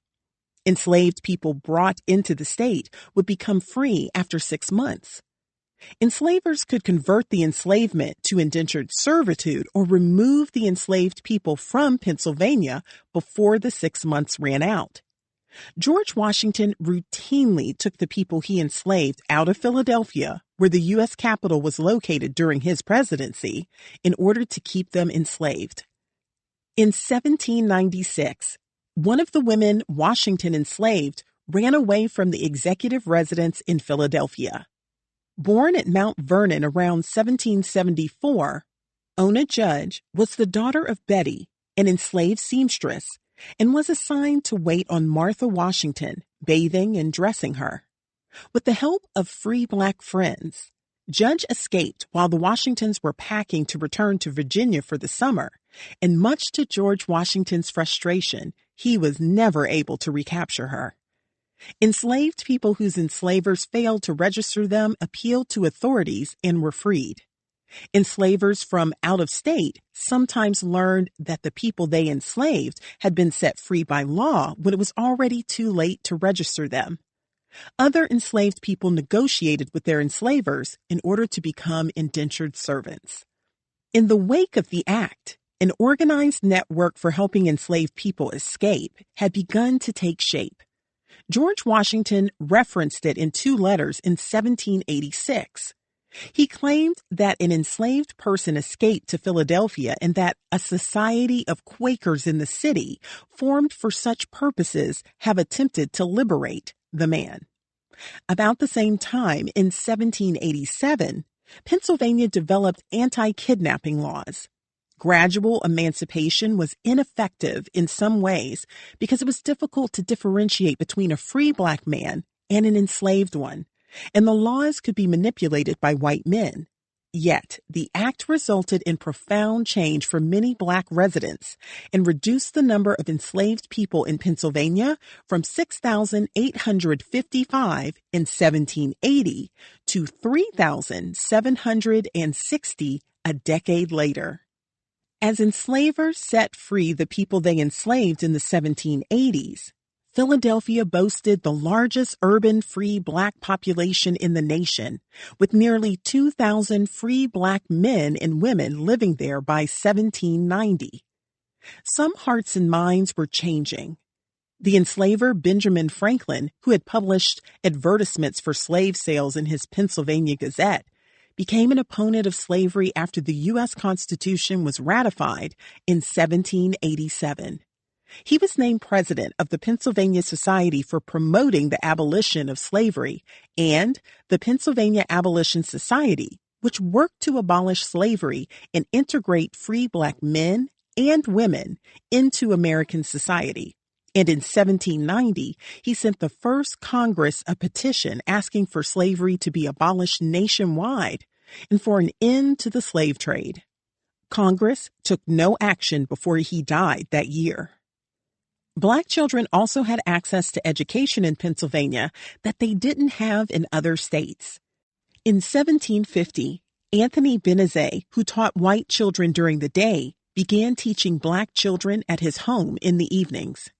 He encouraged the Quakers to start a school for Black children, and they opened their first one in 1770. The Bray Associates, an Anglican philanthropic society founded in 1724, opened a small school in 1758 to educate both free and enslaved Black children. In 1793, the Pennsylvania Abolitionist Society opened another school for free Black children and hired Eleanor Harris, an African-born woman, as schoolmistress. The Pennsylvania Abolition Society's Education Committee decided to build its own school for Black children that could accommodate 130 students. Clarkson Hall, named for the British abolitionist Thomas Clarkson, opened in 1813 with an enrollment of 94 boys of elementary school age. A female teacher, Elizabeth Clendenin, operated a school for girls with help from the Pennsylvania Abolitionist Society. At the turn of the century, slavery was beginning to fade away in Pennsylvania. By 1808, some of the children born in Pennsylvania to enslaved people had become free through the Gradual Emancipation Act. These newly freed Black men and women made their way to Philadelphia, along with a steady stream of immigrants. Between 1820 and 1830, the state's Black population would grow 25% to 15,600. That year, only 11 Black men and women were enslaved in Philadelphia. A new wave of Pennsylvania abolitionism coincided with the growth in the Black population. Black men and women turned their focus to assisting enslaved people in other states who were trying to get free. A more aggressive form of anti-slavery action, this wave of abolitionism attracted many Pennsylvania Abolition Society members. Black women were also playing a role in the anti-slavery movement. When the Philadelphia Female Anti-Slavery Society was founded in 1833, 10 of its 42 charter members were Black, making it the first integrated female abolitionist group in America. Charlotte Van Dyne Fortin, wife of the wealthy Black abolitionist James Fortin, who financed the publication of Garrison's Liberator, and their 3 daughters, Margaretta Fortin, Sarah Louise Fortin Purvis, and Harriet Fortin Purvis, were among its members. Amy Hester Hetty Reckless and Mary Virginia Wood Fortin, the mother of the poet Charlotte Fortin, were 2 of the members who had been enslaved. In Philadelphia, Reckless set up a safe house that served as a stop on the Underground Railroad. She also promoted school and vocational training for enslaved people and established a Black women's shelter. Grace Bustle Douglas was the daughter of Cyrus Bustle, who had baked bread for George Washington's army during the Revolutionary War. Bustle, born enslaved, was a founding member of the Free African Society, and in 1803, he had established a school for Black children in his home. Grace Bustle Douglas's daughter, Sarah Mapps Douglas, joined the organization and would open a school for Black children in 1820. The Quaker minister Lucretia Coffin Mott, a white friend of the Purvises and a suffragette, was a founding member who is credited with organizing the society. Another member was Angelina Grimke, a wealthy white woman who was among the first women to speak publicly against slavery. Her brother fathered 3 enslaved sons with an enslaved woman, Nancy Weston, whom Grimke would acknowledge. The society circulated abolition petitions, held public meetings, and raised funds. Members provided food, clothing, and shelter to enslaved people who were escaping slavery and helped them to get to the next location on their way to freedom. William Purvis, a wealthy English cotton merchant, had moved his family from Charleston to Philadelphia in 1819, seeking more opportunity for his 3 sons, who had been born to a free Black woman, Harriet Judah. She was the daughter of Dido Badaraka, who had been kidnapped in Morocco as a girl. Purvis and Judah's sons attended the Clarkson School. When he died in 1826, he left his children a great fortune. In 1833, William's son, Robert Purvis, husband of Harriet Fortin Purvis, helped William Lloyd Garrison found the American Anti-Slavery Society in Philadelphia, which called for immediate abolition. 4 years later, Robert Purvis joined with other Philadelphia Black men and women to form the Vigilant Association of Philadelphia to help people escaping slavery. The Purvis home had a secret room for hiding enslaved people who were escaping slavery. By the early 1850s, the group had been reborn as the Vigilance Committee, and William Still, perhaps the most important figure in the Underground Railroad, became its chairman. The organization helped hundreds of Black men and women who had escaped slavery get farther north, including Henry Box Brown. Tensions within whites rose as Philadelphia's Black population grew, and Black men and women established community groups and businesses. Free Black people had trouble landing jobs and educational opportunities were limited. Because most churches and owners of meeting houses refused to rent their facilities for anti-slavery gatherings, white and Black abolitionists teamed up to build a large meeting hall. More than 2,000 people invested in a joint stock company to build Pennsylvania Hall, while others donated materials and labor. When construction was completed on May 14, 1838, the facility housed abolitionist offices, a produce store, an anti-slavery reading room, the anti-slavery newspaper, and several meeting and lecture rooms. Residents who blamed abolitionists for the city's growing Black population and the competition for jobs spread rumors of racial amalgamation and inappropriate behavior at the hall. Days after the opening, a meeting of women at an anti-slavery conference inside the hall was about to begin when a crowd gathered outside, threw bricks through the windows. The attack escalated, and the doors were broken down by a white mob that entered the hall and set it on fire. Firefighters who arrived on the scene only sprayed water on the surrounding buildings. The $40,000 Pennsylvania Hall was destroyed in the ensuing race riot, one of 5 in Philadelphia between 1828 and 1849, that also ruined Black homes and businesses. The night after the destruction of Pennsylvania Hall, a place designed to discuss the evils of slavery, mobs of white people burned an orphanage for Black children under construction by Quakers 10 blocks away. They also damaged Bethel Church, assaulted Black men and women, and looted homes. In the aftermath, some white residents claimed that those responsible for the damage and violence were strangers. Pennsylvania Hall managers also asserted that the destruction of our hall by a mob is not a true exponent of the sentiments of the citizens of Philadelphia. The practice of white people explaining away violence against their Black neighbors has been utilized throughout American history, notably during the civil rights era of the mid-20th century and the Black Lives Matter movement. Those who burned Pennsylvania Hall included local laborers, professionals, and merchants, yet the police report blamed abolitionists, claiming that their views and encouragement of race mixing had incited violence. Black men and women continued to move to Philadelphia in spite of the race riots, and some Black residents were prospering. There was an increase in Black ownership of real estate, including churches and benevolent societies, libraries, building and loan associations, insurance companies, labor unions, and branches of fraternal organizations. Yet, while some Black men and women were prospering, there was a huge divide between the wealthier Black residents and the newly free people who had escaped slavery. Nearly half of the city's Black population, 45%, were illiterate.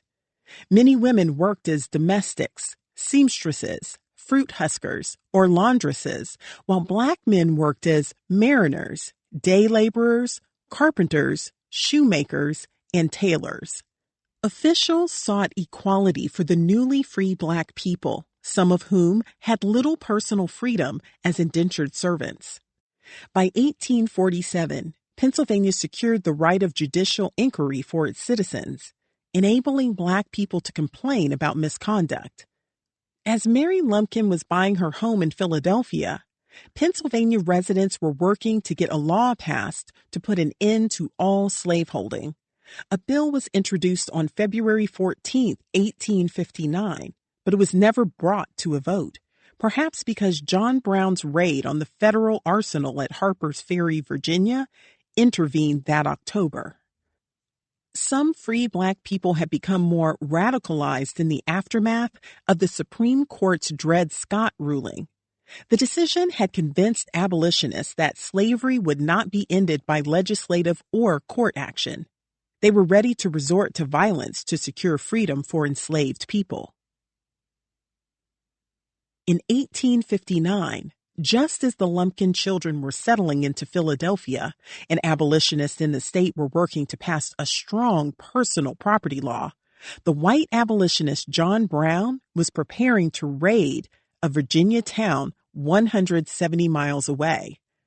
The struggle between the North and the South about extending slavery to the new territories left pro-slavery advocates in the South frustrated by what they considered repeated unconstitutional aggressions by Northern state governments on the rights of enslavers. Brown, with the help of his sons and a small group of supporters, including free Black men, planned to create a new free state in Virginia governed by a constitution he would write.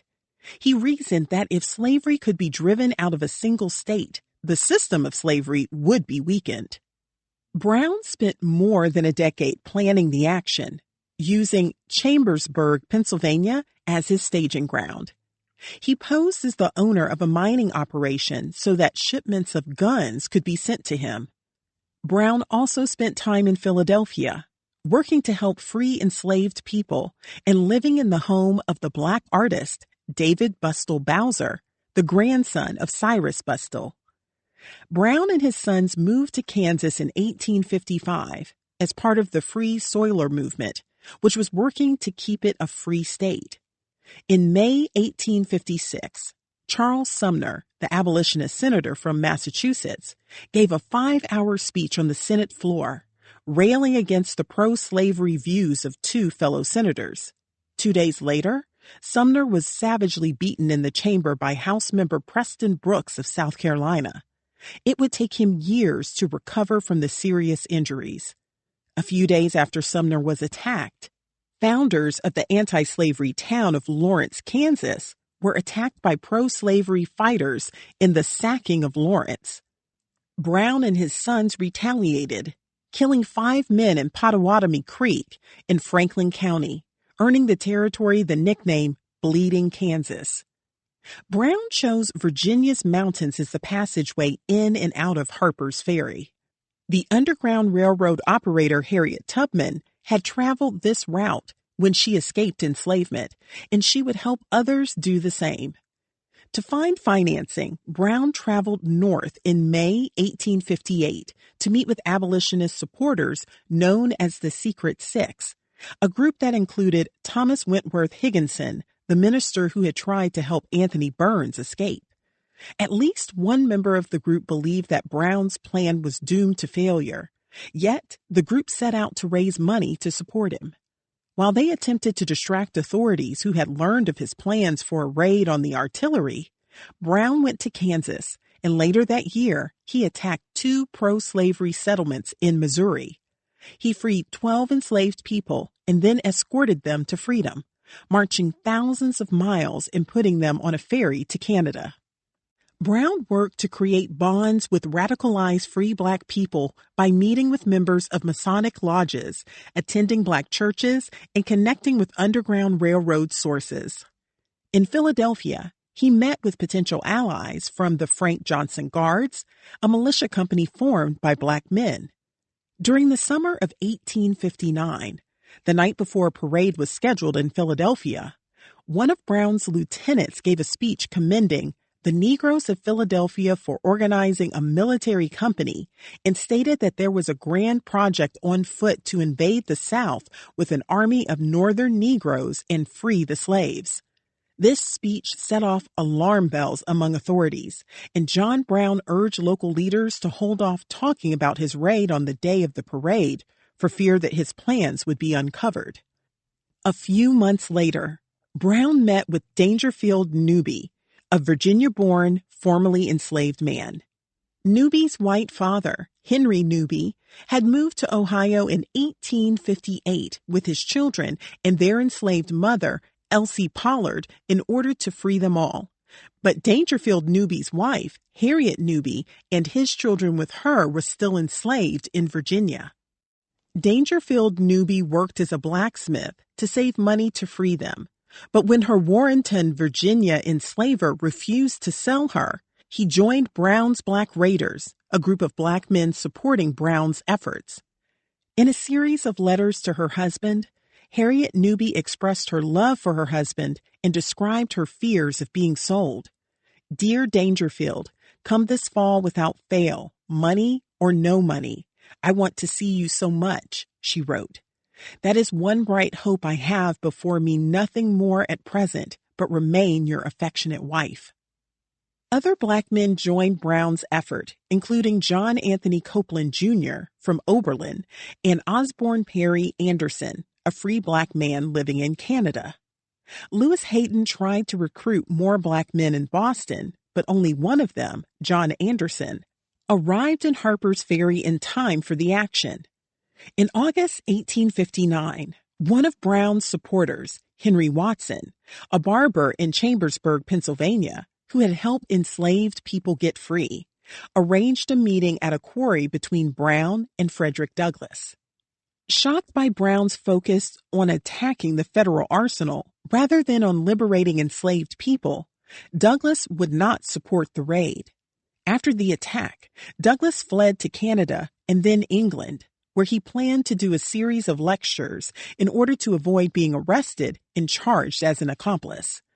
On October 16, 1859, Brown and his followers, including 3 of his sons, marched silently down a country road and, crossing a bridge at the Potomac River, seized the arsenal and occupied Harper's Ferry. A group of at least 18 men rounded up hostages, including a few enslaved people. The revolt by enslaved people that Brown had anticipated would follow on these events never happened. U.S. Marines led by Brevet Colonel Robert E. Lee, who would become a Confederate hero during the Civil War, rushed to the site from Virginia. The following morning, they surrounded Brown and his men, who were holed up inside the arsenal's firehouse, a small brick building. Dangerfield Newby, sent outside to guard the fort's entrance and fend off attackers, was shot by a sniper from the second floor of an adjacent building and became the first of Brown's men to die. His wife's desperate yet hopeful letters were found on his body. Just as she feared, she and her children were sold south to Louisiana, perhaps by Robert Lumpkin, Silas Omohundro, Hector Davis, or one of their Richmond slave trader colleagues. When Brown refused to surrender following Lee's conditions, Marines descended on the building, arresting Brown and killing 2 of his sons. A total of 16 men died in the raid, 10 of them John Brown's men. 5 escaped, including Osborne Anderson, who walked through the Virginia mountains to Pennsylvania and then took trains to Canada. Brown was sentenced to death, and Virginia Governor Henry Wise chose to carry out the sentence, ensuring that Brown would become a martyr. Thomas Wentworth Higginson, one of Brown's Boston supporters, considered but ultimately did not attempt to kidnap Wise to save Brown. On December 2, 1859, Brown was executed on the gallows in Charlestown in front of 1,500 armed guards. "I, John Brown," he wrote in a note left behind in his cell, "am now quite certain that the crimes of this guilty land will never be purged away but with blood." As the country inched closer to the Civil War, Northerners and Southerners were already killing each other over slavery. While some historians have considered Brown's raid a failure, he did accomplish one of his goals, working together with Black abolitionists. At a speech at the HBCU Storer College in Harper's Ferry in 1881, Frederick Douglass cast Brown as a champion of liberty. If Brown did not end the war that ended slavery, Douglas said, he did at least begin the war that ended slavery. 16 months after the uprising at Harper's Ferry, a war between the North and the South was underway. When Mary Lumpkin arrived in Philadelphia with her youngest child in the summer of 1860, she joined a community of women in a similar position. Women she already knew who were the mothers of mixed-race children of Virginia enslavers and slave traders, and who were probably friends. Silas Omohundro bought a house about a mile away from Mary Lumpkin's and relocated Silas Jr. and Alice Morton from Lancaster in about 1858. The children were being educated, either attending school or being privately tutored. A piano teacher, Mary G. Davis, lived with the Omohundro children. Corinna Hinton Omohundro apparently moved there or stayed sometimes. The next year, Hector Davis had purchased a brick house on Lombard Street, around the corner from Mary Lumpkin's. By June 1860, Anne Banks Davis was living in the house with 3 of their 4 young children, Audubon, Matilda, and Victoria. It's not clear where Virginia or Jenny was when the census was conducted. Anne Banks Davis couldn't read or write, but the children were enrolled in school, possibly a Quaker one. The Davis and Lumpkin children lived steps apart and may have attended school together or been taught by the same tutor. They took music lessons, perhaps using the piano the Lumpkins acquired, and the children likely played in the same parks. Perhaps the women and their children gathered in each other's houses, sharing meals and swapping stories about their new lives. Perhaps Robert Lumpkin and Hector Davis had enough resources that the mothers of their children did not have to work.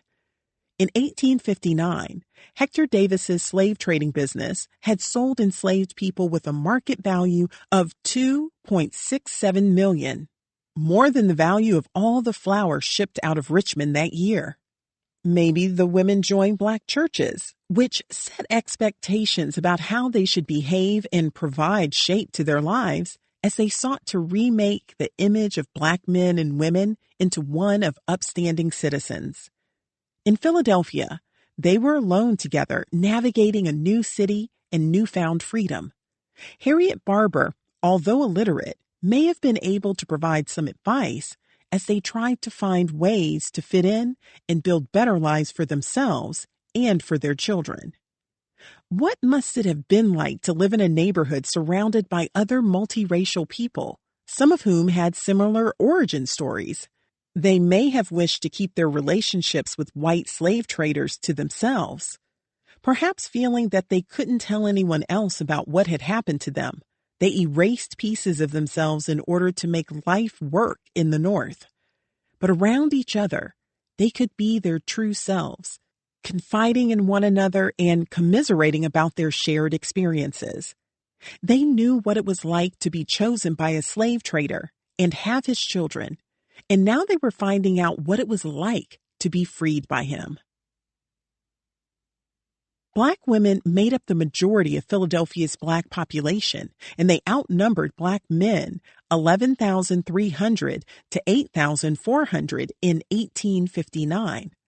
A good many of them may have been in the same situation as Mary Lumpkin, sent north alone by white men who impregnated them and wished to protect their children.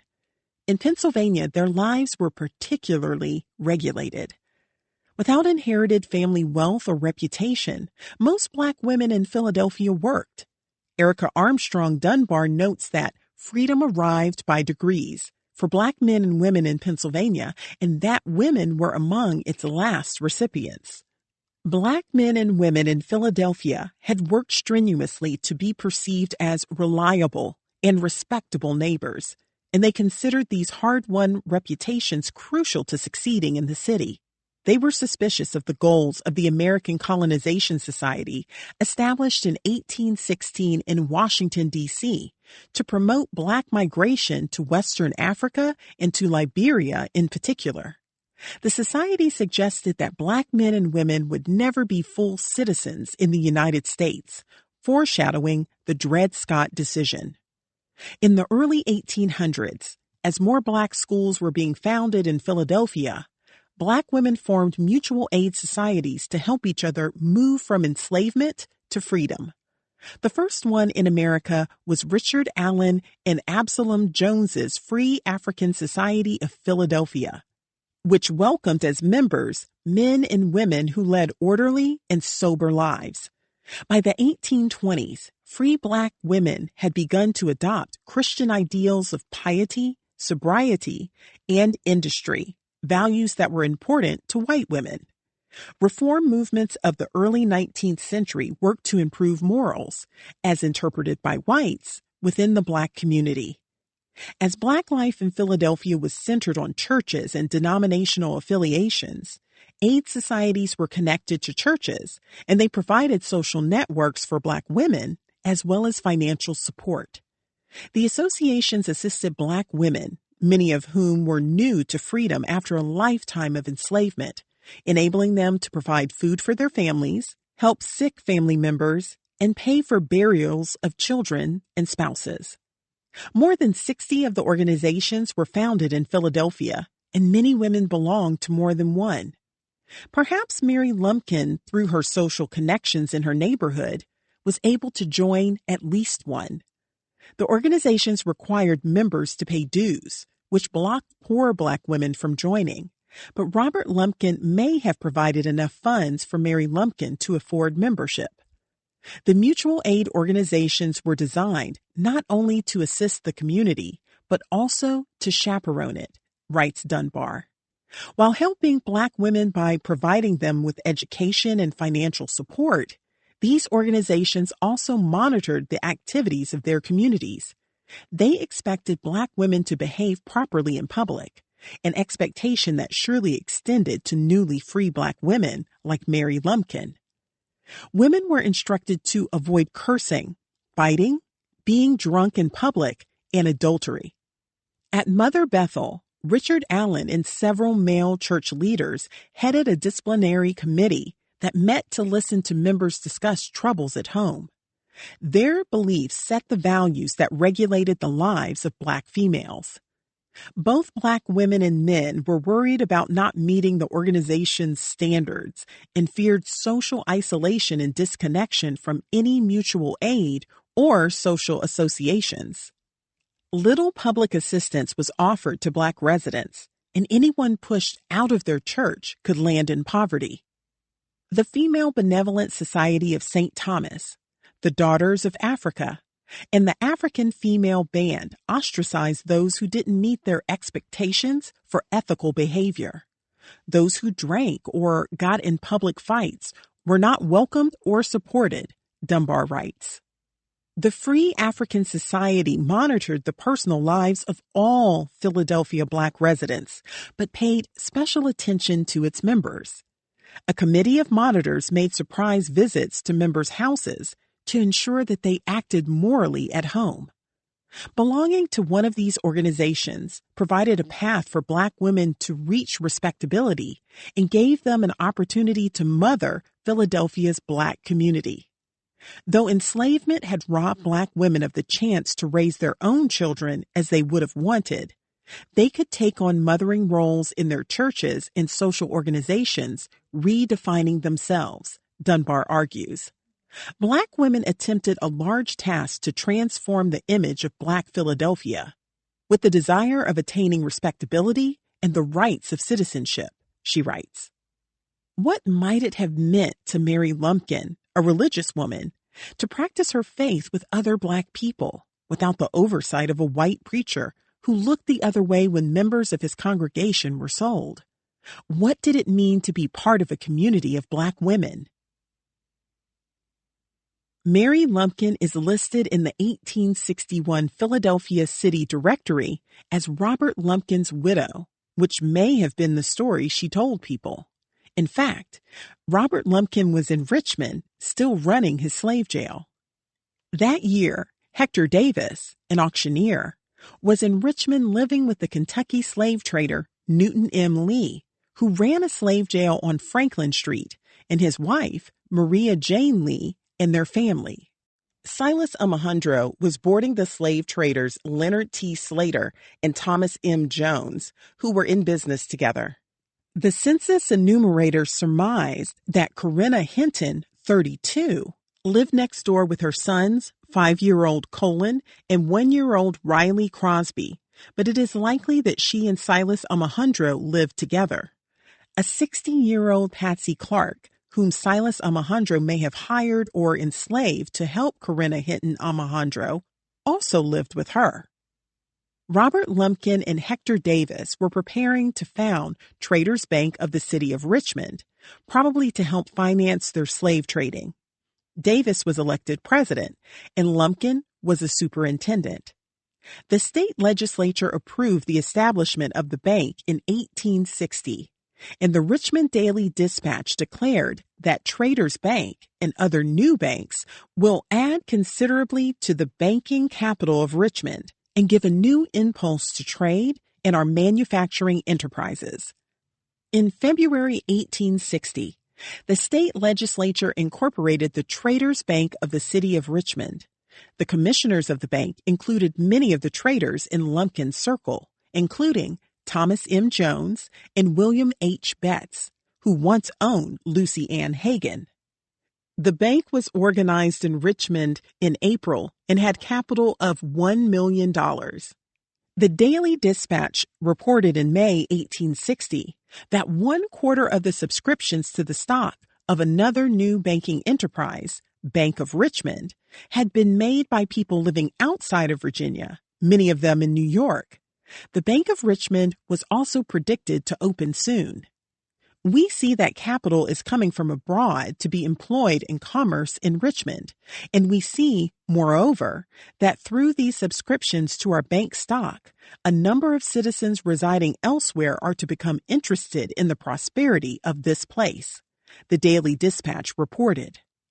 Perhaps these northern investors were less interested in Richmond's prosperity than in its investments in slavery. In August 1860, Virginia Governor John Letcher authorized Traders Bank to begin operations, noting that it had raised $301,100 in subscriptions through $100 shares. The bank issued $50 banknotes that featured an enslaved man carrying a basket of cotton. The $20 banknotes depicted an enslaved man picking cotton, a woman spinning thread, and Henry Clay, the U.S. Senator from Kentucky. Less than a year later, the Civil War was underway. In March 1861, the Confederate States of America would begin printing its own money. Both its bills and the traders' banknotes would be worthless when the war was over. 8. Capital of the Confederacy. By the time Abraham Lincoln was elected president on November 6, 1860, and the Southern states were amping up talk of secession, Mary Lumpkin and her 5 children were safely ensconced in Philadelphia. Robert Lumpkin may have visited them there. Perhaps he even considered moving north to be with Mary Lumpkin and his children, as Bacon Tate had done. Robert Lumpkin may have wanted to follow the models of the traders Isaac Franklin and John Armfield, who in 1836 walked away from their slave jails while their slave trading business was still enormously profitable. But it is unlikely that Robert Lumpkin had made anywhere near the money Franklin and Armfield had. Although Virginia had gone from holding 45% of enslaved people in the country in 1790 to 12% in 1860, it still had the largest population of enslaved people in the country. Over the years, however, the state had lost its position of power as the center of Southern politics. Plantation owners and farmers had migrated south, and enormous numbers of enslaved people had been sold to other states. Leaders in the Lower South didn't want to be subject to the Lincoln administration and had for years considered whether they could count on Virginia to support their position. In 1857, the New Orleans Delta warned that Virginia is not fully awake as she should be to the great question of Southern interests. The slave South proper, the Cotton States, must look to themselves alone for defense, wrote the Charleston Mercury. What exactly were they defending? The right to continue purchasing and selling children. Virginia had acquired great wealth when the value of its enslaved citizens rose as they became the backbone of the Cotton States economy. The power dynamic shifted when enslavers in the Lower South accumulated more wealth and enslaved people than the Upper South. Suddenly, the Lower South found it was more independent. In December 1860, the legislature of South Carolina met and voted to secede from the United States of America. 6 other states, Mississippi, Florida, Alabama, Georgia, Louisiana, and Texas, soon decided to join South Carolina, and their representatives met in Montgomery, Alabama, in February 4, 1861, to establish a separate government, the Confederate States of America. When Virginia's secession convention occurred 9 days later in Richmond, most Virginia delegates opposed secession at first because they believed that slavery would be protected if the United States stayed together. As talk of secession heightened, some leaders in Virginia, as well as in North Carolina, Arkansas, and Tennessee, began to recognize the benefits of aligning with the Lower South and determined that it was better to leave the United States than to risk the collapse of their slave-driven economy. Property owners in the Upper South relied on the traffic of enslaved people to fund the operation of their farms and plantations, which they dreamed of making profitable again, and they worried about losing the people they enslaved.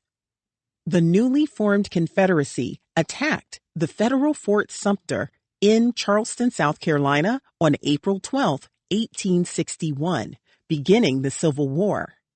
After it fell, Jefferson Davis, the provisional president of the Confederacy, sent his vice president, Alexander H. Stephens, to Virginia to urge the Commonwealth to secede. Stephens gave a version of his cornerstone speech, explaining that the new government was the first to be founded on the idea that Black people were inferior to whites.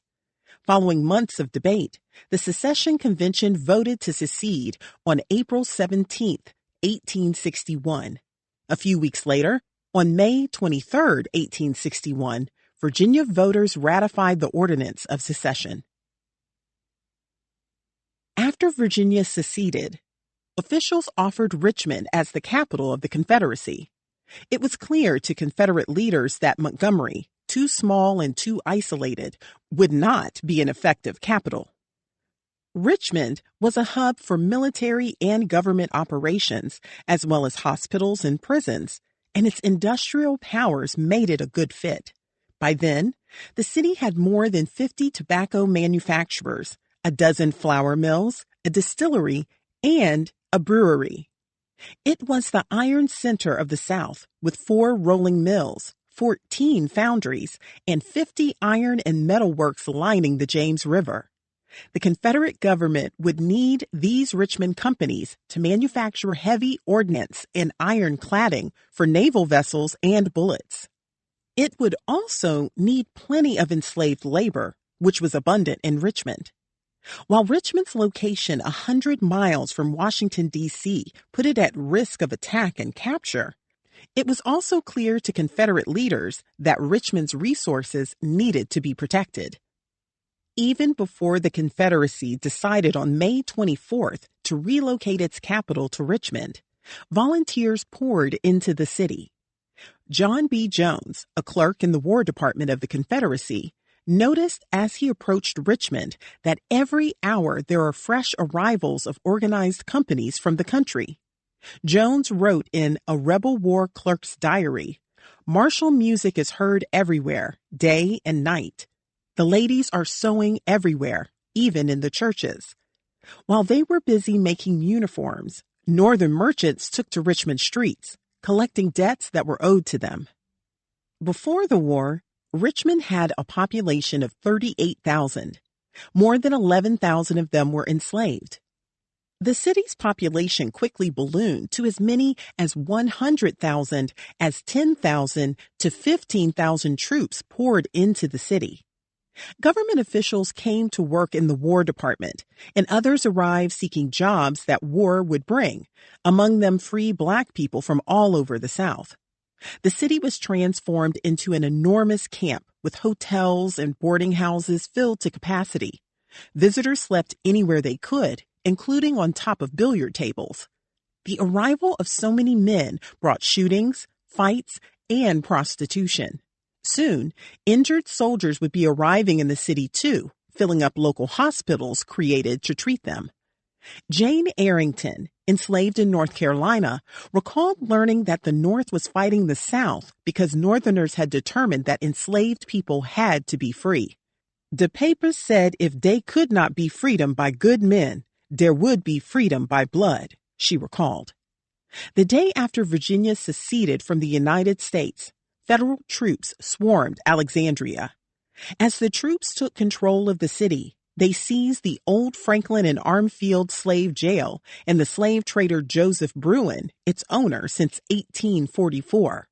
On the floor of the jail, troops found letters written between slave traders from 1837 to 1857, excerpts of which were published in the New York Daily Tribune on July 15, 1861. Thomas Booter of New Orleans wrote to his partner George Kephart, "You ask for information about little boys and girls," Booter wrote. "All I can say is that they are always ready sale, but they must be purchased right or they do not pay much profit." In Alexandria and St. Louis, slave jails were converted to prisons for Confederate soldiers and civilians, leading one inmate to complain about being held in a horrible place. The Forks of the Road, slave market at Natchez, Mississippi, became a gathering place for Black men and women seeking freedom and the protection that Union soldiers could provide. In Richmond, slave jails met a variety of fates. Bacon Tate's jail operated as a Confederate jail for punishing enslaved people. Another slave jail on Lumpkin's Alley, the 13-room McDaniels jail, became known as Castle Godwin and was used to house Union prisoners. Robert Lumpkin's jail did not get converted. He continued working in the slave trade, seemingly unabated, selling enslaved people through the jail. For sale privately, a number 1 houseboy, apply at Lumpkin's jail, read an advertisement in the Daily Dispatch in 1861. He was also holding runaways for other enslavers. George W. Parker placed a newspaper advertisement in December 1861, requesting help finding a 21-year-old man he had enslaved. Parker asked that my boy Frederick, who had run away from coal mines in rural Virginia, be taken to Lumpkin's jail if he was recovered, so that I can get him again. Parker offered a $25 reward. Once the war was underway, life for enslaved people in Richmond became more restrictive. For years, many of them had been allowed to choose their employers, live independently, and socialize with free Black people. Confederate government officials, however, feared that Black men and women would plan a rebellion and revoked many privileges in order to more closely monitor their activities. Leaders passed ordinances prohibiting enslaved people from living away from their enslavers, which effectively ended informal hiring practices. These rules would soon be relaxed because the Confederacy needed the labor of enslaved people. The Confederate War Department also hired out some enslaved men, paying the enslavers for work, not the enslaved.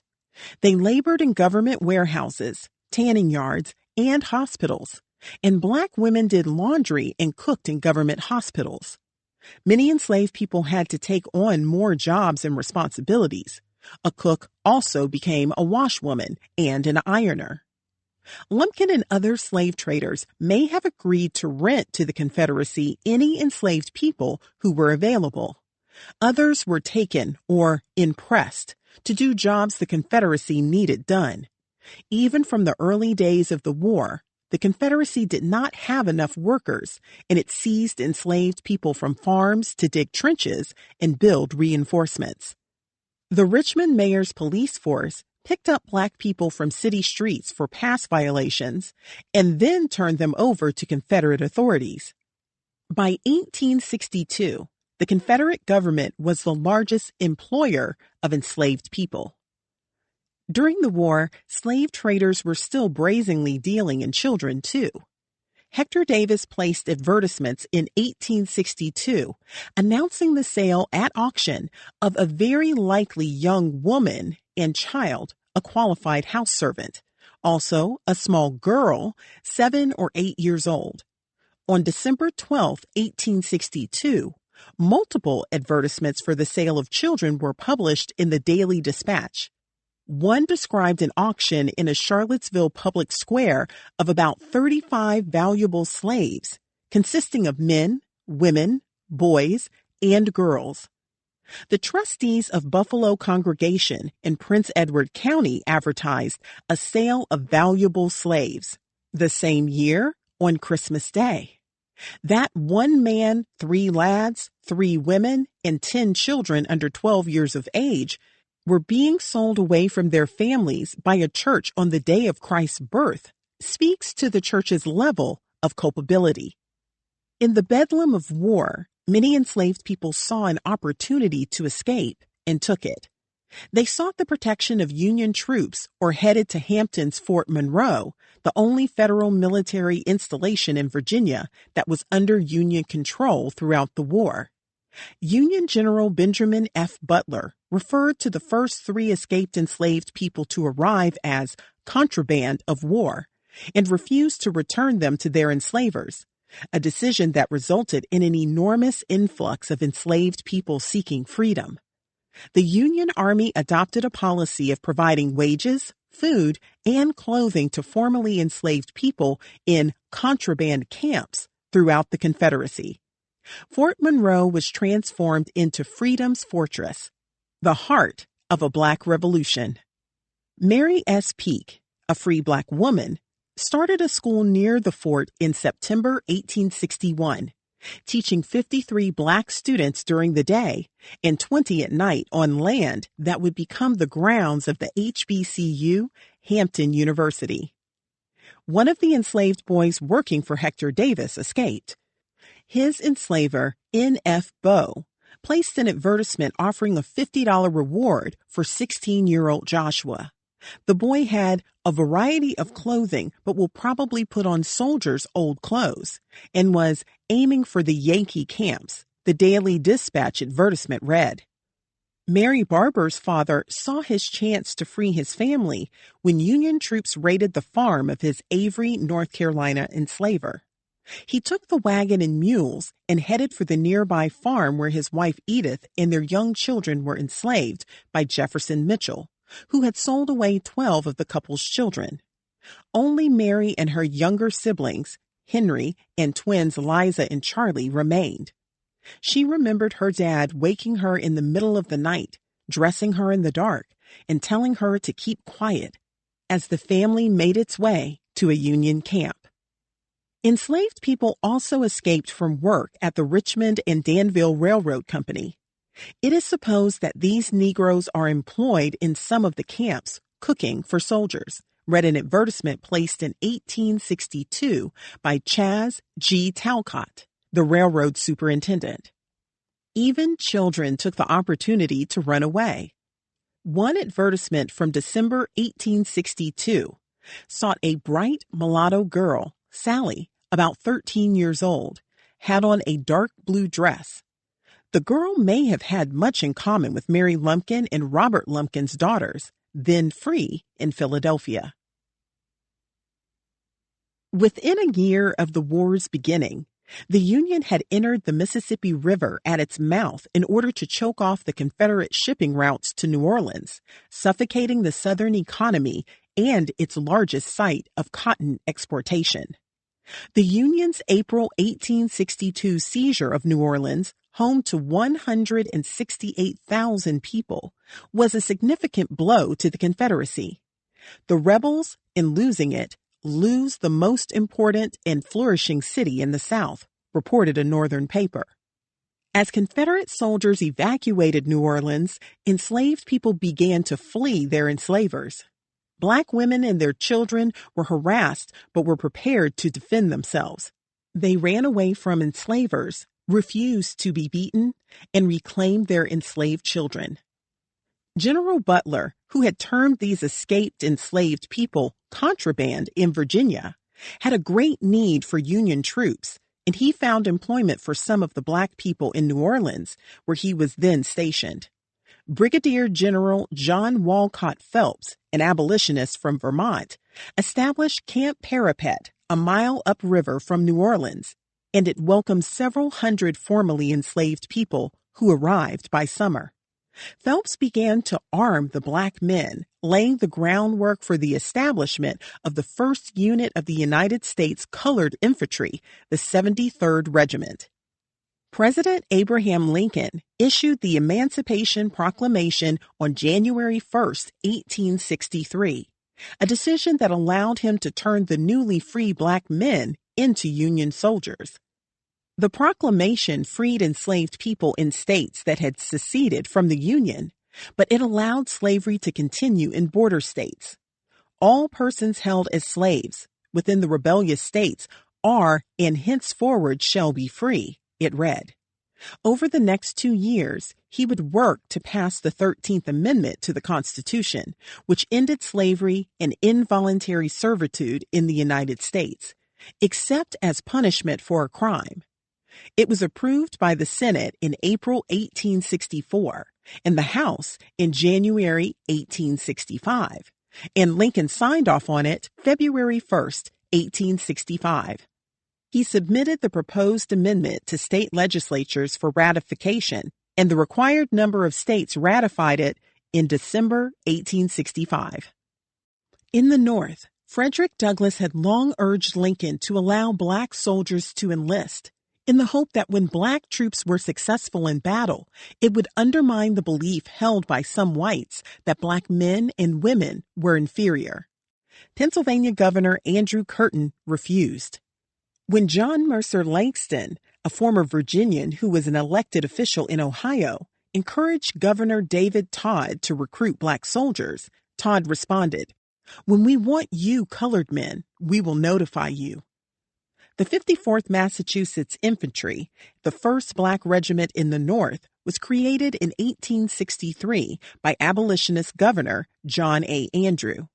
Lewis Hayden recruited black men to join, and 2 of Frederick Douglass's sons, Charles and Lewis, enlisted.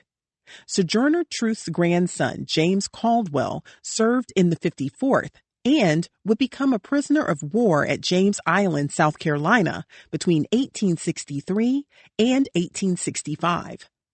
James Fountain, Jr., a barber and relative of Courtney Fountain, the mother of Bacon Tate's children, enlisted in September 1864, was immediately transferred to the 55th Massachusetts Infantry, another black regiment, and served in South Carolina.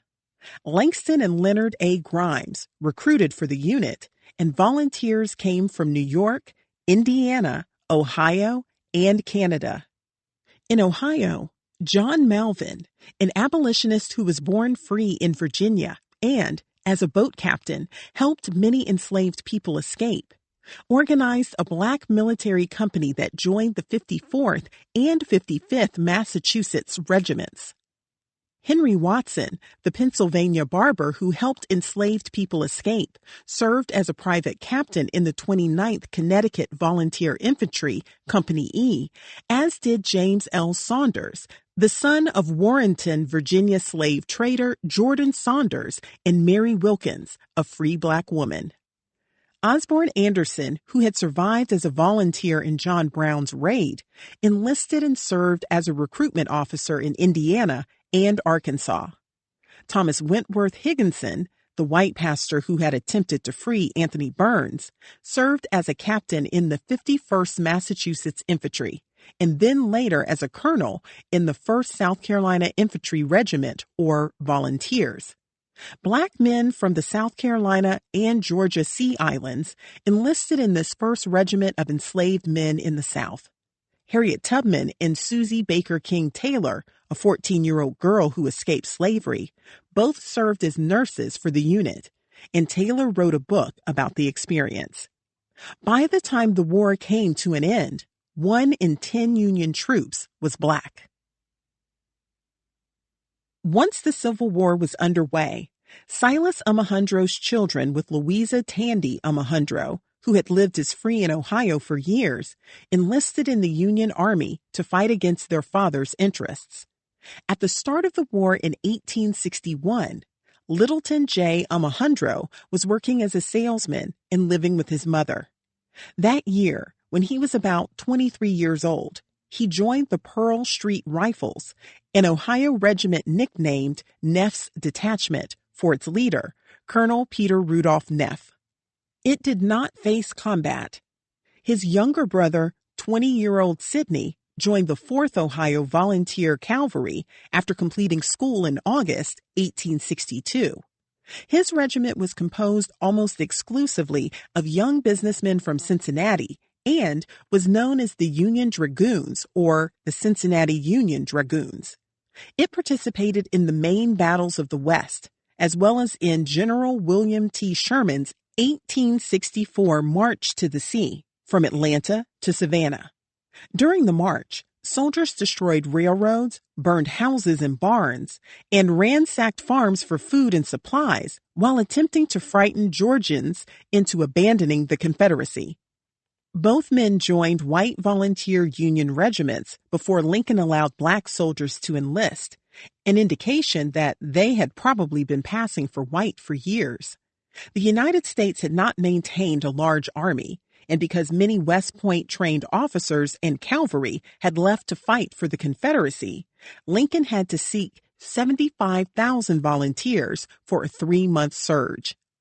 Thomas Jefferson's grandson with Sally Hemings also passed as white and fought against the Confederacy.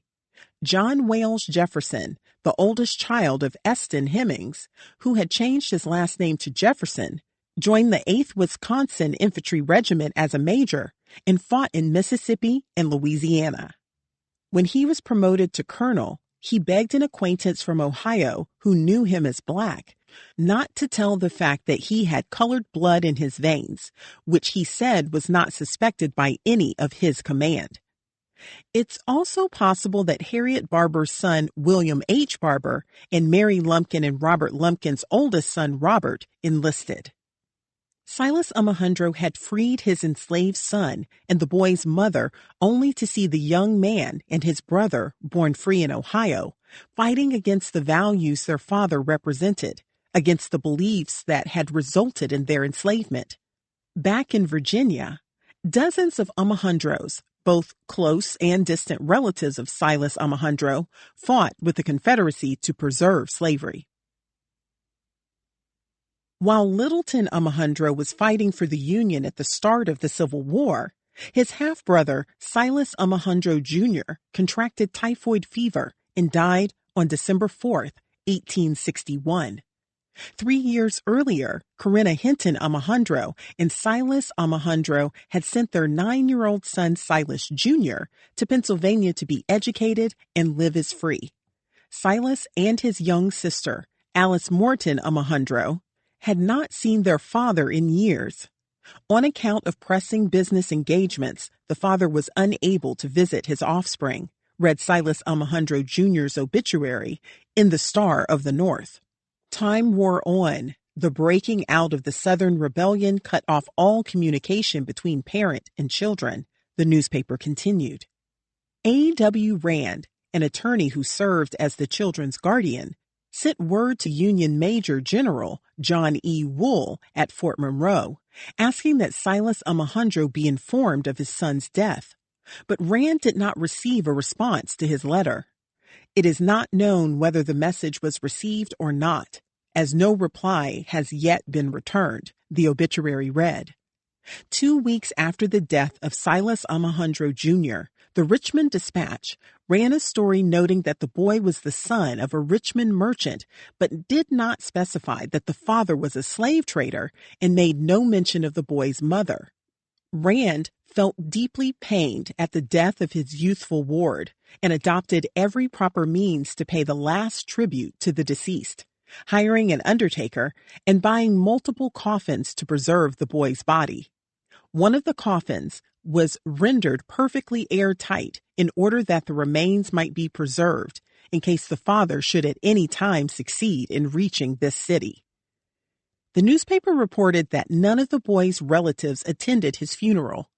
His sister may have been deemed too young to go, or perhaps the newspaper wasn't aware of her presence. Reverend Henson, a Virginia acquaintance of Silas Alejandro, who worked as a pastor at a Philadelphia Baptist church, attended the service after reading about the boy's death in the newspaper. Did Mary Lumpkin and Anne Banks Davis go to the funeral, and were they accompanied by any of their children? The Philadelphia newspapers noted that the funeral was very largely attended, which no doubt was caused by the peculiar circumstances of the case. Philadelphians would probably have found the case even more peculiar if they'd been informed that the deceased father was a slave trader. The city's Black and abolitionist populations would surely have been interested to know that the boy had been born to an enslaved woman, but those details did not make it into the newspapers. Silas Jr.'s body was interred at Laurel Hill Cemetery, a rural burial ground for elite Philadelphians where mayors, congressmen, and army generals lay at rest. His body was placed in a vault owned by the doctor who cared for him. It is unclear when or if Corinna Hinton Alejandro arrived in Philadelphia to visit her son's grave and to comfort Alice Morton, who would stay in Philadelphia and marry a white man. Perhaps Mary Lumpkin and Anne Banks Davis took the girl under their wing, supporting her through her loss until she could be reunited with family again. During the war years, Mary Lumpkin witnessed the courtship of her daughter, Martha Lumpkin, and George Edward Kelsey, a young man from South Carolina who had landed in Philadelphia by 1861. Kelsey lived near the Lumpkin home, worked as a bartender, and would later be employed as a clerk. He may have arrived in Philadelphia by way of Boston, where an 18-year-old student named George Kelsey had been living 6 years earlier. Born about 1837 in South Carolina, the student George Kelsey boarded with the family of Thomas P. Knox, an abolitionist doctor from Ireland.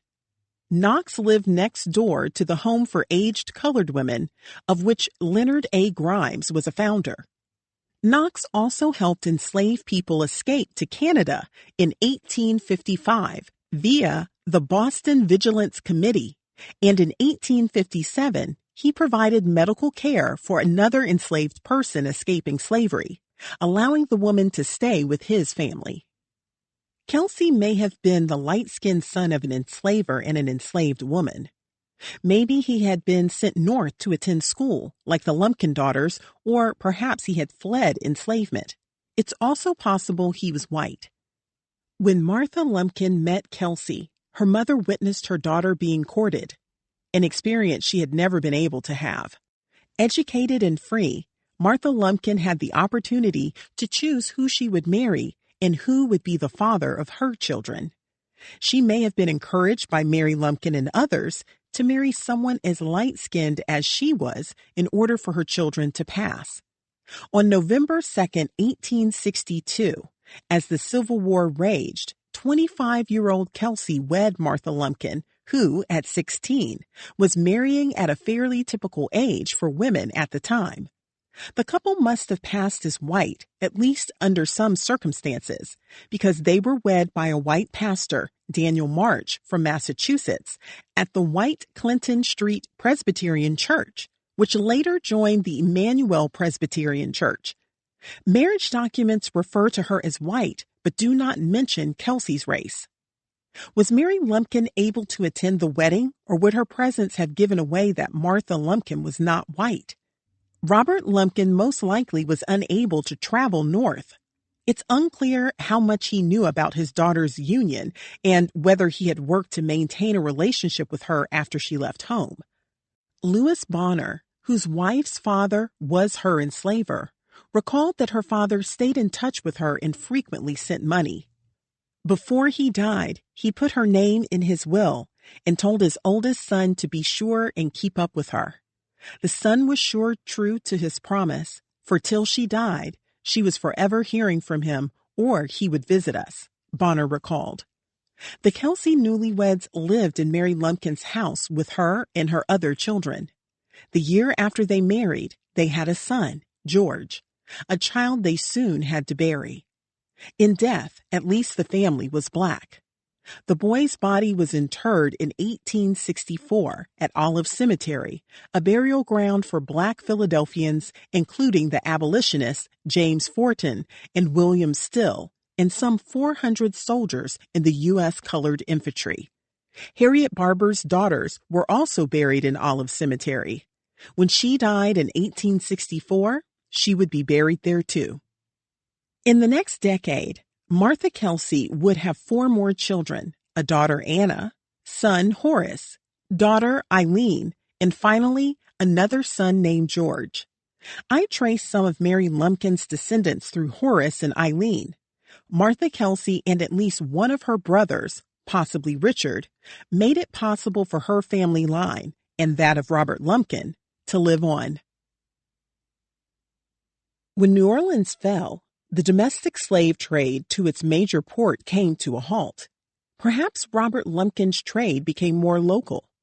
He is likely to have also taken in renters, as Richmond by then was crowded to suffocation, with hardly standing room left. Hospitals were packed with injured soldiers, and thousands of Union soldiers were held as prisoners in tents year-round on Belle Isle, an island in the middle of the James River. There were shortages of all kinds across the South, including clothing, medicine, and paper.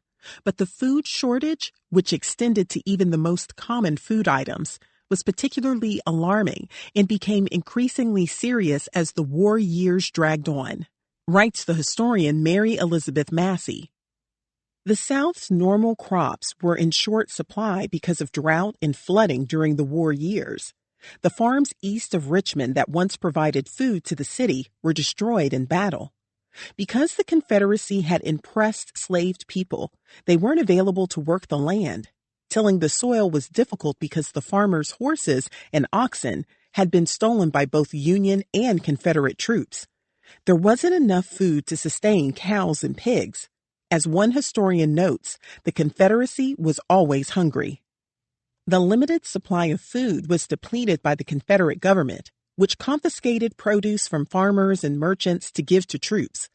Richmond merchants stockpiled food or dramatically marked up the prices. Some free black residents were so desperate and hungry that they risked their freedom stealing food. By then, rats were in many people's diets.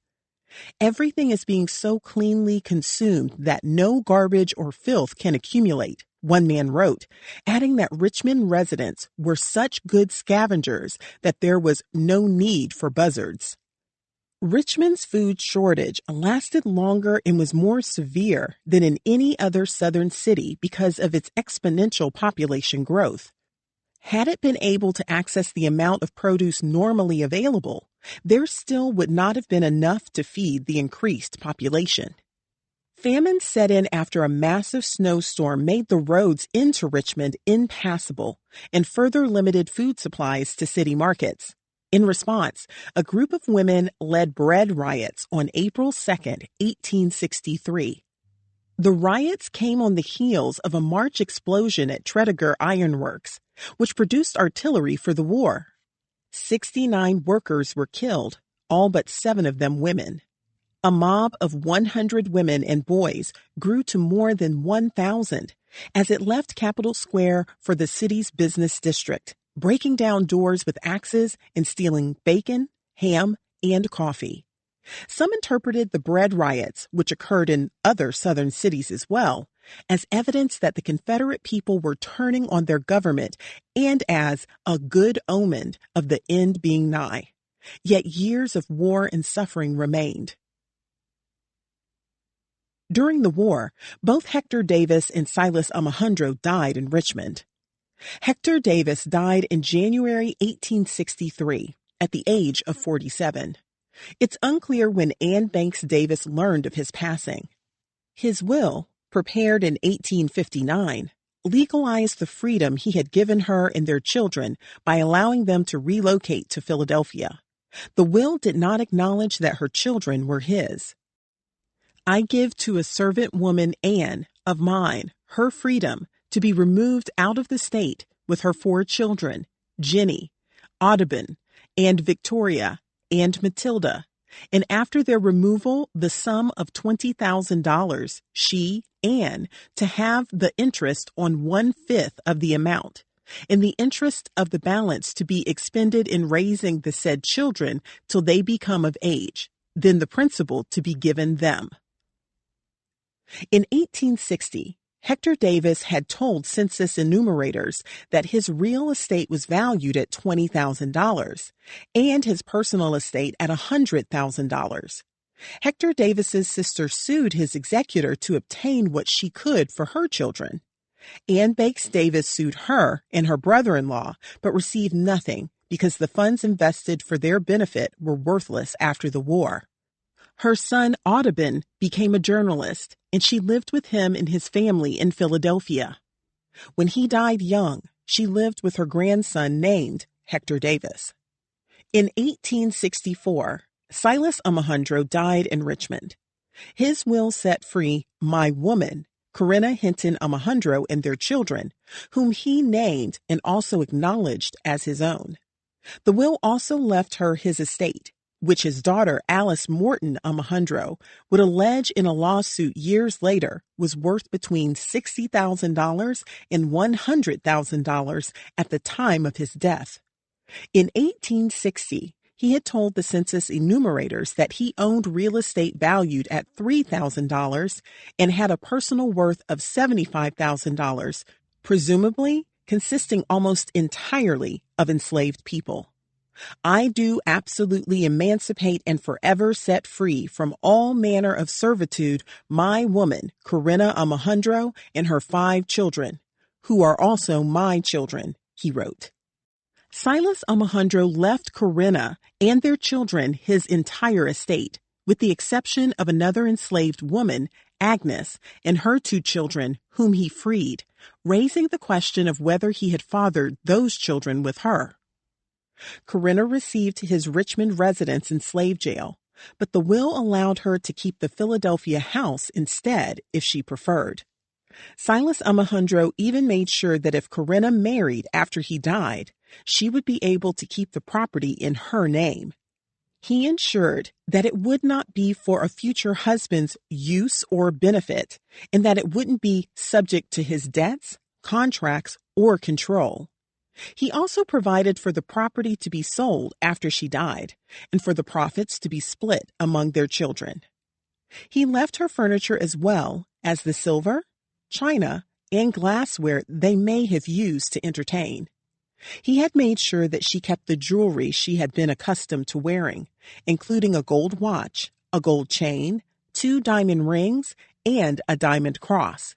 His gold watch and chain would go to Colin Alejandro, his eldest living son, with Corinna Hinton Alejandro. The will also stipulated that the interest on his investments should be paid to her twice a year to help support the children. Louisa Tandy Alejandro and her 5 children were completely left out. About 1866, Littleton Alejandro sued Silas Alejandro's estate, claiming that when the Civil War broke out, his father had been building a house in Cincinnati for Louisa Tandy Alejandro, his wife. The suit claimed that Silas Alejandro visited Ohio regularly until the war began, a claim supported by the birth of 4 children by Silas Alejandro after Louisa moved to Ohio. The circuit court ruled in favor of Littleton Alejandro, who was seeking $4,391 plus interest for money he advanced his father to pay for the construction work. Silas Alejandro's executor Richard Cooper, appealed that decision and brought it to the state Supreme Court, claiming that the circuit court's finding had been in error. Cooper argued that the Civil War made Silas Omohundro and his son in Ohio alien enemies, and therefore the contract between father and son was null and void. In 1874, the Supreme Court upheld the lower court's decision, ruling that signed receipts from Louisa Tandy Omohundro and the contractor building the house proved that Silas Omohundro owed money to Littleton Omohundro. Corinna Hinton Omohundro filed her own lawsuit in order to claim her inheritance of Silas Omohundro's 2 homes in Pennsylvania, which would not legally recognize her marriage to Silas Omohundro. She apparently made her way back from Philadelphia, where she may have been staying, to claim the Richmond estate, valued at $84,060. As part of the settlement, she became an enslaver herself, just as Lucy Ann Hagan had done, taking possession of 3 enslaved women and 1 boy, Lavinia, Polly, Mariah, and Tom. Perhaps she worried that they would be sold and wanted to protect them. Maybe some of them were related to her, or maybe she wanted help maintaining the Richmond slave jail. Most of the money she inherited was tied up in litigation, and she never got much of it. After Silas Omohundro's death, she paired up with Nathaniel Davidson, a white soldier-turned-journalist from Maine, who would operate a wood and coal shop on 15th Street, while Corinna Hinton Omohundro ran a bakery next door. She also took in boarders and grew vegetables to sell at a market. In 1874, when she was known as Corinna Davidson, she would move with her sons to Washington, D.C. for Nathaniel Davidson's job at the Washington National Republican newspaper. Silas Omohundro's home in Lancaster, Pennsylvania, also became the subject of a Supreme Court decision that required Corinna Hinton Omohundro to pay an inheritance tax because, in the court's determination, she and Silas Omohundro were not married. The Lancaster auditor had found that Pennsylvania wasn't entitled to collect an inheritance tax, finding that Silas Omohundro and Corinna Omohundro were married and that she is the lawful widow. And the state's Orphans Court confirmed the auditor's finding. The state Supreme Court found on July 7, 1870, however, that the auditor made a plain mistake in inferring a marriage between Silas Omohundro and Corinna, his slave, from the testimony of those who heard him declare her to be his wife while on their visits to Pennsylvania.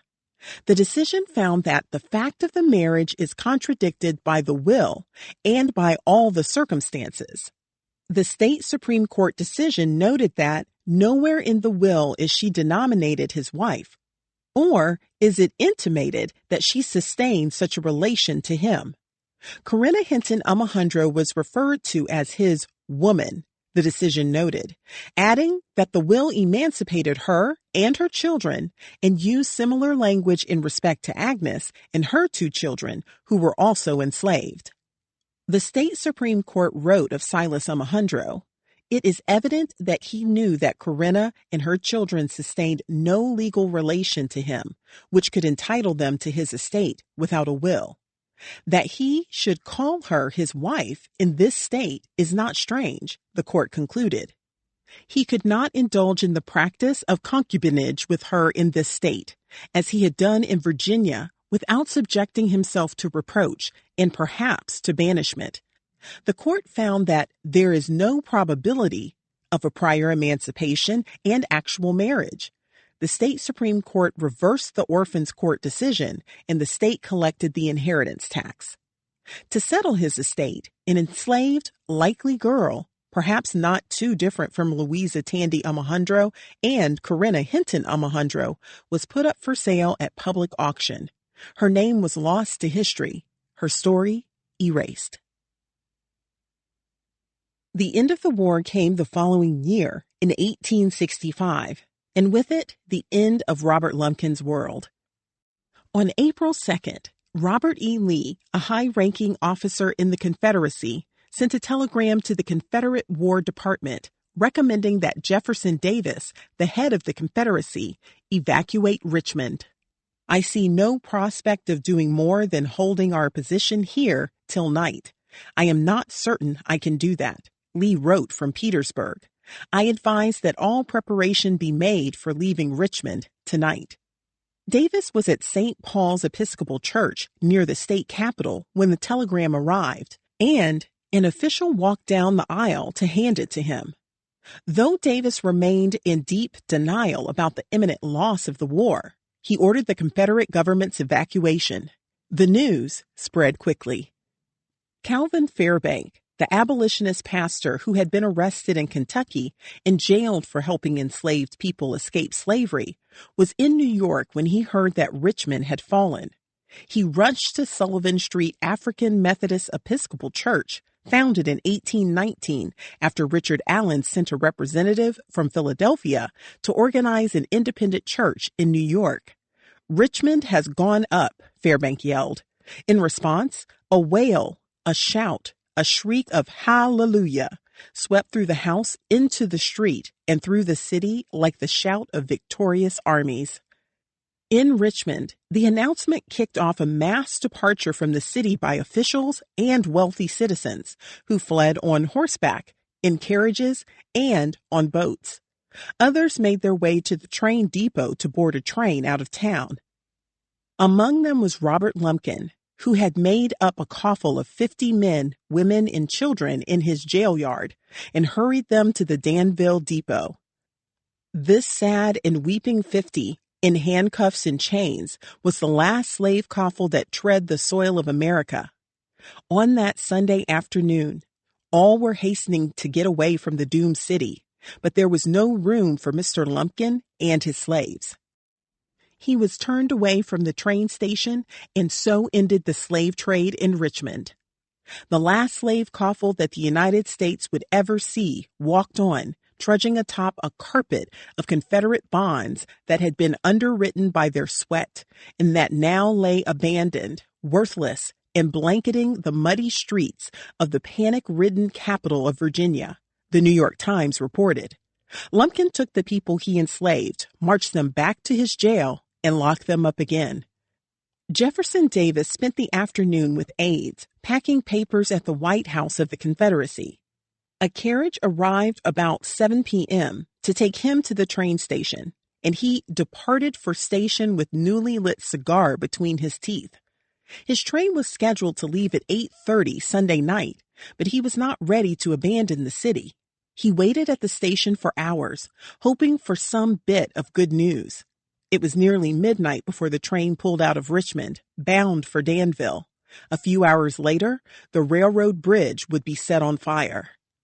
That night, local officials began emptying Richmond's alcohol supplies into the street on orders from the city council. The gutters ran with a liquor freshet, an overflow like a river flooding from rain, and the fumes filled and impregnated the air, reported the Richmond Whig. Fine cases of bottled liquors were tossed into the street from third-story windows and wrecked into 1,000 pieces. Exhausted and hungry, Confederate soldiers retreating through the city drank it down. From that moment, law and order ceased to exist. Chaos came, and the pandemonium reigned, wrote the Whig. The soldiers roamed the streets and used the butts of their guns to break glass doors on store windows, and thousands of drunken people stole jewelry, clothing, and food. Later that night, Confederate officials set fire to warehouses full of tobacco in order to prevent Union troops from taking the supplies, ignoring the pleas of residents to stop. The fires quickly spread to other buildings, and no one was there to put them out. The entire business part of the city on fire, a sea of flame, wrote witness John Leyburn. The evacuation fire, as it came to be known, decimated Richmond's financial district. It took out the War Department, the courthouse, banks, hotels, newspapers, and mills. It destroyed railroad depots and the Mayo Bridge over the James River. By the time the fire burned out, it had destroyed about 1/4 of the city, more than 800 buildings, including homes. Residents who lost their houses were forced to sleep on the grounds of the state capitol. The entire business portion of the city is a heap of smoldering ruins, reported the New York Times, and nothing but the absence of wind saved the entire city from destruction. The slave trading district, including Lumpkin's jail, survived. Robert Lumpkin undoubtedly kept a close eye on the fires, but he may have kept the people he enslaved trapped there, knowing that they wouldn't be able to free themselves as the fire came close. As morning arrived on Monday, April 3rd, the air was lurid with the smoke and flame of hundreds of houses weltering in a sea of fire, reported the Richmond Whig. Before dawn, newly free people crowded the streets, where black forces would soon liberate the city. Liberation Day would be celebrated by Richmond's black residents for years to come. One of the first reporters to enter the city, Thomas Morris Chester, a black correspondent for the Philadelphia Press, credited the liberation of the city to black soldiers of the 36th U.S. Colored Infantry of General Draper's 1st Brigade, 1st Division, 25th Army Corps. The 36th had been organized in 1864 and was involved in siege operations against Petersburg and Richmond. Glorious fall of Richmond, captured by the black troops, reported the Washington National Republican in an extra edition on April 3, 1865. Others credited the U.S. Colored Infantry of the 5th Massachusetts Cavalry, commanded by Colonel Charles Francis Adams, Jr., the grandson of John Quincy Adams. They had been termed the Brave Boys of the 5th for a series of battles in Petersburg from June 1864 to April 1865 that were crucial in defeating the Confederacy. That morning, officers from the white 13th New York Artillery flew the U.S. flag at the Virginia State Capitol. The 36th U.S. Colored Infantry, many of whose members were formerly enslaved people who had enlisted from camps in Hampton Roads, Virginia, also made their way into Richmond. Virginia resident Mobile Hobson told of a Confederate soldier he called Uncle Shep Brown, probably a white neighbor, who witnessed black troops seize the city. Brown described his 40-man company hiding behind hay bales and tobacco bales and listening for Union troops, who arrived at daybreak, shouting, prancing, yelling, and singing. He described a huge sea of black faces filling the streets from wall to wall. After discovering Brown's unit, the black troops waited for the arrival of white Union officers to seize the Confederate soldiers' guns and march them into Libby Prison, which had, over the duration of the war, held more than 100,000 Union prisoners. By the time more Union troops arrived, the black troops had taken the city, Hobson recounted. Among the men streaming into Richmond that morning was Garland H. White. As an enslaved boy, he had been sold away from his Virginia family to Robert Toombs, who served as a U.S. Senator for Georgia before the Civil War, the first Secretary of State for the Confederacy, and a high-ranking Confederate officer. White had escaped to Canada and upon his return to the United States made his way to Ohio, where he recruited black soldiers for the 28th U.S. Colored Infantry from Indiana, one of the first regiments to enter the city, and then served as its chaplain. White marched through Richmond at the front of his unit, smiling at the newly free black residents who lined the streets. It appeared to me all the colored people in the world had collected, he wrote. The officers and soldiers of his unit asked him to speak on Broad Street before the crowd of black people.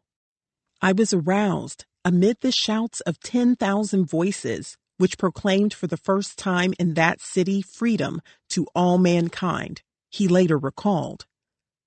Black men and women had gathered near Lumpkin's jail, where still imprisoned people chanted, "Slavery chain done broke at last, broke at last, broke at last. Slavery chain done broke at last, gonna praise God till I die." The crowd joined in as Union soldiers opened the jail, freeing Lumpkin's captives. The doors of the slave pens were thrown open and thousands came out shouting, White recalled, although there may not have been that many in prison by that time. I became so overcome with tears that I could not stand up against the fullness of joy that filled my heart. That day, there were parents looking for their children who had been sold south of this state and tribes, and husbands came for the same purpose, White recalled. He recounted how Union soldiers shook the hands of formerly enslaved people who were now breathing the air of freedom. After White spoke briefly through the crowd, some of the men in his unit took him to an older woman, among the many broken-hearted mothers looking for their children, who wanted to speak with him. She peppered him with questions. "What is your name, sir?" she asked. "My name is Garland White," he responded. "What was your mother's name?" "Nancy." "Where was you born?" "In Hanover County, in this state." "Where was you sold from?" she asked. "From this city," he replied, and continued answering the woman's questions about his life after he ran away from Tombs. Finally, she responded, "You are my son. Yes, indeed, you are my very son, Garland. It is your mother, Garland, you have been talking to, who has spent 20 years of grief about her boy." Mother and son embraced. Later, he recalled, "I cannot express the joy I felt when my mother caught me and held me in her withered arms. God is on the side of the righteous," he shouted. You are my own mother." Their joyous reunion must have been one of dozens, perhaps hundreds, that day between family members who had been separated, some by Robert Lumpkin and other Richmond slave traders. After the war's end, reconnecting with family was a top priority of newly freed Black men, women, and children, and the reunions of people torn apart by slave sales would continue for years. A Northern reporter in 1865 encountered a formerly enslaved man who had walked more than 600 miles searching for his wife and children. A formerly enslaved woman, Mary Armstrong, recalled reuniting with her mother in a Texas refugee camp after the war. "Law me, talk about crying and singing and crying some more," Armstrong said. "We sure done it." Just as enslavers and slave traders had placed advertisements to sell enslaved people once free, the formerly enslaved people took out ads looking for kin from whom they had been separated by sale.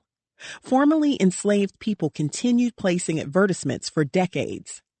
Mark Messer, a formerly enslaved man living in Danville, Virginia, took out an advertisement in the Richmond Planet in 1897. Seeking information about his father, who had been sold away 40 to 50 years earlier.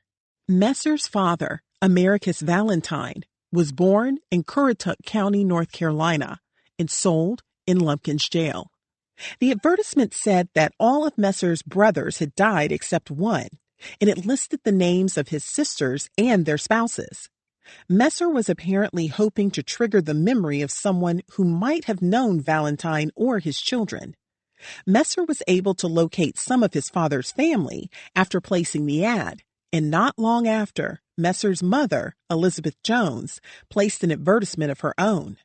She noted that she had also passed through the Richmond jail when her Virginia enslaver, Bat Evans, sold her to speculators in Petersburg. "They carried me to Richmond and put me in Lumpkin's jail and sold me to a man named William Spears who lived in Alabama," her advertisement read. It's unclear if she made any connection. Many other formerly enslaved people would not find their parents, children, or siblings they had been separated from in the name of white greed. After the war, Maddie Curtis's parents went looking for their 14 oldest children, all of whom had been sold away. They found only 3. On April 4th, President Abraham Lincoln arrived in Richmond unannounced. 12 sailors delivered him ashore at Rocket's Landing on the James River. Crowds of Black men and women recognized Lincoln and his 12-year-old son, Tad, and they rushed toward the pair, shaking Lincoln's hand, touching his coattail, and kneeling to kiss his boots. Lincoln told them, "You must kneel to God only and thank him for the liberty you will hereafter enjoy." From the wharf, he walked through Shockoe Bottom in wonder among throngs of people celebrating freedom on the very docks from which thousands of their kin had been shipped to the cotton country, writes the historian Edward Baptist. The crowd following Lincoln grew as he visited the former Confederate White House, where he was hoping to meet with the Union's commanding officers. Instead, he found a delegation of Southerners who encouraged him to end the war peacefully. After the meeting, Lincoln and his son rode a carriage through Richmond, touring the state capitol in Libby Prison and witnessing the financial district still burning. Lincoln did not give a speech in Richmond, or, if he did, it was not recorded. When asked, he advised the Union commander, Major General Godfrey Weitzel, about how to handle the city. "If I were in your place," Lincoln told him, "I'd let 'em up easy. Let 'em up easy." In the capital of the Confederacy, Lincoln wanted to rally his broken country around a promise to rebuild and a plan to reincorporate the South into the United States. He promoted inclusion and suggested not placing blame. After his tour of Richmond, Lincoln spent the night docked on the warship USS Malvern. The next morning, on April 5th, he resumed peace talks and then left Richmond for the last time. 10 days later, he was dead. When the Union took Richmond, Robert Lumpkin's luck ran out. As he stood at the threshold of his jail, smoke wafting through the air, perhaps he felt a fraction of the misery he had created for enslaved people. The people he enslaved had been set free. Fires downtown continued to smolder, and at about noon, the bank he had founded blew up. He had lost his business, but he had fared better than many as he still owned the jail property and had protected Mary Lumpkin and their children. Although they had watched the war from the sidelines in Pennsylvania, they would not have been entirely insulated from death and destruction. In southern Pennsylvania, free black men were captured and forced to work for the Confederacy.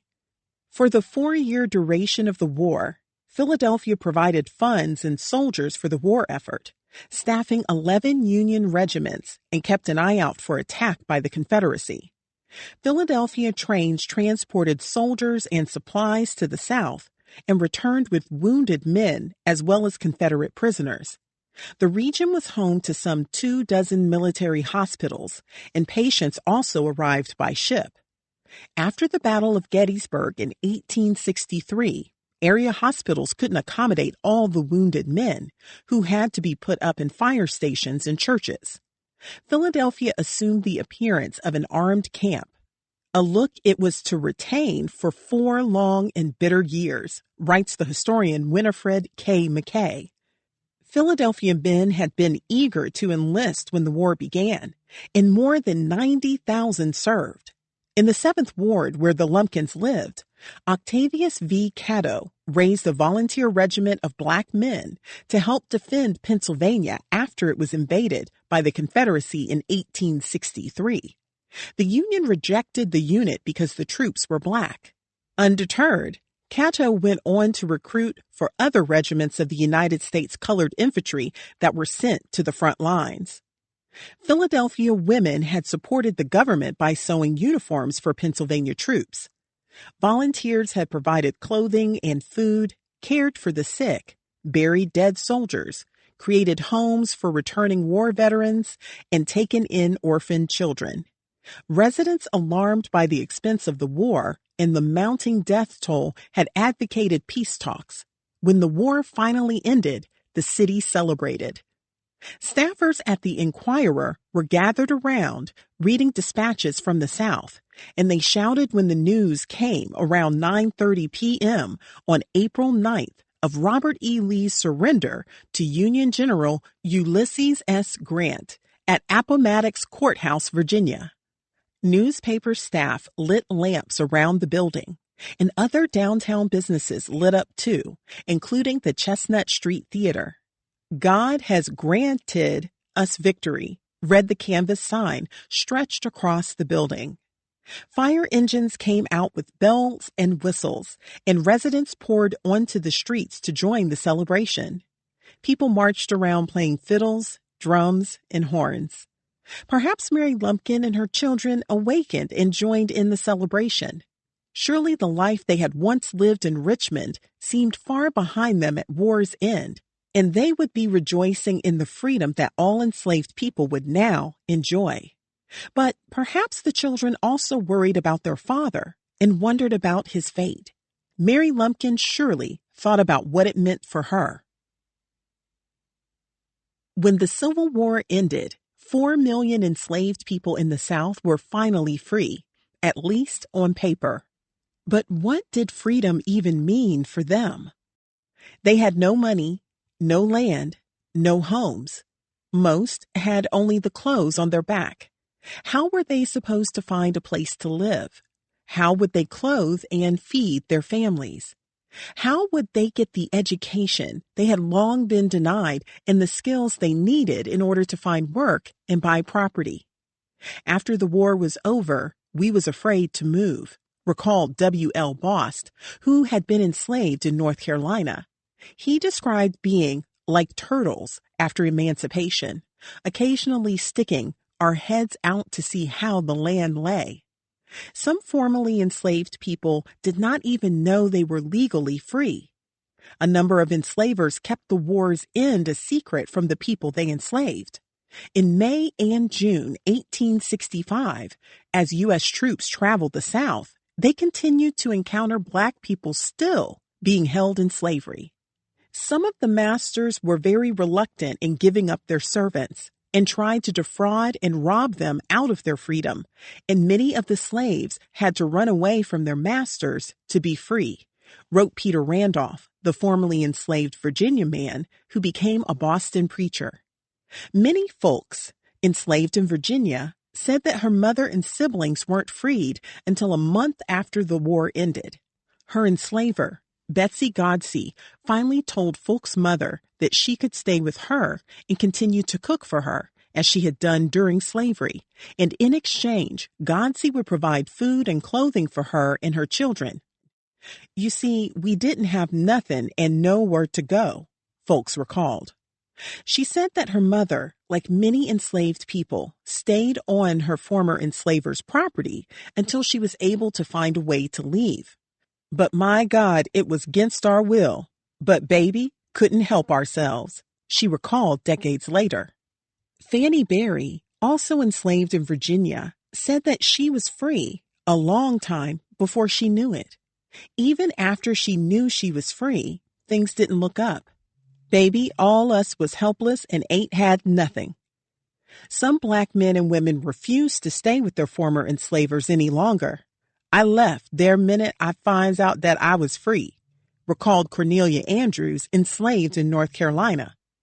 As soon as the war ended, Sarah Dabrow's mother retrieved her from her enslaver, Polly White Kane, who had made her a house servant. Kane asked to keep Dubrow, but her mother refused, telling Kane that she had taken her daughter away from her and didn't pay no mind to my crying. She wanted her child back. "We's free now, Miss Polly," Deborah's mother told Kane. "We ain't gwine be slaves no more to nobody."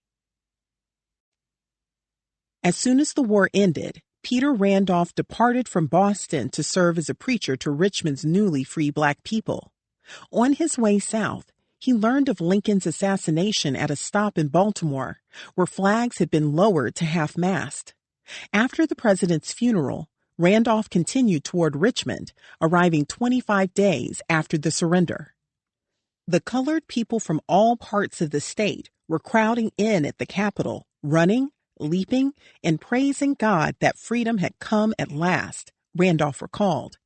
"It seems to me I can hear their songs now as they ring through the air. Slavery chain done broke at last. Slavery chain done broke at last. I's going to praise God till I die." Randolph described finding Richmond brimming with both Union and Confederate soldiers. All hours, day and night, was the marching of regiments going and coming, he wrote. The sight of some of these would bring tears to the driest eyes as they beheld men wounded, maimed, in every possible shape and form that could be mentioned. And many of these, like the poor colored people, were truly glad that the war was over. Newly free Black men, women, and children were huddled in temporary structures at Chimborazo Hospital, located on a high bluff overlooking the city. More than 100 buildings had housed the largest Confederate hospital during the Civil War and treated some 75,000 patients. The hospital was transformed into a refugee camp where clothes were made, food was served, and schools were opened. Richmond's Black population had doubled, and white people, viewing their new Black neighbors as a threat, pelted them with rocks. Yet, the Black men, women, and children arriving daily were peaceful until they were forced to defend themselves. It had been argued by some that, if the Negroes were set free, they would murder and kill the white people, but instead of that, they were praising God and the Yankees for life and liberty, Randolph noted. He took a job with the newly formed U.S. Bureau of Refugees, Freedmen, and Abandoned Lands, commonly referred to as the Freedmen's Bureau, and established when Lincoln approved an act of Congress. Administered by the War Department, the Freedmen's Bureau was charged with providing assistance to formerly enslaved people, as well as hundreds of thousands of poor whites. The Bureau had been formed before the war's end in order to implement a land distribution policy known as 40 acres and a mule, devised in response to a meeting with General William T. Sherman and Secretary of War Edwin M. Stanton and Black leaders in Savannah, Georgia in January 1865 after Sherman's March to the Sea. For the first time in the history of this nation, the representatives of the government had gone to these poor, debased people, representatives of Black men and women, to ask them what they wanted for themselves, Stanton recalled. The way we can best care for ourselves, said the group's formerly enslaved leader, Reverend Garrison Frazier, is to have land and turn it and till it by our own labor. And we can soon maintain ourselves and have something to spare. We want to be placed on land until we are able to buy it and make it our own. Sherman's Special Field Order No. 15, which Lincoln approved, called for the United States to take ownership of a strip of land along the Atlantic from Charleston, South Carolina, to St. Johns River in Florida, including Georgia's Sea Islands, that extended 30 miles west from the coast. Black families would be settled on these 400,000 acres of land in 40-acre segments, and the Army would lend mules to the new settlers. Some members of Congress, including Massachusetts Senator Charles Sumner, had promoted land distribution in order to break up the power of Southern white landowners. But after Lincoln's death, President Andrew Johnson would overturn Sherman's Special Field Order No. 15 in the fall of 1865, returning abandoned lands to pardoned white Southerners, and Congress backed the decision not to provide any property for newly free Black men and women. Instead of 40 acres and a mule, they had to return to their former masters barefooted and hat in hand and ask permission to work for victuals and clothes, said Randolph. He described seeing these hungry souls crowding in at my office to obtain the slips of paper that was to give them the necessities of life, food, clothing, and access to housing, all of which was available at Chimborazo. The Freedmen's Bureau also helped settle disputes with former enslavers. Sarah Harris, born enslaved in North Carolina, recalled enslaved people being turned out when white people freed them with no homes and nothing. As a 4-year-old, Harris begged her father, Frank Walton, to return to their former enslaver because she didn't like the biscuit, white potatoes, and cured meat served by the Freedmen's Bureau. I cried every day at 12 o'clock to go home, Harris recalled. I would say, "Papa, let's go home. I want to go home." "Let's stay here," her father responded. "They will send you to school." He would tell her, "Don't cry, honey." The Freedmen's Bureau offices also became places where the formerly enslaved went to get information about husbands, wives, and children from whom they had been separated. In August 1866, a formerly enslaved Virginia man went to the Freedmen's Bureau office in Charlottesville, Virginia, looking for help finding his children. Simon Fleming wishes to know what has become of his children.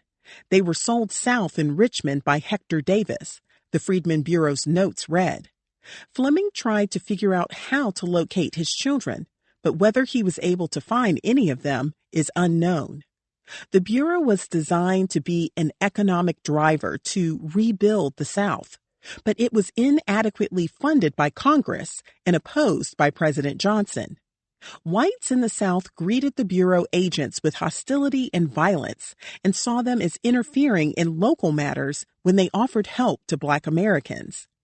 Because the support provided by the Freedmen's Bureau was inadequate, newly free people were forced to choose between starving and returning to work for their former enslavers, some of whom continued to beat and abuse them. Is there a case in all history that can be compared with this, where over 4 million of people, ignorant and empty-handed, are turned loose into the world to seek for themselves homes in the face of every possible disadvantage? Randolph asked. Seemingly broken-hearted, he added, "The true condition of the colored people at this time will never be written." By the time Randolph arrived in Richmond, groups of Black men and women had already begun to take control of their churches and to establish schools. Long overseen by a white preacher, First African Baptist Church, located on Broad west of Shockoe Bottom, served as an epicenter of Black social life in antebellum Richmond. Within 2 weeks of the war's end, a school had been set up in the church to teach more than 1,000 pupils. Women from the North, many of whom were Black, arrived to teach newly free Black children to read and write. No children of the North looked happier, and no books are dearer to a child's heart than the little greenback primer each one carries, the American Missionary Association reported. The textbook was probably a pro-Union publication meant to influence children's thoughts about the war. After the war, Richmond officials sought to control Black residents and force them out of the city, implementing a requirement that Black residents and visitors show special passes that gave them permission to move around. More than 800 Black men, women, and children were arrested for not having a pass and held in Richmond jails and former slave pens during the first 2 weeks of the pass requirements. Union soldiers stationed in the camps to protect the newly freed Black Americans instead abused them. For the slightest provocation, and sometimes for no cause whatever, the butts of their guns and bayonets were used unmercifully upon them, Randolph wrote. Angry that enslaved people had been set free, the men took the authority given them by the wearing of the blue to express it, he wrote, referring to the uniform color of the Union Army. Black leaders responded with a court of inquiry into misconduct, and they filed affidavits by, or on behalf of, Black men and women in the Freedmen's Bureau Court in Richmond. They detailed assaults by former Confederates and federal guards. Black residents reported being beaten and robbed, having their homes ransacked or burned, and being sexually assaulted in holding cells. More than 3,000 Black people attended a mass meeting on June 10th at the First African Baptist Church to discuss how they were being treated by Union soldiers. 6 days later, representatives from each of the Black churches presented the findings to President Johnson at the White House and also lobbied for Black churches to be able to appoint their own pastors and own their church buildings. He listened to the men and offered his assistance. The president repealed the pass and curfew laws, removed the Richmond mayor, and replaced abusive Army officers. Yet, President Johnson proved less willing to help with larger systemic problems facing newly freed people. Even before the war ended, slave pens had become places to shelter and feed formerly enslaved people in Union-occupied towns like Washington, D.C. and Alexandria, Virginia. After the war, the places where enslaved people had been imprisoned and sold were further transformed. Nashville slave pens changed their inmates after the war, noted Jermaine Wesley Logan, who became a noted abolitionist and ran the Underground Railroad in Syracuse, New York. He had escaped slavery in Tennessee in 1834 after his white father and enslaver sold him, his siblings, and his mother. Logan went to Canada for 3 years before returning to the United States. His aunt and new enslaver, Sarah Logue, had written to him claiming that he had left her family in a desperate situation by escaping and taking Old Rock, our fine mare. She informed him that because of his escape, she had been forced to sell his sister and brother, and told him that if he gave her $1,000 and reimbursed her for the horse, I will give up all claim I have to you. He replied, I meet the proposition with unutterable scorn and contempt. In Syracuse, Logan had worked to help free enslaved people with Samuel J. May, the minister formerly of Boston, and had wed abolitionist Caroline Storham. A prominent AME Zion preacher who was appointed bishop in 1868, Logan and his wife were said to have helped 1,500 people escape. Their daughter, Amelia, married Lewis Douglas, one of Frederick Douglass's sons, and another daughter, Sarah, became the first Black woman to graduate from Syracuse University's School of Medicine and one of America's first Black female doctors. Logan returned to Nashville in 1865 to be reunited with his elderly mother. In place of the poor, innocent, and almost heartbroken slaves who for years had been held captive in Nashville's slave jail as they awaited sale to the Lower South, Logan found that the new captives were some of the very fiends in human shape who committed those diabolical outrages, presumably enslavers and slave traders. Their sins have found them out, he wrote. In Lexington, Kentucky, a Black congregational church gathered in a former slave jail operated by Louis Robards, a dealer of fancy girls. Considered the most unscrupulous of the traders, he was known to buy enslaved and free Black people from kidnappers. Robards was also suspected of kidnapping people himself to sell and of trading in terminally ill enslaved people. In Lexington, he housed most enslaved people in damp, unhealthy 8-foot square coops with brick floors, 7-foot ceilings, and barred windows and doors, but kept fancy girls in parlors above his office. During slavery, one visitor saw very handsome mulatto women of fine persons and easy genteel manners sitting at their needlework awaiting a purchaser. In Savannah, one slave market became a place where free Black people could worship, engage in political activism, and attend school. A Black man led free Black people in prayer, followed by singing, in the same building. A Black educator taught 100 Black children from the auctioneer's platform. I listened to the recitations and heard their songs of Jubilee, wrote a visitor from Boston. The slave mart transformed to a schoolhouse. Civilization and Christianity had indeed begun their beneficent work. This was a sight from which had risen voices of despair instead of accents of love, brutal cursing instead of Christian teaching. In Charleston, South Carolina, the war correspondent Charles C. Coffin removed the word mart from above a heavy iron gate in front of one of the largest markets for the sale of enslaved people in the South. He took the key to a guardhouse where thousands of slaves had been incarcerated there for no crime whatever, except for being out after 9 o'clock or for meeting in some secret chamber to tell God their wrongs with no white man present. Coffin shipped the steps of the slave market to abolitionists in Massachusetts, and on March 9, 1865, William Lloyd Garrison stood on those steps to give a speech at Boston Music Hall. The audience raised thunders of applause and waved hundreds of white handkerchiefs to demonstrate their approval. Robert Lumpkin also found a new use for his property. he rented out the jail building to black men who planned to operate it as a hotel. He provided the men with a formal title of transfer, but it was blocked by the Richmond Hustings Court, which refused to transfer the hotel license to them. The court cited a Virginia law that prohibited black men from keeping hotels. When the black men were unable to get a hotel license, Robert Lumpkin apparently ran the hotel himself, a business that agents of slave trader Rice Ballard had been known to pursue.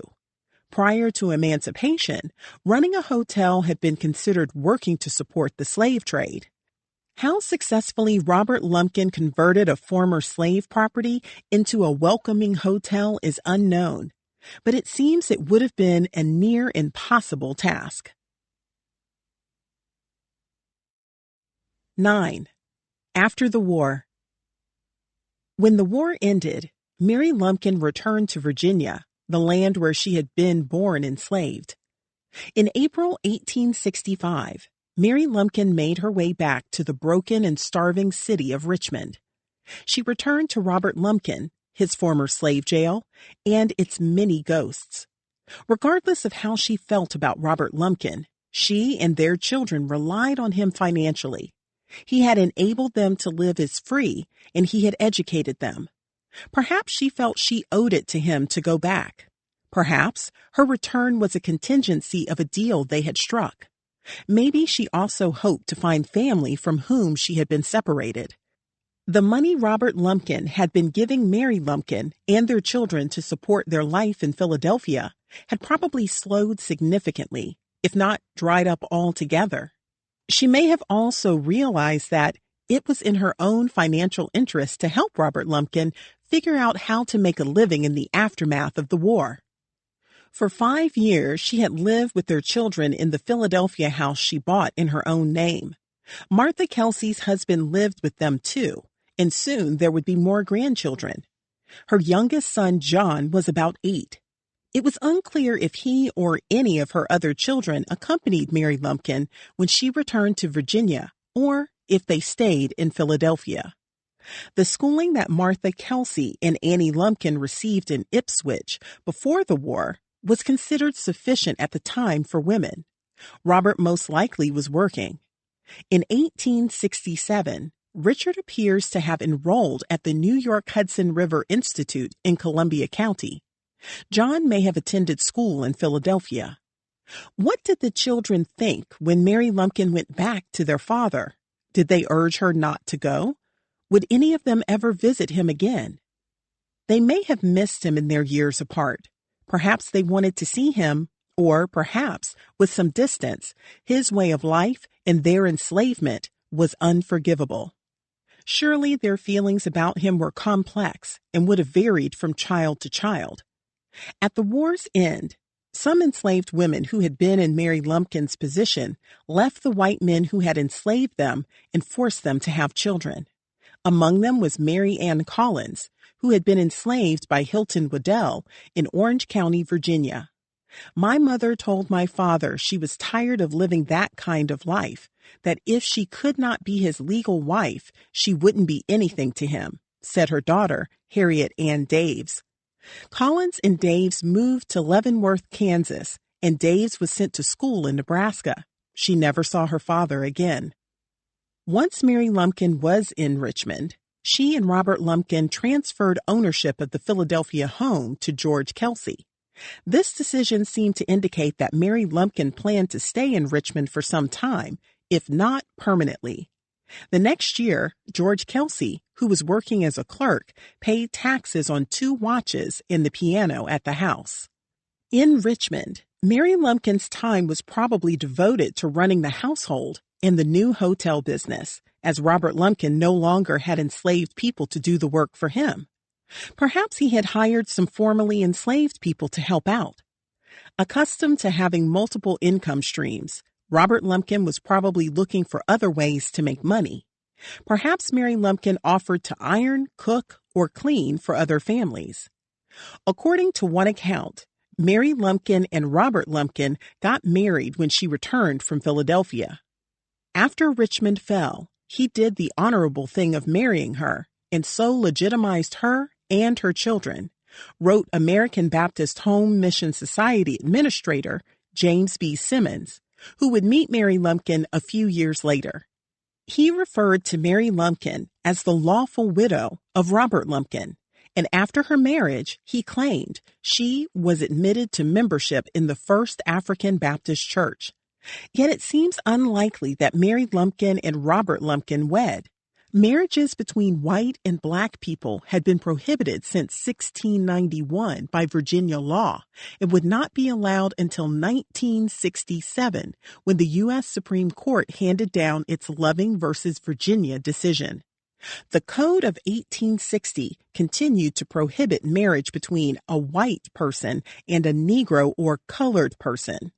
It was also a crime for any clerk of court to knowingly issue a marriage license contrary to law for anyone to perform the ceremony of marriage between a white person and a Negro, or for any white person to intermarry with a Negro.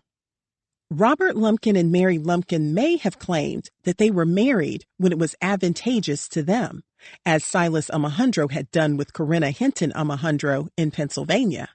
But if Mary Lumpkin had been Robert Lumpkin's lawful wife, she would have been named as his wife in his will, which was penned in 1866.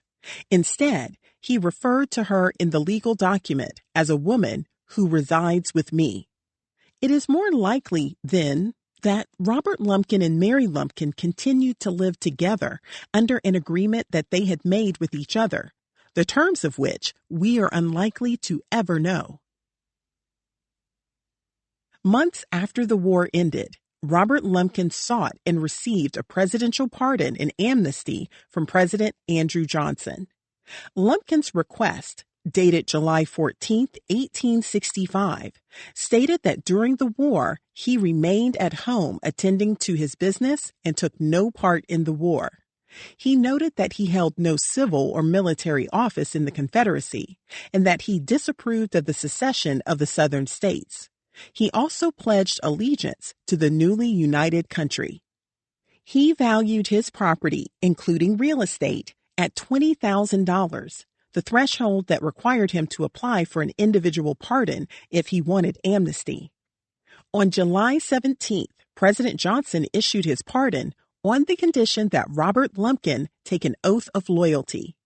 Whereas Robert Lumpkin of Richmond, Virginia, by taking part in the late rebellion against the government of the United States, has made himself liable to heavy pains and penalties, and whereas the circumstances of his case render him a proper object of executive clemency, the pardon read, "Now therefore be it known that I, Andrew Johnson, President of the United States of America, in consideration of the premises, divers other good and sufficient reasons me thereunto moving, do hereby grant to the said Robert Lumpkin a full pardon and amnesty for all offenses by him committed, arising from participation, direct or implied, in the said rebellion."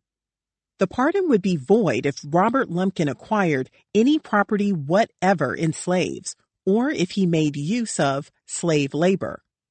With the president's signature on that document, Robert Lumpkin's years of slave trading were written off by the federal government, his abuses of black bodies forgiven. A long line of slaveholding, slave abusing, and slave trading men throughout the South were pardoned in his wake, their many crimes overlooked. The impact of these pardons would define America during Reconstruction and beyond, and still defines it today. Had he lived, Lincoln might not have been so generous to Confederates. During his annual message to Congress on December 8, 1863, he had outlined plans for rebuilding the South that included offering amnesty to most former Confederates that excluded government officials and people who had mistreated prisoners. President Andrew Johnson chose to pardon high-ranking Confederate government and military officials, powerful white people, and did very little to provide for Black Americans.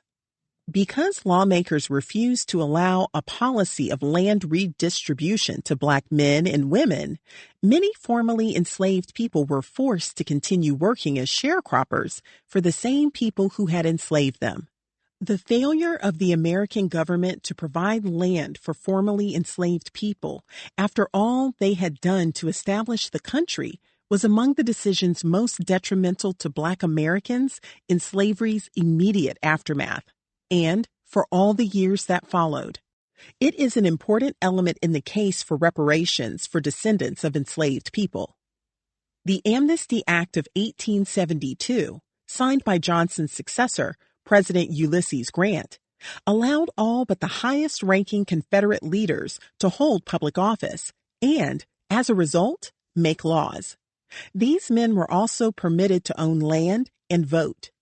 Nearly every act of treason committed by Confederates against the country had now been forgiven by the U.S. government.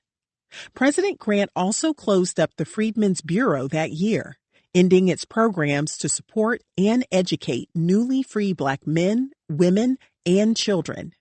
In 1877, federal troops left the South.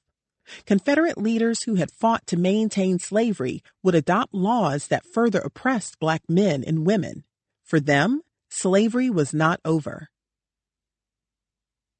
Robert Lumpkin died the year after the war ended, on October 25, 1866. His obituaries did not acknowledge his career as a slave trader or his ownership of Lumpkin's jail. The 1853 obituary for his peer, Hope H. Slatter, referred to him as the notorious slave trader and noted that Slatter gained wealth and infamy from the trade in blood.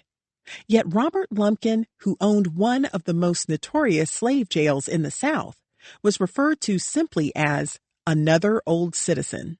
His ownership and management of a slave jail that housed and tortured thousands of Black people were forgotten. The sale of people away from their families was erased. In death, his scandalous history was wiped clean. He was made new as the proprietor of Lumpkin's Hotel. He was born and raised in this city, was 61 years of age, and was an honest man, the Richmond Enquirer wrote. Burial records list typhoid fever as Robert Lumpkin's cause of death. The Richmond Dispatch reported that he was attacked by cholera some 10 days ago and never recovered. He was buried in an unmarked grave in his mother's plot at Shockoe Hill Cemetery, the resting place of Chief Justice John Marshall and the future grave site of the Union spy Elizabeth Van Lew. Robert Lumpkin had outlived many of his slave trader colleagues. John Hagan had been gone for a decade. Silas Alejandro and Hector Davis had died during the war, along with William H. Goodwin. Bacon Tate was one of the few Richmond slave traders of some renown still living. Most of the young enslaved women with whom they had children would live for decades. In Robert Lumpkin's will, he left everything to Mary Lumpkin, the woman who resides with me. At the time, white women were lucky to get 1/3 of their husband's estate. Robert Lumpkin gave Mary Lumpkin all his real estate, including the Richmond jail parcels and what he described as my house in Philadelphia. The house Mary Lumpkin bought and whose title was transferred to George Kelsey when she returned to Richmond the previous year. He also left her a home in Huntsville, Alabama, that he had bought 3 years earlier for his brother Thurston Lumpkin, who was also a slave trader, and a $14,105 bond his brother owed him. The will stipulated that Thurston Lumpkin could continue to live in the Alabama house, and that, if he paid the debt, ownership would be conveyed to him. Robert Lumpkin also left Mary Lumpkin cash, stock in the Richmond and Danville Railroad, and 15 shares from the bank he had founded, now worthless. In the will, he stipulated that if Mary Lumpkin married after his death, her inheritance would be wholly void.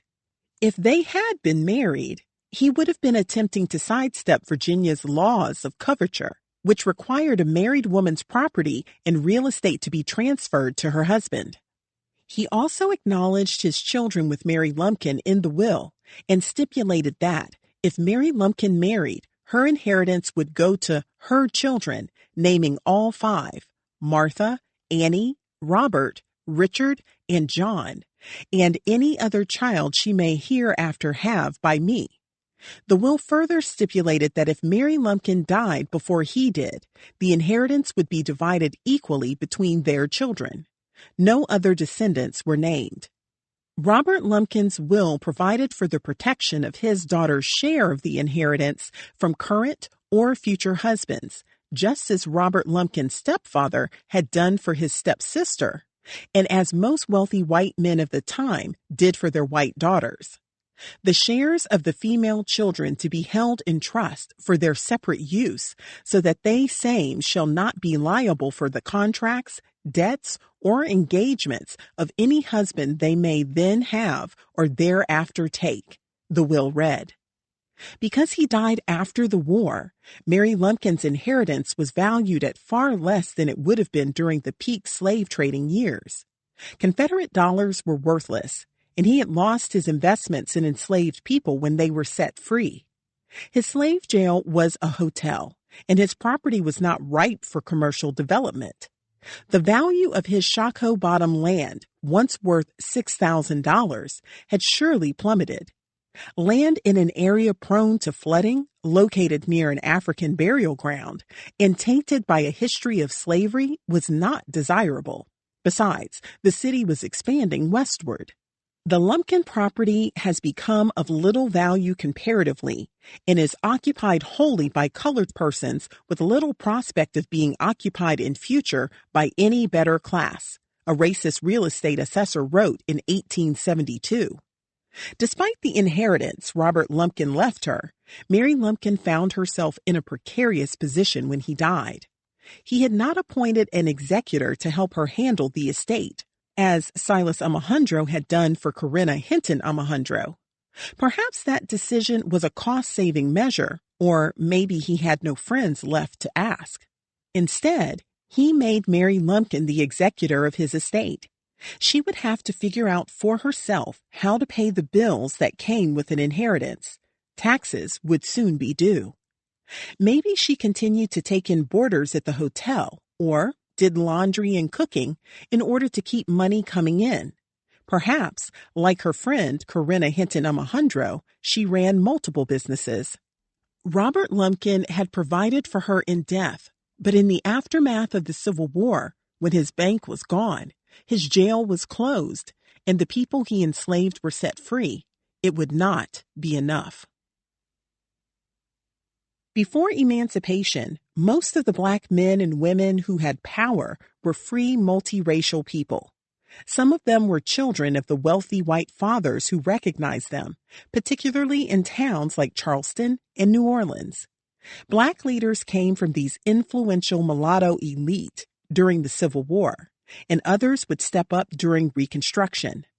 When the South lost the war, some whites decided that miscegenation, a derogatory term for race mixing coined in 1864, was the sin that caused God to forsake the South and the reason for the North's victory. Multiracial people became a symbol of both defeat and the South's sin. Black women were slightly less vulnerable to sexual abuse after the war, and the birth rate of multiracial children slowed. While they were still at the mercy of violent white men, Black women had been protected from them to some degree during the war because so many white men had gone off to fight for the Confederacy. After emancipation, fewer Black women lived in white men's households, and they were better able to resist abuse. The wartime deaths of some 289,000 Southern men, a great many of whom were white, resulted in a shift in sex ratios, with women outnumbering men. The ability of Black men to keep Black women safe had also improved. They could now encourage their wives to pursue work indoors rather than in the fields, where they were vulnerable to rape and abuse. In the aftermath of the war, all Southern states except West Virginia legislated and restricted interracial relationships. The Alabama Constitution of 1865 directed the legislature to make interracial marriages between whites and people of African ancestry null and void. Mississippi lawmakers legislated that any person who shall so intermarry shall be deemed guilty of felony and, on conviction thereof, shall be confined in the state penitentiary for life. In Virginia, laws that prohibited interracial marriage were fully developed after the war. In 1883, when the U.S. Supreme Court decision Pace versus Alabama upheld the constitutionality of Alabama's laws banning interracial marriage, Virginia used the ruling to justify its own laws. Virginia would rely on the Pace decision until laws banning intermarriage were finally rejected by the Supreme Court. Some states also created laws to punish whites who lived with a black man or woman. 7 states, including Virginia, instituted a one-drop policy, which defined a black person as anyone with black blood. Under this policy, having a single black ancestor meant one was considered black. Virginia's one-drop rule was part of the state's racial integrity laws passed between 1924 and 1930. A white person, as defined by the Racial Integrity Act of 1924, has no trace whatsoever of any blood other than Caucasian. The Ku Klux Klan was formed the year the Civil War ended when 6 veterans of the Confederacy met in Pulaski, Tennessee, to form a secret society that would punish whites who had relationships with black people. The KKK's first grand wizard was Nathan Bedford Forrest, a former slave trader and high-ranking officer in the Confederacy whose cavalry had massacred approximately 200 black soldiers in April 1864 after they surrendered at Fort Pillow, Tennessee. In Louisiana, Crescendo citizens created a vigilance committee to oppose white men dating black women. Members of Mississippi's Anti-Miscegenation League, created in 1907, worked to secure evidence against those accused of committing the crime. By the time Virginia passed its racial integrity laws, there had been centuries of rapes of enslaved people, and there were tens of thousands of multiracial people living in America. Many did not know their own racial background. Yet, in providing evidence that whites were not perfect, but instead were, as the historian Joel Williamson calls them, fallen angels, the very existence of multiracial people was a threat to white supremacy. Legislation and KKK violence may have led mothers like Mary Lumpkin to suggest that their children and grandchildren try to pass for white when they were able. While she claimed her blackness in Richmond after the war, worshiping in a black church, some of her children may have made the decision on their own to never again speak of the conditions under which they were born and raised. But other descendants lived as black, and though her name was lost for a period, her brave actions to protect her children were never forgotten. During the war, the American Baptist Home Mission Society, established in New York in 1832 to found churches and minister to the poor, recognized the need for newly free black people to get basic education. After Abraham Lincoln issued the Emancipation Proclamation on January 1, 1863, the Mission Society's board decided to use its missionaries and teachers to help fill that void. In November 1863, a young white woman, Joanna P. Moore, became the first missionary appointed to the South when she was stationed at a Union Army encampment on the Mississippi River north of Memphis among 1,100 colored women and children in distress. In the dead of winter, families slept in cabins and tents, and children were dressed in nothing but part of a soldier's old coat. Moore wrote to friends in the North, asking for resources to help these women and children who were technically free, but had nowhere to go and no resources. When the camp was moved to Helena, Arkansas, Moore went along and established a one-room school. She taught students in groups for 90 minutes each. Very little children, older children, adults who could read a very little, or rather those who wanted to learn, and the old people who could only listen as I read to them, she wrote later. At night, the families gathered around her cabin for family prayers.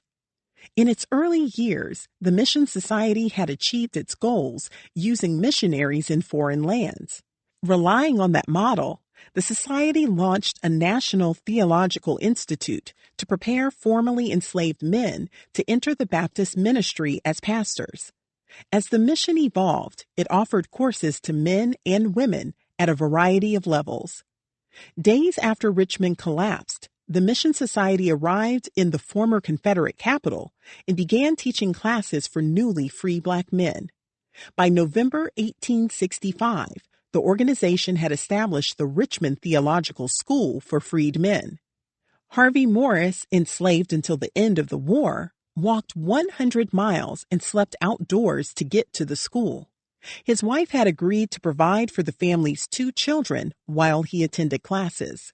He had no money or clothes when he arrived, and a friend had offered to pay his boarding costs. "I never went to school a day before I came here," Morris wrote in a letter thanking the friend. Many of the schools for newly free Black people were established by aid agencies like the Mission Society in conjunction with the Freedmen's Bureau, which had been mandated to set up an educational system for the newly free Black men, women, and children as one of its first tasks. The American Baptist Home Mission Society and the Women's American Baptist Home Mission Society, founded in 1877, would ultimately establish 27 institutions of higher education for people freed after the Emancipation Proclamation was issued. In Virginia, aid agencies found that they were unable to secure appropriate buildings for schools. Their teachers were denied homes to rent and were socially ostracized. The Norfolk Virginian described the teachers as Black schoolmarms who had taken shelter with their brood of blackbirds under the protecting wings of that all-gobbling and foulest of all fowls, the well-known buzzard, Freedmen's Bureau. Schools were convened in basement vestries, in audience rooms of churches, in rough barrack buildings or hospital wards without suitable furniture and appliances, often with 2 to 6 teachers and several hundred children in the same room. During the first school year, 8 schoolhouses and churches were burned, and several teachers were assaulted or threatened. In spite of the roadblocks put up by whites, the schools were educating Black children, and many adults too. By March 1866, some 17,589 students were being instructed in 145 schools statewide. Many white residents were displeased with their success. They accused the teachers who arrived in Virginia from New York and Connecticut of attempting to influence the newly free Black people through their teaching. Coming into conflict with the mores and attitudes of the white Virginians and probably flaunting their Union victory in the faces of the defeated Confederates, they seem to have been the most important cause of white opposition to Negro schools, the historian William T. Alderson suggested in a 1952 paper. More likely, whites simply opposed Black education and empowerment, which threatened the white supremacy they hoped to maintain. Finding a place to locate a school in Richmond had proved difficult for American Baptist Home Mission Society leaders for the same reason. The organization had been able to found a program quickly in Washington, D.C., but it was stymied in the South by whites who had been deeply invested in slaveholding and remained opposed to empowering Black men. President Johnson's decision to overturn Field Order No. 15 also had a great impact on education.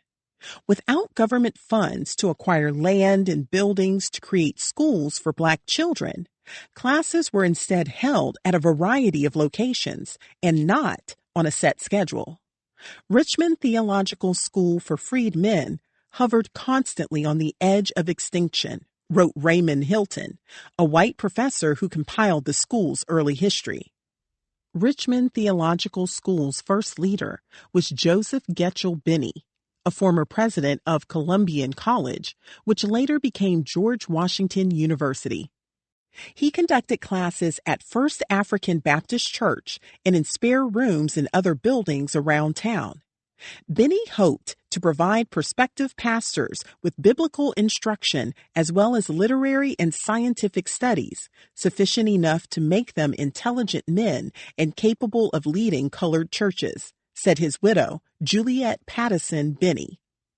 When Benny left Richmond in July 1866 for Myanmar, then known as Burma, where he had earlier founded a school, he was replaced by the determined white abolitionist Nathaniel Culver. A former minister at the Tremont Temple in Boston, Culver had for years preached against the system of slavery. When he learned of Black Americans' dire straits after the war, he compared the end of slavery to rescuing a drowning man in the winter. He had gotten his man out of the water onto the ice, but the poor fellow would freeze to death if not looked after, wrote Culver's successor, Charles Henry Corey, oozing paternalism in his A History of the Richmond Theological Seminary. Culver could not find a building to house his school either. How many white Christians were there in the South immediately after the war, when bad passions were still rampant, when hate prevailed and not love? Who would have dared to sell a building or even lease a building in the face of their pro-slavery neighbors to be used as a school for Negroes? Recalled James B. Simmons, the Mission Society administrator. Simmons recounted that white property owners turned pale with fear when he asked to purchase their land for a Mission Society school. No, no, never, never. My neighbors would blame me, he recalled white landowners saying. One white man told Simmons, "Sir, the price of that land is $1,000 an acre, but as you want it for a Negro school, you cannot have it at any price." Culver had hoped to locate the Richmond Theological School in a Black church, but Black pastors were not receptive. He recalled that they stood in doubt, therefore, as to the wisdom of my plans, incorrectly surmising that Black pastors were afraid of schools. Slavery had taught them that schools and book learning were not for the Black man, but only for the whites, he said. More likely, Black preachers did not trust a white man to do right by them and their churches, which they finally controlled after so many years of ceding leadership to white preachers. Black Americans' desire to be educated was persistent, strong, and universal. Slave narratives are filled with stories of enslaved people's attempts to learn to read and write, and of the ways in which they were not only denied this opportunity by enslavers and lawmakers, but beaten and punished if they tried.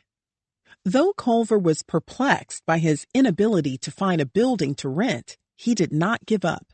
In 1867, he spent a day fasting and praying as he considered how to proceed with a task that seemed impossible. In James B. Simmons' recounting, Culver recalled, "As the evening of that day approached, I went out of my place of prayer onto the streets of Richmond to see what answer the Lord might give me." Culver was close to despair when he ran into a group of Black women on the street. Mary Lumpkin was among the women standing near First African Baptist Church, where she was a member. Perhaps their pastor, Reverend James H. Holmes, a formerly enslaved man, had paved the way for the conversation. I had not walked far when I met upon the sidewalk a group of colored people. I stopped them.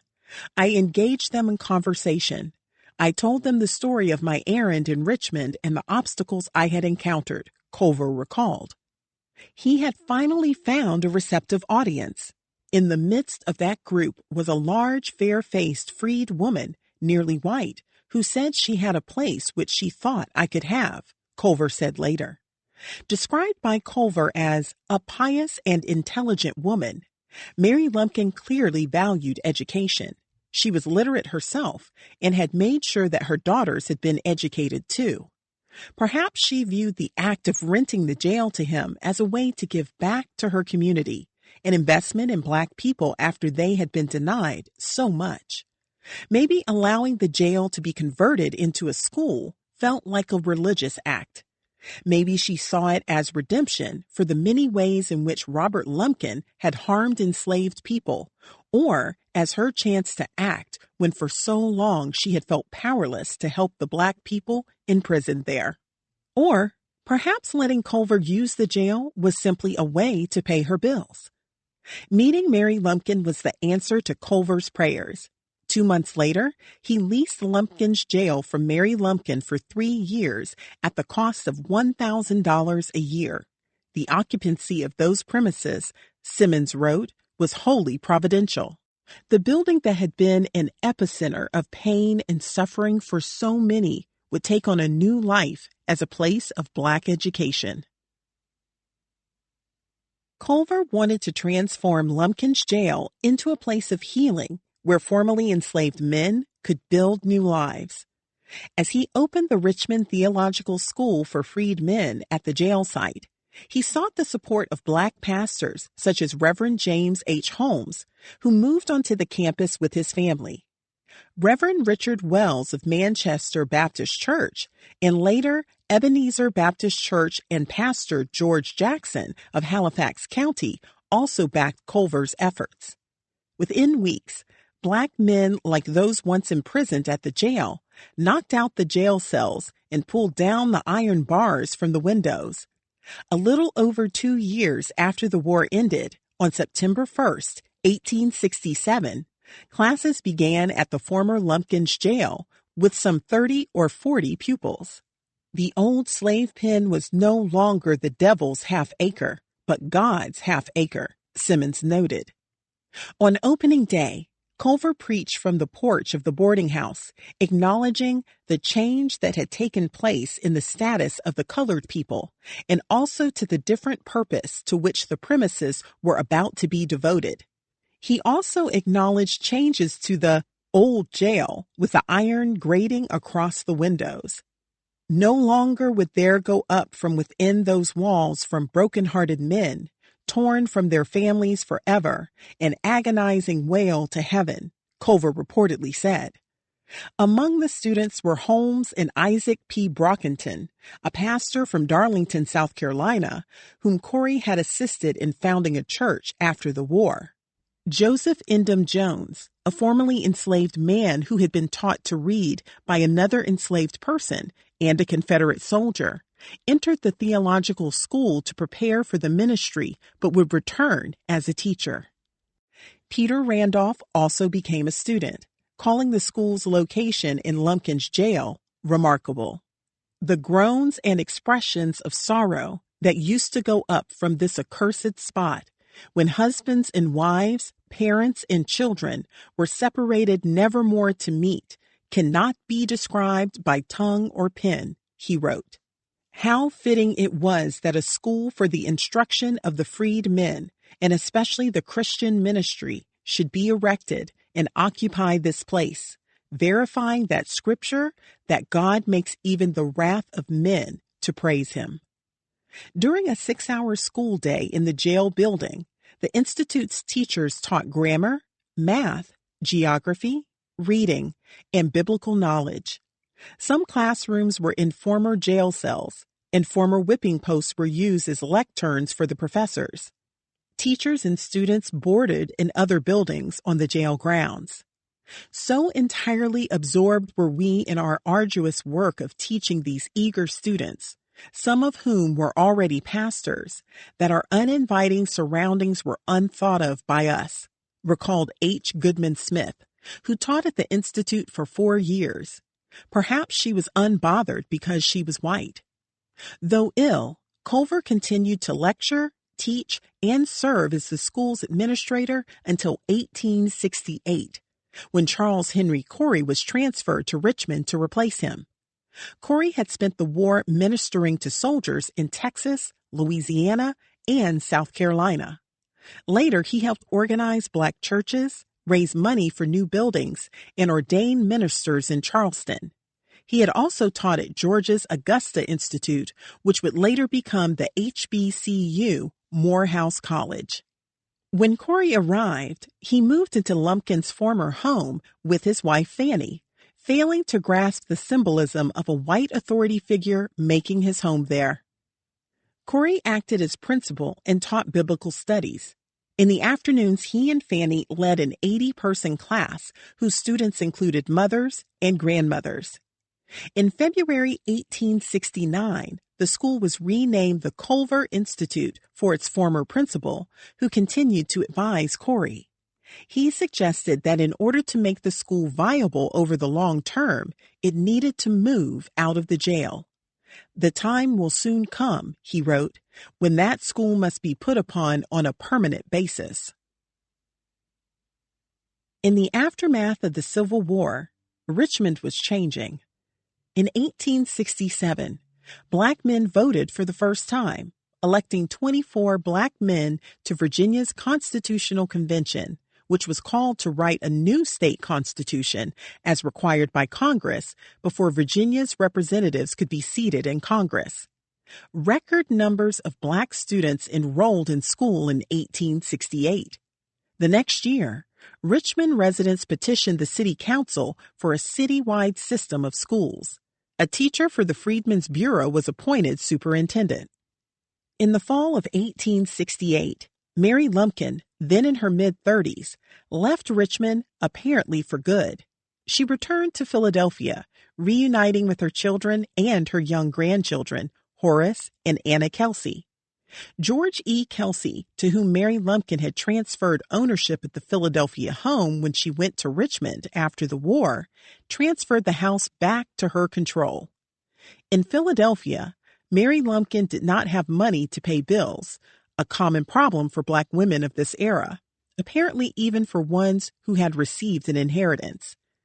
After Nathaniel Culver's retirement, he wrote to Charles Henry Corey inquiring about where things stood with Mary Lumpkin. Perhaps she was hoping that the Culver Institute would buy the jail from her. "Mrs. Lumpkin was ever so kind to us," Culver wrote, adding that he wished to give her the kindest consideration in return. Mary Lumpkin and Corey stayed in regular contact. Corey also saw, or perhaps met for the first time, Martha Kelsey and Annie Lumpkin, whom he found to be cultivated and refined, and contented and happy with families of their own. He was likely referring to Martha because Annie does not appear to have been married when he visited. Mary Lumpkin wrote to Corey in March 1869, revealing she was having difficulty managing Robert Lumpkin's estate and asking for his assistance. "I would like for you to let me have 1 month's rent," she wrote, "as I have to raise $200 by next month, and if you could, it will help me very much." She probably had a tax bill coming due. She added, "I dislike to ask you, but I am so worried about money affairs that I hardly know what to do."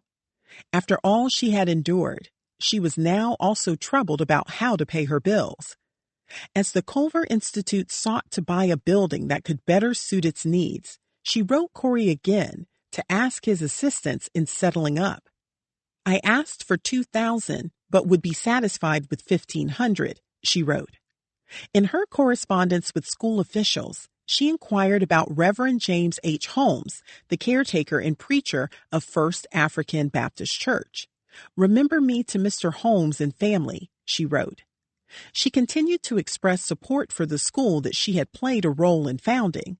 She wrote, "I hope that the school is getting on very well." While the Culver Institute was operating out of the slave jail, Baptists had established schools for Black men in southern cities such as Raleigh, North Carolina, Columbia, South Carolina, New Orleans, Louisiana, and Nashville, Tennessee. James B. Simmons, the American Baptist Home Mission Society administrator, regularly visited Richmond to look for a new, permanent location for the Culver Institute. He decided on the former United States Hotel at 19th and Main Streets. He bought the building for $10,000 with funds provided by the Freedmen's Bureau. The L-shaped brick hotel had 50 rooms once frequented by state legislators. The building also had been used as a medical college and a Confederate hospital, and after the war it served as a school for Black children. Corey's students raised $1,000 toward improvements and spent hours after classes making repairs to the building. The Culver Institute opened in the hotel in the fall of 1870. It was a proud day when the students and teachers of Lumpkin's jail marched up out of that slave pen. Corey wrote, admitting that the symbolism of a slave jail as a school had weighed on him and on the students too. A few years later, in 1876, the Virginia General Assembly incorporated the school as the Richmond Institute. Corey, the school's longtime white leader, would serve as school administrator for 30 years. Corey's board of trustees included black men, among them Reverend James H. Holmes and Reverend Richard Wells, but the school would not be run by a black president until 1941. In 1883, the Mission Society launched Hartshorn Memorial College, one of the first colleges for black women in the country, after briefly admitting females to the Richmond Institute. At the college's founding, 58 women were instructed in the basement of Richmond's Ebenezer Baptist Church, which had already hosted a Freedmen's Bureau school and one of Richmond's first public schools for black students after the Civil War. Hartshorn would graduate women like Bessie Banks Bearden of New Jersey, who became the first black woman to serve on the New York City Board of Education, and Tossie Permelia Frances Whiting, a Richmond native who became the first dean of women at the HBCU, later known as Virginia State University. Ora Brown Stokes of Chesterfield, Virginia, also graduated from Hartshorn. She became a civil rights activist and founded the Home for Working Girls, a safe place to live for black women who moved to Richmond for work. The Richmond Institute turned its focus to theology and in 1886 offered its first college degree, a Bachelor of Divinity. It reincorporated as the Richmond Theological Seminary, the Central College for the advanced theological training of black Baptist ministers in the South. In 1899, after 31 years at the helm, Corey retired and the school merged with the historically black Wayland Seminary, a Baptist institution in Washington, D.C. It was reincorporated as Virginia Union University, one of the oldest historically black colleges and universities in America. Mary Lumpkin, still alive then, had played an important role in the birth of Virginia Union University, whether she knew it or not. If she did, she must have been proud that she was able to take the old slave jail and turn it into something good, a place that would benefit black men and women for generations. After spending a year in Philadelphia with her children and grandchildren, Mary Lumpkin left for New Orleans. The journey of a formerly enslaved woman to this French and Spanish-influenced town, 1,000 miles from Richmond, was a long time in the making. She had moved her children away from the riverbed jail to freedom. She had worked to protect them from a relationship like hers with their father, a man 25 years her senior, a man who enslaved her. She had wanted them to be educated and to be provided for. She had seen to all that. Now, here she was in New Orleans, living in the same town as her longtime friend, Lucy Ann Hagan. Clutching a letter tightly in her hand, she strode down the aisle of the Baptist church toward a group of black leaders meeting in the sanctuary. She handed the envelope to a pastor seated in the back of the church. The Reverend Armstead Mason Newman, who had also been enslaved in Richmond, took note of the splendid-looking woman in front of him, but he didn't yet know that he had encountered her before. He opened the letter and read it. To whom it may concern, this is to certify that Sister Mary Jane Lumpkin is a member in good and regular standing in the First African Baptist Church, City of Richmond, and is hereby dismissed by her own free will and consent to join with you, the letter read. Newman looked up at Mary Lumpkin. He asked, "Is this Sister Lumpkin?" She nodded and replied, "This is Sister Lumpkin." In that moment, there must have been a flash of recognition. Years earlier, they had encountered each other behind the 12-foot walls that surrounded Robert Lumpkin's slave jail. As an enslaved mother of enslaved children, Mary Lumpkin had noticed Newman, then a young enslaved boy, not unlike her sons, who had been sent to the jail by his enslaver to be beaten for an infraction, perhaps a minor theft or talking back to a white person. The boy didn't know the punishment that awaited him. "Have I not seen you before?" Mary Lumpkin asked Newman on that day in New Orleans. "I expect you have," he replied. A decade or more earlier, Newman had been the one carrying the letter. He had walked down Richmond's Broad Street, a note from his enslaver in his hand, just as happy as a little fellow could be. He couldn't read and therefore didn't know the letter's contents. When he entered the slave jail and handed the letter to Robert Lumpkin, or one of his caretakers, Mary Lumpkin had looked at him rather piteously, he recalled. She likely knew the boy was about to be brutally beaten. "I could not understand it," he recalled. After Robert Lumpkin looked at the letter, he called out to one of his men. "Take this boy," he told the man. "Carry him back there and put him in." Newman quickly surmised what was about to happen. "It seemed to me that my heart went right down," Newman recalled later. The young Newman was escorted to the jail's whipping room. He was laid down on the floor, and his hands and feet were stretched out and fastened in metal rings that were attached to the floor. A man stood over him, flogging him, probably with a whip or lash. When he had been deemed sufficiently punished, he was unhooked and allowed to leave, and on his way out of the jail, he encountered Mary Lumpkin again. "When I came away, that same woman looked at me again, and it seemed to me that she was saying, 'Poor child,'" he recalled. Now Newman was face to face with the same woman, a woman who was well aware of Robert Lumpkin's brutality. Newman had learned to read and write. After attending seminary in Washington, D.C., he had graduated with honors from what is now known as Colgate University. Selected to lead Common Street or Tulane Avenue Baptist Church in New Orleans, Newman would later serve as state missionary and president of the Louisiana Baptist State Convention. Much had also changed for Mary Lumpkin since she had last seen Newman. She had lived as free in Philadelphia for years.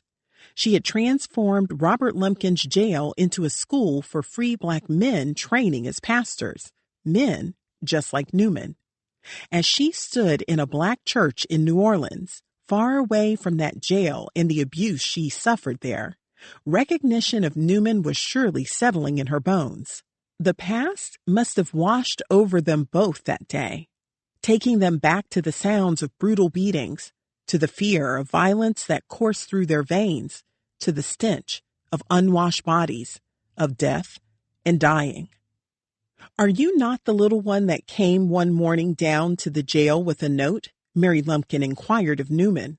"And are you not the one that went into the back room?" They both already knew the answer. They were free black people building new lives, but they would never be completely free of their traumatic pasts.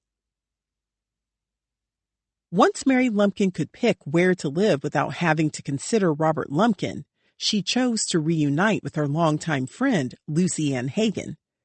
It had been nearly 20 years since they were first separated as girls, but they had continued to see each other over the years. Hagan had made her last visit to Richmond in 1868, just before Mary Lumpkin left Virginia, apparently for good. Perhaps that is when they hatched a plan for Mary Lumpkin to head for New Orleans, where Hagan ran a boarding house. Mary Lumpkin got to Louisiana in 1869 and stayed with Hagan for a while. In taking a housekeeping job, she was probably running a boarding house or working in one. Such work often entailed doing the cooking, cleaning, and washing for the people who boarded, as well as sewing for them or doing other chores they requested. We don't know how Mary Lumpkin felt about moving away from her children and grandchildren, who had likely all stayed behind in Philadelphia. By 1870, they would be living in a different house than the one she owned there, in a different neighborhood. She may have wanted to give them freedom to pass as white, and her presence would have made that more difficult. She may have had complicated feelings about mothering since she was forced into the role by Robert Lumpkin. Or maybe she had met a man, wanted to be with him, and was taking that opportunity now that she could finally choose something for herself. In New Orleans, or maybe earlier in Richmond or Philadelphia, she met and partnered with an army soldier.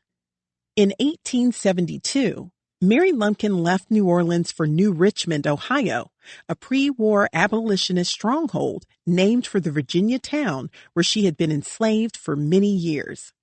It's unclear if she knew anyone else there, but she was likely following the U.S. service member who may have been from the small riverfront town or may have had friends there. Perhaps he belonged to Company K of the U.S. Colored Infantry, a number of whose members lived in New Richmond. He and Mary Lumpkin may have married, but since Mary Lumpkin apparently never changed her name, it's possible that they simply lived together. Regardless, she shows up in federal records later as the widow of this unnamed soldier. When she arrived in Ohio, it was not her first time.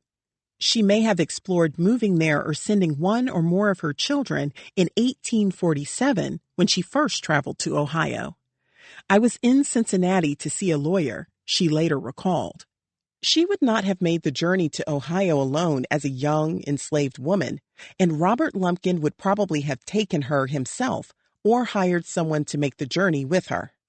Perhaps she met with Adam N. Riddle, the attorney and member of the Ohio legislature appointed by Silas Omohundro to handle the legal issues of Louisa Tandy Omohundro's relocation to Cincinnati.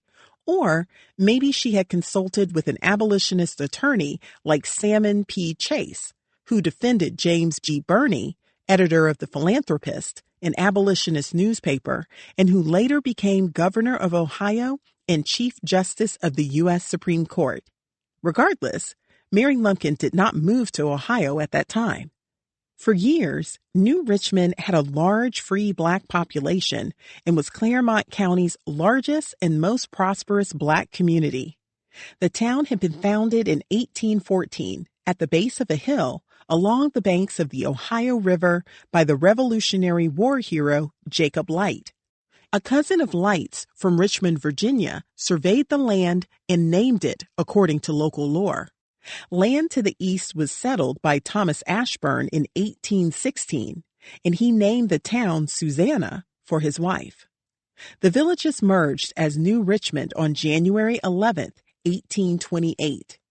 The new town quickly became a center of commerce because of its riverfront location, and local farmers brought produce to ship out on steamboats manufactured there. As New Richmond grew, wool, saw, and grain mills opened. Furniture and clothing factories were founded, along with distilleries and breweries. During the slavery era, New Richmond had been a key stop on the Underground Railroad, in part because of its location on the Ohio River across from Kentucky, a slave state. When enslaved people escaped to New Richmond, they could get assistance not only from white abolitionists, but also from free Black families who hid them in their homes. The town's Presbyterian and Baptist churches passed resolutions denouncing slavery as early as 1834. 2 years later, Birney first published The Philanthropist, and a group of abolitionists attempted to protect him and the printing presses.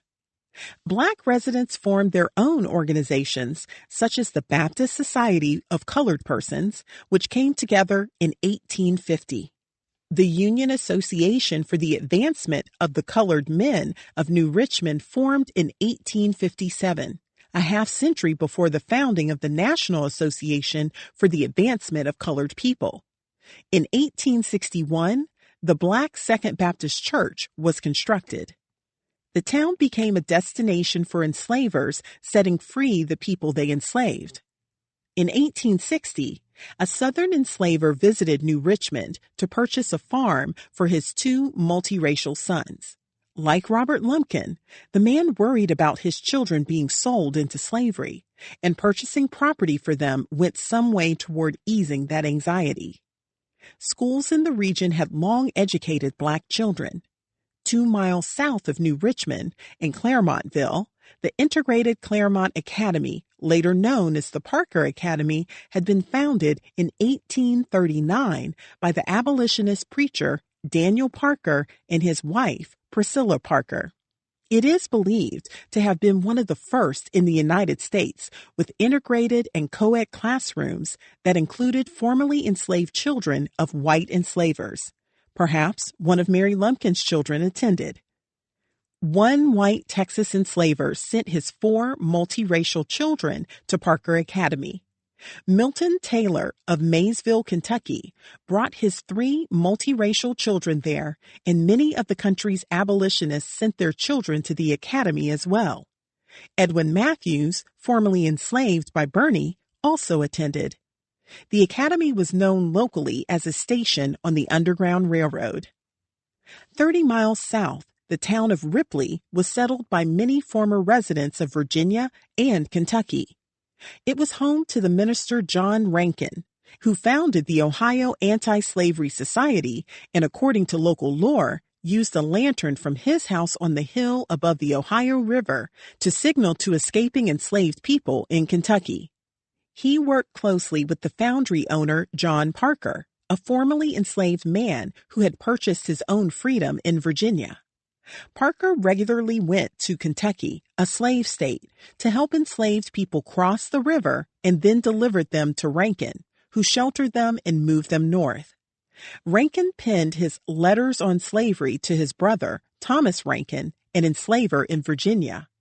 John Rankin's call for the immediate emancipation of enslaved people moved his brother to bring the Black men and women he enslaved to Ohio and set them free. New Richmond continued to attract Black residents after the war, including Black Union veterans. At least 5 New Richmond men served in Company K, which spent time in battle around Richmond, Virginia. Mary Lumpkin would become acquainted with Sarah Thomas, the Kentucky-born wife of Jacob Thomas, a Company K veteran born in Virginia. The 2 women eventually lived together when both were widowed. Louisa Piquet had also moved to New Richmond. She had lived in New Orleans after being freed at her enslaver's death in 1847. She moved again in 1850 to Cincinnati, where she met her husband, Henry Piquet. Injured while serving in the Civil War, he became unable to work. The couple arrived in New Richmond in 1867 with Louisa Piquet's mother, Elizabeth Ramsey, whose freedom they had bought from Texas's first lieutenant governor, Albert Clinton Horton, in part with money they raised from abolitionists. Mary Lumpkin arrived in New Richmond 5 years after the Piquets, and they surely encountered each other. Perhaps they were friends, as they had much in common. Mary Allen, a genealogist and New Richmond City Council member, said she was unsure what brought Mary Lumpkin to New Richmond, but thought perhaps she knew someone in the town, possibly one of Mary Allen's own ancestors. Allen's family has lived in New Richmond since the 1850s, when her great-grandfather, Howell Boone, was freed from slavery.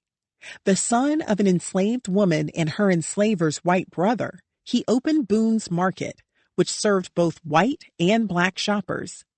He was also a founder of the Union Association for the Advancement of the Colored Men of New Richmond. Allen has for years researched the family trees of the town's longtime Black families, 5 of whom have lived in the town since the period from the 1850s to the 1880s, but she came across Mary Lumpkin only recently. She intrigues me, Allen said, because I understand her significance to a lot of people, not just New Richmond. After Mary Lumpkin moved to New Richmond, she transferred the Philadelphia house to Annie E. Lumpkin. That decision may indicate that Mary Lumpkin had married, or was preparing to, as Robert Lumpkin's will had stipulated that the property would go to their children if she wed. The children were not able to hold on to the house. Annie Lumpkin sold the family's original home in Philadelphia a few months after Mary Lumpkin transferred it to her, probably splitting any proceeds with her siblings. Not long after Mary Lumpkin moved to Ohio, tragedy struck Martha Kelsey's family. George Kelsey died, a devastating turn of events for Mary Lumpkin and her daughter. Their marriage had represented stability and potential for Martha and her siblings. His death put Martha in a precarious financial position, and she decided to leave Philadelphia and relocate to New Orleans about 1873 or 1874.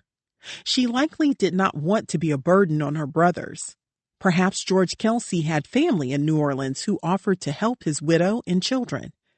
By 1876, Martha Kelsey had had a fourth child and was working or running a boarding house in the French Quarter on the same street as the one run by Lucy Ann Hagan, who may have helped Mary Lumpkin's daughter land the job. Several years later, Martha Kelsey was working at 2 restaurants. In the span of a few years, she had gone from staying home with her children in Philadelphia to stringing together jobs in a new city to make ends meet. Mary Lumpkin did not live in New Orleans but may have visited from Ohio. Before long, Annie Lumpkin would join her sister in New Orleans. In 1879, Annie Lumpkin petitioned the family's estate for money on behalf of William Edlow, Harriet Barber's son, who had taken the name of his late father. Robert Lumpkin had borrowed $600 from William Edlow just before he died, and he had given the young man a bond in exchange. Edlow was ready to cash it. He and Annie Lumpkin, who had known each other for 20 years by then, may have been dating. On September 15, 1886, Annie Lumpkin and Edlow married in Manhattan. On the marriage certificate, Annie Lumpkin's maiden name is recorded as Littleton. Had she changed her last name to obliterate her past, or was it a mistake in the government records? Martha Kelsey also used Littleton as her son George's middle name, and on Annie Lumpkin's death record, Littleton would be recorded as her father's last name instead of Lumpkin. Like Annie, William Edlow was passing for white. When he moved west to Kansas for railroad work, the son of an enslaver and an enslaved woman created a narrative of being descended from an aristocratic family in Philadelphia. He and Annie Edlow had 2 children, both of whom died young. In New Orleans, all 4 of Martha Kelsey's children apparently passed for white. They were surrounded by white neighbors and a few live-in black servants. Martha's daughter, Anna E. Kelsey, would marry a white bookkeeper and live in the Bronx. Martha's son, Horace Kelsey, would move to Brooklyn, where he worked as a foreman in a railroad yard and married a white dressmaker. Their neighbors in Brooklyn were white, and in 1900, they had a live-in Irish servant. By 1940, Horace's son had made the move to California that would firmly plant Mary Lumpkin's descendants on the West Coast. Martha's daughter Eileen married a white man from Virginia and moved with him to Montana, where he worked as a foreman in a mine. Martha's youngest, George Littleton Kelsey, was born in Louisiana, apparently after the death of her husband. He would later suggest on official documents that his father was a Frenchman, in other words, not George Kelsey. He moved to Ohio and married a white woman, the daughter of an Englishman. What happened to Mary Lumpkin's sons is not as clear.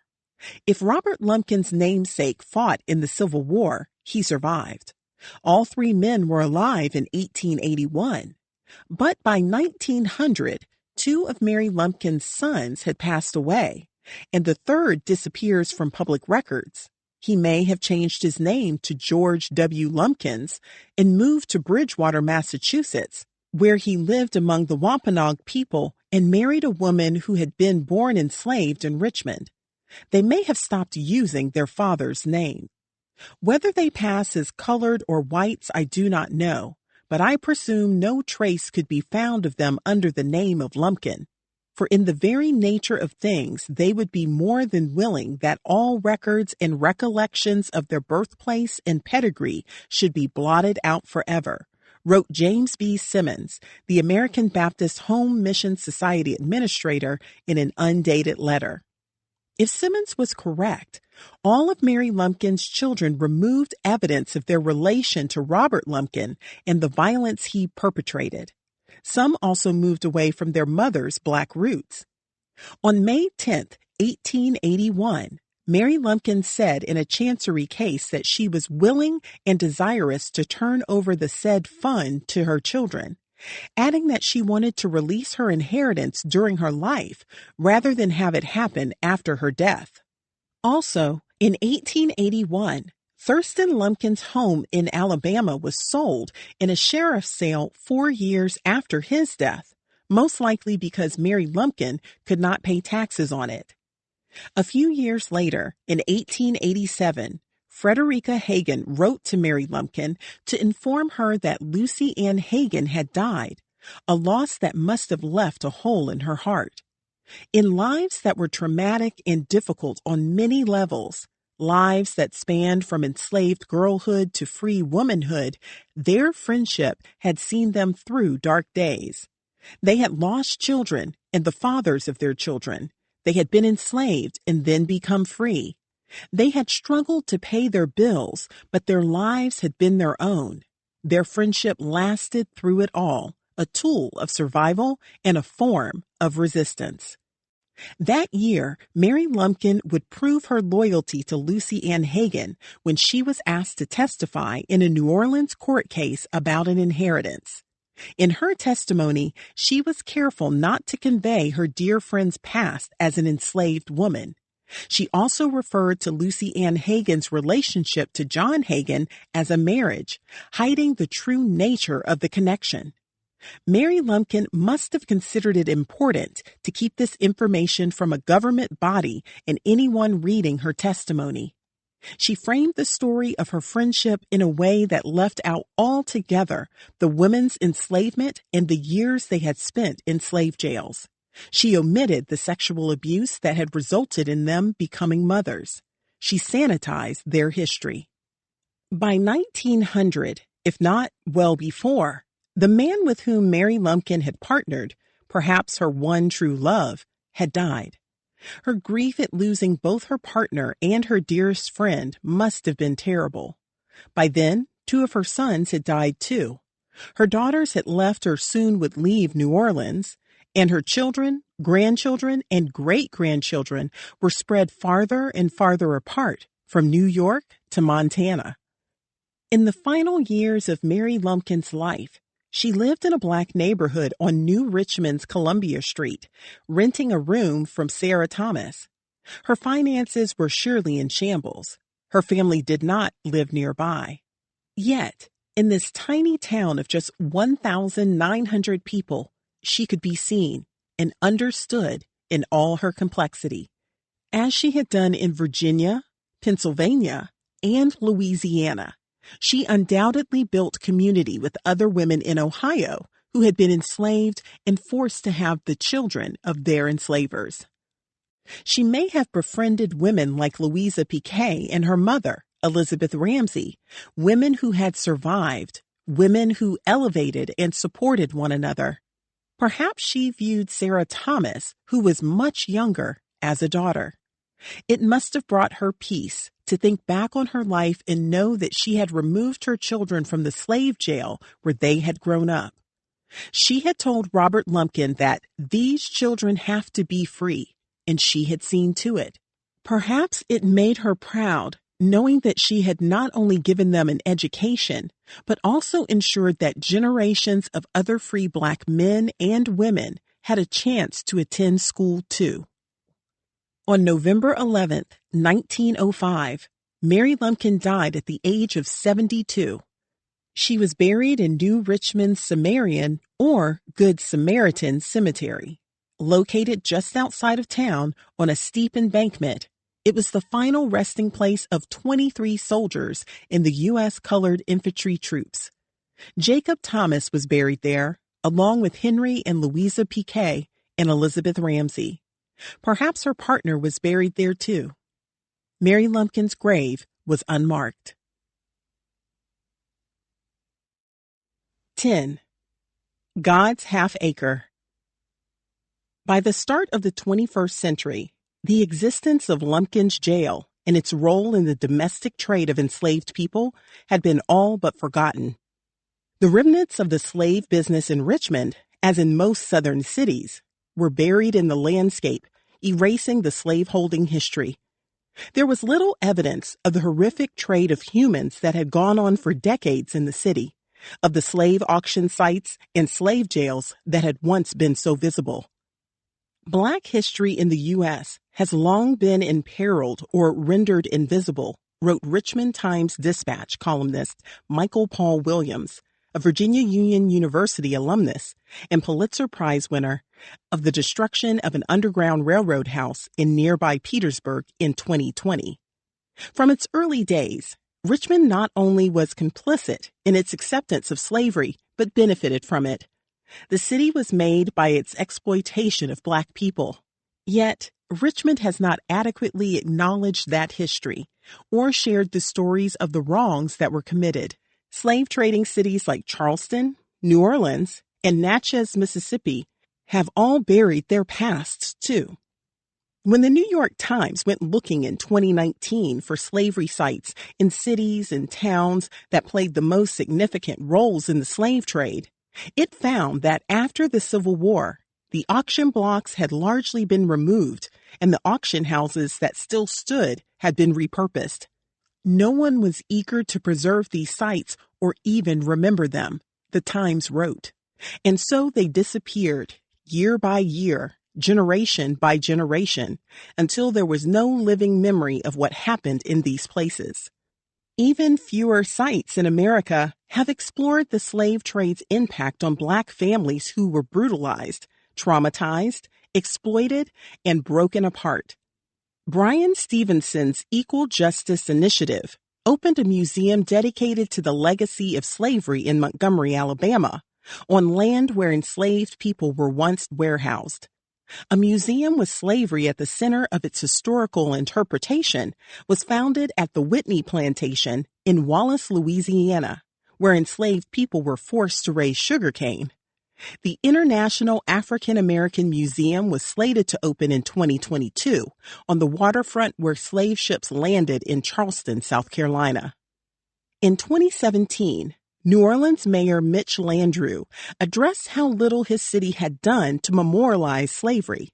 At the time, New Orleans was having a public conversation about its Confederate monuments, which he said begged the question of why there are no slave ship monuments, no prominent markers on public land to remember the lynchings or the slave blocks. Nothing to remember this long chapter of our lives, the pain, the sacrifice, the shame. All of it happening on the soil of New Orleans. He called the absence of those memorials a lie by omission. Instead of publicly addressing that essential history in the aftermath of the Civil War, communities across the South put up heroic portrayals of Confederate figures in statue form. Erected during the Jim Crow era, these monuments are tools of white supremacy, designed to intimidate Black Americans. After the Civil War, these statues were a part of that terrorism as much as the burning cross on someone's lawn, Landrieu said. They were erected purposefully to send a strong message to all who walked in their shadows about who was still in charge. They were also intended to change the story about the Civil War. The Lost Cause narrative, which presents the war from the point of view of the Confederacy, romanticized the South as a chivalrous society and made the case that slavery was not the primary cause of the war. One of the largest Confederate monuments in the country was located a few blocks from my home in Richmond. Cast in bronze and sitting on a 40-foot granite and marble base, the statue of Robert E. Lee, atop his horse, Traveler, loomed over my neighborhood and the city, casting a decidedly ominous shadow. While Virginia is the birthplace of many of the country's founding fathers, the Commonwealth and city of Richmond chose to honor Confederates instead. In 1886, Governor Fitzhugh Lee, a nephew of Robert E. Lee, consolidated two groups that had been fundraising for 15 years to build the statue. The new association ordered a statue of him cast in Paris at a cost of $77,500, roughly $2.2 million today. John Mitchell Jr., editor of the black newspaper Richmond Planet, criticized its placement. The South may revere the memory of its chieftains. It takes the wrong steps in doing so and proceeds to go too far in every similar celebration. It serves to retard its progress in the country and forges heavier chains with which to be bound, he wrote. Mitchell, a former city council member, had voted against allocating funds. A later city council, however, approved funding for an event to celebrate the statue's placement. When the 12-ton, 21-foot-tall statue of Lee arrived in Richmond by boat, some 10,000 people helped move it with ropes to a tobacco field that was to become a subdivision for Richmond's white elite. When the statue was unveiled in 1890, approximately 150,000 attended. Among them, thousands of former Confederate soldiers in uniform who marched with their units. After the Lee statue was placed in Richmond, more Confederate statues followed, rising up on a tree-lined Monument Avenue with a generous green median running down the middle. The statues made it appear as if the Confederacy had won the war. The revisionism of the lost cause on full display. Lavish brick homes began to be constructed in the area in 1901, and in 1907, an equestrian statue of James Ewell Brown, Jeb Stuart, one of the most prominent officers of the Confederacy, went up nearby. The same year, a likeness of Jefferson Davis, who led the Confederacy, was erected with an inscription reading, "Exponent of Constitutional Principles" and "Defender of the Rights of States." Along with Davis's ridiculous assertion that he acted not in hostility to others. In fact, he had approved the execution of black prisoners of war and the white Union officers who commanded them, and he suggested that all free black men and women should be enslaved. Even 2 decades after the war's end, he did not repent, saying, "If it were all to do over again, I would again do just as I did in 1861. Statues depicting Thomas Stonewall Jackson, a high-ranking Confederate officer who had served in the U.S. military, arrived on Monument Avenue in 1919, and a decade later, Matthew Fontaine Maury, who had served as a Confederate Navy official. Confederate sympathizers had successfully created what the historian Charles Reagan Wilson termed as a sacred road of Southern civil religion. The late Raymond H. Boone, the trailblazing founder and publisher of the Richmond Free Press, a black newspaper, called it Loser's Lane. From the time he and his wife, Jean Patterson Boone, established the paper in 1992, he called for the monuments to be removed. For the 131 years that Confederate statues stood in Richmond, the monuments would do exactly what they were intended to do: rewrite history. For generations, black residents of Richmond and anyone else who happened to be driving through the city could not avoid these idols of white supremacy, which were designed to keep them subservient. Black residents of Richmond have worked for decades to bring the story of the city's role in the slave trade to the forefront, to ensure that this dark chapter of history is not forgotten and that it is taught to generations of Americans. It is a story Black Virginians, Black scholars, and the Black press know well and have been telling for years.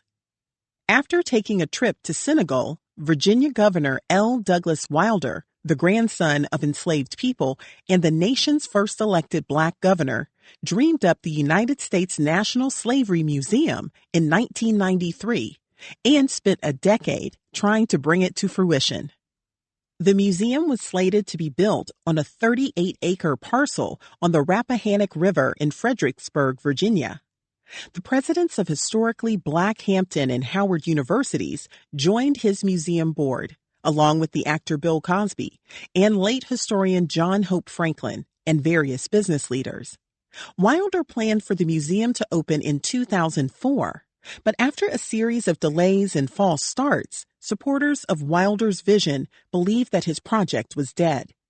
In 2012, his organization declared bankruptcy, and donors asked for the return of artifacts, including leg shackles and a bill of sale for enslaved people. Wilder later raised the idea of placing the museum in Richmond and suggested it could be located at the original location of First African Baptist Church. By then, momentum for memorializing slavery in Virginia had shifted to Richmond's Slave Trail Commission, formally established in 1998. The commission worked to help preserve and share the history of slavery in Richmond by creating a walking trail that chronicles the history of the slave trade in Virginia. Unveiled in 2011, the trail begins at Manchester Docks, which served as a port in both the transatlantic trade and the domestic trade, and weaves through the sites of some of the former slave markets of Richmond, passes the Lumpkins jail site and the African burial ground, and ends at the former home of First African Baptist Church. The route also includes the Reconciliation Statue, unveiled in 2007 to memorialize the transatlantic British, African, and American trade route. The statue was installed on 15th Street after the Virginia General Assembly voted to express profound regret for the state's role in the slave trade and for the exploitation of indigenous people. The measure passed 97-0 on a roll call vote in the Virginia House and a voice vote in the Senate the same day. At the time, the expression of collective regret was said to be the first of its kind in the country. When Virginia Delegate Dolores McQuinn joined the commission, members talked about finding a way to tell the story of Richmond's slavery through first-hand accounts. Ben Campbell, a founding member, recalls first hearing about Lumpkins Jail from the late Nancy Jo Taylor, a Black Richmond public school educator, as she led a tour of sites in Richmond's hidden Black history. After commission members became aware of the jail's existence, they began investigating its history and trying to determine where it might have been located. McQuinn remembers visiting the potential site in 2003 and feeling a presence and a bond. "I started weeping and couldn't stop," she told Smithsonian Magazine. "It's a heaviness that I felt over and over again." The commission decided to search for archaeological remnants of the jail and requested bids for the work in 2005, but with one caveat. Members were not sure of the exact location of the Lumpkin property. The Virginia archaeologist Matthew R. Laird attempted to pinpoint the site so that his employer, James River Institute of Archaeology, could bid on the project. He spent months researching the history of the property and looking at deeds for the parcels acquired by Robert Lumpkin in 1844. He pulled out 1830s-era city maps, located the land on the maps, and then overlaid the old maps on newer photographs of Shockoe Bottom. Though development had dramatically changed the neighborhood, the street grid was the same. One morning, in 2006, Laird stood in an asphalt parking lot in Shockoe Bottom near Main Street Station. As cars and tractor-trailers zoomed past on Interstate 95, he unfolded the map, looked at it, and knew he was standing on the spot where the jail had been located in antebellum days. A few months later, he returned with a city contract and a backhoe driver to look for remnants of antebellum Richmond, but he didn't know if any would remain. "I was honestly thinking we would get in there, and we would find a jumbled mess, and everyone would turn around and walk away," he confessed. The backhoe driver lifted one thin layer of fill at a time, and eventually, to Laird's delight and astonishment, the backhoe hit the jail's brick foundation. The preliminary dig was a jackpot, a once-in-a-lifetime archaeological experience. Not only had Laird pinpointed the parcel where Lumpkin's jail was located, but he had determined that its foundation had been preserved. When Mary Lumpkin rented out the jail building to a school for free Black men, she could not have predicted how long it would be in existence. When the Richmond Theological Seminary was reincorporated as Virginia Union University just before the turn of the century, the school moved onto a new campus built on a former sheep pasture. Once known as Sheep Hill, the area had been settled in the 1840s by Jewish and German immigrants. In 1899, Virginia Union University held its first Founders Day on the new campus, which consisted of 9 noble buildings built from Virginia granite and Georgia pine. Sheep Hill had been renamed for the Black inventor George Washington Carver, and the vibrant Black community served as an extension of Jackson Ward, the adjacent Black business district known as the Harlem of the South, which was home to Maggie Lena Walker, the first Black female bank founder and president. These Black neighborhoods, a mile from wealthy Monument Avenue, tended to be underdeveloped and did not have sewer lines, water mains, regular garbage collection, or paved streets. City leaders had passed restrictive covenants ensuring that only white families could live near Monument Avenue, and in 1911, they limited Black residents to city blocks where Black people were a majority. Virginia Union's permanent home was near Hartshorn Memorial College, which in 1884 had acquired part of a nearby former plantation. The schools merged in 1932, making the new Virginia Union University co-educational. In 1964, Virginia Union also absorbed the assets and alumni of Storer College, which closed in 1955. Founded in 1867 in Harpers Ferry, West Virginia, by Free Will Baptists of New England, with assistance from the wealthy Maine merchant John Storer, the college had acquired land in Harpers Ferry and over the years sold it to Black residents and alumni, ensuring that some 75% of Black residents owned property. Frederick Douglass had served as a trustee of the school. Before the groundwork for Virginia Union was laid, the Institute for Colored Youth and Lincoln University had been founded in Pennsylvania in 1837 and 1854, respectively. In 1856, Wilberforce University was established by the White Methodist Episcopal Church at Tawawa Springs in Xenia, Ohio. Named for the British abolitionist William Wilberforce, the school closed temporarily in 1862 as students withdrew to fight in the Civil War. The African Methodist Episcopal Church bought the school in 1863 and named Bishop Daniel A. Payne the first Black American college president. In the aftermath of the Civil War, dozens of historically Black colleges and universities were founded to educate newly free Black people, and they became the primary way in which Black Americans could earn an education after high school.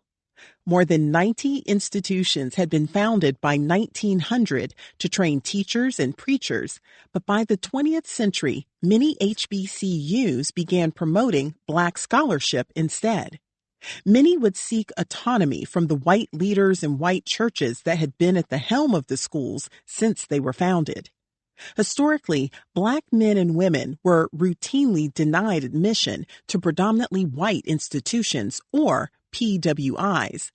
Before America's colleges and universities were desegregated in the 1950s and 1960s, nearly every Black student who went to college in America attended an HBCU. By providing Black men and women with access to higher education in a protective setting, HBCUs have helped them achieve individual success and progress as a group. The institutions have given Black students the kind of support that they can't always find at predominantly white institutions, many of which have a legacy of slavery, including Harvard. Going to an HBCU gave me a real sense of my promise, said W. Franklin Richardson, president of the Board of Trustees for Virginia Union and a graduate of the university. Barbara Gray, a 1947 graduate, recalled that her parents moved her and her 3 sisters to Richmond from rural Virginia to attend Virginia Union because it was a college where they could afford to send all 4 girls. John Malchus Ellison, the college's first black president, told her mother to let him know if she ever had difficulty making tuition payments. To us, it meant everything, Gray said. In 2021, Virginia Union was one of 101 HBCUs still in existence in America, 99 of which are accredited. They are spread across 19 states, Washington, D.C., and the U.S. Virgin Islands. University officials claim that Virginia Union is one of only 2 HBCUs where a black woman is involved in the founding story. The other, Bethune-Cookman University, was established in Daytona Beach, Florida, by Mary McLeod Bethune, whose parents were born enslaved. Bethune founded the school in 1904 as Daytona Literary and Industrial Training School for Negro girls. In 1935, she would establish the National Council of Negro Women. Many HBCUs were born in church basements, homes, or old schoolhouses by white philanthropists or black ministers with help from the American Missionary Association and the Freedmen's Bureau. The all-female Spelman College was founded as Atlanta Baptist Female Seminary in 1881 by a pair of white women and later named for donor John D. Rockefeller's wife and mother and father-in-law who were abolitionists. The story of Mary Lumpkin as the mother of Virginia Union is one that the school has long recognized but only recently reclaimed. Students are now taught the role she played in the school's founding in first-year seminars and history courses. In 2020, a road that runs through the campus was named Mary Lumpkin Drive, and the university installed a marker recognizing her as the mother of VUU and expressing gratitude to her for providing space at the jail to give newly emancipated people an opportunity for education and advancement. Across America, HBCUs annually enroll approximately 300,000 students, 70% of whom are from low-income families. Centered on Black liberation, they have served as training grounds for generations of activists and Black leaders, including Ida B. Wells, Booker T. Washington, Martin Luther King Jr., and W.E.B. Du Bois. Thurgood Marshall, who argued Brown versus Board of Education in front of the U.S. Supreme Court, was trained at Lincoln University. Vice President Kamala Harris is a graduate of Howard University. Virginia Union's activist roots have been central to its identity. One of the school's first graduates, Reverend Richard Wells, served on the 5-person delegation that met with President Andrew Johnson at the White House soon after the Civil War ended to report that Black men and women in Richmond were being mistreated by city officials and soldiers. During the Civil Rights era, students and faculty marched to downtown Richmond department stores to join in efforts that had begun in Greensboro, North Carolina, to desegregate whites-only lunch counters. On February 22, 1960, 34 Virginia Union students staged a sit-in at the lunch counter of the elegant 4th-floor Richmond room in Thalheimer's department store, where Black men and women were allowed to shop but not to eat. The students, referred to as the Richmond 34, were arrested on charges of trespassing and were bailed out with funds raised by the NAACP and others. A Virginia Union sorority canceled its cotillion and instead used the funds to help students who had been arrested, and the university's vice president and his wife put up their home as collateral. College President Samuel Proctor had supported students behind the scenes, engaging in their plans to force arrests and garner attention for the cause of desegregation. Following a boycott of its store, Thalheimer's integrated its lunch counters in January 1961. Yet, the charges against the students were not dropped until lawsuits filed on their behalf made their way to the U.S. Supreme Court, which in 1963 overturned the trespassing charges against the students. The protest became a defining story in Virginia Union's history and, like its origin story, central to its identity. HBCUs have also historically served as safe spaces for their students. Beyond the reach of white students and faculty, who can be unsupportive at best and menacing at worst, HBCU campuses shelter young Black students from a world that can be dangerous for them, particularly during times of political strife, like the presidency of Donald J. Trump. Instead of meeting Black students with low expectations or hostility, HBCUs create a nurturing environment and instill a sense of belonging.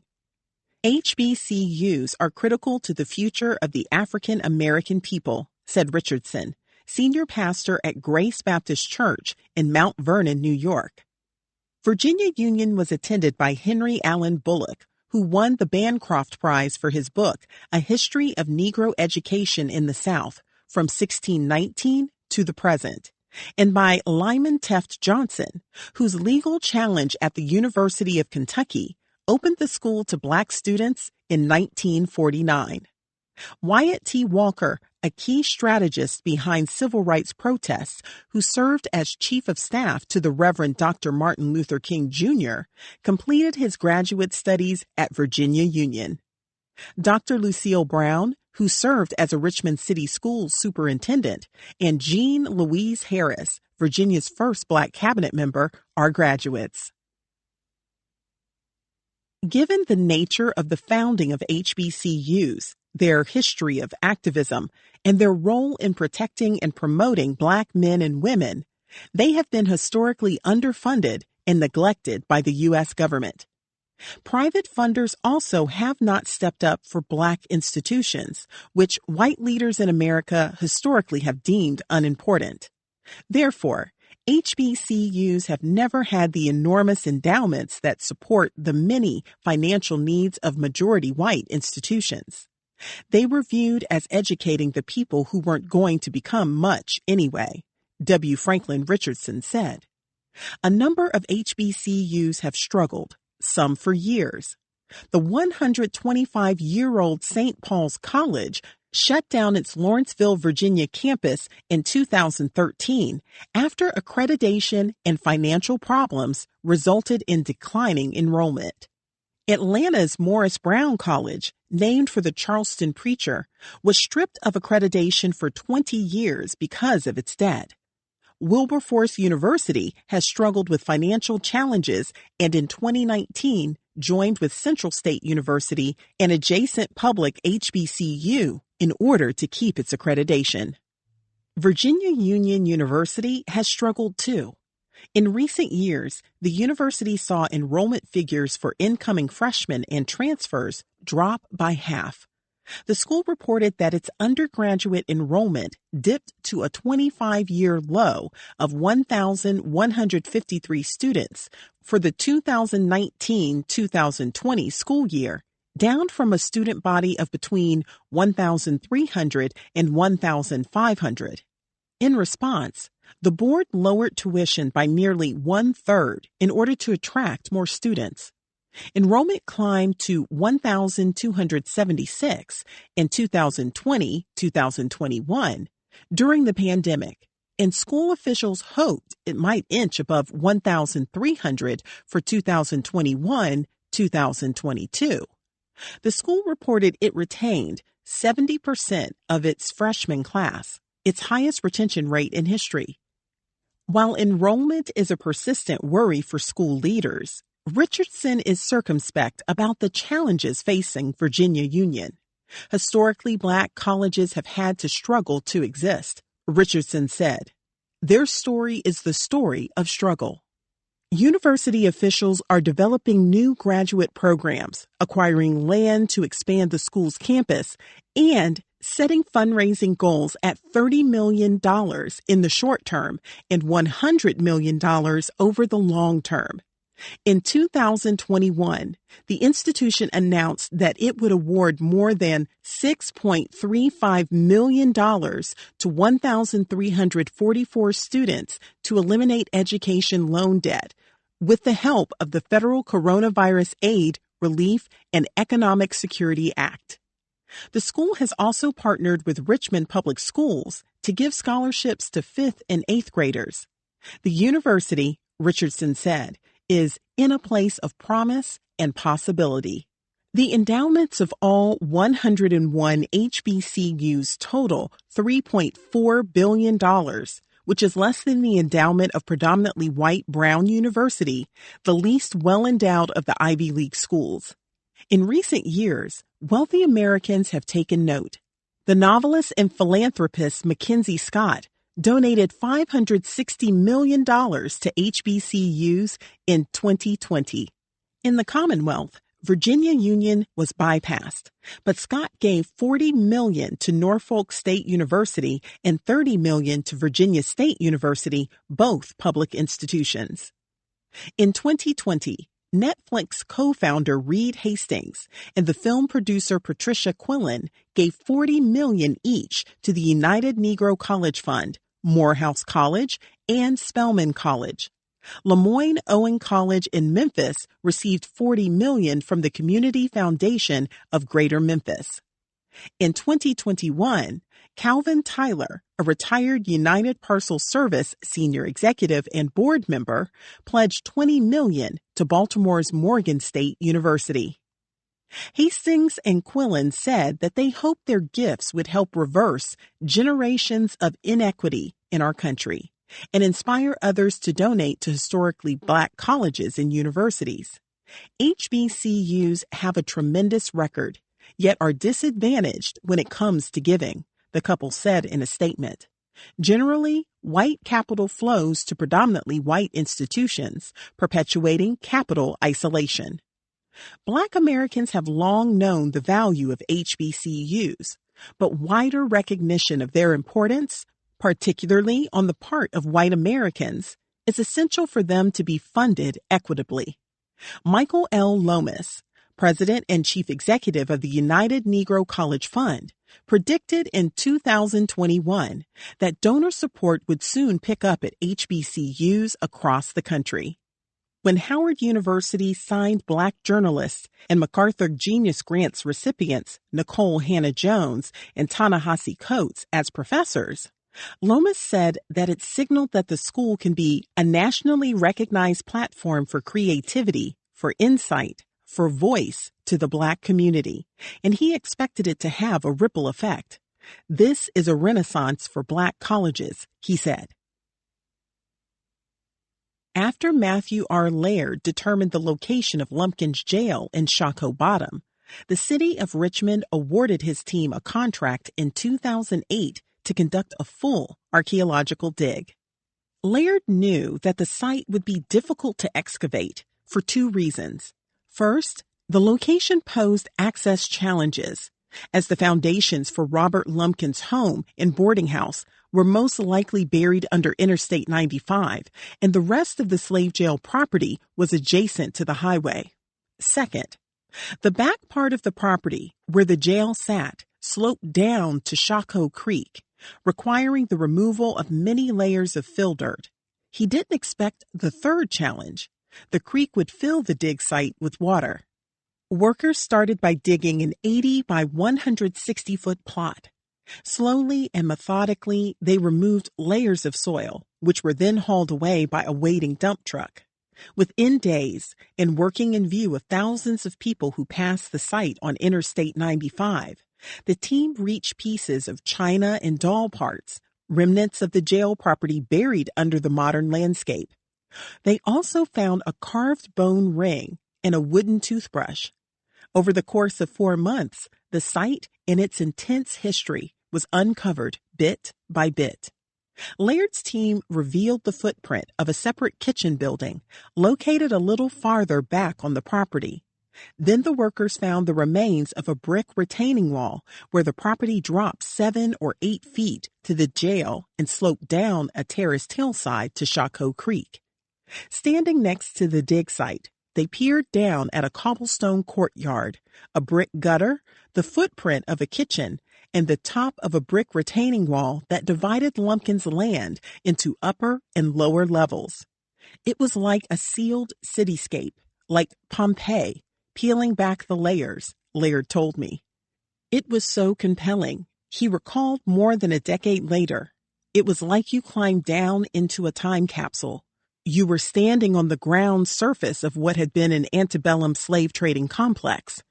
In the final weeks of the dig, the footprint of the jail was also exposed, some 15 feet below the surface soil. The property Mary Lumpkin walked countless times a day was revealed. Peering down into it, Dolores McQuinn knew that Richmond had what it needed to tell slavery's story in a special way that would attract slave heritage tourism. Ghana, for example, has brought visitors to its castles and forts where captured African people were kept before they were forced onto slave ships and sent across the Atlantic. What people are looking for across the country are authentic sites, McQuinn said. We don't have to make it up. In doing the excavation and researching, we have found the actual site.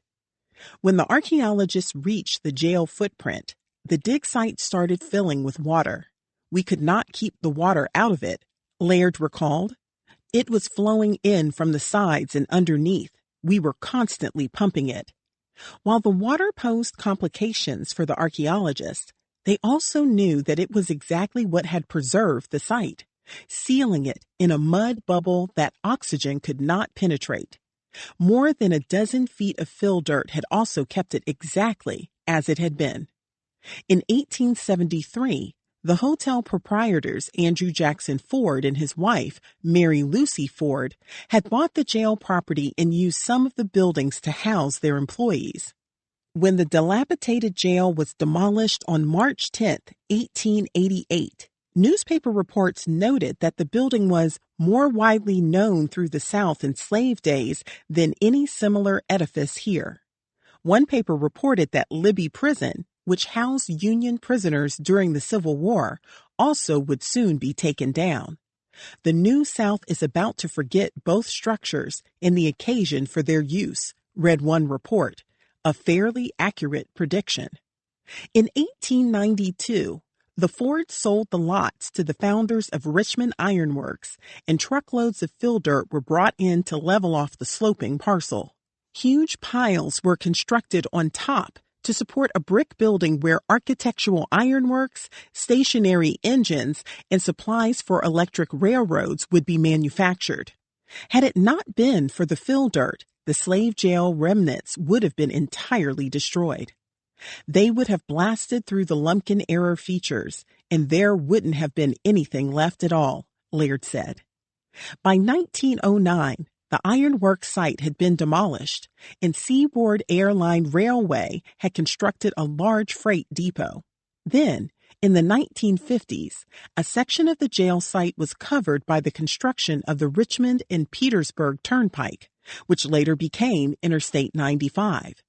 Lumpkin's jail had been buried in plain sight for more than a century, enabling Richmond and the rest of the white South to forget its role in the slave trade. Now that it finally had been uncovered, the power of the site was revealed. Yet, the money allocated for the project had been spent, and with winter approaching, the bricks and stones uncovered in the archaeological dig were exposed and at risk of freezing, which would jeopardize their integrity. Loads of fill dirt were brought back in to protect the site. Once again, the history of Lumpkin's jail was being buried. Would it be permanent this time? In 2013, then Richmond Mayor Dwight C. Jones, a Black preacher and Virginia Union alumnus, proposed an $80 million minor league baseball stadium for the Richmond Flying Squirrels to be constructed in Shockoe Bottom. Once the location of slave jails, an African burial ground, and the execution of Gabriel, the enslaved leader of the 1800 uprising, Shockoe Bottom was in danger of becoming a mixed-use project. The proposal placed the stadium in a neighborhood already covered in asphalt, its important American history paved over. The stadium would bring a hotel, a grocery store, residential units, and commercial office space. In the negotiations, Jones vowed to set aside $5 million for the creation of a slavery museum in the neighborhood and to make improvements to the Richmond Slave Trail and the African Burial Ground.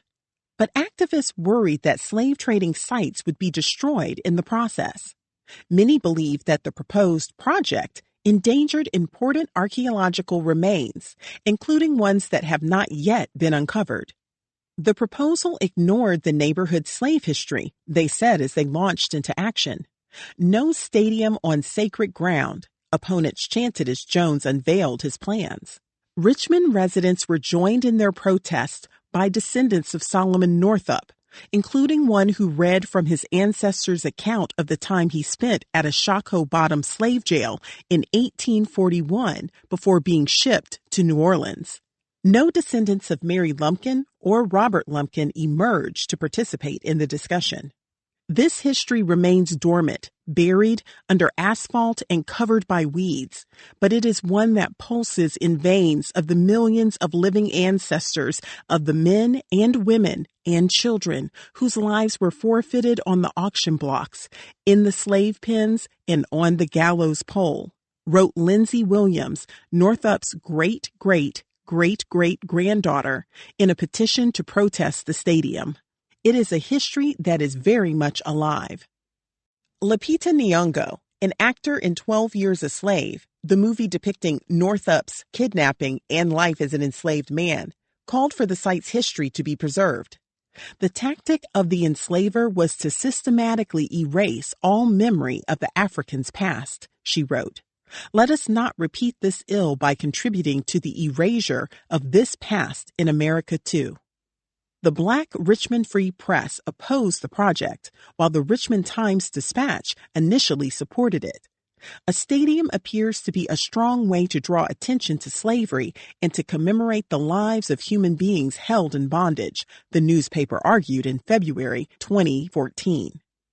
Often criticized for its support of school segregation and other racist policies, the paper's editorial page later changed its stance, announcing its opposition to the baseball stadium's sketchy financing. Jones's argument that a slavery museum would not happen without the baseball stadium did not hold water, an editorial read, noting that the Virginia Holocaust Museum had been constructed in Richmond without partnering with a sports entity. The outcry over the possible destruction of slave history was too loud for the city officials to ignore. In meetings around the city, Jones could not drum up the needed support for the project, and he withdrew his proposal in May 2014 rather than see it defeated in a city council meeting. That year, the National Trust for Historic Preservation declared Lumpkin's Jail one of the nation's 11 most endangered sites and added the archaeological dig site to its National Treasures program because of the threat that the baseball stadium project had generated. The trust suggested that 8 blocks around the jail site be preserved as a site of conscience to memorialize this dark chapter of American history. When the archaeological dig was recovered with layers of dirt, Laird expected that the site would soon be reopened and preserved. He envisioned visitors arriving to view the outline of a slave jail property in its original location. He knew that revealing the dig site would create a unique opportunity for Americans to get a glimpse of a cobblestone courtyard where enslaved people once walked, to show visitors up close a place where the devastation of slavery had occurred, and to make them feel as if they were there. Perhaps no place in America was better equipped to tell the story of the domestic slave trade. Every time I drive by on the interstate, Laird said, I look down and imagine what it could be. Before she knew Mary Lumpkin's name, Carol Livia Heron had long heard of her great-great-grandmother's efforts to protect her children. When Heron was 9 and pretending to sleep on the rug in her grandmother's parlor in Washington, D.C., an aunt came in with friends and shared details about their enslaved ancestor. Heron remembered her aunt recounting that the ancestor had demanded money of her enslaver for the enslaved children she had been forced to bear. My unnamed female ancestor had managed to get power over him, Heron said. She recalled her aunt's descriptions of the enslaver's cruelty and that his job assisted enslavers. Heron also knew that her ancestor had freed her children to 3 states, Louisiana, Ohio, and Massachusetts. Later, an uncle made another revelation. "We changed our name," he once said to her. He told Heron that her great-great-grandmother's name was Mary, which he learned from his grandfather, George W. Lumpkins, presumably Mary's son who had changed his first name and added an S to his last name. Heron's mother, Georgia Johnson Heron, a longtime Washington, D.C. public school teacher, said it makes sense for her to be descended from a woman like Mary Lumpkin. "Our family has been known for strong women, and that falls right into place," she said. When I tracked down other descendants, great-great-grandchildren and great-great-great-grandchildren, they did not know any of Mary Lumpkin's story. She had been completely forgotten. Her name, her race, her background as an enslaved woman, all gone. Her role as the mother of her enslaver's children, lost. For generations, this branch of the family tree has lived as white, oblivious to her past and its important place in American history. They did not know Robert Lumpkin's legacy as a slave trader either. Martha Kelsey's children had passed as white and married spouses identified as white by government officials. They had lived in white neighborhoods, setting the stage for subsequent generations to continue passing. In so doing, Martha Kelsey's children were attempting to use whiteness to fit into a world that valued white lives above others. In the aftermath of the Civil War, when white people were angry about Black men and women's freedom, there were lots of reasons a Black person would want to pass as white, the most important of which was not having to worry about being harassed or killed. The Lumpkin children apparently were divided in how they wanted or were able to racially identify. Heron has a photo of George W. Lumpkins, who was dark-skinned with light eyes, and she noted he could not have passed. He married a light-skinned woman, Rowena Nelson. Also born enslaved in Richmond, she was likely the child or grandchild of a white enslaver who was sent to Massachusetts to be freed and protected by the Wampanoag people. The couple married around 1875 and lived in Bridgewater, Massachusetts, with the Wampanoags, and Rowena didn't know until later in life that she was Black. She was so disgusted by white people's treatment of Black Americans, she vowed to make her descendants Black, Heron said. When the family moved to Washington, D.C., Rowena Nelson Lumpkins rejected the inclination to pass as white vigorously, Heron said. When her daughter Lucy had 3 suitors, her mother forced her to marry the darkest one. Heron has a saying about how her great-grandmother's decision to live as Black impacted the family line, white to Black in 3 generations. But other descendants who lived as white probably stopped talking about Mary Lumpkin so long ago that none of her descendants alive today ever had a chance to know her story. Countless families who passed as white after slavery are not aware of their Black ancestors. Yet, as DNA testing has become more popular through genealogy websites, a number of Americans who believe they were white have learned otherwise. Some 4% of white U.S. residents have at least 1% or more African ancestry, which indicates they had a Black ancestor within the last 6 generations, 23andMe scientist Kasha Britz found. Based on those numbers, as of the 2010 census, some 7.8 million Americans who identified as white would have been classified as Black according to one-drop rules. When I reached out to some of Mary Lumpkin's descendants who live as white, they seemed truly surprised to learn of their connection and were pained to hear of the trauma she had endured as an enslaved woman. Several told me they wished her legacy had not been kept from them. For generations, the history of trauma and enslavement has been hidden in their DNA. That Martha Kelsey's family's retelling of its history made no mention of Mary Lumpkin or her children being Black or enslaved speaks to the structural racism at the heart of America. One descendant said that she was told that the family was descended from a white indentured servant. Another descendant noticed that a space next to George Kelsey's name was blank where Martha Kelsey should have been. "We're not supposed to talk about this," she was told by her mother. "Your great-great-grandfather married an Indian woman." He was ostracized from the family. Martha Kelsey's name and race were kept secret from subsequent generations even after her racial identity became more palatable to most Americans. By making her an indentured servant, she became white. By turning her into an indigenous person, the family had acknowledged this country's aversion to blackness and engaged in the historical practice of using an indigenous background to erase blackness. Perhaps Mary Lumpkin was indeed part indigenous. After all, hundreds of thousands of indigenous people were enslaved in America. George W. Lumpkin connected with and was accepted by indigenous people in Massachusetts who may have protected him when he escaped slavery, Herron said. But claiming that Martha Kelsey was indigenous and presumably descended from an indigenous mother may have been a story her descendants told in order to hide that they were black. Over time, through marriage to white spouses, some or all of Martha Kelsey's descendants easily passed for white and accepted its inherent privileges. A potent mix of shame and racism may have kept descendants from acknowledging her and her mother at that time, and from acknowledging their slave trader ancestor too.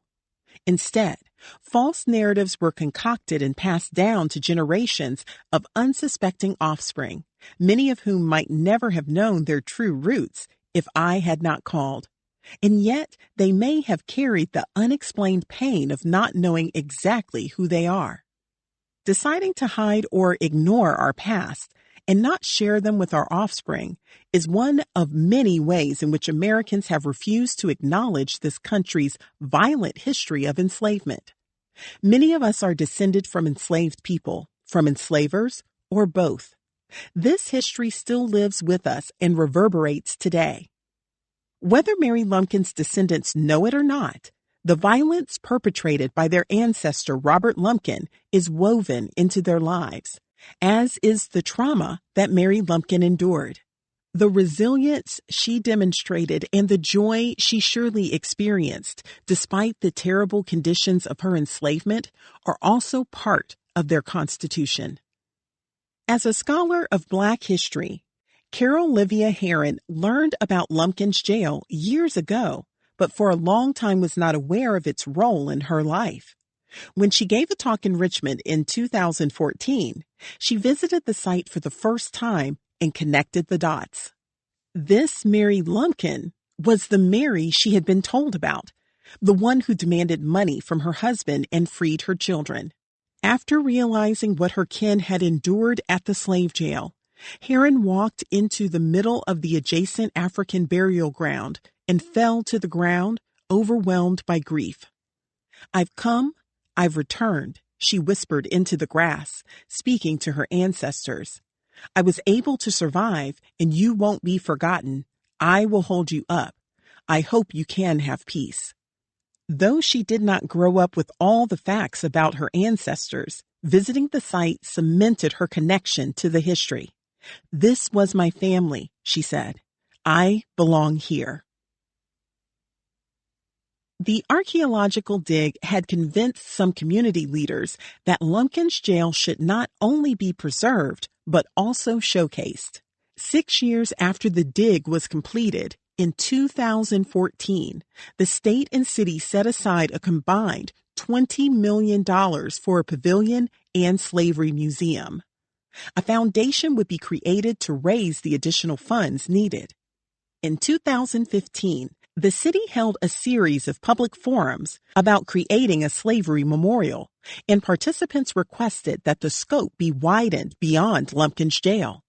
They asked for both a memorial and a museum that would acknowledge the history of Shockoe Bottom through interpretation of artifacts and explore the wider impacts of enslavement.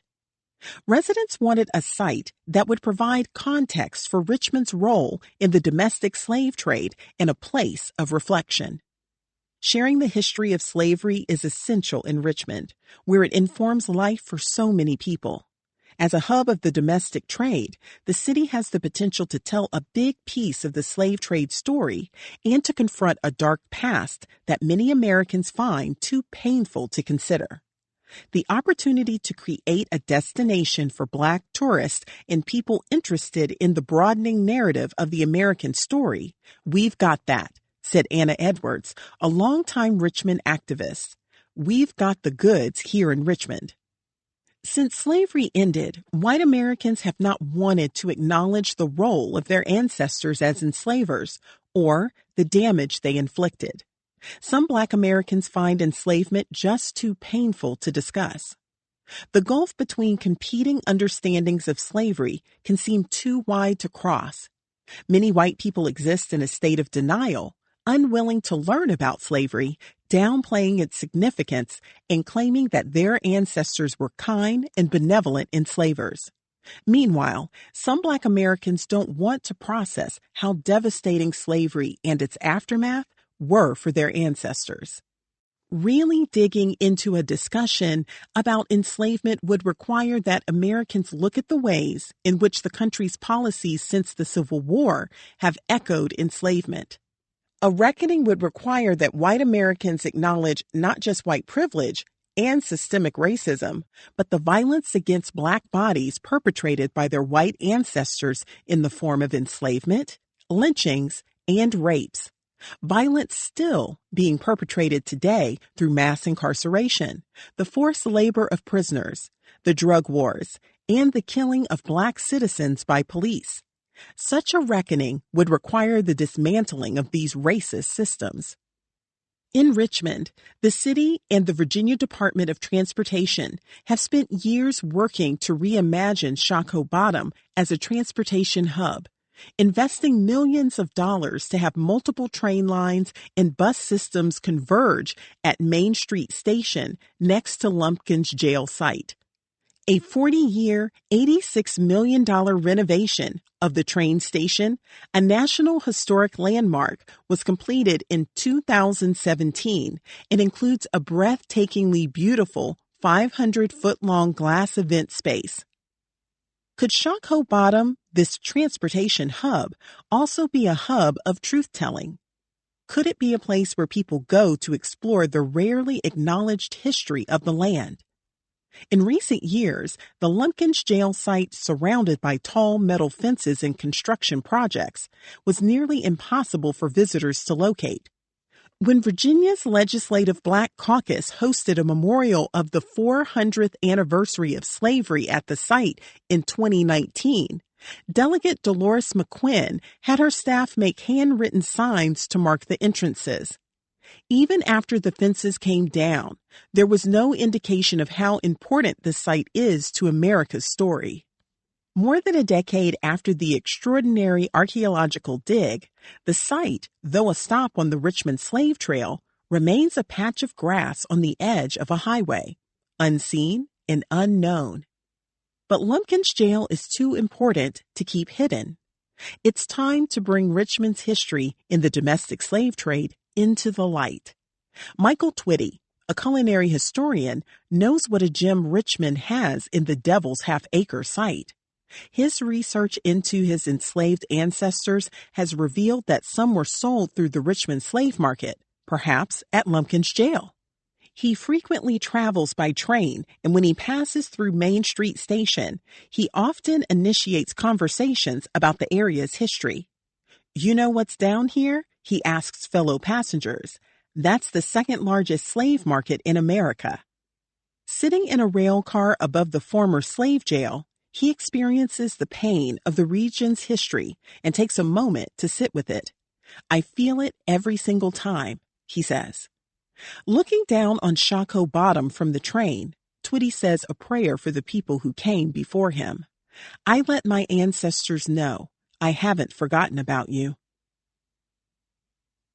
After the Black American artist Kehinde Wiley visited Richmond in 2016 and saw the collection of Confederate statues that lined Monument Avenue, he decided to create a statue of his own to mock them.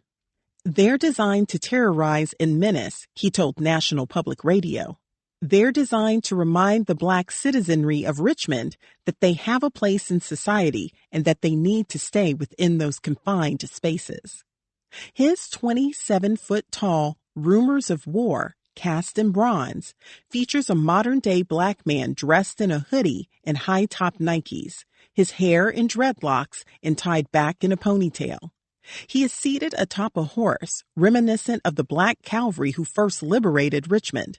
The Virginia Museum of Fine Arts bought the piece, the most expensive single artwork the museum had acquired, at a price tag of $3 million. Wiley, who painted Barack Obama's presidential portrait, unveiled the statue in Times Square first before bringing it to Richmond, where 3,000 people cheered its December 2019 installation in front of the museum. The museum sits on Arthur Ashe Boulevard, renamed for the Black tennis icon raised in Richmond, and adjacent to the headquarters for the United Daughters of the Confederacy, which raised money to put up many of the Confederate statues around the South. The organization was also provided taxpayer money for the upkeep of Confederate cemeteries. Wiley's creation made a statement about Confederate statues, and when it was installed, only a select few American cities had removed the statues from their glorified positions of power and idolatry. Before the coronavirus shut down much of the United States in March 2020, statues in New Orleans and Chapel Hill, North Carolina, were removed in the dead of night to avoid confrontation. Richmond leaders, reluctant to claim the city's history of enslavement, had not publicly debated taking down the city's Confederate statues. When LeVar Stoney, an ambitious young Black politician, was elected mayor in 2016, he did not publicly support removing Confederate statues, probably because he knew the issue was a political hot potato. In 2017, he appointed historians and academics to study Richmond's collection, among the largest in the South, and to recommend what to do with them. The Monument Avenue Commission rather timidly proposed in 2018 that signage be added to contextualize the statues and suggested the removal of Jefferson Davis, but it did not happen. "I wish these monuments had never been built," Stoney said at the time. "But like it or not, they are part of our history in the city, and removal will never wash away that stain." That year, white supremacists gathered in Charlottesville for a Unite the Right rally when its city council was debating whether to remove its Robert E. Lee statue, and one of them drove his car into a crowd, killing 32-year-old Heather Heyer. After the tragedy, Stoney did not change his public stance about Richmond's Confederate statues. As a politician with wider ambitions, he must have calculated that calling for their removal would be tantamount to political suicide at the time. Stoney's focus in 2018 seemed to be on finding revenue for the city via a $1.5 billion proposal to redevelop downtown Richmond by building a concert venue. Stoney trumpeted Navy Hill as the largest economic development project in the city's history. Richmond residents complained that it had not been properly vetted and would take money from the city's desperately underfunded public schools. The Richmond City Council voted down the project in February 2020, perhaps hoping to avoid bleeding public resources. A few months later, Stoney was dealing with a whole new set of challenges. The coronavirus pandemic had shut down America, and when George Floyd was killed by a police officer in Minneapolis in May 2020, protests broke out across the country, including Richmond. In the early summer, activists gathered around the Confederate statues on an almost daily basis. Protesters burned a municipal bus, broke glass windows on businesses throughout the city's gentrifying downtown, and used Molotov cocktails to set fire to the United Daughters of the Confederacy headquarters, causing $1.2 million in damage. Stoney told reporters that a small group of people was responsible. The activists, a multiracial coalition of Richmond residents, demanded an end to systemic inequities and racially motivated violence against Black people. They called for cutting the Richmond Police Department's budget and putting those funds into social service programs. They asked for the formation of an independent civilian review board to study accusations of police misconduct. They also wanted the Confederate statues to come down. When protesters attempted to pull down the J.E.B. Stuart statue one night after weeks of protests, police responded. Under Stoney's direction and supplemented by state troopers and officers from other localities, with force and chemical agents. The next day, the Richmond police force, in broad daylight, confronted protesters at the Robert E. Lee statue and fired tear gas into a crowd that included young children. It felt to many people that police were protecting the Confederate statues.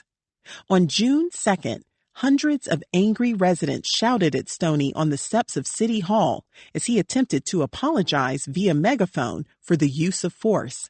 It was wrong and it was inexcusable, he said, but nothing seemed to change.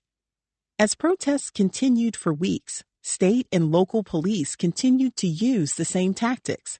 They dressed in riot gear and forced protesters away from the statues by blocking paths with their bodies, releasing flashbangs, and making arrests. Police planes and helicopters hovered over the neighborhood, shining spotlights on protesters in order to facilitate arrests by officers on the ground. Neither then nor any time thereafter did Stoney adequately address the violent tactics that police used in his city against protesters who were marching in opposition to police brutality against Black Americans. During this time, the Lee statue, isolated on a platform in the middle of a traffic circle on Monument Avenue, was transformed, seemingly overnight, from a foreboding space into a park for the people and an outpost for a racial justice movement. Protesters renamed the circle for Marcus David Peters, a Virginia man killed by Richmond police in 2018. A constantly evolving work of public art, the statue was repainted daily in graffiti, enabling residents to celebrate the statue's reclamation through public protest. At night, a pair of video artists splashed the statue with photographs of Floyd, historic images of civil rights leaders, and iconic videos of Martin Luther King Jr. giving his "I Have a Dream" speech. In its new form, the statue was embraced by a diverse array of Richmond residents, but particularly by its Black population. Visitors parked nearby to walk the circle and admire the statue in its evolving state. High school graduates posed for photos in their graduation gowns, while Black dancers in tutus went on point, and families took portraits of themselves, dressed in matching shirts, in front of the statue. Community members picnicked on the lawn surrounding the statue, firing up a grill to cook burgers and playing music, while others played pickup basketball on a net that had been wheeled in. A garden was planted, and activists posted laminated photos of Americans killed by police, transforming the site into a sacred space where people could consider and mourn the death of Black citizens at the hands of police. Some referred to it as a healing circle. People drove from around the region to witness and participate in the history unfolding. National Geographic featured a photograph of the graffiti-covered statue on its cover. The New York Times deemed the statue in that moment the most influential work of protest art since World War II. As police attacked protesters in Richmond and elsewhere, Confederate statues around the country began to come down, in part to protect residents from accidents when protesters attempted to topple them. In some cases, their removal was meant to protect the statues themselves from destruction. The Confederate Soldiers and Sailors Monument, an obelisk, was removed from Birmingham, Alabama, after protesters attempted to topple it, and a bronze likeness of Admiral Raphael Semmes, an officer in the Confederate Navy, was removed from downtown Mobile, Alabama. In Alexandria, Virginia, the United Daughters of the Confederacy took down its statue commemorating Confederate soldiers. In some places, protesters did not wait for authority figures to take down the statues. In Bristol, England, An 18-foot bronze statue of Edward Colston, a 17th century slave trader, was dragged to a harbor and dumped in the River Avon. Statues in Richmond started to get pulled down too, 3 in a week's time. In June 2020, a statue of Williams Carter Wickham, a Confederate officer, was pushed off its pedestal in a city park. A few days later, a crowd gathered at Byrd Park to consider the struggles of Indigenous and Black people in America. That evening, using ropes, protesters tore down a likeness of Christopher Columbus, the explorer who initiated the Atlantic slave trade and the genocide of Indigenous people, set it on fire, and tossed it into a lake. The next day, protesters splashed pink paint across the bronze Jefferson Davis statue on Monument Avenue and later pulled it down after dark using a car and ropes. After police responded, the felled statue was hauled away by a tow truck. A few days earlier, on June 4, 2020, Virginia Governor Ralph Northam had announced that he planned to remove the likeness of Lee, the only Confederate statue on Monument Avenue that sits on state land. A year earlier, Northam had come under national scrutiny after discovery of a photo on his medical school yearbook page of a person wearing blackface and another dressed in a KKK robe. He said he didn't think either person was him, though he admitted to wearing blackface under another circumstance. Under pressure to resign, Northam declined, vowing instead to devote the remainder of his term to addressing racial inequality. When the removal of Lee's statue was announced, Virginia Delegate Jay Jones, a Black lawmaker from Norfolk, was elated. That is a symbol for so many people, Black and otherwise, of a time gone by of hate and oppression and being made to feel less than, he said. The Lee statue removal was delayed by a lawsuit originally filed by a descendant of the deed signatories, who contended that when the land was granted, the state had promised to faithfully guard the statue. A group of residents took the case to the Virginia Supreme Court in June 2021, arguing that neither the governor nor the legislature could revoke an agreement on how the land would be used. The state argued that it should have the authority to do so. After Northam's June 2020 announcement that the state would remove the Lee statue, Stoney ordered the removal of the city's other Confederate statues, defying the acting city attorney. On July 1, 2020, hundreds of people gathered to witness Stonewall Jackson's likeness come down. They stood for hours in the rain to watch as the statue was lifted from its pedestal by a crane operator, amid claps of thunder. The crowd broke into cheers when it was finally removed, and the bell pealed from the adjacent First Baptist Church, a bell that was nearly melted down to make Confederate weapons when the congregation voted to donate it during the Civil War. Times have changed, and removing these statues will allow the healing process to begin, Stoney said then. Richmond is no longer the capital of the Confederacy. It is filled with diversity and love for all. By September 2020, Richmond had removed 18 Confederate statues or symbols, more than any other locality in the country. Stoney cited public safety as the reason for the decision to remove the statues. A few months later, in January 2021, the state closed off the reclaimed public space around the Lee Monument, erecting an enormous black chain-link fence that cut off access to the statue as well as its memorials and garden. Officials claimed to be preparing for the statue's removal, but the fence was likely put up in response to complaints from wealthy residents about the steady stream of visitors. In September 2021, the state Supreme Court ruled against the neighbors' lawsuit, allowing for the statue's removal. It was the last Confederate statue on Monument Avenue to go.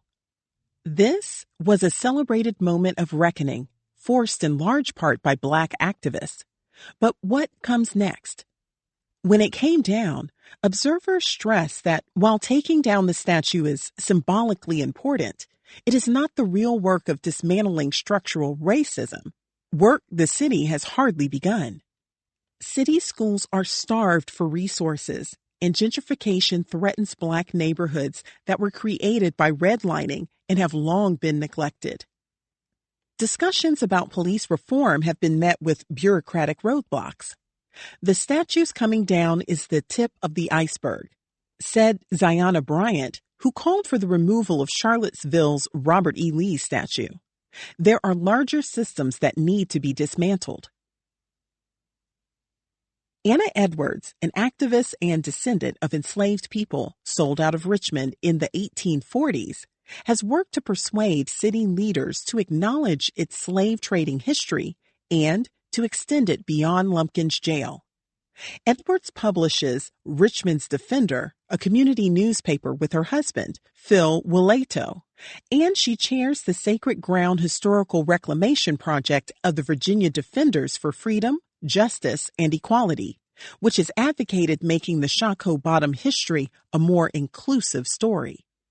The Defenders wrote and promoted a plan for creating a Shockoe Bottom Memorial Park, a 60-acre space that would combine preservation, commemoration, education, and equitable revitalization at a scale proportionate to Shockoe Bottom's nationally significant heritage.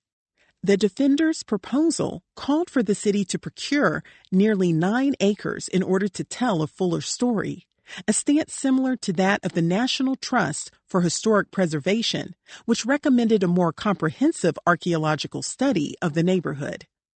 Mayor Stoney shared the challenges of developing and preserving Shockoe Bottom in National League of City meetings, and he was subsequently selected for a land use fellowship sponsored by the League and the Urban Land Institute.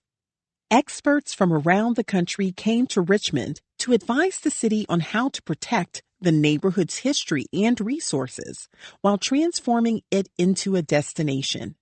A stakeholder group of archaeology experts, historians, residents, business owners, housing advocates, and developers was formed to create a shared vision for the neighborhood that would memorialize the slave trading history and guide private investment. The Shockoe Alliance agreed to utilize a wider area for its master plan, as Edwards' group had asked.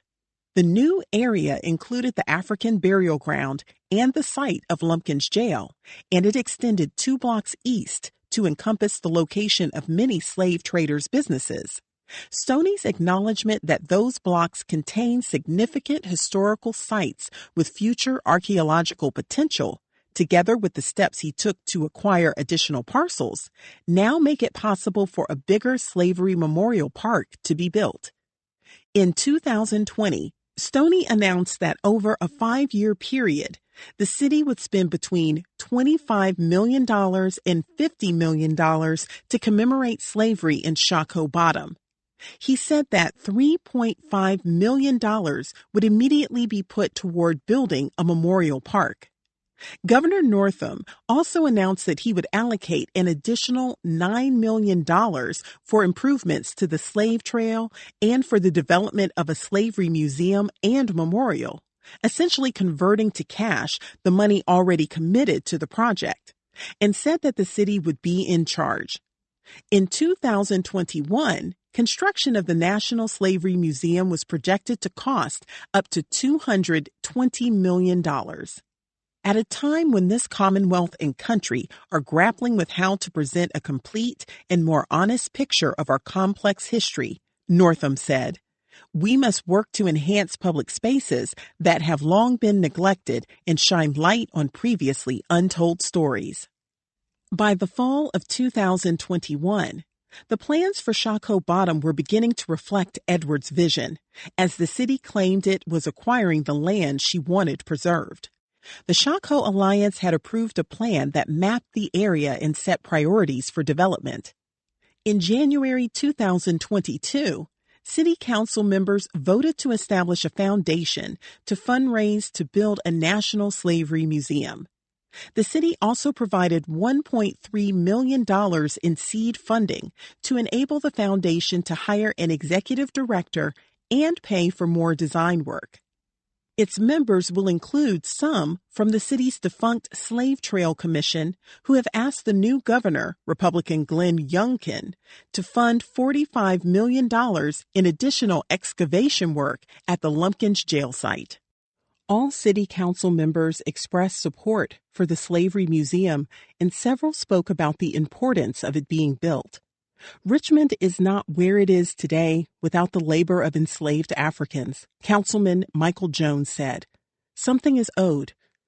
The city hired Smith Group, the architectural firm that designed the iconic $540 million National Museum of African American History and Culture on the Mall in Washington, D.C., to create conceptual designs for a museum that would utilize the Lumpkins jail footprint as the ground floor, while also taking into consideration new floodplain maps.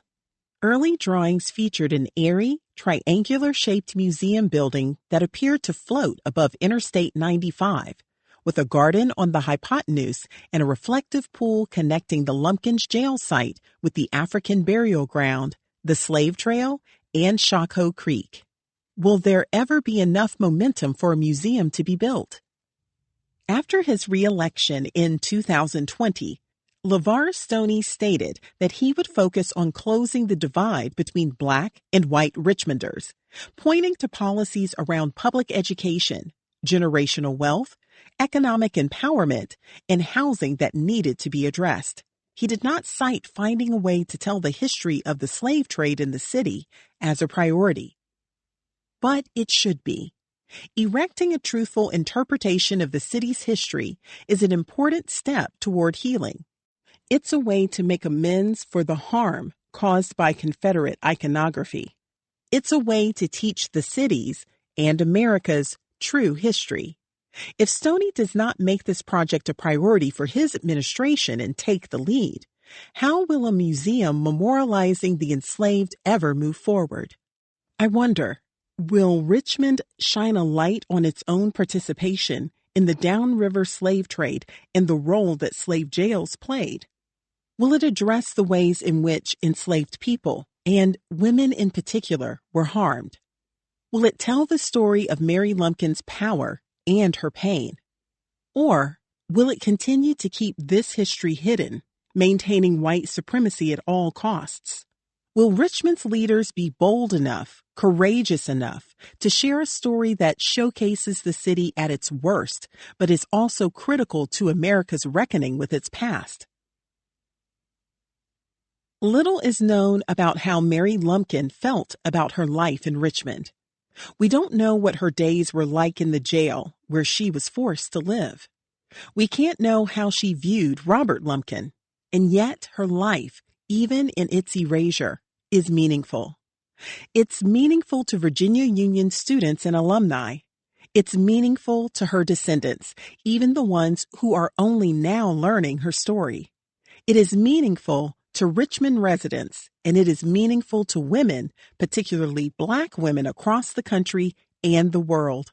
Faith Norrell, a Richmond resident who is descended on both sides of her family from enslaved women who were forced to have children with their enslavers, said that she sees similarities between her ancestors' histories and Mary Lumpkin's.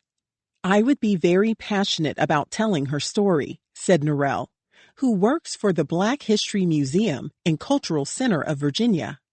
In the shadow cast by Mary Lumpkin, we can imagine a life forged out of limited opportunities. We can picture the family she built, the school she played a role in founding, the young nation she helped shape. We have tried to find her all the time, said Hakeem J. Lucas, the Virginia Union president. As in the passing down of African history, he acknowledged, we have created her stories. We have created our fables. We see Mary Lumpkin using her agency throughout her life.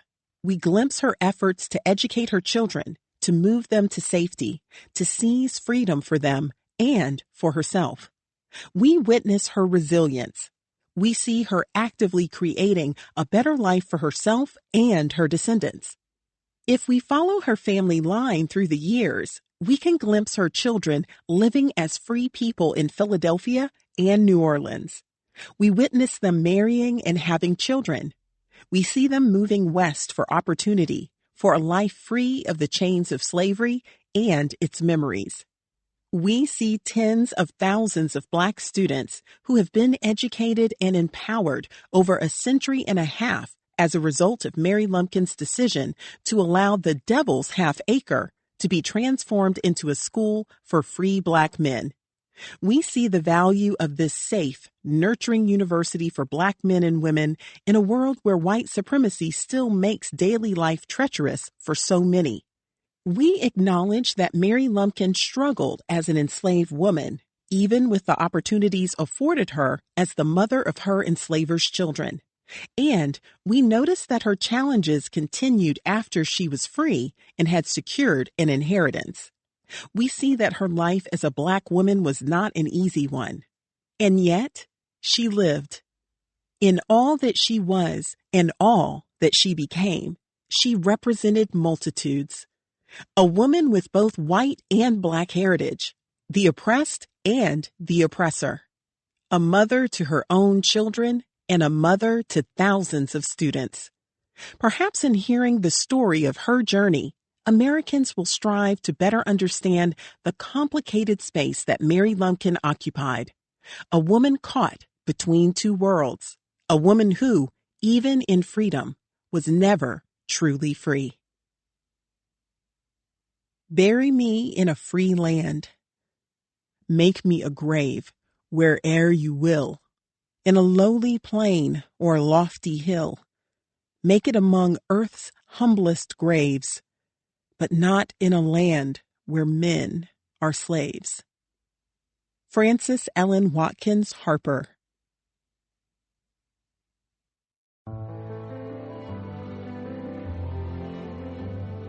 This has been a Hachette audio production of The Devil's Half Acre. Written by Kristen Green. Read by Deanna Anthony. Produced by Tom Meese. Post-production by Rohan Audio. The Devil's Half Acre is also available in print and as an ebook from Seal Press, a division of Hachette Book Group. For more Hachette audio productions, visit us at hachetteaudio.com. Thank you for listening. Text copyright 2022 by Kristen Green. Audio production copyright 2022, Hachette Audio, all rights reserved. Hachette Book Group supports the right to free expression and the value of copyright. The purpose of copyright is to encourage writers and artists to produce the creative works that enrich our culture. The duplicating, uploading, and distribution of this audiobook without permission is a theft of the author's intellectual property. If you would like permission to use material from the audiobook, other than for review purposes, please contact permissions at hbgusa.com. Thank you for your support of the author's rights.